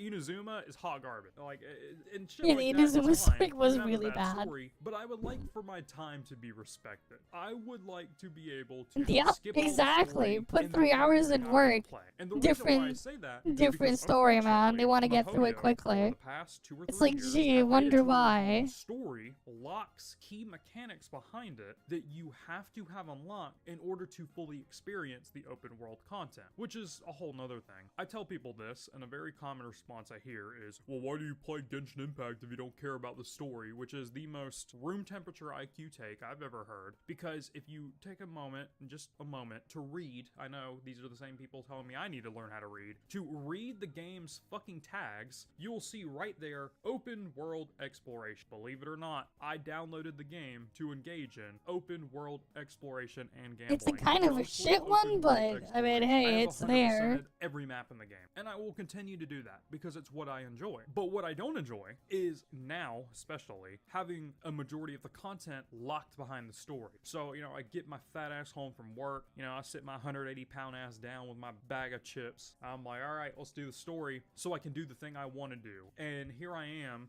3 days later, and Nodcry's story isn't even finished, and I'm spamming the skip button as fast as I can, trying to get through the dialogue. And for what? Because, unfortunately, the exploration mechanic of the region has been locked behind this quest. And it's not just the main story either. Like, obviously, a lot of key mechanics in the main story are locked behind the main quest. For example, the Columbina interactions, a vast majority of the shrines you can find around the map with worship, those aren't unlocked until after you do the Lauma and Flynn's quest, which is fucking lame. But in addition to that, world quests, these dialogue sequences you can go through that bit by bit unlock a majority of the region. Not only are these lame because they remove the player agency in open world exploration, because they drag you from point A to point B. Hey, let's go here, let's go here, let's go here. Make sure you get every chest along the way. All right, let's go here. Now the pathway opens up, and then you finish the quest and you look at your explorations like, oh, I'm 80% done. What the fuck? But not only do they remove player agency, but It does do that too, I don't know yes. how many of you remember Sumerian exploration? Hell, some of you probably haven't even done it. But a majority of the exploration in Sumeru was like that, where you are spending God knows how long just doing quests, so that you can have the privilege to then explore. And Sumeru's story was awful. Especially egregious because fuck that Nintendo shit, seems man. to love taking on the star rail effect of making every single story quest 5 hours long. And so the people who think I am over exaggerating, there is a YouTuber that I mean, I don't think it's the problem that it's long. It's just that it's long for no reason and it just drags on. It's just really bad. That's the thing. It's not that the length is the problem. It's the writing and how they just drag it on for so long, because the writing's atrocious. But yeah, it's just there to fucking drag on. Yeah, I'm not surprised, man. I didn't even do that one, man. After I did the freaking Archon quest, I'm like, fuck this shit. I'm not touching this shit anymore. It's like, cause like, that's just when it's like, yep. So basically every problem is just piled up to the point where there's like literally nothing left. And there's no reason for me to stay, and I just give up forever. Because it's never going to change. And even if you want to like focus on the story, the way they handle it is just really bad. Because they just freaking make a character, they put them in, they shove them in, they force them in there, and then they abandon them so they can sell you the next whore. And then they just keep the cycle going. They unnecessarily drag things out with random bullshit instead of continuing and advancing everything as well. So even if you did care about the story or the plot initially, it's like the way it's treated, it feels like they freaking forgot about it, you know? Especially with just how much they've been dragging it on unnecessarily after they get to a new area or whatever. Just so they can just find the next horde to sell you for up to 475 per guaranteed single copy. Right? Not even the full unit. And don't forget, they don't come with their weapons, so that's another thing you would factor in if that's what you're into. And it's just, they just kept piling on and on and on. So, like, the problem I initially had would just get worse and worse and worse as more and more gets piled on. The job is to document stories from video games, and what this YouTuber does is they play through the whole quest. Yeah, I mean, we don't even have to talk about that. It's just everything was just of Genshin Impact from version 1.0 to 3.5, which included only the main story quest. That means no character quest, no world quest, no side quest, none of that. Only the main quest line was 48 hours long. Since then, Fontaine's entire quest line was in total 22 hours. Natlin's entire quest line was 20 hours, and now we are one patch, now 2 patches now, into Nodcry, and it is 15 hours long. And again, I would like to point out, this is not world quests, which are way longer than the main quests in most circumstances. This is not side quests. This is not the character quest. This is not event quests. These are only main quests. So if you like, again, like, I don't mind having long story content. The problem is it's fucking dog shit that we get out of this stuff. To the point where it's like, you know what? I'd rather they not bother at all if it's going to be the way they do it. Because it's not good. You know? I can handle, you know, playing a game with a fucking 100+ hour long story. Heck, if you want to have it turn into a series and keep the thing ongoing, to the point where it takes thousands of hours to get through the whole thing and it's still going across several games. As long as you don't have all the fucking issues, and you can just actually play the fucking thing. And then it's just like, yeah, I mean, hey, you look at freaking Trails in the Sky first chapter. The fucking prologue is like 9 hours long. For Trails in the Sky first chapter. Like, each chapter is a good, like, you know, like, 8 to 15 hours long. In, like, your freaking Falcom Trails game, each chapter to complete, unless you're speedrunning and skipping everything. It's a good, like, 8 to 15 hours long on average. But, like, you at least get a full fucking story, and, like, you don't have it just being, like, you know, 90% Paimon regurgitating the same thing over and over again. With, like, really terrible writing, to the point where, like, the dialogue and the overall writing is set up as if they're trying to hit a word count quota for a college thesis. That's what it feels like when you read the freaking story in a lot of these, live service, gacha games and shit, especially the Chinese ones. The way they freaking translate them, it's either you get a bunch of translation mistakes, or they're trying to drag it out as long as possible for, like, massive word count quota to hit. Like, they're trying to freaking write a college thesis, or a mix of both at the same time. So, like, none of the freaking dialogue and stuff you see, or the text, feels like it's natural. And that's part of what, like, annoys me and frustrates me a bit with a lot of the stuff in these. And then you got freaking Paimon just, you know, quintupling down on top and regurgitating everything over and over and over again. And that's, like, the whole storm of everything is why Genshin's story is a pure pain to deal with. If you were to start a new account now as a Genshin player, God have mercy on your soul, because you are about to be spamming the left click button for about 100 hours, give or take 200 hours. I don't think that's a stretch. So there's about 200 Yeah, because the hours MC doesn't fucking talk. It's just Paimon. Paimon. You You might engage in the story. You might I like know, the it's story, so and that's cool. dumb. Power to you. You enjoy that story, King. You do you. But I don't have time for that anymore. And it's getting to the point now where I'm just not playing the game because Genshin isn't letting me do the thing I want to do without having to sit through this ungodly long story. A great example, the summer patch, last region, I didn't do it. I basically didn't play last patch because I couldn't. You know, I wanted to do the Summer Island exploration and I didn't do it because I very quickly figured out that in order to engage with the exploration in its fullest capacity, you must first play the 8-hour-long summer side quest. For what? You know? Oh, well, it unlocks the mechanics on the region. It's like, yeah, that's a okay argument, and then you realize Mihoyo did that shit on purpose. And I know you could be like, oh, well, they need to stretch out game time. Clearly, they don't. Because another thing that a lot of people forget is that Genshin, as it currently stands, is the only gacha game made by Mihoyo that doesn't have a skip button. Every single other game they've made, Honkai Impact 3rd, Honkai Star Rail, Zenless Zone Zero, fucking even Tears of Themis, they have a skip button. So why doesn't Genshin, when Genshin has way longer of a story? Is it because players hated those stories way more? I know there was a lot of backlash about Pentacode, and there was a decent backlash at the start of Emphorius, but my god, like, can we just please get a skip button? And I know some of the Genshin truthers who read the dialogue, as they say, will begin to get upset that I asked for a skip button, and to those people I say, it doesn't hurt you if I have a skip button. If there's an optional skip button that I as a player can press once and skip dialogue that now takes me 700 clicks to skip,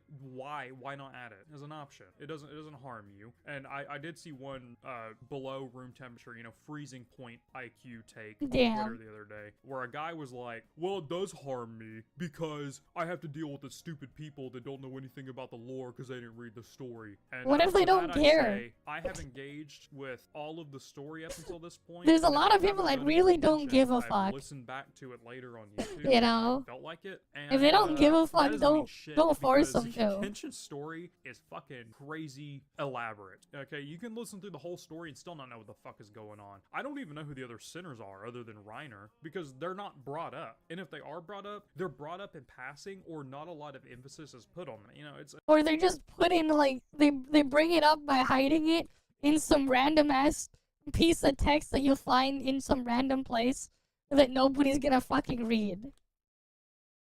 You know, like that's what a lot of it is. Instead of putting it in the fucking story, they're like, we'll just put in some random ass thing on the side that's just there. Oh yeah, it's here, you know?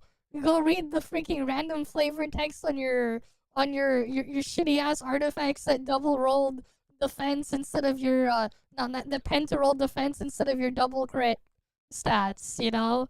You'll find them there. You'll find a lot of the stuff there. You know, you want to freaking know the lore about what's her face, Senora that got freaking disenchanted in Inazuma in that boss fight at the before that boss fight or whatever. Yeah, I know you can read all about her. You just gotta make sure you go look at the freaking artifact set. I think it was the Crimson Witch of Flame one from Mondstadt. You read the freaking flavor text there. Now you have her whole backstory and lore because they put it there instead of putting it in the actual fucking game. Which is part of why the shit makes no sense too. Instead of like actually putting relevant shit in the fucking story and in the fucking game, they put it in the most obscure of places that people aren't going to fucking check. Yeah, it's always been there, but like it's not where it should be. Like they can go talk about how elaborate and deep it is, but it's so poorly executed that it doesn't fucking matter. You know, sure, you might give it, you know, a 7, 8 out of 10 on being elaborate, but the fucking setup and the actual direction and how it's being paced and freaking put out in front of you, that's a fucking 1 out of 10. You know, sure, you can take the average, maybe it's like a 4 or a 5 out of 10 if we compare it that way, but like, no. It's just really, really badly done. It's like the same problem I have with Star Rail. It's like there's so many organizations, so many classifications, so many regions. You know, there's fucking Archon centers, the heavenly principles, the witches. Yeah, they give all those freaking titles and shit that like mean nothing to you because they're not set up properly for you to give a fuck or for them to actually be relevant. And that's like another part of the problem too. It's like, oh, cool. The fucking dragon this character has a title of some kind to keep up with, and whatever God that forbid, means, Billy Bob coming back home from his 9-to-5 job didn't spend 600 hours reading the lore like you did. All right, grow a fucking pair. Most people don't give that much of a fuck. We're here to gamble, goddammit, and pull waifus, not care about some story. So for the love of God, please, I'm on my hands and knees. I'm begging. Add a skip button. And for those of you wondering why I just randomly spawned in to complain about a skip button, it's because I'm currently doing the last summer event, and my god, I am so over it, bro. Just let me play the game, please. That being said, ladies and gentlemen, I'm done bitching now. Thank you for listening to me. Talk to you later. Peace. I just want to tack this on at the end here. I'm currently going through the 6.2 story. It is 7:30 where I live, and I would like to go, you know, make dinner, take a shower, you know, take a break for a little bit. And I can't because I'm currently locked in the story, and upon a quick Google search, if I exit out, I will have to restart the entire last Yeah, that's the other problem there too. Yeah, at this point, I just wish I had a skip button so I could get through it all and get to a save state and then be done, and then I'll just go back and listen to it later on YouTube. But no, I can't do that. So just wanted to put that on the end here. All right, for this time, peace.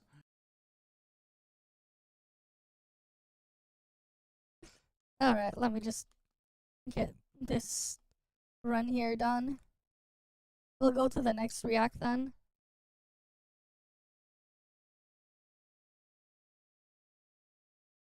The fuck are some of these things that I got sent?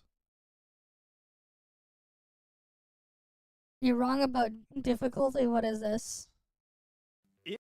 Is your favorite gacha game pay to win? It's a simple question, but They're I'm all- willing to bet they that all are. 99% of the time tells me your response is a no. If you But ask it me is. questions such as, is X game free to play friendly, or is X game pay to win, are some of the most pointless questions all to be are. asking. After all, which gaming community would collectively agree that their favorite game is pay to win? This sentiment doesn't just come from Yep. nowhere, as it happens to tie into a topic that I see a The lot biases, of conflicting yeah. discussions on. Difficulty in gacha games. Whenever difficult content is added to the game, you often find opinions split right down the middle. Is the game at fault for making certain content too hard, or is it the player's fault for not learning the necessary skills or investments to beat it? The answer will hugely depend on, well, quite a lot of factors. My name is Psyche, and I want to talk about this today. Given the discourse surrounding this topic in the context of this genre of games, I want to give my clear definition on what point the fault lies with the game or with the player, as well as detailing what I think which gacha games I truly believe are the most difficult. This is bound to be one of the more subjective— I mean, here's the thing, right? If things become a dependence, like when they have you use multiple units, if using another specific thing is a requirement to make something else function, there's already a red flag there, right? But the thing is, a lot of people don't understand the difference between a synergy and a dependency. A dependency means they cannot function at all without all the other stuff that they're dependent on, while a synergy means they will just work with or without the extra thing there, but they won't cause any issues. You know, when used together, that's a synergy. But in some of these games, they like to do the whole dependency problem. And then they use that and they stack it with power creep to sell you on more. So they can sell you multiple things at the same time. Crazy stuff. Topics I've covered, so let's discuss difficulty in gacha games. Before I get started with the discussion, I would like to give a brief shout out to today's video sponsor, Stella Sora. Stella Sora Okay. is a top-down isometric casual adventure RPG with a blend of fantasy and modern aesthetics. Playable on iOS, Android, and PC, Stellasora features a lighthearted story and atmosphere with a colorful cast of adventurers called Trekkers. With a core roguelike gameplay loop, you can experiment with different builds and team combinations to experience a unique adventure every time. Embark in numerous game modes as you put your team building and mechanical skills to the test, uncovering many secrets along the way. Yeah, very Beautifully good illustrated sponsor, with a okay. casual and detailed design, bond with your fellow trekkers with a dedicated messaging and invite system. Version 1.0 features Tose, a vanguard trekker of the Aqua Affinity who will be the first 5-star character when the game launches. Currently, I have generally positive opinions of Stellasora, and I will be posting my own unsponsored independent review of the game in a few weeks. Until then, use the link in the description or pinned comment to download and try out the game today, alongside an exclusive redemption code for more goodies when you begin. Once again, thank you to Stellasora for sponsoring the video, and now let's return to the discussion. So, in order to better understand this debate on difficulty, I think it's best to first learn about horizontal versus vertical progression. In other words, in what way is the player challenged, and how do they become stronger? I'll visualize it on a line. On the left, we have horizontal progression, and on the right, vertical. Horizontal progression refers to anything skill-oriented, get better at executing movements, or learn certain team rotations, or just playing around the enemy gimmick. Vertical refers to stat-oriented progression, you leveling up your characters, getting a new passive ability, pulling the best in slot support unit from the gacha. To simplify it, stats go up, you get stronger. If you pull the signature weapon of a character in a gacha game, that will be considered a vertical investment. Every video game will have a combination of both types of progression and pin itself somewhere on this line. Where it ends up largely depends on the genre of the game and what resources you can access within the game. Now, before you come up with any weird notions on how the best video games are ones of the far left, since it's all about skill and not about stats, let me just say that there is no objective way to measure difficulty in a video game, and fitting a game anywhere on this line is a valid choice for a developer.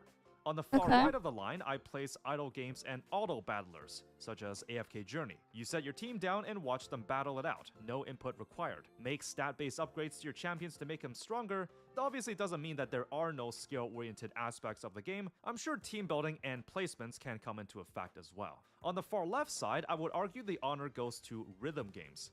There's no upgrades you can make, no online tutorials that will somehow make you better. The level layout is the exact same every time, so there's no room for RNG to become a factor. When you improve at a rhythm game, you really just got better as a player. If we follow the absurd argument above, does that mean that as a rhythm gamer, I would stand on a pedestal and call everyone else inferior gamers because they don't play purely skill-based games? No, that's ridiculous. Maybe someone just doesn't like playing rhythm games, and that's okay. A game for everyone is a game made for no one. We play games to have fun, and what is fun is subjective. Does it mean that Cookie Clicker is a bad game because it has no gameplay except tapping a button? Does it mean Stardew Valley is a bad game because it's overly casual and there's no stakes involved? Simplistic and casual games have their own fan bases, no and stakes? that's totally fine. What I want to prove with this section is dispelling the argument that I don't know, I never played Stardew Valley. Can you butcher a cow and make steak? If you can, you'll have steak involved. Challenging game equals better.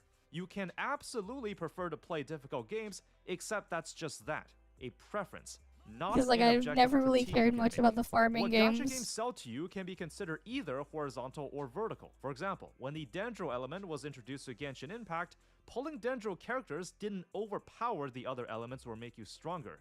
It only gave you more options for player expression. It was just different. Circling back to the topic of signature weapons, in the vast majority of cases, if you pull it, your numbers just get bigger. If you spend money on the game, you absolutely will gain more power. And that's kind of the entire point. A major nuance in the land of gacha games is that games on the far right side of the scale often get a lot of flack accused of being paid to win.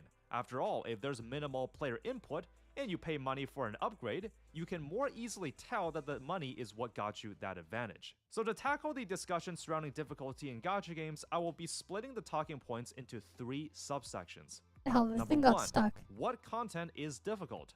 Number 2, what are the consequences of said content being difficult? And number 3, does it even matter that it's difficult?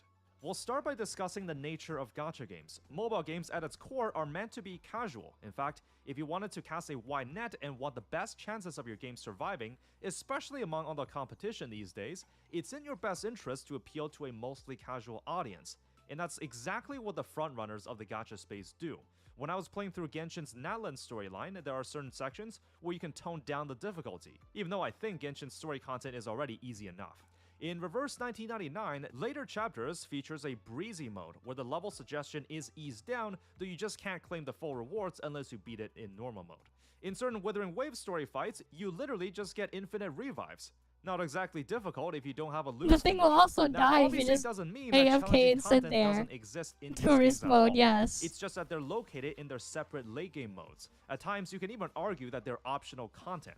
Meanwhile, the bulk of other content in the game is fairly casual, such as the main story and events, and can be completed by pretty much anyone without much trouble. So, one approach is to have the core content of the game be approachable by everyone, and leave the challenging stuff as its own content. Now, I've seen another design approach to this. I think if the core content of a gacha game is hard, then I believe it's safe to attribute that the game itself is hard. So that begs the question, what exactly is the core content in a gacha game? What content will every player have to go through, and what content is truly mandatory? After thinking about it for a while, I can only think of one thing: the story. The story in any gacha game is integral to building up its world and characters, given that the very nature of a gacha game is to incentivize you to pull for characters by presenting their backstory. The lore is where the bulk of the legwork. So then where does is Infinity done. Nikki There are sit? absolutely a handful of gacha games that present difficult story Where there encounters, is in addition to no having an no optional characters to challenge. pull for, Why just does it matter? outfits. Well, here's why. Difficulty can create memorable moments in a gacha game's story. There are some bizarre moments during a gacha game story campaign where a level or boss fight presents a sudden difficulty spike, forcing you to rethink your strategies or learn certain game mechanics. Think of the Gawain fight in Vagrant Order, the Frost Nova fight in Arknights, the Dombike fight in Limbus Company, the Shark boss from Tribe 9. It's not that these encounters are that hard, it's that the game doesn't prepare you for these. Everything leading up to these moments have been fairly tame with the difficulty curve. Except this one just suddenly went vertical on you. The first time I fought Dombike, I thought, wait, is this supposed to be a scripted loss? When the battle is won, the in-game characters all appear battered and bruised, and you're there knowing that you struggled alongside them to achieve victory. Against impossible odds, you came on top. You really triumphed. Given that most gacha game story content is presented in visual novel format, you can just watch a replay or walkthrough of these levels instead, but you will not be able to experience the excitement of overcoming these challenges. There can be something that can be said about this kind of approach, as some might argue that the difficulty of any video game should be gradual. As the game progresses, it slowly gets harder, so this sudden difficulty spike is just not good game design. However, there's also another side to the argument. You can argue that the difficulty spike is refreshing, memorable. These moments hit you like a truck, and that's what makes it stick out. It's a wake-up call to the player. You gotta lock in and actually learn the game mechanics to overcome this major barrier. This is the noob stopper that separates the casuals from the true fans of the game. However, this can also be a delicate point of balance. Make it too hard and the casual crowd will start to complain or straight out leave. Not to mention, it might lead to players speculating that the devs want you to wail or pull certain characters to clear the story content. There are numerous examples in gacha gaming where the developer had to nerf certain encounters when a sizable amount of players raised their concerns. One such case is with Heaven Burns Red. Before the time of the global server's release, some of the story fights were just extremely difficult. And after some statistics were examined by developers, it turned out that only a small percentage of the player base actually got past a certain point in the story. This was a problem. Given that one of HBR's main attractions is its amazing story, why on earth would you gatekeep one of the main things that people are playing your game for? And so, the encounters were nerfed, and naturally, more players started beating it and continued its story. When the game eventually launched globally, I still thought these encounters were fairly difficult, but never enough to cause a major headache. Designing the difficulty in a gacha game's story content has to be done with the utmost care. Unless a game is already known for its difficult content, it's quite a hard ask for a new gacha game to design them this way. We've already taken a look at Tribe 9 and how its overly difficult campaign is arguably one of the factors that led to its downfall. Can you really blame the game for simply trying to maintain its financial and creative interests?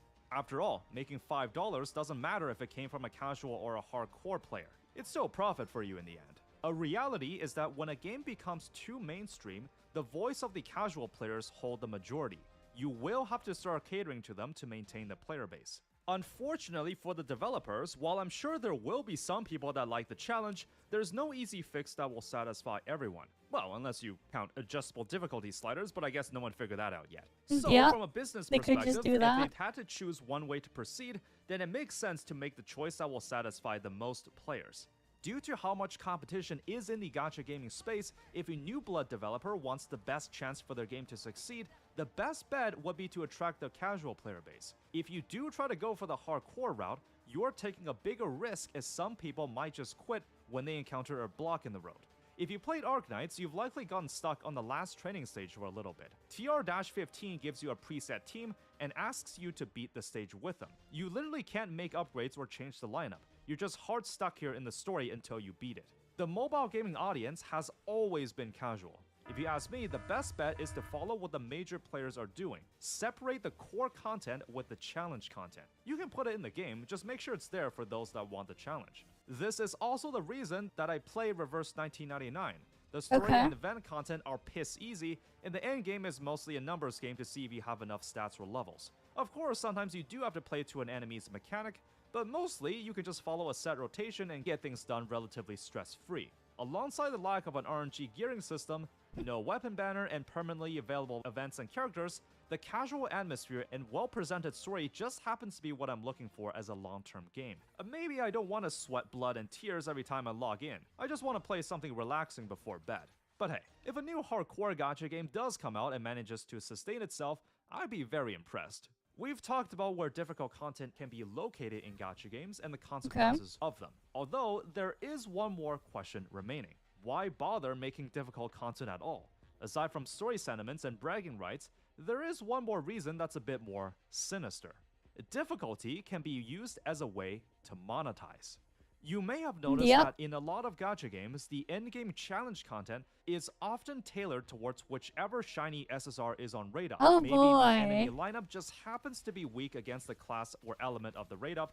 Maybe the boss target has a shield that the raid up 5-star has an extremely easy time breaking. You'll notice how your performance is rated often depends on something like the time spent or the number of turns. It's not that if you're talented to beat it at all, if you want the full rewards, you gotta start optimizing. In a case like this, difficulty is artificially injected to slightly nudge you to pull purely artificial and make you really feel the benefits of having them. And I kind of don't have a problem with that. See, the key here is to not design it in a way that's just blatantly pushing players to pull for the new limited 5-star. After all, I'm sure many would make the argument that you don't need to pull them, and you can consistently clear it without the raid up character. Just maybe a bit more difficult, but still completely doable. I mean, yeah, that's technically true. Back when I played Genshin and the Abyss was its sole endgame, I did fully clear it numerous times with the low spender roster I had. But all in all, you have to understand that gacha gaming is a business. The company is trying to make money. And honestly, I see this as a pretty tame way to monetize. It's kind of like paying an extra $1 to revive yourself in Temple Run, just less blatant. Now, the developer has full control on how That's it though, if you're only doing it for premium currency, there is a major difference between you shouldn't be pulling at stuff at all just to do that. In Elden Ring or Because you're always going to be at a deficit. Upfront fee to get the game. Or rather at a loss. That, everyone has access to the same If that makes it easier to you can't understand. Pay an extra $5 to make your tax stronger. However, in a live service mobile game where one of the main draws of the game is to sell power to you, you bet that if you get lucky or heavily invest in certain areas of the game, you can make yourself stronger. There's a very big difference here. Difficulty is no longer just a creative decision to make the game as fun as it can be, as in the context of a gacha game, the developers have a very clear incentive to lock more power behind more polls or random chats like RNG relics, and purposefully manipulate the difficulty to make it more compatible with the latest shiny 5-star to reward those that did pull them. It's not designed as equally as you think. So we've established that there's two categories of gacha games on how difficult content is handled. One separates the core content with the challenging stuff as its own modes, and select others have difficult encounters baked right into the story. Both are valid approaches, but developers must understand that by nature, mobile games are meant to be accessible and mostly appeal to a broad and casual audience. While those brave enough to put difficult levels in the story make it memorable, there's also a balancing point that you can't cross over. You might just turn away potentially paying customers, and that's not exactly good business. As a bonus topic, I've played way too many gachas at this point, so I'll include some of the titles I think are genuinely the hardest I've played and where the difficulty actually feels fair. If you're familiar with the Chinese company Zilong Game, they've made some pretty difficult gacha games. There's Langrisser Mobile, where progression pretty much takes place over the course of years, so don't expect to be clearing content fast. If you're looking for something more modern, I also reviewed Mekarashi on this channel. And from general sentiments from its players, once you reach the mid-game content, every single move you make feels impactful, and a single blunder can cripple you. Suddenly, those turn rewind tokens change from being just a nice compliment to potentially game-changing if used at the right times. Wizardry Variants Daphne is one of the more hardcore gachas I've played, with a permadeath system for your allies. To be honest, it's more of a gimmick and will likely never affect you, though one thing that bummed me out was that you could pay a monthly sub to lift some of the hardcore aspects of the game. As for the reward for the hardest gacha game I played, that honor goes to Morimans. It's a turn-based deck builder roguelike very similar to Slay the Spire. I've reviewed it on the channel, and I think the difficulty is turned up to the extreme when you do the later story fights.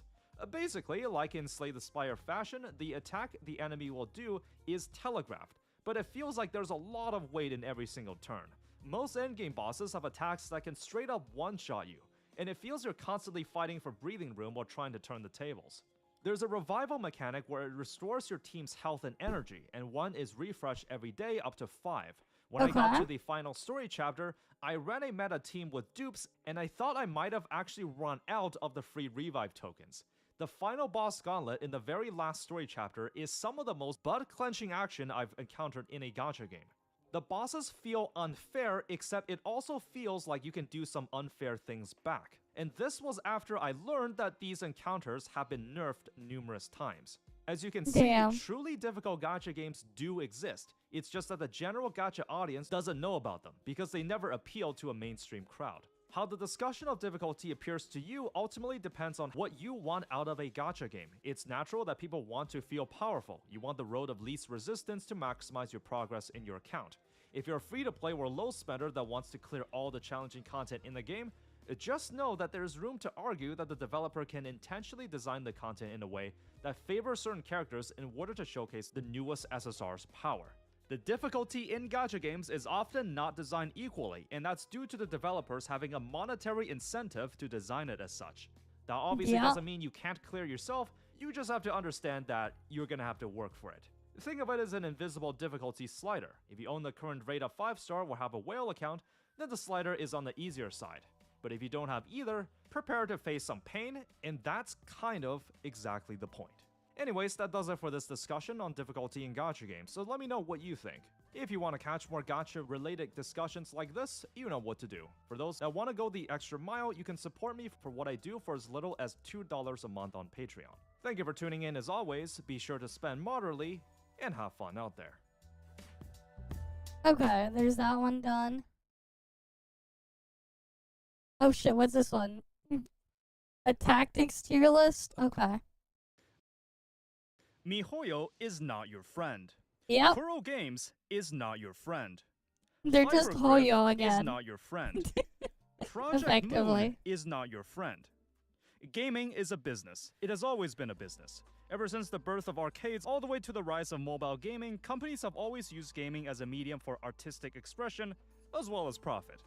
While there are, in my opinion, honorable ways to monetize a game, there are also some not-so-honorable ways. Gacha games, and by extension mobile games, have had a decade of growth at this point, with some even rivaling the quality of what you'd see on a console platform. At the same time, the tactics in which these games that employ depends on to what you mean ultimately by retain quality. and monetize you as a user have also been tried and perfected. From reinforcing habit formation with daily logins, to proprietary currency obfuscating the cost of in-game items, to fear of missing out elements creating artificial urgency. Today, I want to go over every single technique I've found over the years I've played gacha games, how they psychologically affect you, and more importantly, how you can avoid them. I'm going to be coming up with a list of 3 tiers of what I believe to be the practices ranked from the least fuck to is most like credible. No Man's Sky I'll devs break down just what these locked in a practices basement are and place them for somewhere 7 on the years. list. It's Hopefully, crazy. by the end of the video, you'll be able to understand exactly how gacha monetization works and how to better moderate yourself as a player. So let's begin. Okay. Before we can go over the predatory practices, I think it's worthwhile to explain what the gacha model is and what I think of it. Now, I personally enjoy playing gacha games. I think it absolutely still has the potential to create artistry and create a vibrant story and community around it. At its core, gacha games are able to build an ever-growing universe while having the player feeling involved in the plot as it unravels in real time. Alongside the extremely accessible nature of being played on your phone, the barrier of entry is low enough that the game can create a casual and inclusive atmosphere where pretty much everyone can get into. I personally got into Fate Grand Order as one of my first gacha games, and its high-quality story was something that kept me awake on the subway back when I was still commuting to university. This would be the best argument I can come up with where I believe the gacha model can be justified. However, reality is often not that simple. Yeah, in a traditional it's video often game, disappointing you pay even. the upfront fee of $60, then you get the entire game for you to do as you please. You might not get any updates for it, but the game includes the full experience, and the developer has no reason to place any player retention tactics and further ways to monetize, aside from maybe paid DLCs down the line. When the business model revolves around gacha, the main goals of the developer changes. Because gacha games are expected to be free to download, there has to be some way to monetize and retain its users across an indefinite period of time. After all, I've talked about this before, but user retention is extremely important for online businesses. They're often categorized as D1, D7, and D30 retention. This refers to Day 1, Day 7, and Day 30 respectively. According to this Harvard Business article, increasing customer retention rates by even 5% can increase profits by 25% to 95%. I believe there are acceptable ways to retain and monetize users in ways that are morally and ethnically corrupt. I don't know. However, what you define as predatory is ultimately subjective. There are things I don't think are predatory, and some that I find extremely so. This will be reflected in the tier list, so let's break it down. The first category will be called mild. These are the practices I think can still be argued as predatory, but I ultimately don't really have a problem if some of them are in the game, which I'll explain why when I get to it. The second tier is what I call the risky category. These are the tactics that were implemented on the conscious decision from the developers that didn't need to be there, and are the very definition of what I think is predatory. Last, there are two items in the deep end tier. These are what I think to be the worst of the worst, and things that I actively campaign against in my reviews that should be minimized as much as possible, and ones that actively hurt my enjoyment of a game. They're quite broad subjects, so I guess you just have to wait and see. This is how I would subjectively categorize predatory practices in gacha games, so let's dive into the list. We'll start off with the mild tier, with something that's pretty harmless if you ask me. Login bonuses and daily missions. These are usually menial tasks that you can knock out in like 5 minutes or less. It's a light way to some of them take a long time, man. Game. By themselves, I don't really have a problem with these. There are cases where the best rewards are locked behind the final days of a login streak, and I think there's absolutely something that can be said about that. Overall, login bonuses are pretty tame. The stamina system is yet another player retention method that's pretty much baked into every gacha game. There are many ways to implement this. Some games might max out your stamina reserve in less than 24 hours to encourage 2 logins in a single day, and some that don't. Regardless of how it's done, the stamina system represents a major source of progression for your account. The daily missions and spending stamina usually are the 2 biggest sources to level up your account. They give a ton of player XP. I'm just trying to upgrade all my characters and stuff, man. Habit formation at its finest. Right now. You want to progress fast in a gacha game? Simply do your dailies and spend stamina. You can exchange stamina for in-game materials. No, I have not seen his other at a channel. controlled rate. Wouldn't it be much more player-friendly to just erase the system and let players farm something for as much as they want? Yes. Yes, it would. When there's a stamina system, you don't get to play at your own pace. You get to play at the pace in which the developers let you. I personally don't have a problem with battle passes and its premium paid track. Battle passes have been normalized in a lot of games across many genres. I'm okay with paid players having accelerated progression through additional activities. In terms of additional purchases, it's in my opinion one of the least insidious ways to monetize and retain users. Alongside daily logins, I mostly don't have a problem with these tactics by themselves. There's a very big caveat I'll mention later, but you'll just have to wait and see. You may have noticed that some in-game events have a weird time gate on what portions of the event are unlocked, usually releasing a few levels every few days. What about why is there a weekly cap on how many times you can farm a boss drop? Wouldn't it be better if that cap wasn't there? You'd be absolutely correct. Yep. All of the mentioned tactics so far aren't necessarily for monetizing you, but rather for player retention. It's vitally important for an always online game to have a steady player base. Even if you're free to play, you're still a valuable asset to the company. You may contribute to the community in some way and spread the word to newcomers. Besides, as long as you remain a player, there's always the opportunity that you'll decide to spend money in the future. The reason I don't really have a problem with the tactics mentioned so far is that it's understandable some of them are in place in order to retain players. But a lot Here's of my them challenge to you. are For tomorrow, just implemented don't in log into really any of the gacha abysmal games. ways. That's it. It's kind of like skipping class. Once you do it Yeah. once, then you realize that you can just keep doing it. When you wake up in the morning, sit at your Exactly. phone or computer and realize that you can do whatever you want without needing to bother with dailies or login bonuses, it'll feel like a weight that has been lifted from your shoulder. Power creep and feature creep. These specifically refer to newer release characters having better stats and complex kits. Balancing this factor is quite difficult. As a gacha game, it needs to release new characters to entice new and existing players to stick around, and the game must find some way to market or innovate on the game's existing mechanics. Aside from aesthetics, a game might absolutely try to sell a character by making their damage numbers bigger. That might work out in the short term, but there are long-term ramifications for this. If everyone is godlike, then no one is. A character can only be considered powerful when compared to something not so powerful. Feature creep can actually be even more insidious than power creep. As the game expands and releases more modes and content, there's going to be more menus to go through, more materials to collect, and currencies to keep track of. As a longtime player, you would have been able to adapt to the new changes bit by bit. However, a newcomer is suddenly hit with all these things at once, which may cause some confusion on how to navigate the game. Just compare the complexity of character kits from ones that were released at launch and those a few years later. Your tolerance of power creep and feature creep will differ person to person. However, I don't really have a problem with these, as these are natural consequences of the game showing its age. It's unavoidable, and at times even unintentional by the developers. I'm gonna throw this one in the mild category, and because I kinda wanna talk about it. Paid cosmetics. The gaming industry has more or less accepted and normalized paid cosmetics in-game. Some of these can cost $20, and that's just kind of the reality of things now. I don't have a problem with these, regardless of how much it's priced. The thing about cosmetics is that its pricing is highly subjective. How much do you think a skin like this is worth? Sellers want to sell it at the highest they can sell it for, and buyers want to buy it for the lowest price they can buy it for. There's the age-old argument that cosmetics isn't gameplay, except what if you literally play the game in order to look the coolest? The one thing about paid cosmetics is that it has to be more desirable than the base version, meaning that there's now an incentive to purposely design the base version of something in an inferior way and sell the cosmetics as extra. It just falls on you whether you're okay with paying the money to buy the cosmetics. Now we move on to the risky tier. This tier lies in all the tactics that fit my very definition of predatory. Let me start by ripping off a band-aid. Any gacha system, regardless of how it's implemented, is predatory. Yep. There is no wiggle room for me on this subject. There isn't. If you can pay real money to obtain more gacha currency, it fits here. I don't care how generous its poll income is. I don't care if it has a separate weapon banner or it has incredibly high drop rates. By nature, there's no conceivable way I can agree that a gacha system is not predatory. But let's entertain some edge cases. One of my most beloved gacha games of all time is Limbus Company. I put in a lot of hours into it and I like it a lot. This game has the dispense mechanic, where after the most recent character has been on a raid-up banner, then you can spend farmable shards to just get them from the menu, allowing you to bypass the gacha entirely.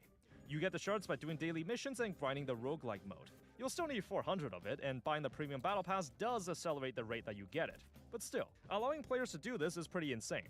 Does that mean that Limbus Company's gacha system is not predatory? But there's still the I disagree. FOMO. This is a very slippery slope to go down. You know the saying, you give an inch, they take a mile?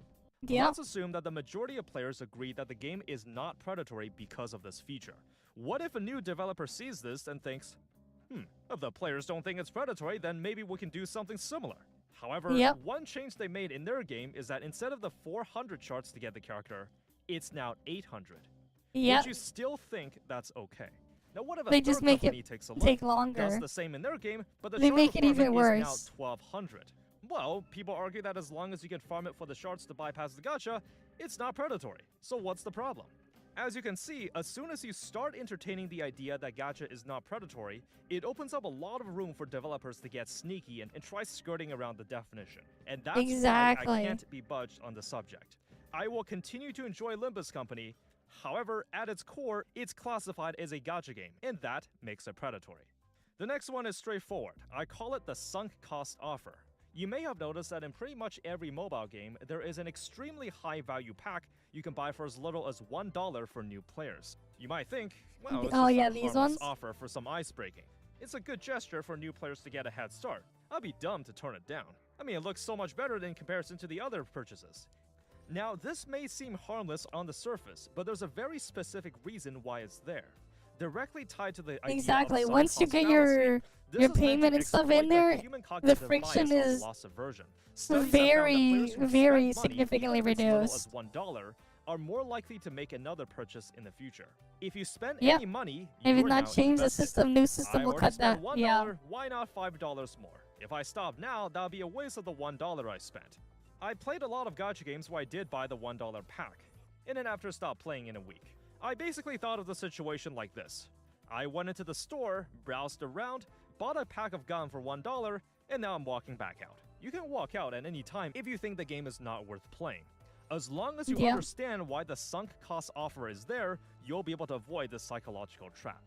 You may have also noticed that a lot of games have a free daily or weekly pack sitting in the cash shop for you to collect, luring you in with that delicious red dot.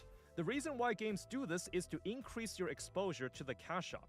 It's natural to have the mindset that since you're in an environment where you're expected to buy something, then you have a higher chance of buying something. This ties in with the mere exposure effect in psychology. By simply increasing one's exposure to something, it increases their preference for it. The free pack is meant to make you feel more familiar with the UI and layout of the cash shop. In certain games, you even have to scroll down the menu to see the free pack past all the other paid offers. That is Infinity Nikki right there. This is also intentional. Yep, it's done on purpose. Practices, I think this one falls on the less egregious side.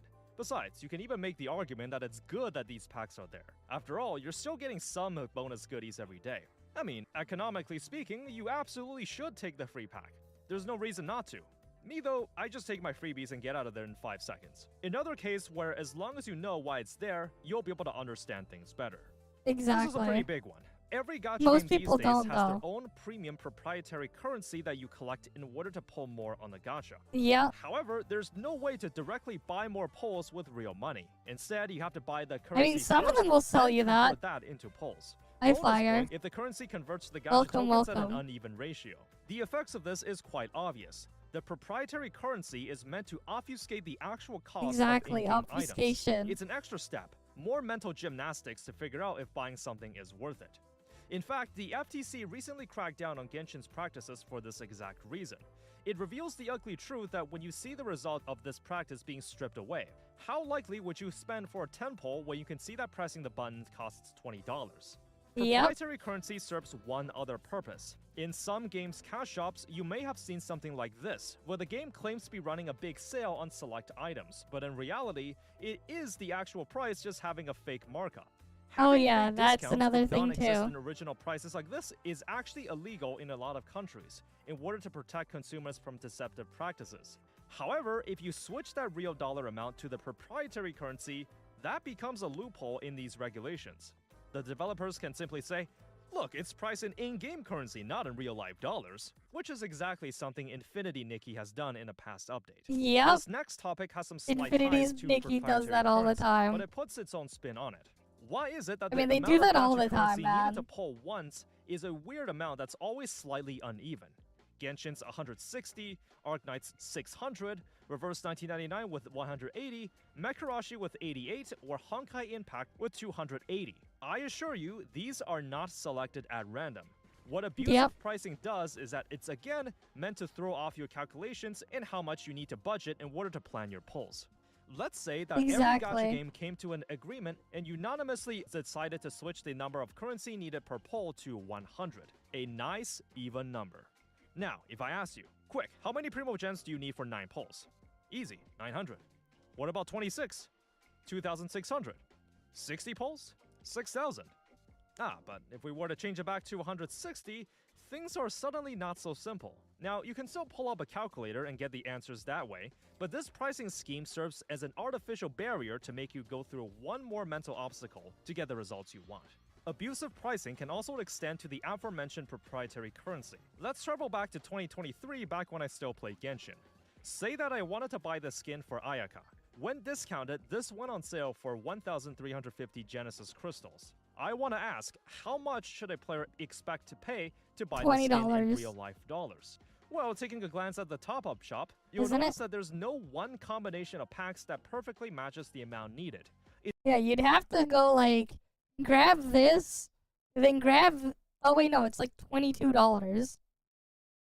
It doesn't line up. I forgot their pricing was like this. It's always a bit over or not enough. Never Besides, mind. what if a player didn't have the first top-up bonus? What if a player already bought a couple rounds of the monthly pass and already has some crystals saved up? Notice just how hard it is to pinpoint how much a player is expected to pay, as their situation depends on certain other factors. Even after you bought the skin, you're gonna have some crystals left over in your inventory. While you can convert it to primos at a 1-to-1 ratio, you can't convert it back. So if you're someone that has some idea of long-term planning, then you likely just keep your remaining Genesis crystals there in case you need it in the future. So you just leave it there in weird unspendable amounts. When the time comes when you do need to buy more, then that messes with the total amount needed all over again. Yep. I want to finish off the risky tier with a short story. A while back, I was looking to buy a new pair of sneakers. This led me down to a rabbit hole looking at lots of brands and reviews. And eventually, out of curiosity, I looked up the high-end sneaker lineups like the Travis Scott Air Jordans. I was shocked just how much a pair cost. I thought, who in their right mind would spend thousands of dollars on a pair of sneakers? What a waste of money. Meanwhile, turns out, if a sneaker collecting enthusiast saw it, they would go, well, yeah, you want the high-end sneakers with memorabilia sentiments or high performance, you gotta pay up. This is just normal for a sneaker of this caliber. When I started playing gacha games in a very similar fashion, I was shocked by how much getting a single rare character would cost if you purely spend money on the top-up packs. Turns out, years later, I became accustomed to it. It's now a normal expectation that if you buy the top-up packs in a gacha game to pull for a new character, you should be expected to spend upwards of $100 or $200. Someone unfamiliar with gacha games might argue the same thing I did when I looked up sneakers. Who in their right mind would spend hundreds of dollars for a virtual character in a video game? What a waste of money.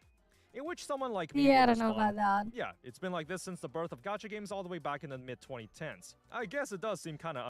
I mean, like, here's the thing, right? If you went back in the past and told me, told the high school version of me that in 2025, NVIDIA's, you know, top tier card will be like $2,000 US.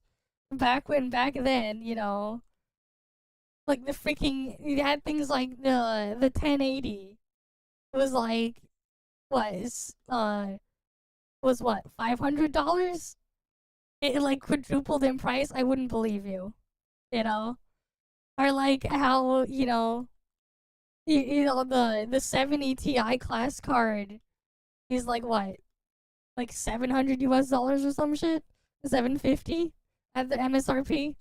When back then those would be around 300, 350. Like, if you told me that back then, I'd be like, what the fuck? Because, like, for the longest time, like, the pricing for those tiers of cards of any generation, you know, they would float around a similar-ish price point. Right? Like, the freaking 1070 was like, what, $330 or some shit? Some shit like that.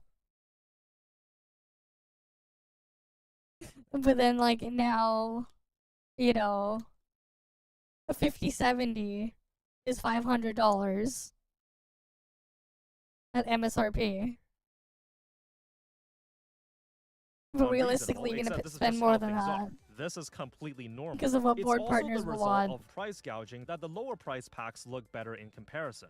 I think most rational players would see buying the top-up I guess packs it as the very depends, last really. resort after they've exhausted all other options.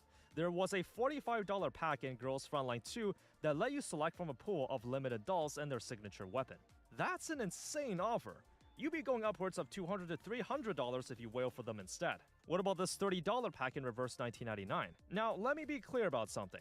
I don't have a problem with whaling in a video game. However, a fine line that I draw is that you must be aware of how much you're spending at all times.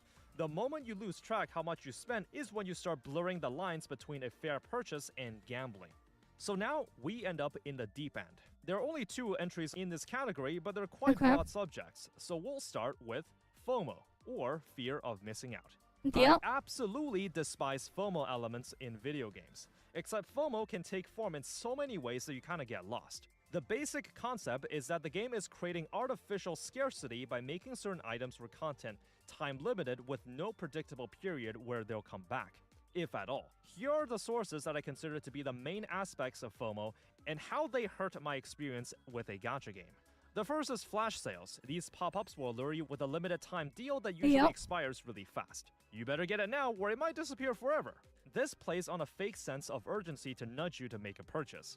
Remember when I talked about daily logins and battle passes that by themselves I don't have a problem with? Well, if we were to include a limited time item in said login or battle passes, then that does become an issue for me. Now, limited items can come in a variety of ways, such as a player profile border, an avatar, a player skin, or a special plaque to display on your profile. The question becomes, how much do you care about this thing? If you don't care about cosmetic items and player profile add-ons, then this sort of thing won't faze you. However, if you can't get over just how these items may never be available again in the future, that might just cause you to pay extra attention to your logins or feel obligated to participate in these events. Let's talk about limited time gacha characters next. It's a natural assumption that once a limited character banner ends, then you have to wait for an indefinite amount of time before you will have the opportunity to get them again. How many limited characters and how often they release is completely up to the discretion of the developer. I will say, there are games where limited characters become part of the standard pool after a while. So even if they won't be available, you can still possibly get them when a non-raid up spooks you. There's also the matter of limited time events, given that gacha games put a big emphasis on world building, considering that it's trying to sell its characters to you. A lot of the story content introduced in events can contribute to that. What makes absolutely no sense to me is making said story content only viewable during their event period, especially when the story can expand on the game's lore or explain an important subplot. It's like gatekeeping players from enjoying the full extent of the world building. Seems rather counterintuitive. FOMO elements greatly impact my enjoyment of a game, and I tend to rate highly on games that don't have as many tactics related to it. For example, one of my favorite games I'm playing right now is Reverse 1999. The majority of the newly released characters will become part of the standard pool after 3 patches. And when older events get archived, you can just view it at any time. Of course, this is not the only gacha game that does this, and I do appreciate it when there's pushback against this kind of practice. As you can see, creating artificial scarcity can be extremely beneficial to retention and monetization. FOMO is unfortunately one of the things that the developer has full control over. They get to choose what and when players get to access certain content. And that's why it's one of my most disliked predatory practices. Now, aside from FOMO, there's one more topic I want to talk about. Something so insidious that it overshadows every other subject on this list. One more trick to ensnare you into keeping you playing and spending money on the game. One tactic that's much more covert and impactful, as it permeates every aspect of your moment playing a game. Surprisingly enough, the game company is typically not the one that reinforces this. The publisher? I'm talking about tribalism. Oh, that. Okay, tribalism. When you play a game for a very long time, you become accustomed to it. It becomes part of your personality. In a way, it becomes an integral portion to your life that you would defend at all costs. You can't imagine living your life without doing your dailies or interacting with the community. And when there's outside forces disturbing that peace, it makes you just want to lash out, put the opposition in their place, and go back to the safety of your sanctuary that is your game. One of the biggest challenges I face when I review gacha games is coming up with actual valid critiques. The problem with critiquing a game, especially one that's well known and has a long following behind it, is that even when you're saying things that has validity to it, there will be a vocal crowd that will deny everything negative you say. It doesn't matter that you're right, it's that they don't want you to be right. Let's say you've played a single gacha game for years already. When you see someone reviewing the game, a thought that might come up is, what gives you the right to critique my game? There's the age-old argument in the MMO community that you need to spend 100 hours on a game before your opinion is considered valid. And you It's can imagine with the ridiculous. sheer number of competition in the gacha market right now, all with their dedicated and loyal fans, we can imagine something similar taking place. This happens more often with older gachas as they have built up a more dedicated and loyal fan base that's more or less made the game part of their personality. Gacha tribalism is alive and real. This is my genuine advice to you. Your relationship with gaming companies is purely transactional. You can enjoy the game, you can spend money on it, you can buy their merch, you can go to their live events. Look, I got Snowbreak merch sitting on my desk right now. I do don't have a too. problem when people enjoy a game as a hobby. The issue arises if you see the game or the company is I have anything Snowbreak more merch than in my that, then fucking I closet. find that extremely Because they gave it to problematic. me. Online personalities can exacerbate this mindset even further. When a game or community gets big enough, online moderators and content creators have a vested interest in keeping their status of authority. You may notice that once in a while, a post or two that criticizes the game goes missing or gets censored, or how certain content creators and influencers tend to consistently push a certain narrative really hard. Gacha What do you mean, access why not devs showcase really it? I care about have. unlike the other developers. I've posted it on my Gacha X Twitter. is way better than Gacha Y. You become so sensitive to criticism that it's like if someone online made a simple comment, I think Gacha Y is really good. I've shared it a couple times already. You can even see pictures of it on my Twitter. Remember the bath towel? Even?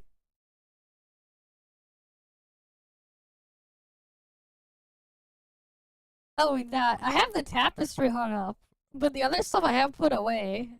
I have, like, the mouse pad. I don't use this mouse pad. Like, it's a cool mouse pad, but it's too small. Like, I prefer, like, a large mouse mat instead of one of these. But this is still nice. The pins I have, like, hanging on something elsewhere. But then I have a tapestry as well. Where's the tapestry? That one, the tapestry I have hung up. This one I have hanging. But, like, you look at this and this is, like, fine. Like, anyone, you can just, like, have anyone look at this and, like, oh, it's just a bunch of girls holding guns. Nothing crazy here. You know? Like that one. But, like, the fucking bath towel, I don't know what the fuck I'm gonna do with this. This is a massive ass bath towel. Like, it's bigger than the fucking dining table. Right, like this thing, it's like, I don't know, man. It's a nice bath towel, I'll say that, but like, damn, that thing is big. Right. But yeah.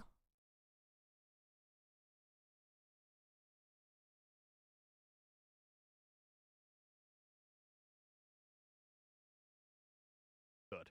Your immediate reaction is, oh, so you hate Gacha X?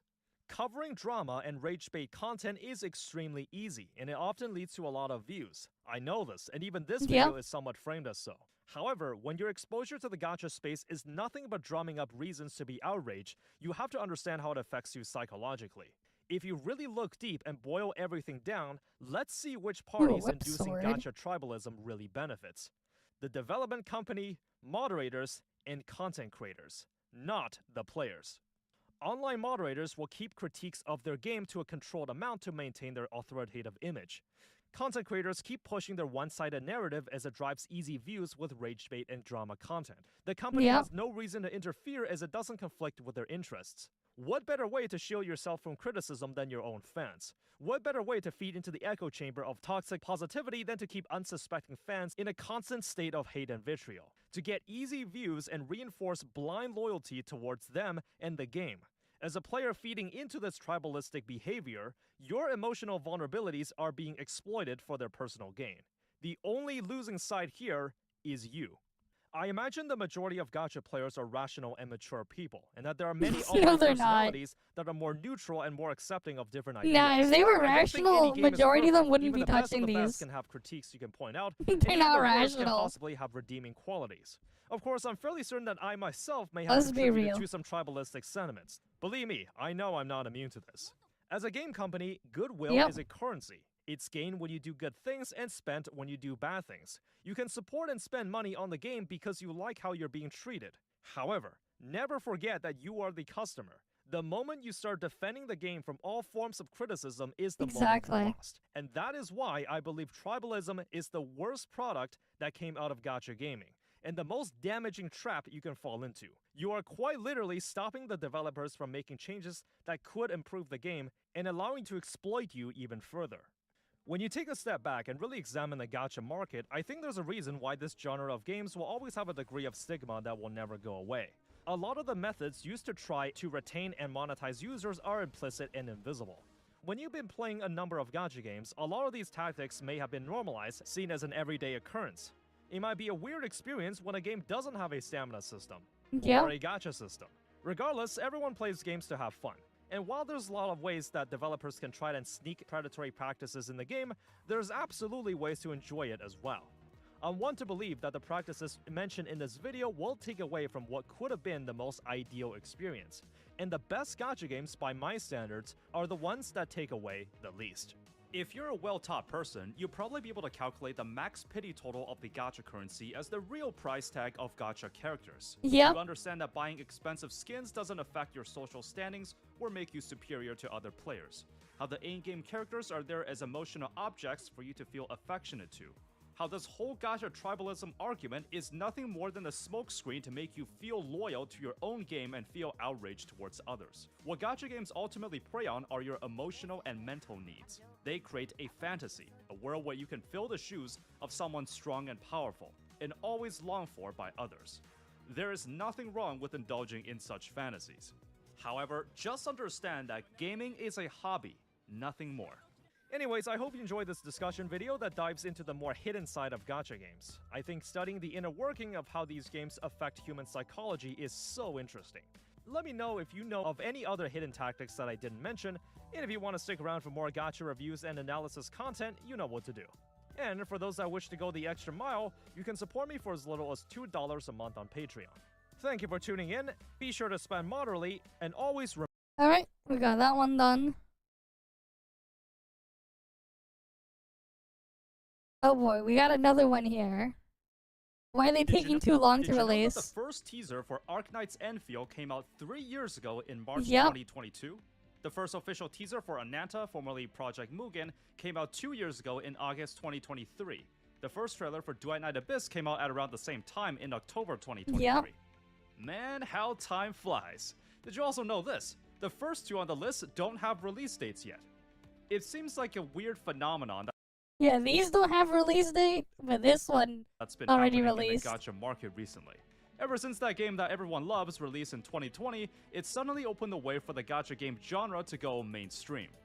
When said game that everyone loves went on to become one of the most successful mobile games of all time, others looked at all the glory it's getting and thought, hey, I want in on that. It rolled out the red carpet for other companies to see that there is indeed a very big market for these contrary to what you might think, using a gacha model to monetize. However, it isn't as simple as just creating the same gacha and monetization models. You actually have to create a good game on top of that. And so the expectations of what a gacha game should have been expanding ever since. Man. Hi, my name is Psyche, and I want to talk about this unusual situation about gacha games. Why is it that so many big budget titles spend literal years perfecting their early build and marketing? It's hard to imagine that at the end of it all, these are free to download mobile games meant to be played on your phone. I will be explaining my theory and thoughts on why this is happening and whether we're in an economic gacha bubble of sorts. Let's first do a roll call on the release status of all the recent big budget gacha games that come to memory. The game that started it all was initially announced in June 2019, with an expected release date of spring 2020, though that was eventually delayed due to COVID. This was a wait window of around 1 year before gamers got their hands on the game.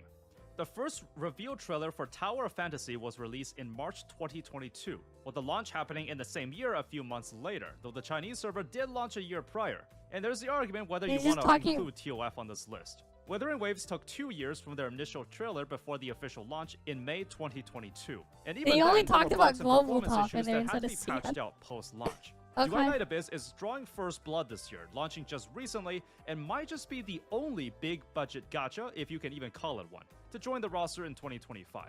Neverness to Everness was first revealed in July 2024, meaning that it's only been 1 year so far, with an expected release window for early 2026. Ananta and Silver Palace? Well, we're probably not going to get any news for them for the next year.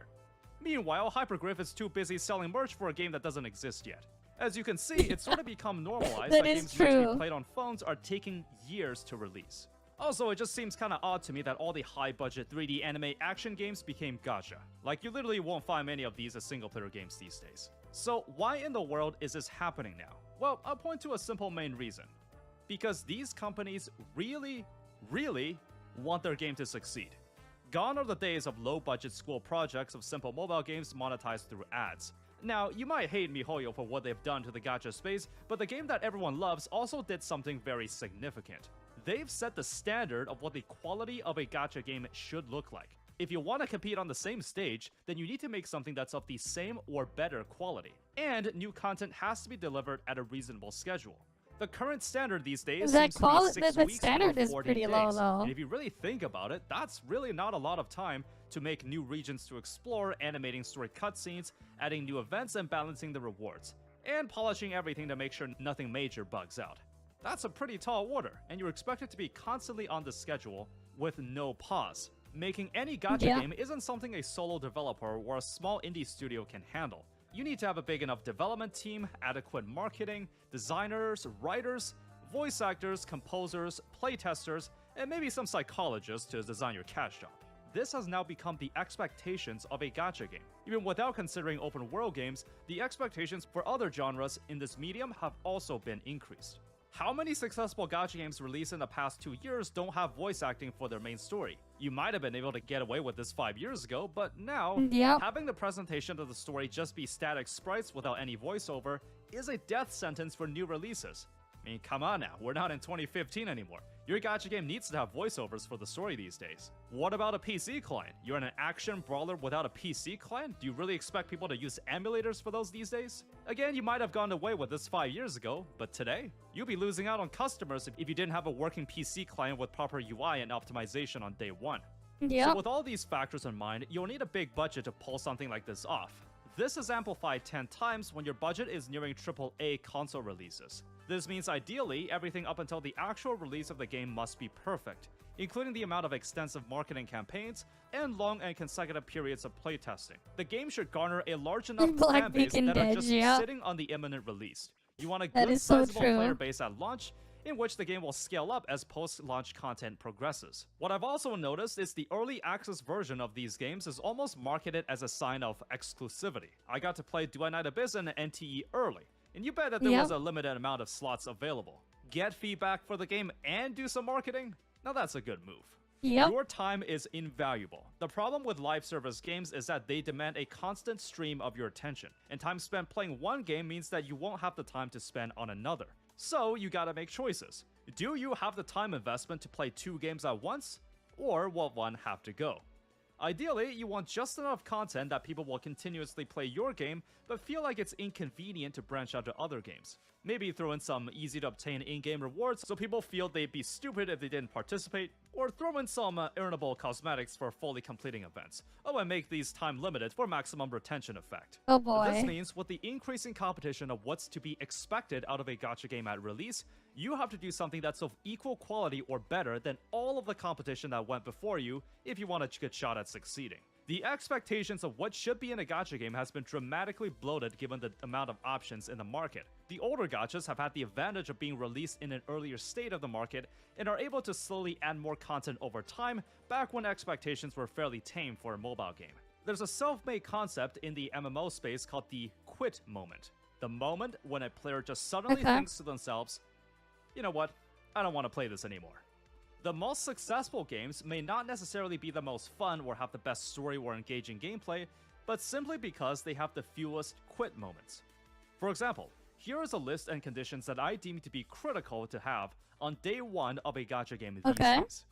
First, it should be expected that the game should launch, download its resources, and load in a playable state in a timely manner. If I click the game icon on my phone or computer, I better be able to start playing in under a minute, or at least not be prompted to re-download any assets or run into an issue logging in. This is especially critical if the player trying out the game has no expectations of it so far. Any minute inconvenience that the player has to go through to get the game in a functional state can potentially be a quit moment. As you can see, we haven't even started playing the game yet.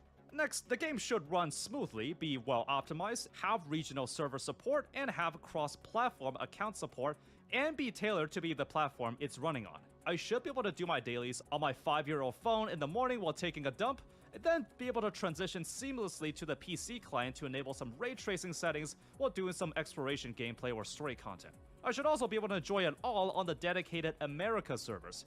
You better think twice if you think I'm willing to play on 200 ping. The overall quality of the game should feel polished enough to not make players question it.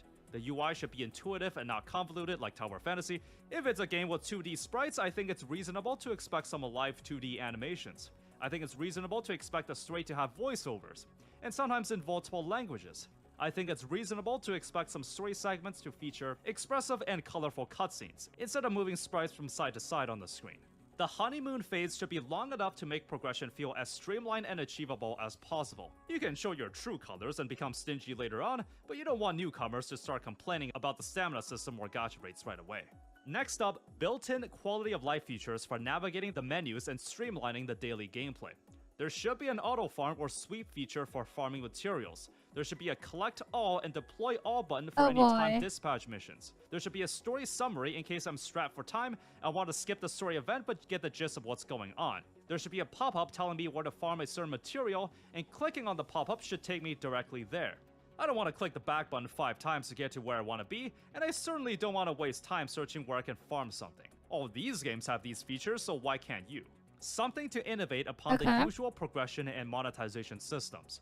What I mean by this is that I think I speak for most gacha players that I roll my eyes at the sight that a gacha system has the patent 50-50 rate up chance for that game everyone loves, a dedicated weapon banner, RNG relic system that depends on luck to make you grind for better gear, and major upgrades locked behind a dupe system to make you pull even more copies of a character or weapon. Even with the highest of budget and quality, I don't know if I'm willing to put up with something like this anymore. Exactly. So, I don't think it's unreasonable to expect that the game will have at least some way to make these mechanics less tedious.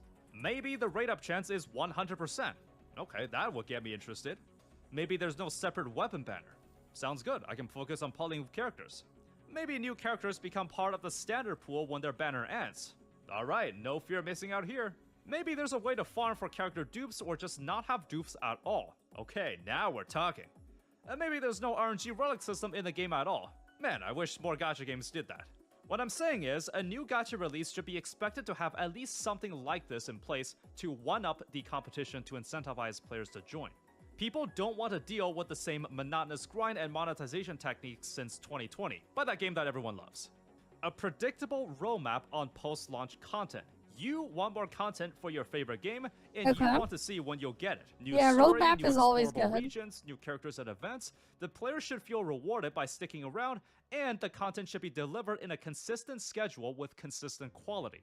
Proper research into player retention and monetization techniques. Doesn't matter if you have a banger game, if you don't have the funding, there will be no game. Gotta remember, gacha games are free to download. You have to recuperate the costs back somehow. There should be incentives for free-to-plays, low spenders, and whales to get what they want, and also provide the necessary support when something goes wrong. There's a reason that a lot of mobile games have a customer support button in the cash shop. This is the last place they want you to run into a problem. You definitely don't want it to be difficult for a customer to give you money. I suppose we can add a customer service team to the list of departments you'll need. And finally, a sizable player base and community right at launch. A big turnout on day one. You want to be ensured that the game is starting off strong and it won't be any danger of being shut down. Studios running out of steam might try to release some extremely overpowered units or pay-to-win tactics to retain players. But when it gets dicey, the game might run into a death spiral where the developer runs out of money to keep the game running, and people stop playing and spending money since the future of the game is uncertain. That was a pretty long list, huh? If your impression was, wow, that seems a little extreme for a free mobile game these days. And I agree, I do think that's kinda unreasonable. 10 years ago, all I played on my phone was Pop the Lock. And as the expectations for quality increases, the need for a higher budget will as well. You can see how everything has to be right every step of the way. Maintaining a live service game is way trickier than a single player game. If a single player game doesn't sell well, then the profits can at least recuperate some of the development costs. Plus, there's no need to develop it further and the game will always be available for anyone to buy in the future. However, when the costs of upkeeping the servers and paying for continuous development can't be sustained, then everything has to get shut down. No one can play the game anymore, even if they wanted to. The consequences of a live service game failing is more severe than traditional single-player games. which is why sometimes some developers can't afford even the smallest blunders. The first couple days or weeks of the game tends to be the most volatile, as that will be a big deciding factor if someone wants to stick around or not. We have developers coming up with elaborate exhibitions at conventions, organizing cosplay events, selling merch, marketing character showcases every day on multiple They're doing all social media sorts of crazy platforms things over to the drum course it of up. months, with the total development taking way longer than a few years. All that just so their game has a chance to get a head start when it launches. It almost makes me think just how much further the gacha bubble will expand to. At what point should the expectations for a new gacha to have that it just doesn't seem realistic anymore? This is also part of the reason why I find discussing gacha games to be really interesting. So, to the future giants of the gacha industry, all eyes are on you. Thank you for tuning into this discussion, so let me know what you think. If you want to catch more gacha-related discussions or reviews like this, you know what to do. If you wish to go the extra mile, you can support me for what I do for as little as $2 a month on Patreon. And also check out my second channel if you want to see more opinions. Alright, that's another one off the list. How many did he send? God damn. Alright, here we go. We'll see Raid Shadow Legends. Raid and then we'll sucks, just mark Plarium sucks, don't play this this entire game. group. See? Not sponsored.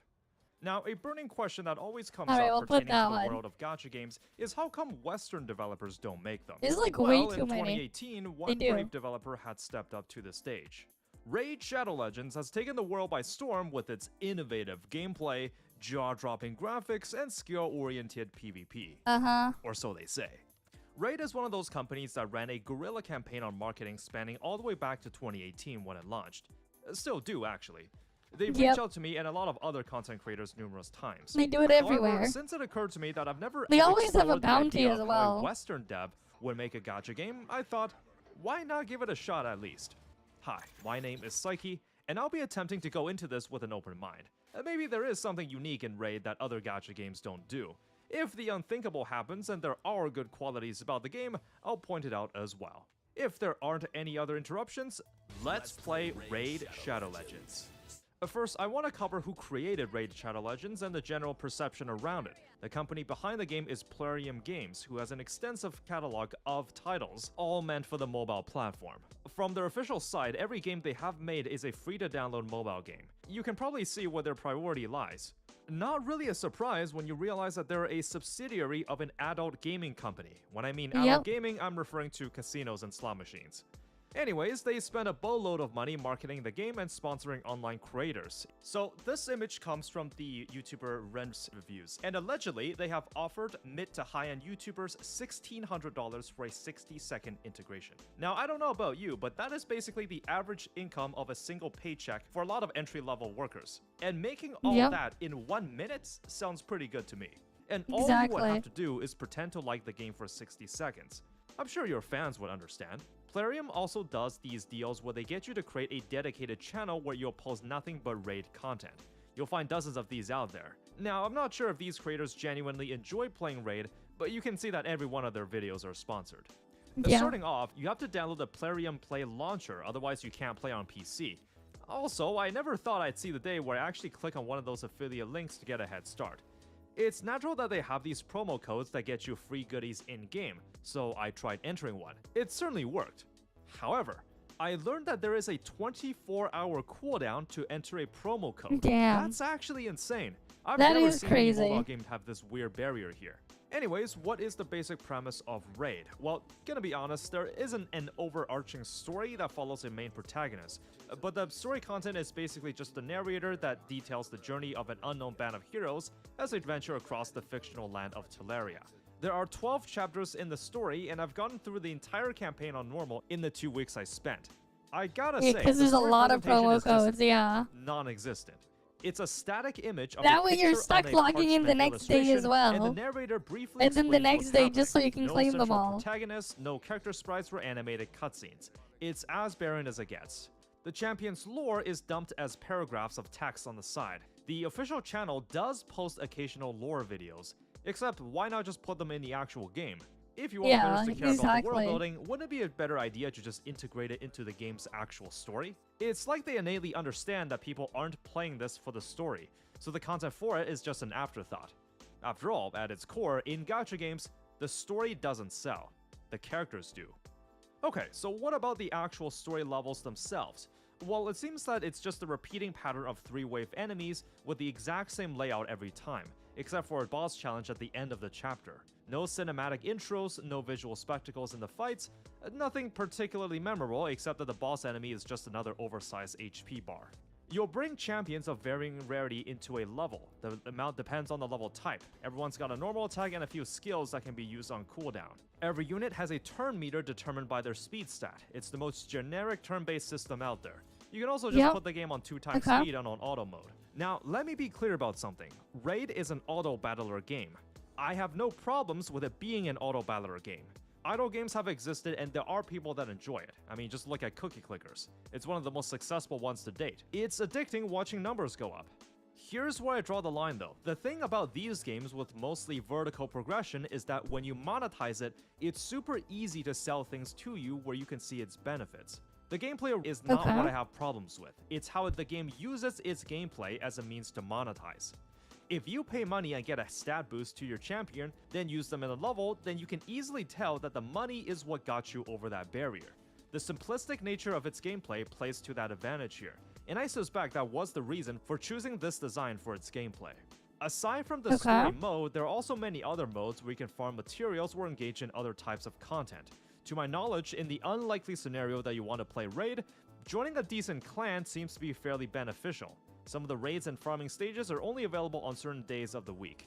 This is of course time-gated content to artificially limit your progress and reinforce you to log in on select days. Classic practice in a mobile game. There are also that is another where classic there's offline practice. PvP and live ones. You have to be a higher level to unlock it, and I imagine that assuming both players have the same lineups and are similar of skill level, there are likely going to be some strategizing involved, so it's not all just a mindless numbers game.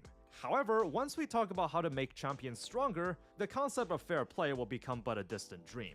We've talked about the raid, but where are the Shadow Legends? Champions are split into many rarities. You can level them by simply beating levels with them, or you can use other champions as fodder or dedicated XP items. There are 3 elements in the game that deal advantage damage to another, with the 4th being neutral. You can also increase the star level of the champion by sacrificing other champions of the same star level, or these turkey items. You can further ascend the champions for every star they have, with these taking the potion currency from in the time-gated levels, where not all of them will be unlocked every day. You can also farm scrolls to get passive perks in 3 skill trees, though these will take quite a while to get everything. You can also level their skills using the skill books, which are also given out in limited quantities. Now, there's a couple of sets of gear you can slap on them. There are 6 artifact slots, and the sets all need a certain amount of the same equipment in the same set to activate its bonuses. The gear levels can be upgraded with substats unlocked at certain level thresholds. You use the common currency silver to upgrade it. Sounds easy so far until you learn that this is one of those gearing systems where the upgrade can fail. So you just waste the silver and have to keep trying until you succeed. Damn. This means that if you wanted to max out each piece of gear, you should be expected to spend millions of silver. The problem here is that the game doesn't tell you what the chance of success is. It just displays high, medium, or low. This paves the way for Plarium to change the rates on the sly, and players wouldn't even know what's behind the scenes. If players are winning the rolls too fast and progress too quickly without spending much silver, well, they can just simply break the odds. There's also accessory slots where you have to match up the faction of the champion and reach certain star thresholds before they can be equipped. I don't think I have the patience to stick around to find out, but there's an additional gear slot for something called the Relic that I presume will expand the grind even more. This is not including another passive called Blessing that's unlocked later. Literally layers upon layers of complexity for Raid's gearing system. Now, the closest comparisons for the gearing system will be Epic 7 or Brown Dust 2. Believe me, the only thing stopping me from enjoying these games are the gearing system. I like my character upgrades to be as straightforward and seamless as possible, and this just ain't it. Pretty much every single upgrade item in the game is either time-gated or requires stamina to farm. Speaking of which, there's a stamina system with a cap increasing when your player level goes up. However, there is no sweep feature in this game. You have to manually run through each level over and over if you want its drops. There is a super raid checkbox where you can run the level once with double stamina and double rewards. There's also a multi-farm feature where the game can farm a level over and over for you. Okay, so that's at least better than nothing, right? So what's the catch? Well, the catch is pretty hefty. You're limited to 30 multi-farm attempts every day. Damn. Why is that? Well, that's because the game can sell more attempts back to you via the raid card system. By So paying they can $10 sell a you month, more. you get more XP and silver from battles and 70 additional daily multi-battle attempts. Now, when I was prompted to see what the raid card was all about, the game displayed that this purchase had to be bought on a mobile device, which confused me. Quite a Because weird of restriction. recurring I mean, payment what's even the reason for subscription that? thing. I saw the same thing in Netmarble's Just so solo they can leveling set it a up Rise there. gacha game, Yeah. except I never really gave it much thought. So, I dug a little deeper. It's so they can constantly charge you the subscription, that's why. You know, when you buy the monthly pass in a gacha game, the game will warn you when your pass is nearly up, so you can buy a new It won't, fresh it'll pass just from the shop. auto-renew. Well, the reason that the raid card has to be bought on a mobile device is that it will use Apple or Google's payment system to classify it as a subscription, meaning that it Yep. will auto-renew itself every month. If you forgot to cancel the auto-renewal, that's too bad. I'm guessing they just couldn't figure it out on the PC version, or were just too lazy to implement it. So Plarium can't benefit off your late subscription fees, and they just can't have that. Anyways, this is the very definition of create the problem, sell the solution. Of course. This will be a recurring thing once we look at more of the game, but at least the game does display it's got a background farming feature unlocked late into a player's progression, so at least you can do that. Well, not unless you want to play other modes while background battle is happening. According to forum users and other videos, once the background battling session starts, you can't play the vast majority of the other game modes, Damn. rendering background farming essentially useless. Now we take a look at the unholy abomination that is the gacha system. Instead of a premium currency to pull on a gacha banner, you have to open these shards to recruit a champion. They have their own rarity ranges, so you're never going to be getting a legendary from one of these green crystals. For my 2 weeks of playing, I got a decent amount of greens, a few blues, 1 rare, and 0 characters past that rarity except for the free Michelangelo given out from the Teenage Mutant Ninja Turtles collab. The game may also advertise that you can get free codes for free collab legendaries, except these are only available to new players, and you may only use one of them. Now, you do get a few free legendaries from the progression tracks, and there's a fusion mechanic where you can fuse certain rare characters when you have enough of the base material. Worth mentioning that there is a more traditional gacha system when you reach the endgame, where the chances of certain mythic characters have a 2.5% drop chance, with a pity kicking in after 24 pulls. Going back to the mystery shards, I was surprised to find that the game does indeed list its internal rates. As the majority of shards you get are the common ones, you'll mostly be getting the fodder 1 and 2 stars. Even the higher tiers given out way less frequently don't have good odds. As you can see, the game really doesn't want you getting the rarest characters. The Void Affinity champions have their own shards as they're seen as more elusive and rare. A pity system exists here as well. But again, the soft pity kicks in at 75 pulls for epic characters and 200 for legendary. I should mention that during the 2 weeks I played, the income I got shards higher than blues were extremely limited. This means you have no predictable income of these, if free-to-plays are handed out much at all. If you take a look at the entire roster, there are a lot of rare characters. It just feels like you're getting shafted by every angle unless you pay for more shards. You're stuck on the bottom rung of the ladder unless you open up your wallet. My first impression is that this is one of the most unfriendly gachas I've seen in this genre, and we haven't gotten to the cash shop yet. There are multiple menus to track your daily and weekly missions, and even a timer system where you get rewards just for playing for longer. I am insane and decided to play for 2 hours on certain days, and overall found that the game at this point is massive, requiring you to participate in multiple game modes. Unlike some other daily missions in gacha games, the daily system is quite strict, as it wants you to do every single task on the list to get the final reward. The game throws so many flash sales at you that at times it actually feels unplayable. They're so intrusive that you have a difficult time navigating around the menus without one popping up to tell you of the value you're missing out. Going into the cash shop feels like stepping into a whole new dimension. One of the main issues I have with the game is that certain progression materials aren't farmable, and you have to wait for the game to drip feed it to you or just get more with real money. Say that I wanted to use the champions I do have to build a team with whatever I got. Since it's super unreliable to get rare characters as a free-to-play, you have to make do with their low rarity grunts. However, to upgrade their star level, you have to dump more XP into them, and you need other champions of the same rarity as fodder, or use the turkey token thing. You really don't get a lot of these, so this avenue on how you can progress the account is just blocked by a hard gate unless you wait for the game to give you more or pay up. There is also the premium currency gems, which again you only get at controlled amounts. There is a mines tab in the main menu where once unlocked, you get a small steady supply of gems. Unfortunately for you, the mines has to be unlocked by gems themselves. How ironic. There's also a feature where your characters can be passively leveled just by placing them in the slot and waiting in real time. Unfortunately for you, if you want to be more efficient with more slots, you gotta pay gems as well. As you can see, there are a few quality of life features in the game, except you just don't get to access them for free. I'll save you the ramble with the cash shop at this point, but you can imagine that it's one of the most egregious I've seen. Mountains upon mountains of shortcut packs, resource packs, beginner packs, and others. Now, to be honest, all this I can maybe stomach. Where I seriously draw a line when it comes to monetization in gacha games is that major quality of life features should never be paywalled. Why pay for more multi-battle attempts when you can just sweep levels for free like a normal gacha game? It's so clear that Raid puts in numerous artificial barriers in the gameplay experience and progression to sell you the solution. Let's also talk about presentation. While Eastern gacha games make their gacha characters as attractive as they can be, apparently Western players are more interested in smelly orcs and lizard people. Oh wow, I got a new champion. I bet they're gonna look so cool. Even the champions with humanoid appearances have static facial animations. It pales in comparison to what's out on the market right now. Granted, the most recent models look decent enough, except their attack animations is just very uninspiring. Usually, character trailers in gacha games use their in-game models to show their looks and gameplay, but not here. I suspect that's the reason that the game uses CGI for its character trailers. Given that these animated trailers are meant to advertise the champion with flashy visuals and expressive movements, they minimize the use of actual in-game footage, because it just looks shit in comparison.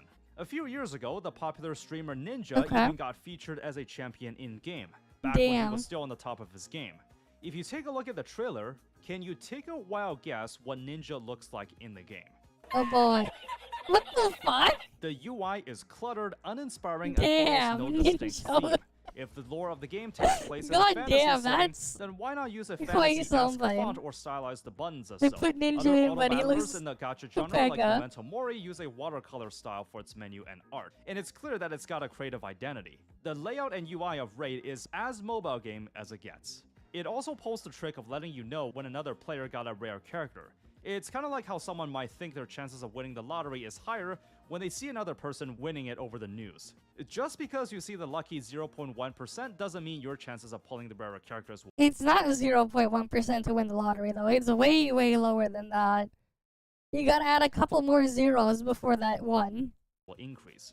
And the activity in World Chat is nothing but bots spamming links to their top-up sites. To be fair enough, this game does have a player base that plays it regularly. I'm sure if you really get into it, there are complexities in team archetypes and gameplay strategies.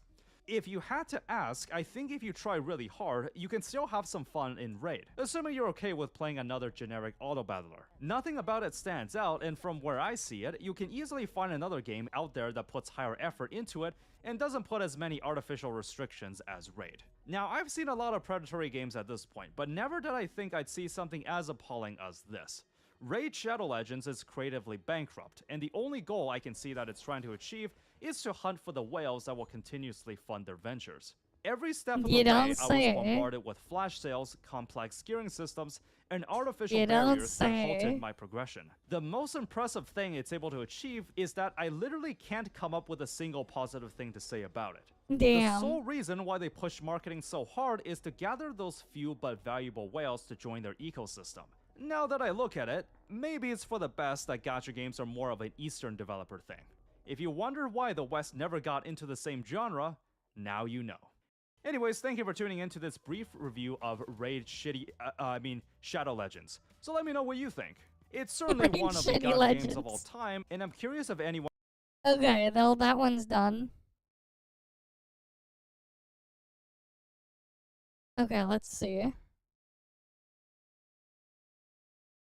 You know, here, we'll do one more. We'll do this one, and then we'll go back to Duet Night Abyss. We'll do one more. Sora is a garbage game. Because we're already here. I think the case of Stellasora teaches us one thing, that people tend to look at the first headline they see and immediately jump to conclusions. It seems like there's almost always a catch to whenever something good gets released these days. Right, because like we got so many of his videos. Brawler with roguelike gameplay, already says garbage game, yeah. The week it launched. What was supposed to be an alternative to the cute and funny art style that everyone loves in gacha gaming had some great gameplay innovations at the cost of its reputation. My name is Psyche, and after playing for a week, I want to explore aspects of the game that I liked, some I didn't like, as I do believe that people are valid to call out certain greedy changes made to the game. Ultimately though, I believe that Stellasora happens to be the victim of an infamous internet phenomenon called shoot first, ask questions second. Let's get started. Okay. Stellasora is developed and We'll published see. by Yostar, the one and only that published huge gacha hits like Arknights, Azure Lane, and the JP server for Blue Archive. I believe this happens to be the first major title that they've self-developed and published so far, so let's see how well they did. Now, if it's not obvious enough, this game is meant to target the fanbase that's into that word that starts with a C and ends with a Y. However, it's not exactly accurate to call it a Blue Archive competitor when you consider that the same company owns a major share of its publishing rights. The story follows the Tyrant, a mysterious person suffering from amnesia that a small band of venturers called Trekkers rescued out of a monolith. I would say the story is just casual enough to make sense, though if you're looking for the next Arknights, you're definitely not going to be finding the writing to be that level. Anyways, I'm going to start by going over the parts that I quite liked. The gameplay. You bring 3 Trekkers into a level, with one of them being the on-field main while the other 2 play support. You have to move within range of the enemy to perform an auto attack, and the range depends on the weapon the Trekker is using. There's a skill and ult that you can use on cooldown, and your other 2 support Trekkers can occasionally assist too. There's a set of stages you have to go through consecutively in the roguelike dungeon mode. Upon leveling up, you'll pick one of 3 buffs to apply to that run. Once the run is complete, your team and buff loadout will be recorded and saved. When you go to the farming stages and other modes, you have to select one of the loadouts from a previous dungeon run, then use it to clear the stage, which will just be its own individual boss fight usually. The gameplay is sort of reminiscent of Hades, which I put quite a lot of hours into back in my days playing roguelikes. I think this style of gameplay is actually pretty unique in gacha games. While there are some drawbacks and design limitations due to Stellasora being a gacha, I think by itself, it has a lot of potential. It just depends where they go with it, provided the game actually continues development. In a traditional roguelike, there are some out there that don't have any restrictions on damage scaling or what kind of items you can get. Yep. Noida or Binding of Isaac. If you got lucky enough to get a combo that literally one-shots every enemy in the game, then no one really questions it. The developer doesn't care if you break the game. They already made the money you spent to buy the game. However, when a roguelike game mode is in a gacha game, then the developers must ensure that there's no combo that's so overpowered it breaks the game. They gotta sell new characters and weapons to you after all. Even so, there are a handful of single-player roguelikes like Hades that have a lot of build variety, but they don't let you build something so broken you one-shot everything. I felt like the gameplay of Stellasora is where the potential lies, and the way you can save your team loadouts is pretty creative too. However, a fair critique that can be said is that since each run offers a range of buffs, then it becomes unclear how much of your success in that run was contributed by your vertical investments in leveling characters and discs, or it was just the buffs within that run. There are musical note currencies that unlock certain passives when you collect enough of certain ones. These are determined by the discs you've equipped, and these are also factored into the final power rating for that run. There is an auto battle feature in the game where your skills will just get used immediately off cooldown, though the AI isn't intelligent enough to know how to dodge attacks. Damn. You do get iframes when dodging and using your ult, so there can be some tense moments where you can overcome a powerful enemy in the run with some nice dodging skills. I do think sometimes it doesn't exactly matter, since there's bullets littering your entire screen, then you're gonna be taking some hits no matter what. Still, if you wanted something casual to turn your brain off, the game even recommends buffs for you to pick, though typically it sorta just picks randomly, and it's usually way better if you learn the character and decide for yourself. I did manage to build a few teams, and something I found is that the game seems to encourage mono-element teams, as a lot of the support passives and buffs tend to buff the same element their characters have. Of course, some enemies are weaker or resistant to certain elements, so you do have to consider that. It's kind of a one-dimensional system, but hey, I suppose gacha games are meant to be casual friendly. Surprisingly, you can actually unlock the harder ascension stages rather early. So if you wanted to, you can go in with an underlevel team to see how well you perform. When I tried this, it actually felt like the game was challenging enough that you have to learn the boss attack patterns, since the damage they deal is no longer just the light scratch. So, if you were good enough, you can beat some of the higher stages underleveled. There are also numerous challenge game modes, including weekly boss stages for rare leveling materials, an endless arena where you have to defeat all enemies within the time limit, the main Ascension mode where the core roguelike mode takes place. By the way, with these tokens, you can actually just skip a run while only selecting the buffs you want. You have to have beaten the run at least once to unlock this though. The Ascension roguelike mode does have its own meta progression system. There's the Vampire Survivors sub-mode, where you have to survive for long enough picking up the orbs that the enemies drop to upgrade your run, then beat the final boss enemy in a set time to win. This mode also has its own meta progression track and dedicated shop. Despite seeming to focus on having players build mono-element teams, I can see how different characters and builds can be more suited for single target or clearing crowds. For example, the 3 emblem farming stages will give you tokens for decreasing the cooldown for your skill or ult, meaning that you'll want to have a build suited for that playstyle to have the best chance of succeeding. Finally, the true endgame mode, where you have to lock in 2 teams to beat a score attack of 2 different bosses, and you're ranked based on your damage performance, with a leaderboard and gacha tokens giving out for scoring higher. So as you can see, even at launch, you are getting quite a lot of content. The gameplay loop is actually some of the more engaging of experience in a gacha game. While time-gated content does exist, the game will still give a lot of leg room if you want to head into challenging content early. If the game continues development, I think the combat system has a lot of ways it can develop. It just depends on where they go with it. Progression is as typical as it gets. Characters need leveling and ascending. Their discs need leveling and ascending. Their skills need leveling. Everything needs leveling and ascending, of course. 5 additional copies, though there's a caveat to this I'll explain when I get to the gacha section. You also get a cool new art for the character when you reach a certain level. Each of the discs actually contains their own music track, and the genre can vary quite a bit. Pretty cool detail if you ask me.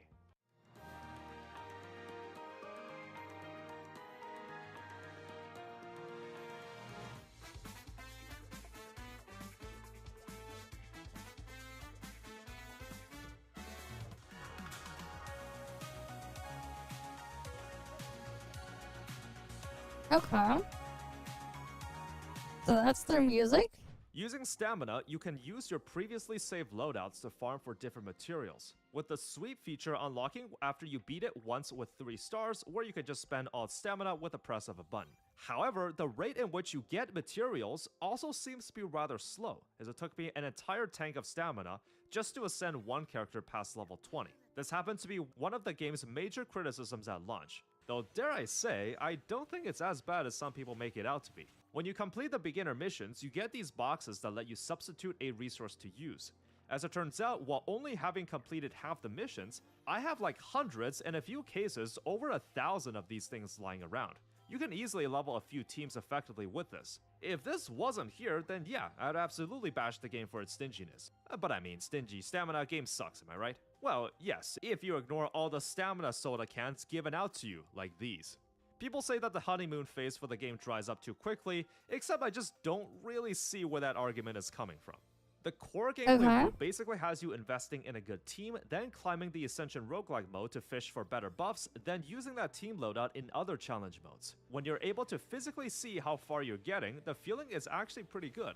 The one thing they've nailed is the amount of variety you can have in your builds. You can focus on the character's ult ability, or their skill, or auto attack. I found that even with 3 different runs, I could churn out different builds that I can see how each of them is more suited for different level types. I predict that what will inevitably happen is that once you're in the late game, the roguelike mode stops being a pastime to see how far you can get, but rather just another process to fish for the perfect buffs you want. Honestly, that's perfectly fine, because you can just skip the run completely and just pick your desired buffs. As for the RNG relic system, it's actually pretty tame. When a trekker reaches levels 70, 80, and 90, you unlock one of their emblems. You have to farm for the materials for the emblems in their respective mode, and once you get 10 of those, the emblem will appear with 4 substats. You can then use more of the emblem currency to reroll set stats or lock certain ones, though it will take another currency. You do this 3 times for each trekker. Honestly, this feels rather hands-off. You have to consider, you just need 1 currency to manage the emblems. You don't have to worry about set bonuses, so these are simple stat increases on top of what you have. It reminds me a bit of Nikkei's overload gear, so most of your farming will be allocated to other portions of character upgrades instead. The emblem system really is not bad at all. You can also raise trekker affinity by giving them gifts or achieving certain milestones. There's some invite events that sort of copy-pasted, but whatever. When you get their affinity to 10, you get a short animated cutscene CG that you can set to your wallpaper. I imagine this is what a lot of players will be looking forward to. I found the core gameplay loop to tie itself to progression in a lot of ways. There's enough build variety to play even the 4 stars in multiple methods. The other challenge game modes are actually pretty fun and unlock rather early, and they do tend to let you push to test your limits. Before I talk about monetization, I would like to address something very quickly. The gacha system is stingy. I absolutely agree with this sentiment. There's no gacha company under the sun that's not driven by the profit motive. I will say this again and again. Okay. These companies are not your friends. You can like the game for what it is, but your relationship with these companies is purely transactional. Believe me, I love talking smack about the greediness of gacha companies, and this one is no exception. This is easily where the bulk of the problem with the game lies and where my critiques stand. However, I would like to make clear distinctions of what I think is worthy of criticizing and what's not. So let's talk about the gacha. How do we acquire more cute and funny characters? Through everyone's favorite portion of a gacha game.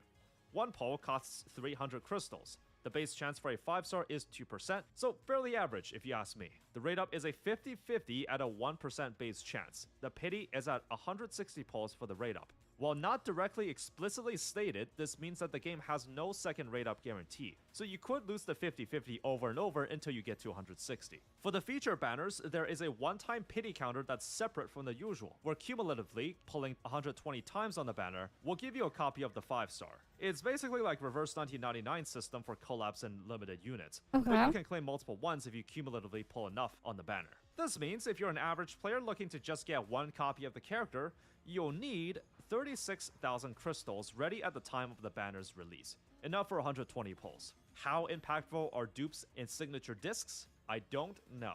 Will any characters transition to the standard pool? I presume so, just that it doesn't happen right away. The wording is a little bit ambiguous, but since it says that it will not be immediately added, my assumption is that it will be added, just at an indefinite point in time. What about if the normal pity counter carries over across banners? I don't know, but I sure hope so. I also almost forgot to cover the 4 stars. Usually 4 stars in a gacha game will never reach the potential of a 5-star, where it's just hyper dupe heavy to reach that level. Obviously, gacha games need to show off the powers of their most coveted characters, and there's a financial incentive to make the 4 stars weaker, since there's no point of you pulling for SSRs if you can easily sweep every stage with the 4 stars. The dupe system for them also work a little differently. Each of their dupe levels requires 60 of that character's shards to unlock. While you do get 60 when you pull a 5-star additional times, you only get 30 for 4 stars. This means you have to pull more than 5 additional copies to max them out. I don't really know why this had to be the case, but hey, more power to whales, I guess. And no, I did not see a way to increase the dupe level in other ways aside from the gacha.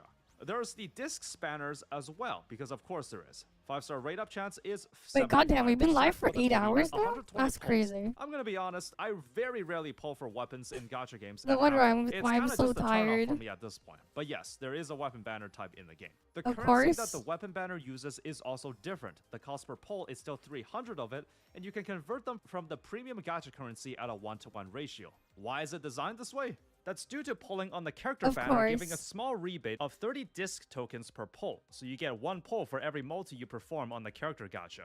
If that was the entire case for the gacha system, at least I'd you get honestly a just call it rebate of average 1 and move bag on. for that. However, there is a major problem here. The game is just really stingy for some reason. You get 100 crystals for completing dailies, which is a third of a pull. You get 100 crystals for logging in per month, which is again a third of a pull. Moving on to the other monetization methods, the $5 30-day supply pass only gives 3,300 crystals in total, which is actually enough for a multi. To my understanding, the beta version of the game had the economy at a more generous state, and the rate up chance was 60%. And I don't know why they changed it. It's certainly not as enticing as a 100% rate up, but 60% is more tolerable than a 50%. This again reinforces that no one likes it when something gets taken away from them, and this happens to be a deal breaker for a lot of players. Whether or not this gets changed, I heard about that change. However, I would also like to point out works. that in the beta version, the base chance for a 5-star was 1.6%, which was raised to 2% in the launch version, at the cost of the rate up chance lowering to 50%. However, if you calculate it, this means that the rate up chance is actually ever so slightly higher at 1% versus the beta's 0.96%. Okay, Though obviously, to my slightly knowledge, higher. doubling the amount of crystals needed per pull is not a good look. The cash shop has your typical whale bait, nothing out of the ordinary, though just a quick mention, the battle pass does provide a new skin for Manova. One problem. While it changes the character portrait, the 3D model still uses the default model. I thought, this has to be some kind of mistake. When you buy a premium skin in a gacha where the in-game models are 3D, then you want to see the goods, you know what I'm saying? I hope this gets fixed, because in my opinion, this is borderline hinging on the skin system being a scam. There was a news announcement for a summer skin, and that one does seem to have a 3D model. However, I believe the stingy economy is the core problem of where all the controversy lies. It's not even that it's that stingy. If there was no beta test version and everyone was greeted with the way things are at now, then most would have just grumbled and kept on playing or moved on. The problem is that people know there's a version of the game that was more generous. They did announce an event to give out like 10,000 more crystals in the next week. The issue here is that it doesn't solve the core problem, which is that the income for crystals is not predictable enough. If they choose to give out a good portion of rewards as event participation, you might be able to accumulate a lot of pulls, except that would mean the developer is in more control of how much they want to give out. I think a statement to players will go a long way in dispelling the confusion and uncertainty, as this whole stingy gacha economy is the root of the issue that has allowed itself to propagate across the community. The problem is that when the general populace sees something negatively, they tend to dig up other allegations and more reasons to affirm their negative feelings. Kinda unrelated, but take an example of the whole pirate software situation. Damn. Originally, people called him out on a stance against the Stop Killing Games movement, which made people look back on his career and previous controversies, picking apart all the flaws and mistakes he had. Except when all of these events had already happened, it never reached the mainstream population. My question is, if all of these horrible things have been happening for years, why are you talking about it now? When Stellasora launched, sure enough, people made other allegations about the stamina system being too stingy and your upgrades being too slow, or in some cases even throwing negative speculations on the company that made the game. Again, if all of these things have been happening in the beta version, or how the company has been handling their properties have been mismanaged, why are you talking about it now? Is it because it's currently a period in time where it's acceptable to see the game in a negative light, so people tend to witch hunt for other ways to affirm their feelings about the subject? For example, when you saw the title of this video, you might have thought that the whole video would just be me glazing the game with overwhelmingly positive comments. Yet defending something doesn't explicitly mean I'm 100% in favor of it now, does it?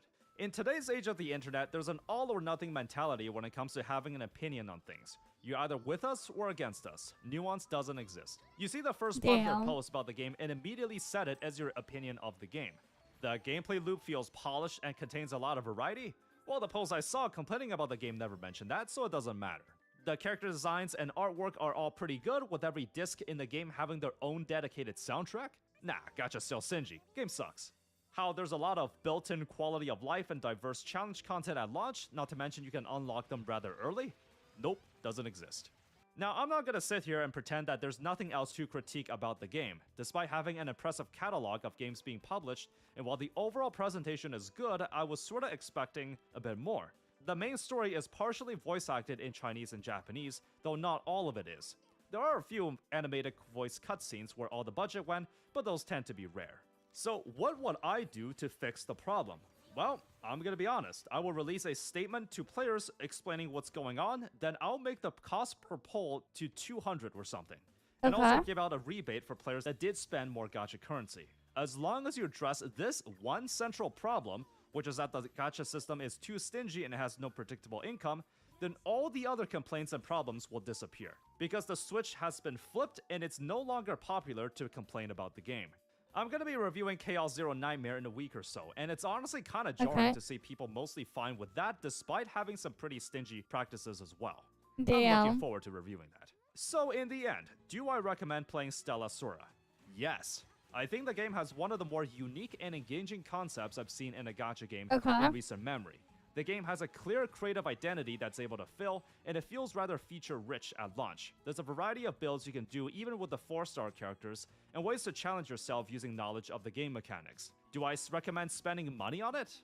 Not now. I would wait a little bit longer to see if there's going to be any statements or responses that addresses the issue. I think the game is one of the more fresh experiences I've had where it faced the unfortunate barrage of internet witch hunting. We live in an age where the state of the internet can cause a simple corporate decision to completely turn its reputation around. Only time will tell if there will be a point where there will be less complaining and more people spamming sobbing emojis. This has been my honest, unsponsored opinions on Stellasora, so let me know what you think.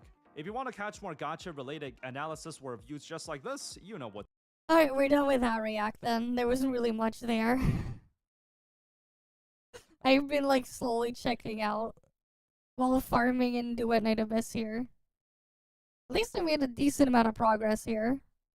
Right, because we've been live for the past 8 hours, goddamn. Oh, did I get the thing to drop? Pyro attack, skill damage, skill range. Okay. That's Umbro attack. Beam length. Plunging speed. I don't think I got the thing I was after. I'll give this another go.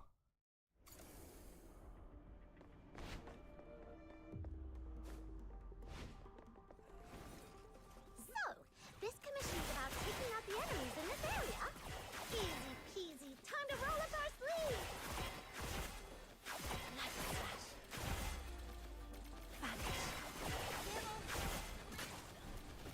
Alright, we can just keep killing these guys.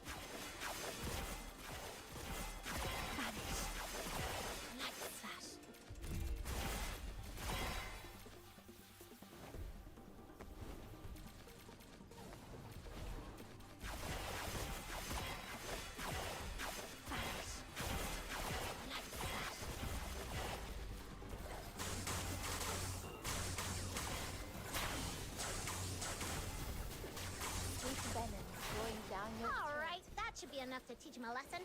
Let's And they're wrap dead. this up and head back for our paycheck. What did I get? Another step forward. As long as I keep proceeding, I'll get there.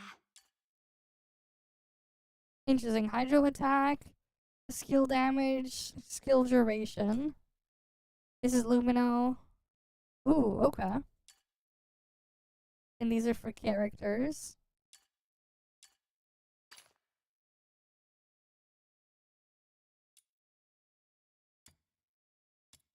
At least I'm finally getting some of the bit more decent ones.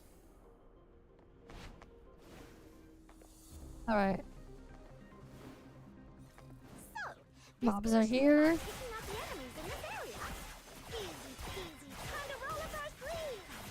I still have to figure out what I'm gonna use my weekly boss stuff on. Because I'm not sure what material I want to farm. It's just, yeah, with the thing.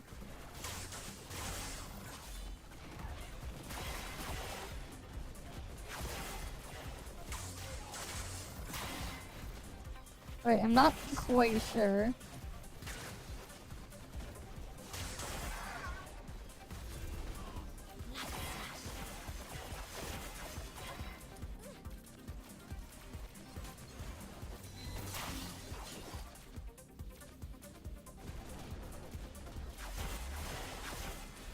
Alright, let's kill all these mobs.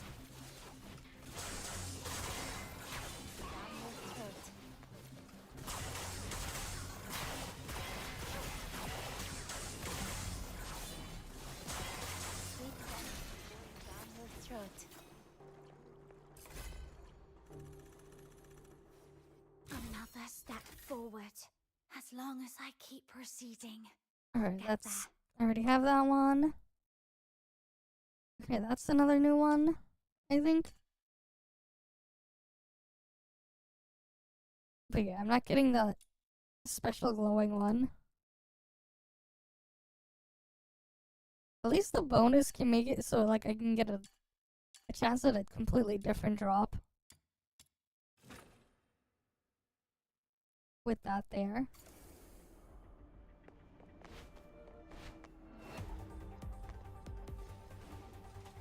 So, this commission is about taking out the enemies in this area. Easy peasy, time to roll up our sleeves.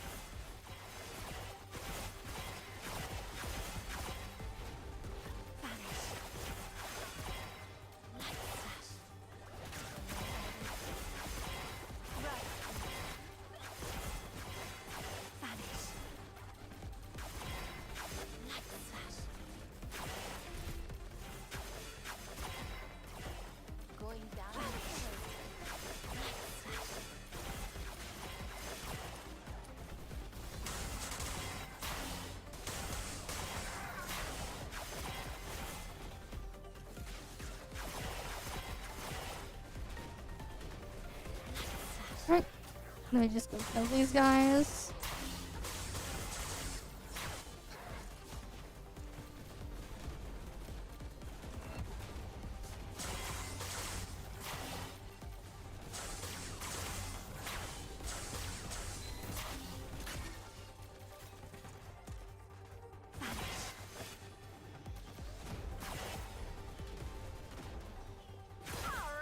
That Right, should be that enough one's to teach them dead. a lesson.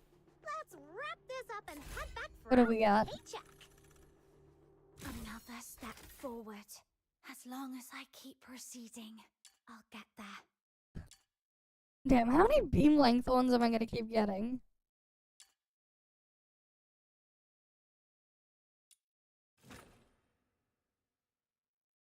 Okay. I'll exit out of that one.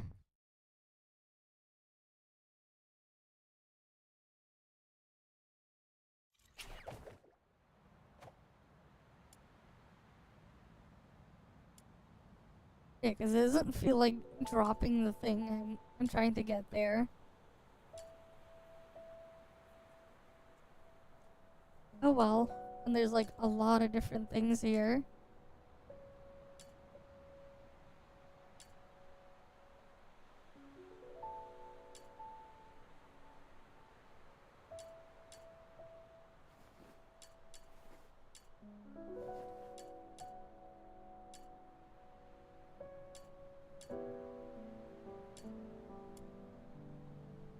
Oh, this one adds even more stuff here. Ooh, wait.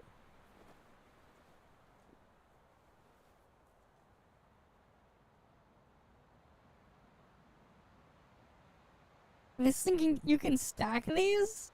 Attack and skill efficiency there? Damn. That's crazy.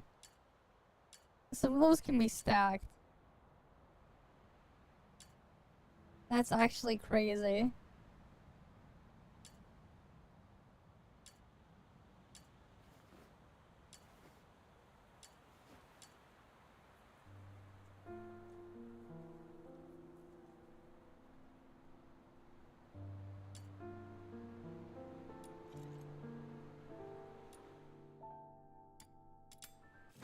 Alright, let's see this. Can I even handle this one? Because it's technically higher level than the thing I'm using. Oh, this one's the defense. Maybe not.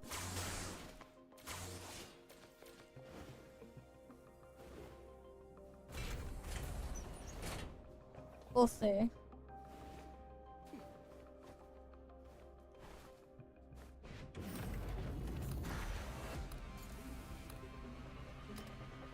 Whoa! Tons of enemies suddenly rushed out. I can't delay my research. Yeah, these things are so I'll just tanky. leave them to you.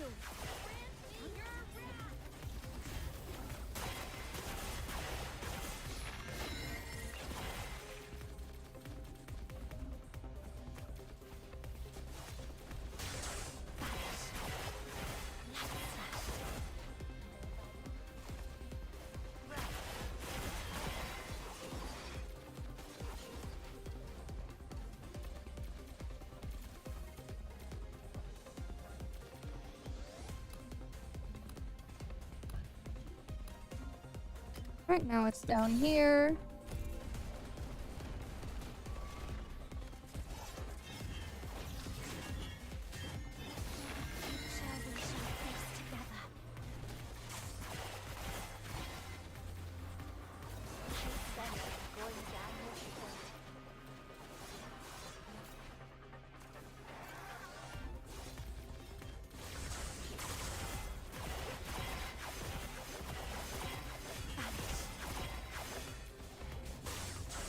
Right, I'm gonna kill this one.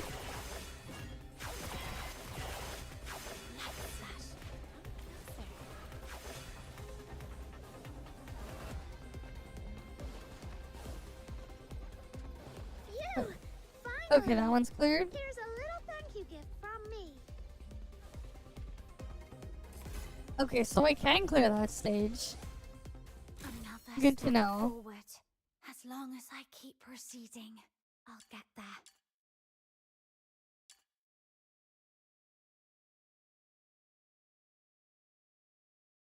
Increased damage dealt by 6% per grenade launcher equipped? Damn. This is interesting.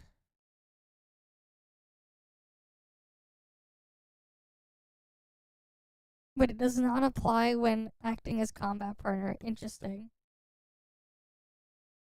Okay, so they have stuff like that too. That said though, I think this is just a good place to end it off here for the night then. I'll have to figure out what I'm gonna use the things on. And slowly get through completing the collection thing of that. I probably should. Is there really not another way to get these combat melody things? But yeah. It's like I don't really see another way to get some of those things. But yeah, that's it though. Thank you guys all for stopping by. Hopefully I can see you guys again next time. You guys have a good day or night or whatever. I'm gonna go get some sleep. But yeah, see you guys. See ya.